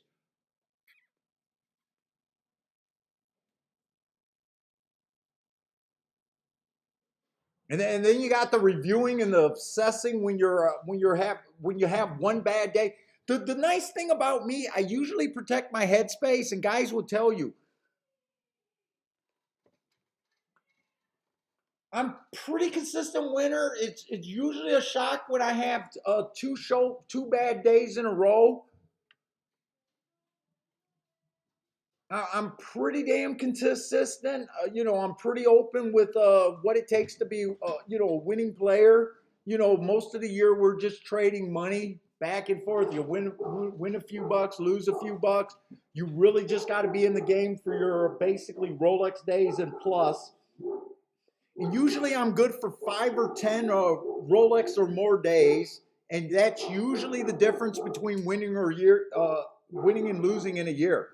But you know, my years are mostly made between maybe 5 or 10 really big days throughout the year. So most of the days we're just, you know, you're just trading money, trying to stay in the game. I wish I could say that it was a graph that just went like this, but it's not really like that. It's, you know, and the really good thing about keeping your headspace, I always preach that you got to be able to recognize when you're bad early. You know, when you're bad into a losing streak, when things just aren't going good, you got to back it up a little bit.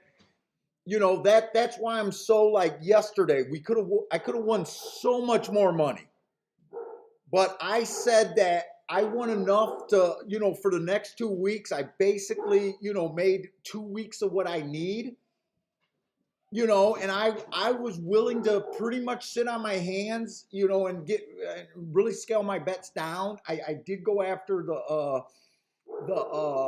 you know, the Oaks double a little bit, probably a little bit more than I should have. But you really got to protect that stuff. You really got to protect that stuff, and I'm a big believer in. And you got to protect your headspace. You got to really be honest with yourself. A lot of guys say that they're really good handicappers, but they just can't bet. I don't believe in that, because I think at the start of handicapping, you got to recognize handicapping math. And to me, there's no such thing. And every decision you should be making should be value based, and is it going to move the bankroll? You know, I know a lot of guys get frustrated in this game. I always want to ask guys, you know, that gave this a serious effort and it couldn't work. You know, did you just, you know, I get a $500, I'm going to put $200 in my wallet and I'm just going to go around wasting this extra $300 trying to make a bigger score? You know, were you good at controlling yourself? I gave a good example of really not controlling myself today. Oh, thank you, Rick. I hope you become a fan, and I hope to see you. You know, I hope to see guys on the other shows.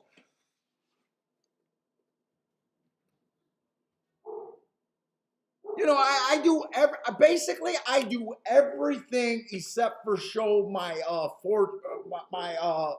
not 401. I do everything except show publicly where I'm at. That's the only thing. I when I say I'm making a bet, I make the bet. Uh, you know, I just don't feel like that. We don't go around asking each other to prove it. You don't ask a plumber to prove it. There's plumbers that make, you know, $1 million. There's millionaire plumbers. There's plumbers that are living paycheck to paycheck. You know what I'm saying. It's people just don't go around doing that. If I don't have to, you know, I just that's just something I've always done.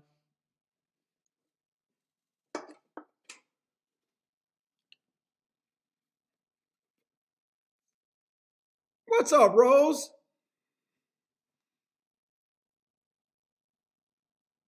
And right now I'm seriously thinking, do I really want to fire in the Derby right now? All this hype to the Derby, and I'm sitting there like, do I just accept today's losses? Do I make a token bet that's not going to get me to even? Or I don't think I want to bet right now in my head. I'm really going over it. $100 either way is not going to do it, but or not going to break, you know, make or break me. But I'm really like thinking, do I even want to fire one more relatively a small bullet, or do I just want to? Hey, I like that. If it wins, you know, I'm just a big boy. I can smile. Okay, we get a confidence. I'm probably going to play tomorrow. So you know, there's always another race.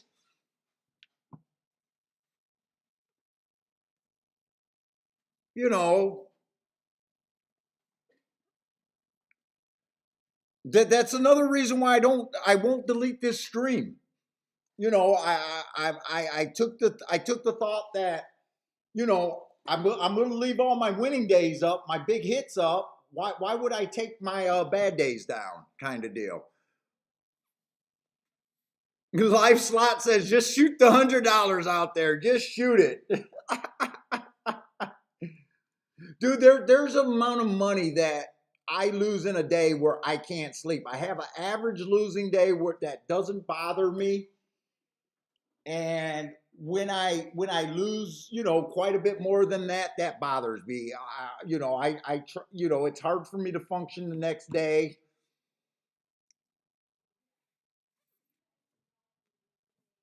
Let's see, last race at Gulfstream's going in the race. I'm not pulling the trigger. Let's see, do I even want to root for someone? I don't even want to. I don't even want to spit out anything here. I don't know what the turf's been doing. I like the marks on the 4. I like a race back on the 6, but other than that, I didn't dig into it.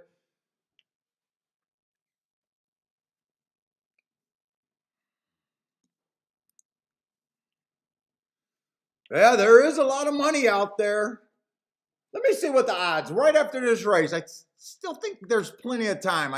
Dude, we got 39 minutes for me to mull over this decision.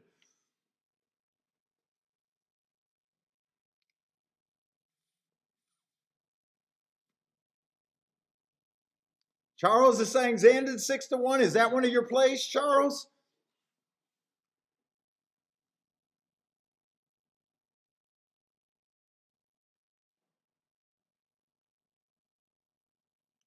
C Money says if I go to Saratoga, I'm welcome to sleep in his car.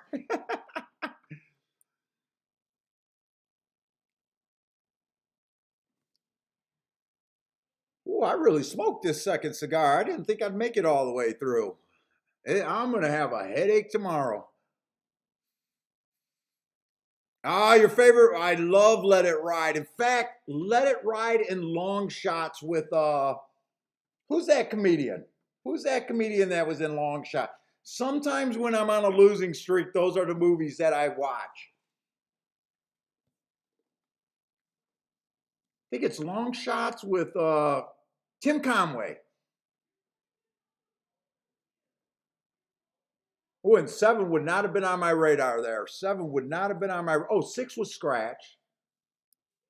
So I don't got to explain why the 6 didn't run. Oh, I got a tear in my eye.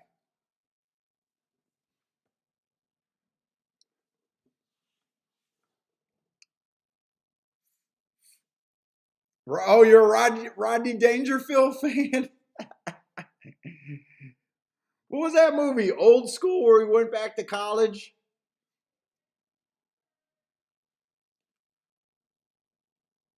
Bender, did you play that last race at Gulfstream, or were you just saying if I was interested?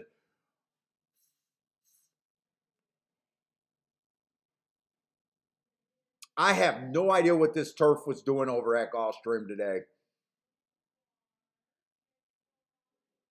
In fact, I'm wondering how good the rail was at Gulfstream today.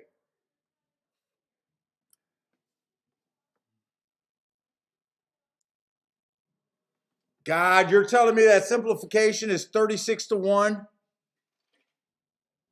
I might split that $100 between simplification and Pioneer Medina.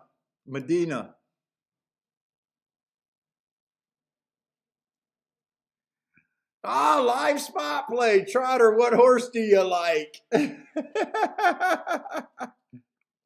You're the unluckiest man in the world. I won because you didn't place the bet.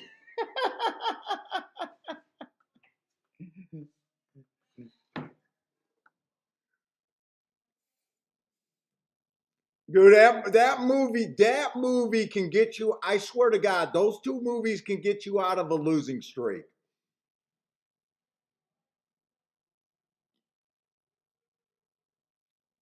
Yeah, I know, right, Maurice? This hour delay is just ridiculous. Oh, you're in Vegas, man? God, you got so much better things to be doing in Vegas right now. Good luck on whatever you're betting there.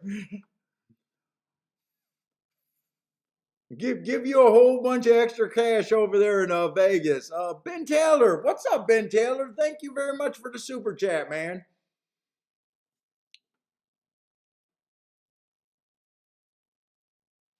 Dude, I've been hit case. I've been hitting that block and that report button.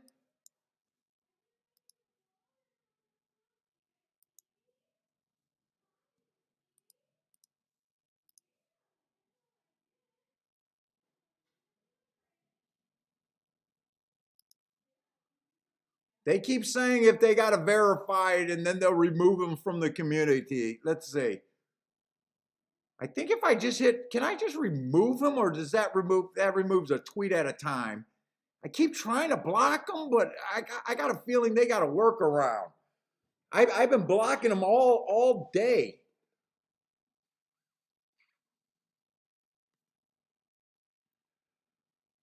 Oh, easy money. I've been watching the Lux series too. I've been watching the Lux series, but I can't tell you if that one breaks a losing streak. Oh my God, Jennifer Tilly and that Let It Ride. Oh,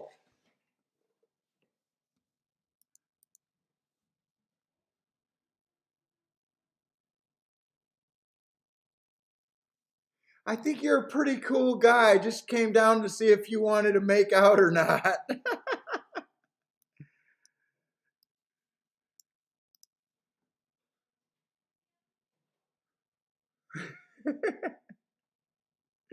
Or what was that? What was her boyfriend saying? I just add a couple cents to the deluxe envelopes. I got a house so big I don't even know how many bathrooms it has. How many bathrooms? It has 6. 6 bathrooms.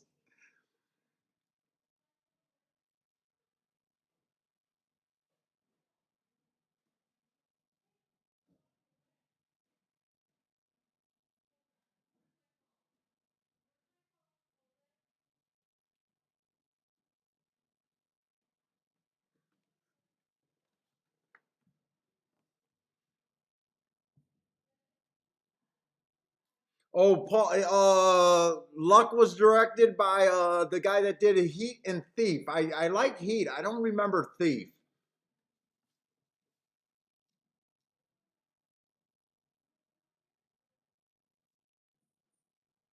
Hey, what's up, Parsons? Oh, Parsons, your party had to be better from what I'm going through today, man. I'm having a bad day today.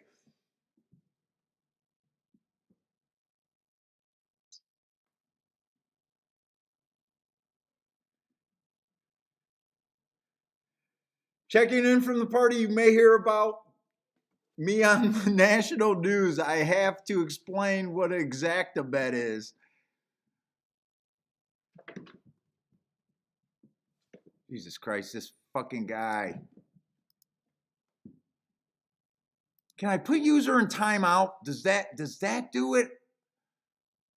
Hide user to channel. I've been hiding him a million times.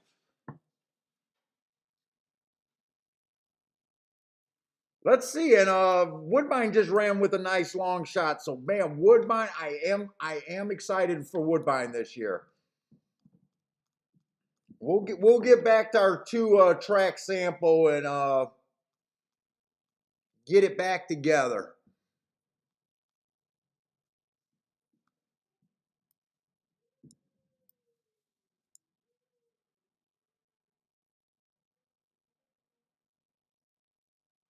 Oh, James Caan movie? James Caan was a good actor. I like James Caan movies. Oh, I remember that movie. I do remember that movie. The mob like forces him to do a burglary or something. He's trying to get out of that life. He meets a girl.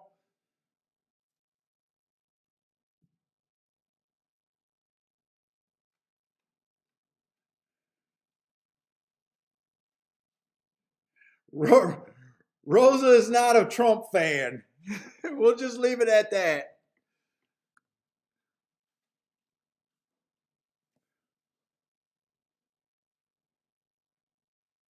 How did this 5-horse win over there? Got some nice excuses. Looks like he. Oh no, he was pretty close to the pace there.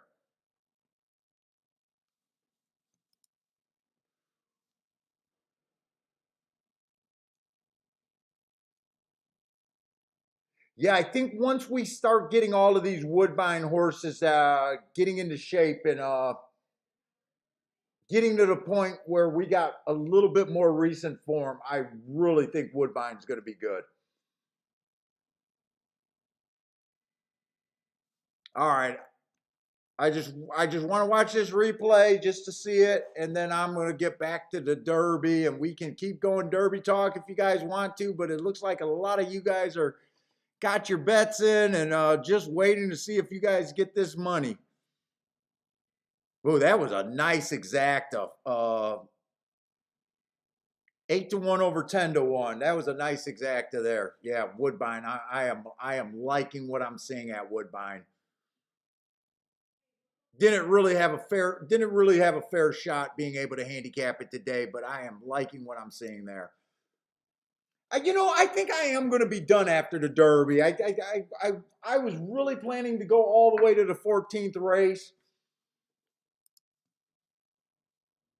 Sam is still simplification. That's definitely simplification.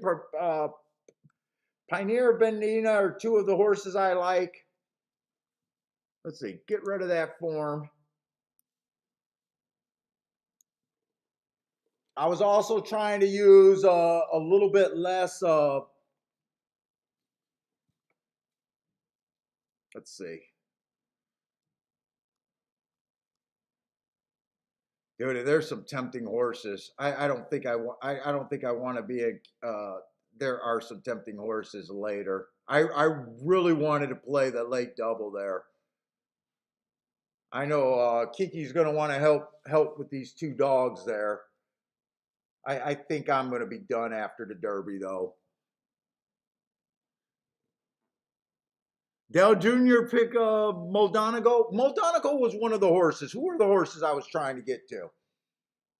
Simplification, Pioneer of Medina, Charge It, White Barrio.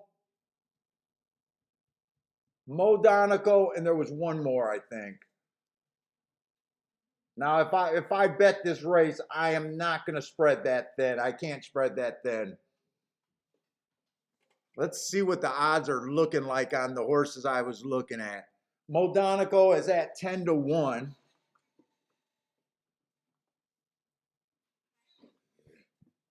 If I bet 10 to 1, I probably put the entire amount on a 10 to 1 shot if I do 10 to 1.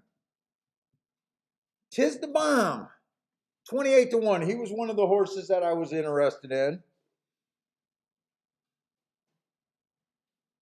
17, I was trying to get alive to that double. That didn't work out. God, he's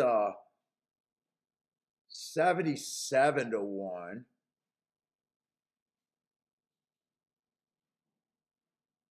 15 is White Abario at 14 to 1. Charge It is at 15 to 1. I said I couldn't separate those two horses. Nice prices on both of them.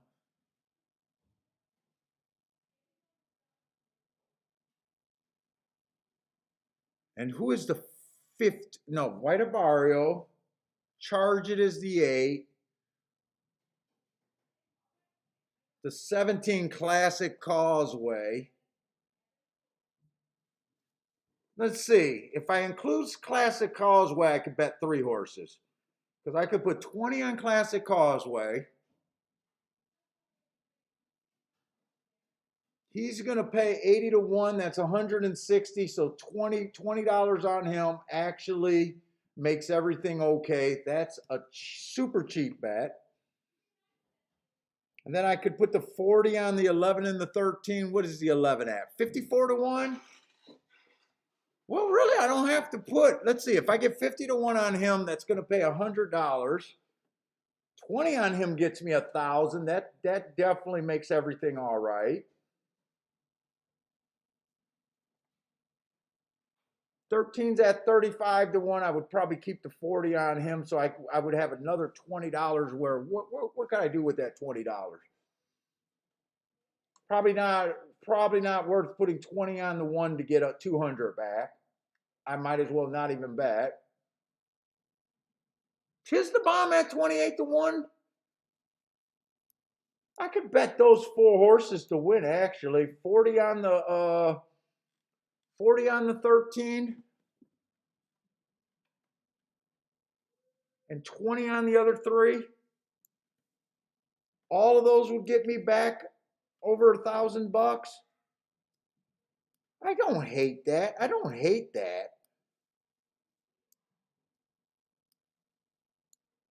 That won't leave a ton of profit, maybe not even profit at all. But I can make that case to do that win bet there.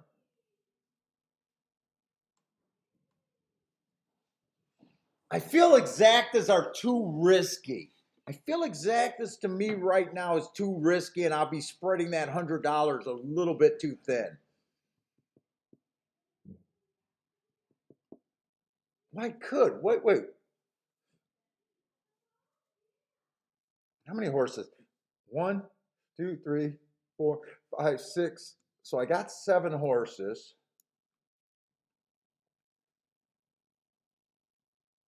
So those would be $3 exactas. Like if I did the 11 on top of all 7, that would be $3. Would $3 get you over? Would $3, if you hit the exacta over those 7 horses, would that get you $1,000 or more? If it gets you more, maybe I'll risk that. Let's see.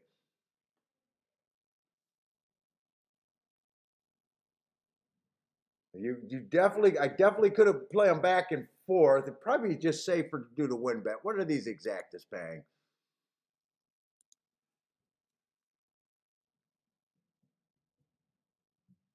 Play those horses over all 7. With the 13, I'd be able to do them. I was going to do a $40 bet there. So 7 goes into 40. What? $5 exacta with $5 remaining. I could press that up to 6. Be only a little bit over. What are those paying?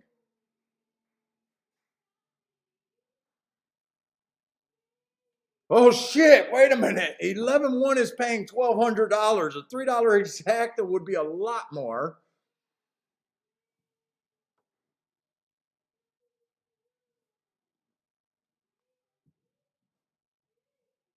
11-8 is paying 2,000. I might go the exacta route. Those are for $2, those. Wait a minute. So that would be almost 2 grand. To the 8 would be 3, or to the 8 would be about 3 grand. I don't think these are going to change.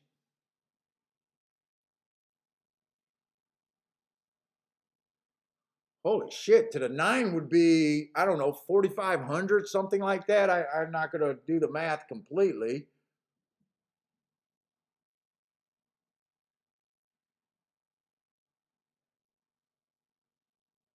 Is that a 2,000? So that'd be another 3,000 something. Oh, I could do that. I could talk myself into doing that.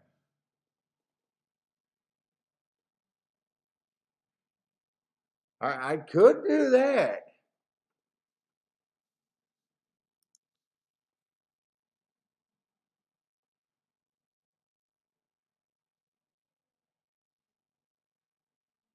Yeah, if I just did the win bet, yeah, I see live slot play. I'm basically getting 9-1 on my investment.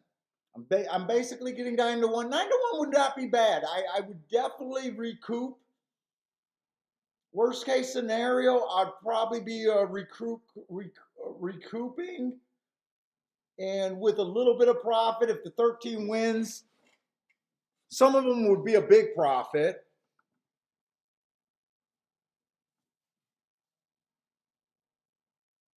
I mean, 17 is at 80-1. 20 gets you 1,600 back, 1,800 back. Let's see, 80, 160. I could even do that for $10, but I wouldn't know where I would put the other 10 at.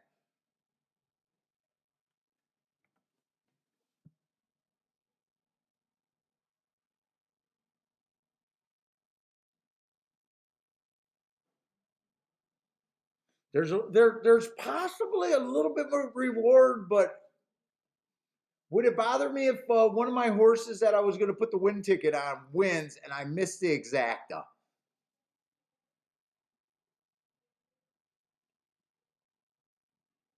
Because if any of those horses win with the amounts that I got there,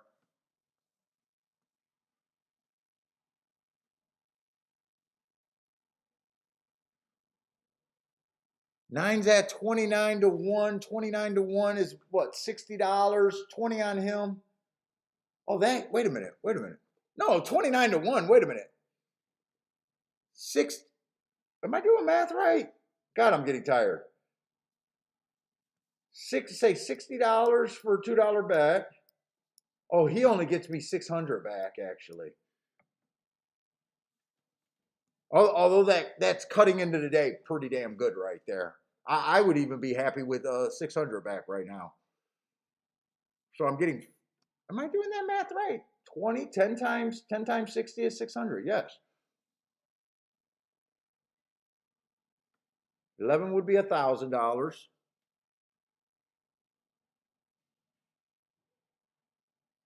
That would be 1,400 because 40 on that one.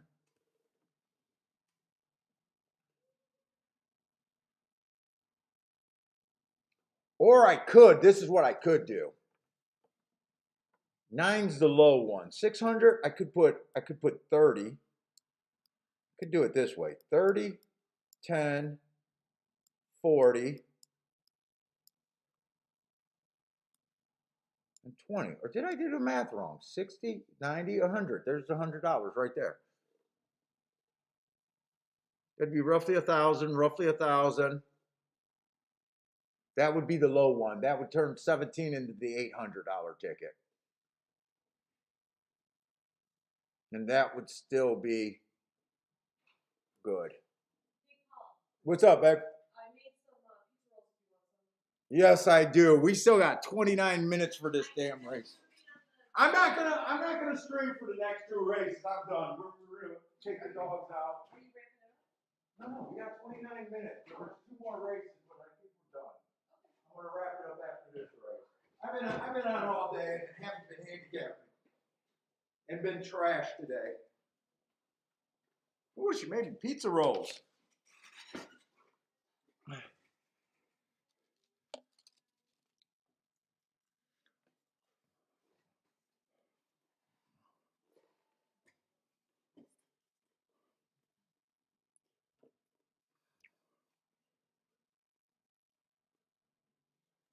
Ooh, those are hot.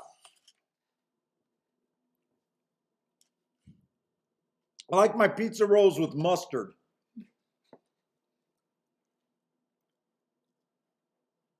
Charles would not be surprised if the Todd Fletcher Exacta is 1-2. Who is the Fletcher Exacta? I don't follow trainers at all, so I don't even know. I'm looking at the wrong race, by the way.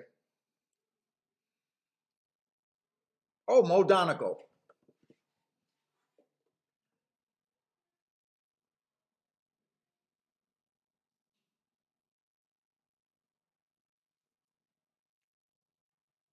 Mo Donegal and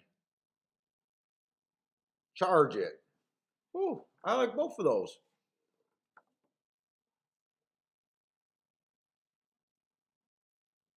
Joshua is on the 13. Now, you know what's hilarious about this? I put myself in a spot. And if leading into this show, I kept saying, the Kentucky Derby is a terrible win bet proposition. Unless you like something super long, or you're such a massive bettor that this is the only time you can get bets in and get the odds that you want.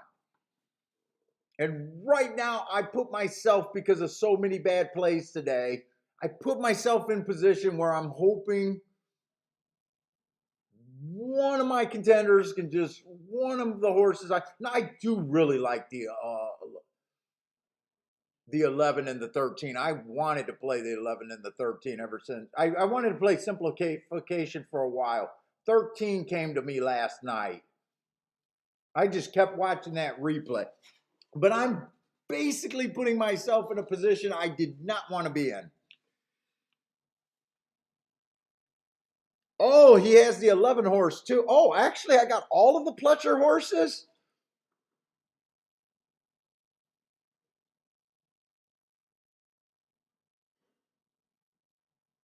What is that exacta paying? Wait a minute. Maybe it's time to fucking just say fuck it and just gamble.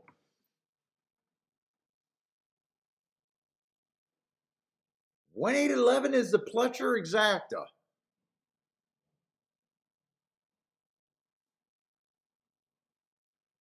These are for $2.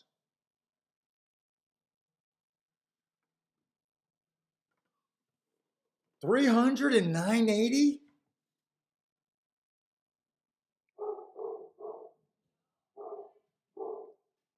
Dude, I think I want to box that.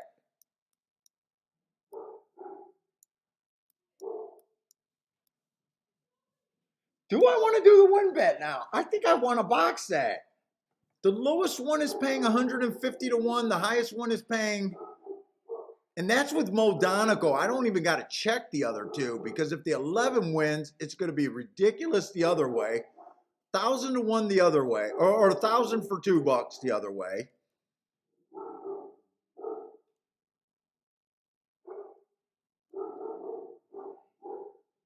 11.8 is paying 2,000 for $2.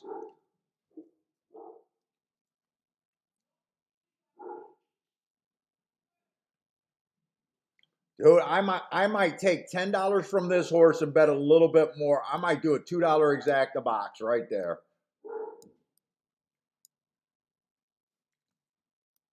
Do that for 20 maybe. Maybe I just do that.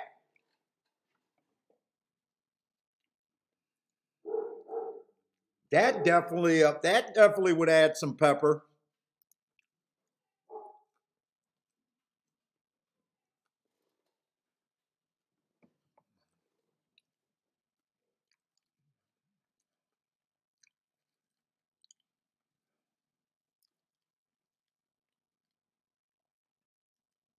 Oh, Mac and Company, a dude is alive to a $2 pick six to Tiz the Bomb. Oh, God.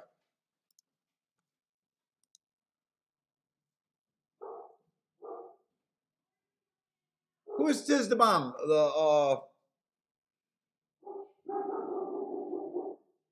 Is Tiz the Bomb the 9?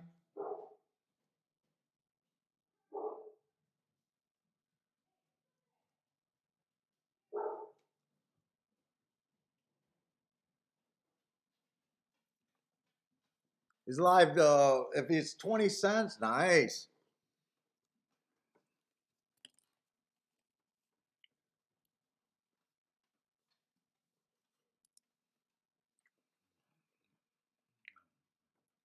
Hey, what's up, on break? Let's see, Jevin says, what, Jevin, you think I should just bet 50 to win on the 11 and the 13? I'm gonna do a $2 exacta box. I'm gonna put that in right now. I'm gonna put the $2 exacta box. Maybe I'll just do $112.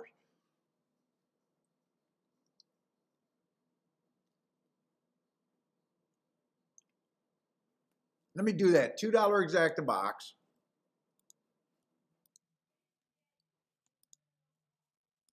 Oh, she wants to go for a walk. She shouldn't give me.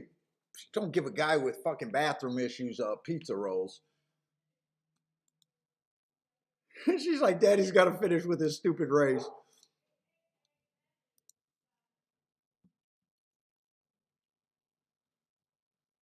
Well, $2. Dude, I put $10 just out of habit. No, I don't feel like doing a $10 exacta box if all I'm going to bet is $100 here. Or 112.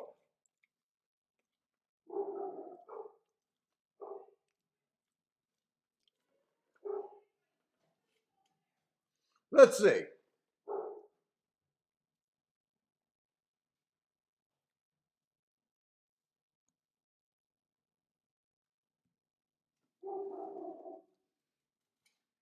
So I'm going to drop Tiz the Bomb.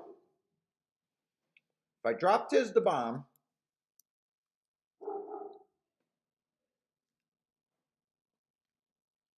you know what? Tiz the Bomb gets me 600 back. I wasn't high on Tiz the Bomb.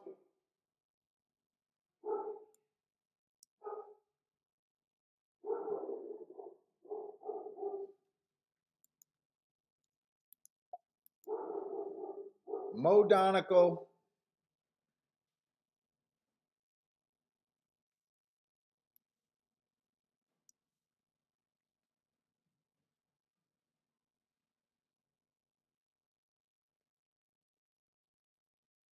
I'm gonna. I think I'm gonna.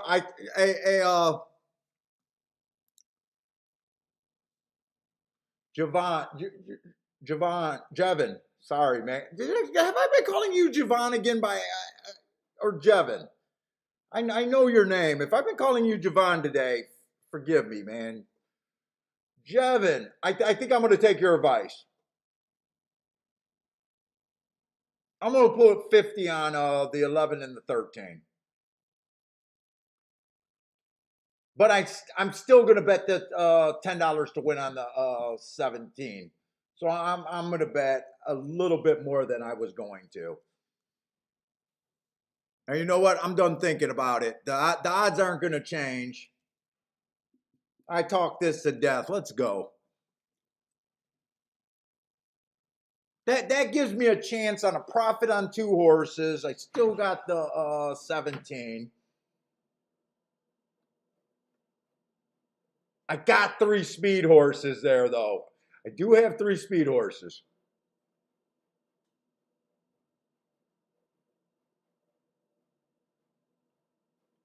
Let's go. Let's do it.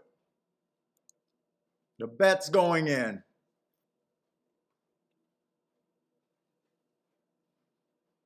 11 and 13.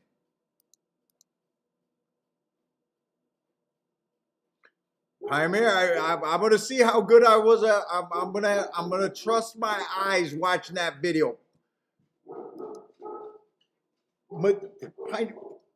Pioneer Medina was not on my radar until last night. He was not on my radar until last night. And then I'm going to do the $10 on Classic Causeway. It's in. I'm not changing it. I'm not adding any more. This is it. We're gonna give ourselves a chance to do better than making a little bit of profit here.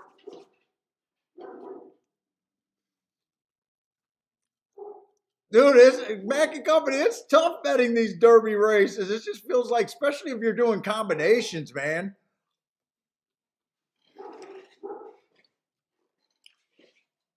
Oh, let me tell her to put it on TV and tape it.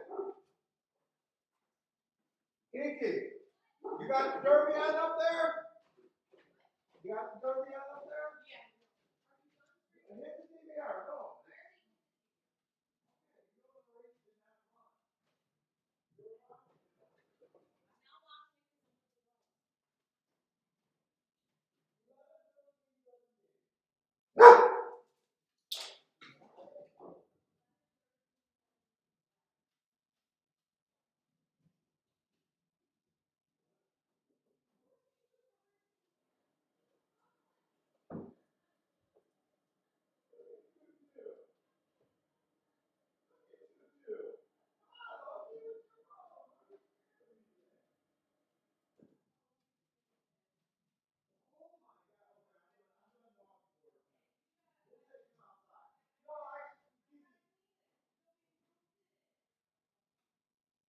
Come on, Billy.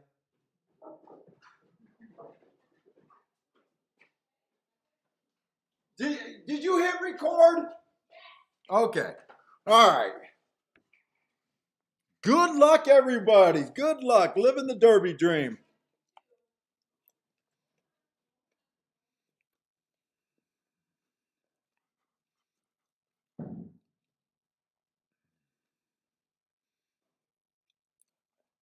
Let's see. Rosa likes wait a minute, Ross likes Rich Strike. Who's Rich Strike? Is that a foreign invader?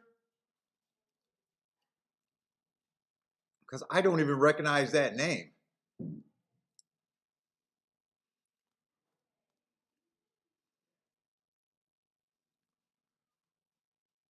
No. Who is Rich Strike?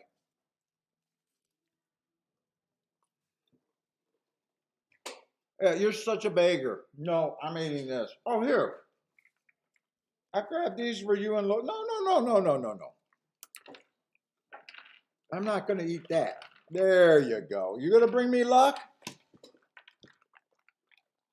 We should have got you a jockey outfit. Next year, you're getting a jockey outfit. You're going to be the official jockey. We're going to get you a little cap and everything.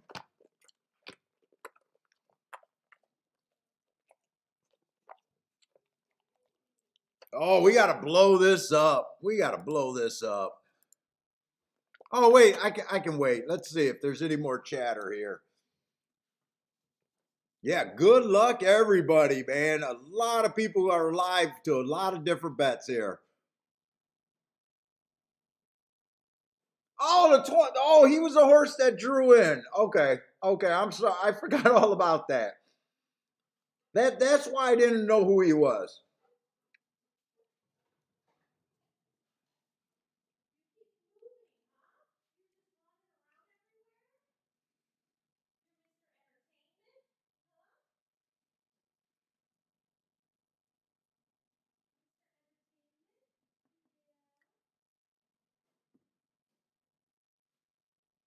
Robert, good luck. You're on Moldonico. Good luck.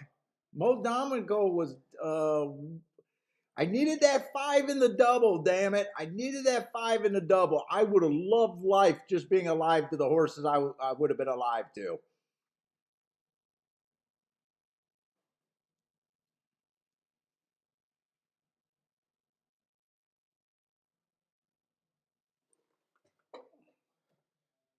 What is that? 7 horses I would have been 1, 2, 3, 4, 5, 6, yeah, 7 horses I would have been alive to. Q Savage has 12 horses across the board. Snapping fingers like the 1, 10, 12, 15.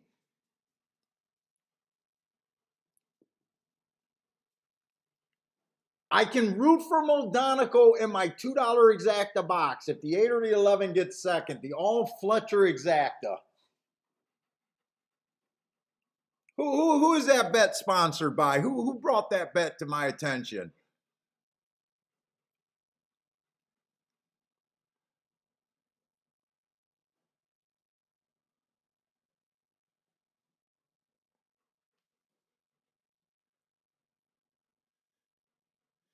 I took Jevin's advice. Basically, did not spread 4 deep. Let's change this. Let's change this.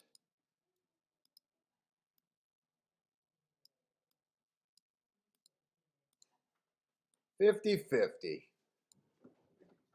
I want speed to be good, I guess. That opinion, the horses that I just got bet to win is screaming speed, speed, speed to me. Maybe Pioneer can rate here. Simplification could possibly rate. I wanted him on the front end, I think. Who gets the lead in the Derby? Anyone? Who gets the lead here? Who's going to get the lead at the first call?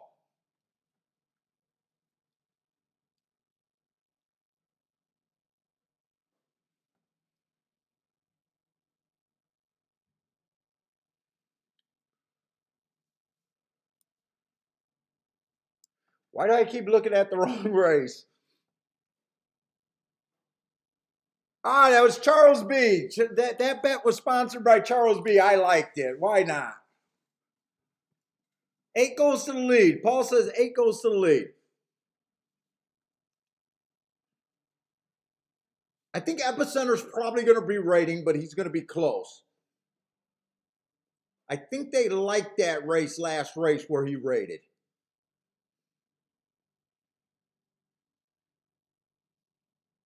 Messier might go to the lead.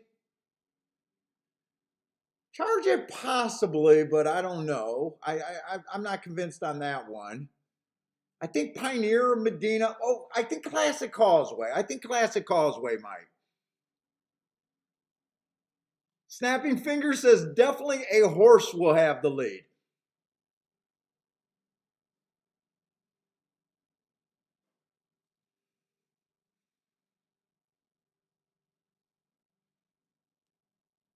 Charles says Classic Causeway.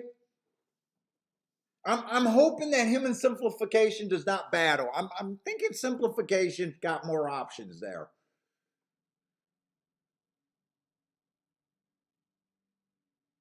He only tried to go to the lead twice, well, 3 times in his career, I guess. Michael says the 2 horse will have the lead. Who's the 2 horse? No one said Happy Jack? Wait a minute. Or he might be saying he likes the 2 horse. I don't think I was trying to be cute and bet Happy Jack. I was seeing a reason to bet Happy Jack. I wanted to be that guy so far outside the damn box, but I could not pull the trigger in my reality. Let's see, Mac and Company, good luck throwing a nuke. 1, 8, 10, 12, 19 in a try box. I think you can hit your try box if the 1 and the 8 is in the first second, and I think I got that. Do I got a 1, 8 in the exacta?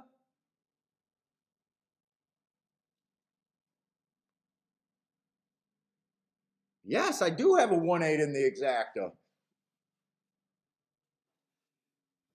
Yes, good luck, everyone. If you guys hit whoever hits this race, you guys will go in the shake-up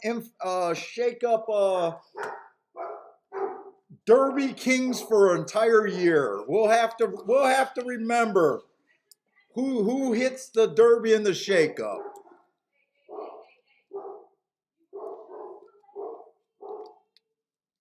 What's up? Is nice? What's up? You got the 12, the 10, and the 8?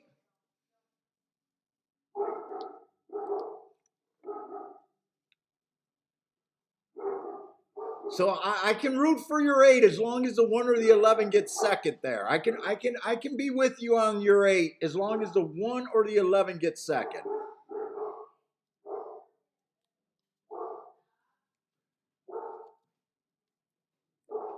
All right, guys, we're getting in the gate. Here we go. I'm going to blow this up, so I'm going to be away from chat. I wish I could put the Derby on the screen, but I know there's no way in hell I could get away with that. Did anyone say, who is this horse? Where's the first call? 4 and 7. 4 and 7. 4 is the lead. Who is the 4?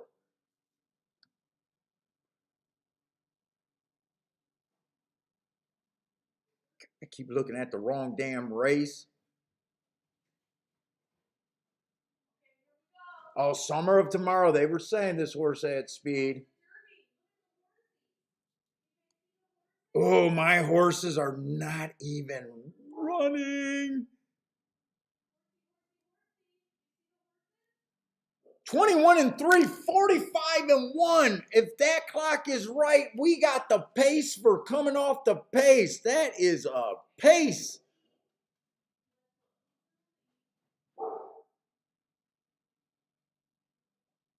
How the hell? Really? This is not a sprint.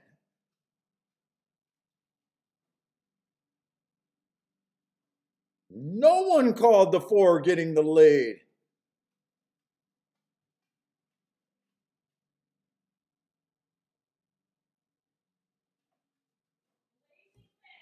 Yes, it is. Even my wife knows that's blazing fast.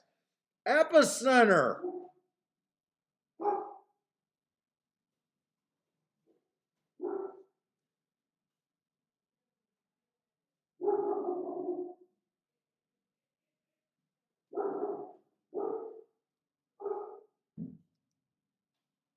Epicenter.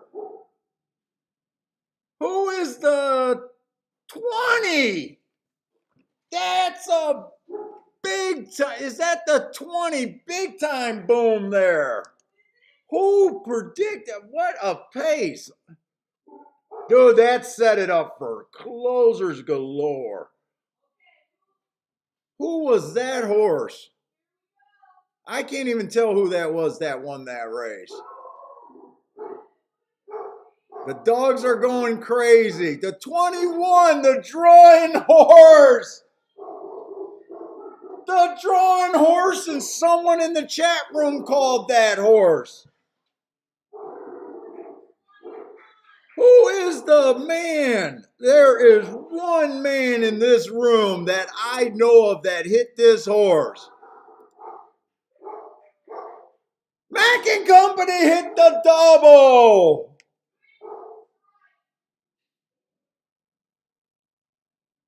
Hey, was this horse drawn in last night when they did the Oaks Derby double? Turfway Park stand up. The wrong Turfway Park horse. Also eligible. Holy cow, Mack and Company hit the double there. The 21 won that race. Epicenter got second. I don't think very few people did not look at this damn horse. 80 to 1. Rich Strike is your Derby winner, guys. Rich Strike. The drawing horse.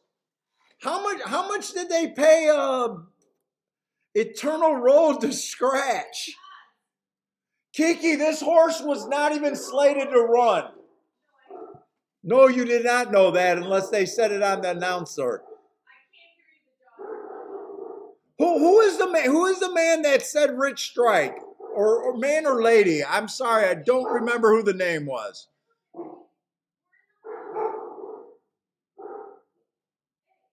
Snapping Fingers had the double to all. That's the way to handicap the double.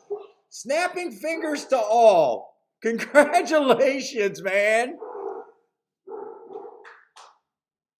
Mac and Company, did you have an all? I thought you had an all in the first leg. Did you have an all in the first leg or the second leg?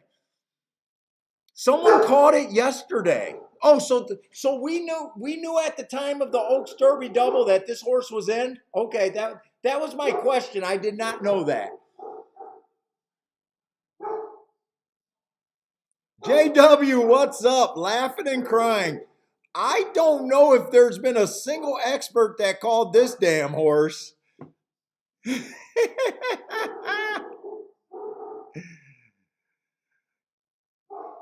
Kay Vici, what's up, Kay?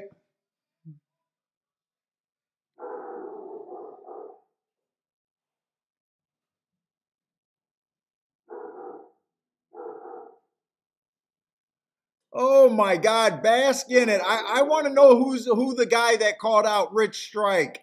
He has to take a bow on the shakeup. Who was that person? Come on, you are going in chat room infamy for that one.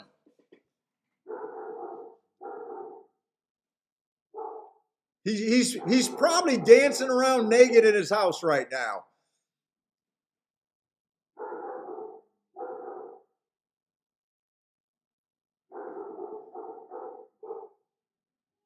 The dogs are loving the Derby.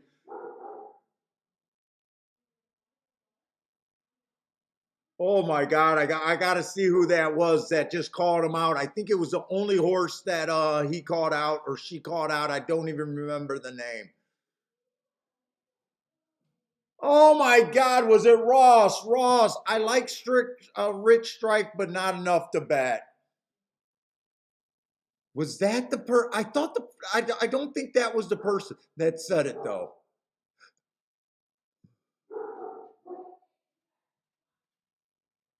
Well, there was no reason for me. I continue to be terrible all day today, but really no.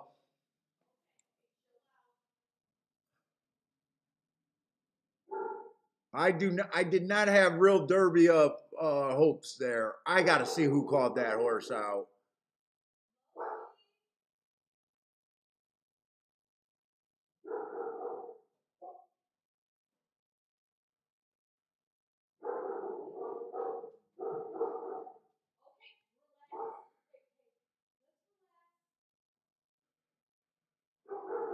Who was a rider in that race?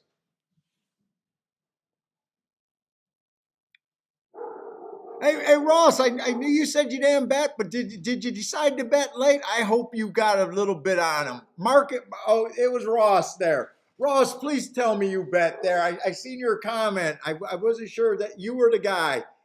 Oh my God, man.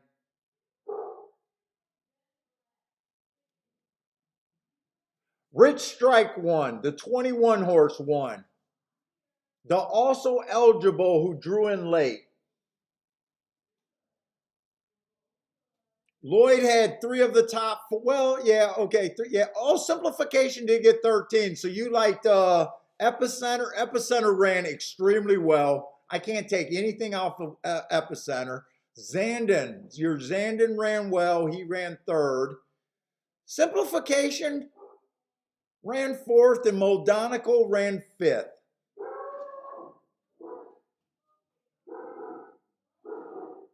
Maiden claiming 30,000. It's where all racehorses start off great. Man, I do not have a mark on this horse.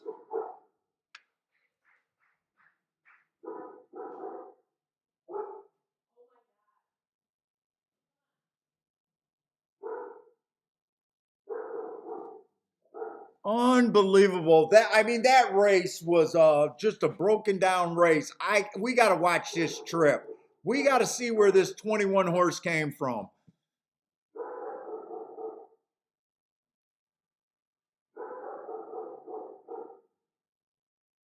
Do we? Okay, so what were we right about? What were we right about? Not much. we were kind of right. The guys that were like me that really shitted on the Santa Anita races were right. I guess I was right about Simplification being the best horse out of Florida, I guess. But he was not in contention for the win. Epicenter, the guys that back Epicenter ran a fantastic race.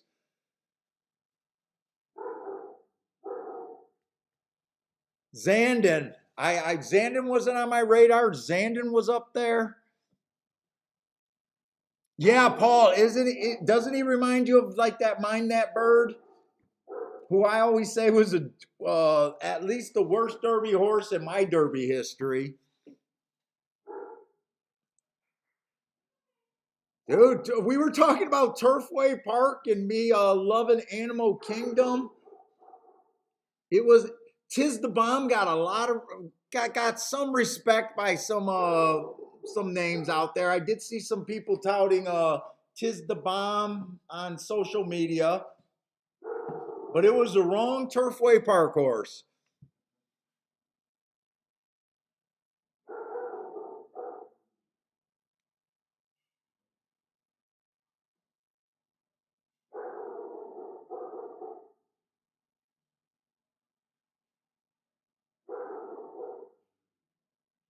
How much? Yeah, what did you guys do on that double? I did a couple people say they had the double. I think Mac and Company had the double, and I think Snapping Finger had the double.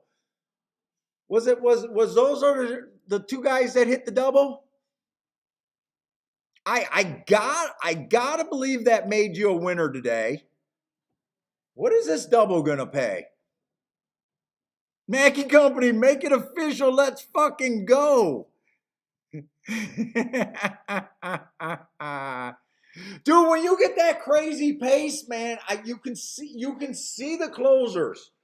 If you could, it's so hard to predict that crazy pace. You know, after the race, yes, he's a closer. Who would be a closer that benefits from 21-3? I would just throw out anyone. Who's the deep closers? Who's the closers? The Strike Rich was a closer. You would have to say that Barber Road could have benefited from that. Just off of his last 4 races, he was a dead nuts closer.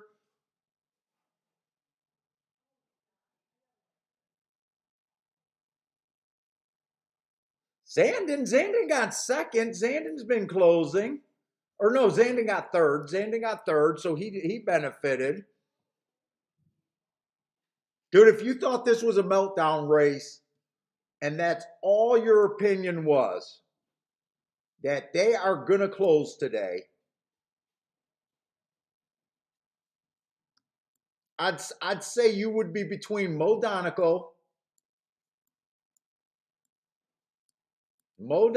you could, and he's one of the closer closers. Tis the Bomb,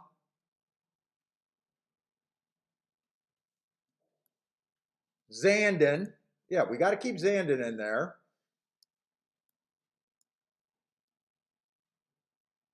That's 3 horses. Barber Road, 4 horses. I don't think I don't think Tawny Port's a true closer, but you might be able to include him. We'll say Tawny Port and Strike Rich. If you could have predicted a 21 and change pace,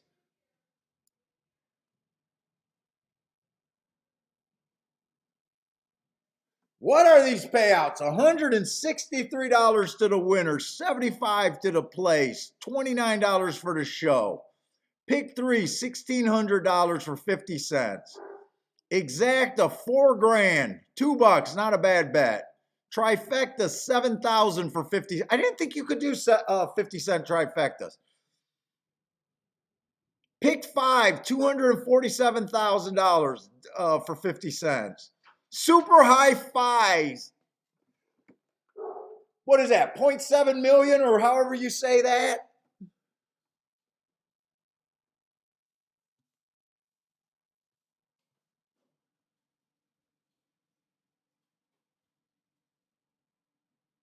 Oh, Max, you need a double in the next leg. You need to close out next leg. Who are you alive to next leg?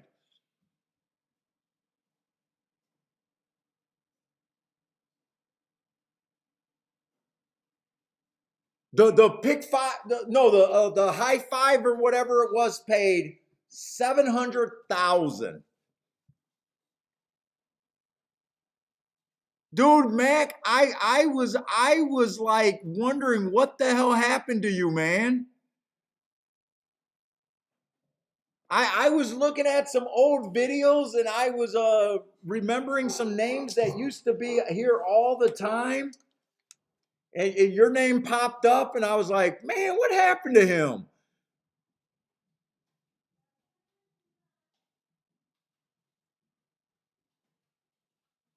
Oh, you need a late double. I'm done. We're babysitting an extra dog. My wife had enough of me being on stream, and I've been bad today, Max. I've been bad. Oh, you're just life. You've been too busy to play horses, man. I'm glad to see you, man. Glad you checked us out for a few, man.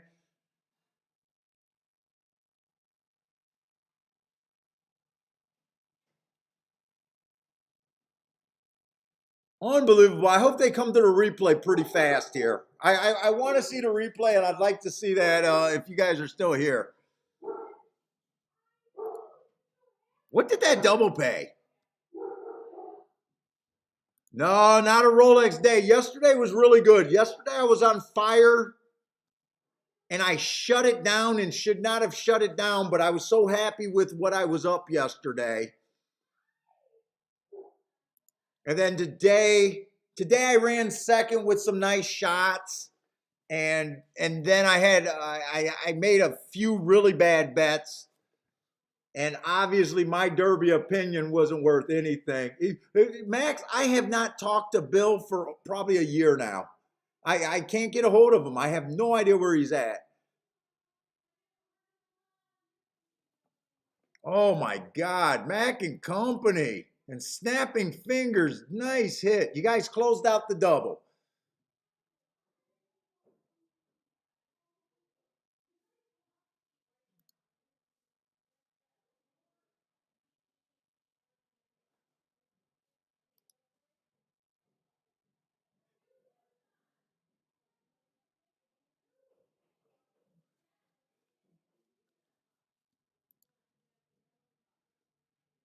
We're going to hear all the conspiracy theories saying that they paid the owner of the horse to scratch to get this horse in to steal money from the bettors. uh,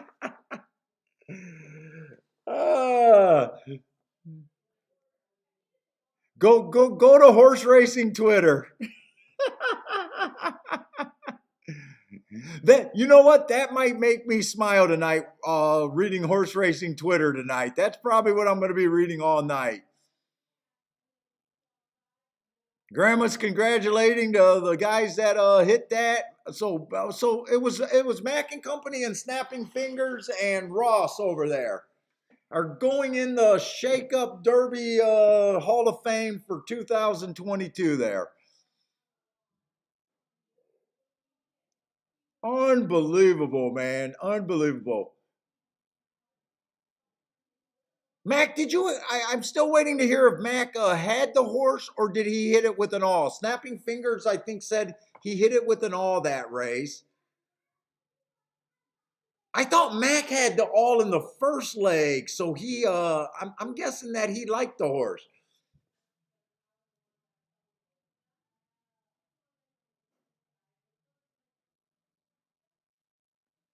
Yeah, Max was in that chat room with that 80-1 on Discord. That was an epic hit that day. We hit for a car.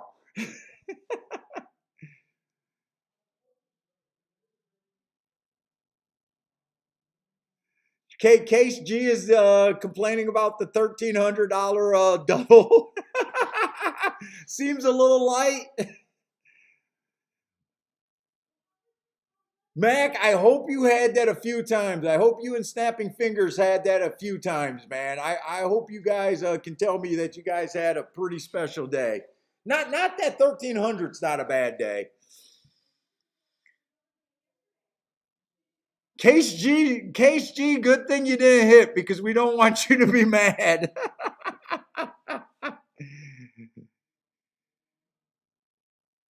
Yeah, it must be the super that they made $1, and I just assumed that it was a super in the try. I know I kept hearing that the super was $1 bet, and that got super expensive. Oh, just a one-time special, Mac. Hopefully that made you right for today and gave you a pretty good profit. Trust me, I would have been tickled pink right now with $1 exacta. That would have bailed me out today. That would have bailed me out with a little bit of profit there. That would have been a nice bounce right there. Let's see. Rick says my daughter told me to put 20 on that horse, and I schooled her saying the horse had no chance of winning. Hey, Rick, I think you owe her $1,600 now. That sucks. JW says drug test that horse. Dude, I see to me, the horse makes sense if you can see that pace. To me, I got no problem with that horse winning. I think it's fun. I think it's unbelievable. I'm not gonna be crying about it. We got we got 21-3. To me, that was all the difference there.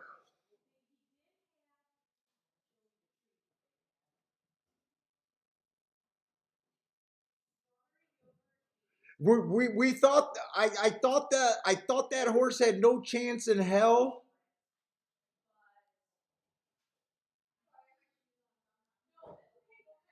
I thought the horse had no chance in hell, which he didn't. But he definitely made a mark in that Derby result. He definitely made a mark in that Derby's result. Oh yeah, Mac, I'll do a slow scroll for you right now. Dude, after as bad as the day I am, Mac is still interested in the marks today. So we got nothing on the one. I'll just read them. I'll just read them. The two horse earned a heart 2 races ago. Well, I'll stroll it. I'm out of energy.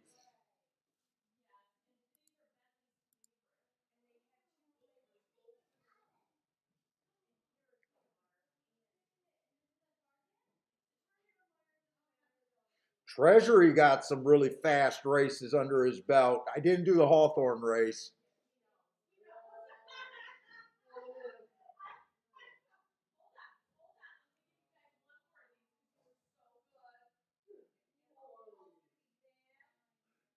Rick says his daughter hates him right now. Dude, I think you're going to have to cut her a check. You might have to go to payday loan or something. Get that payday advance and pay your daughter her money.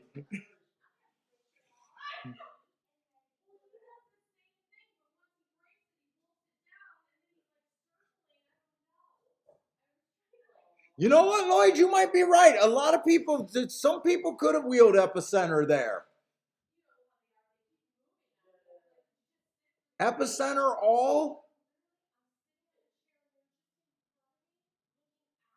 How many people took Epicenter, wheeled Epicenter with most of the field and left him out?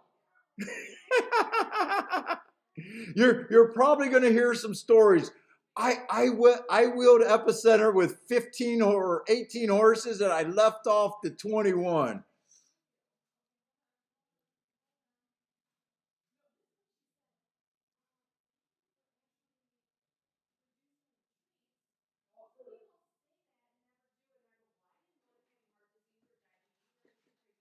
Definitely some interesting marks in the next 2 races. I hope I'm doing this slow enough for you, Mac.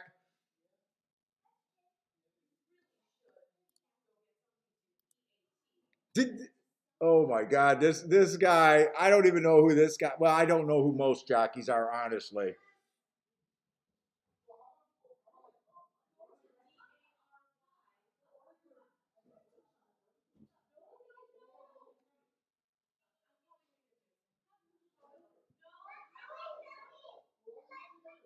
And that's all I got right there.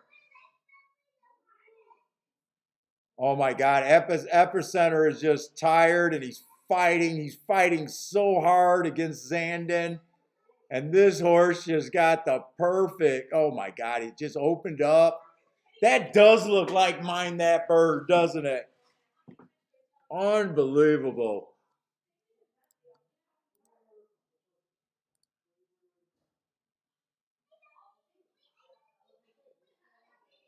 All right, guys. I got some neighbors upstairs. I'm not playing. I'm done for today. I'm gonna come back, lick my wounds, and come back tomorrow. But anyways, guys, congratulations to the people that had that. Look, congratulations, man. To me, that was an exciting, fun finish on a bad day. But hope you guys did better than me. If you guys are playing the rest of the weekend or tonight, good luck. Thursdays and Fridays next week.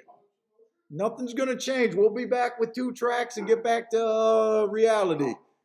And if you guys are new, hope you guys enjoyed the show. Hope you guys check us out. We usually have about 60, 70 people in the chat room. We developing a nice little family community there, helping each other out and having a lot of fun on Thursdays and Fridays. So check us out, guys. Yep, take it easy, Max. Like I said, nice hearing from you, man. All right, guys, I got to go, though.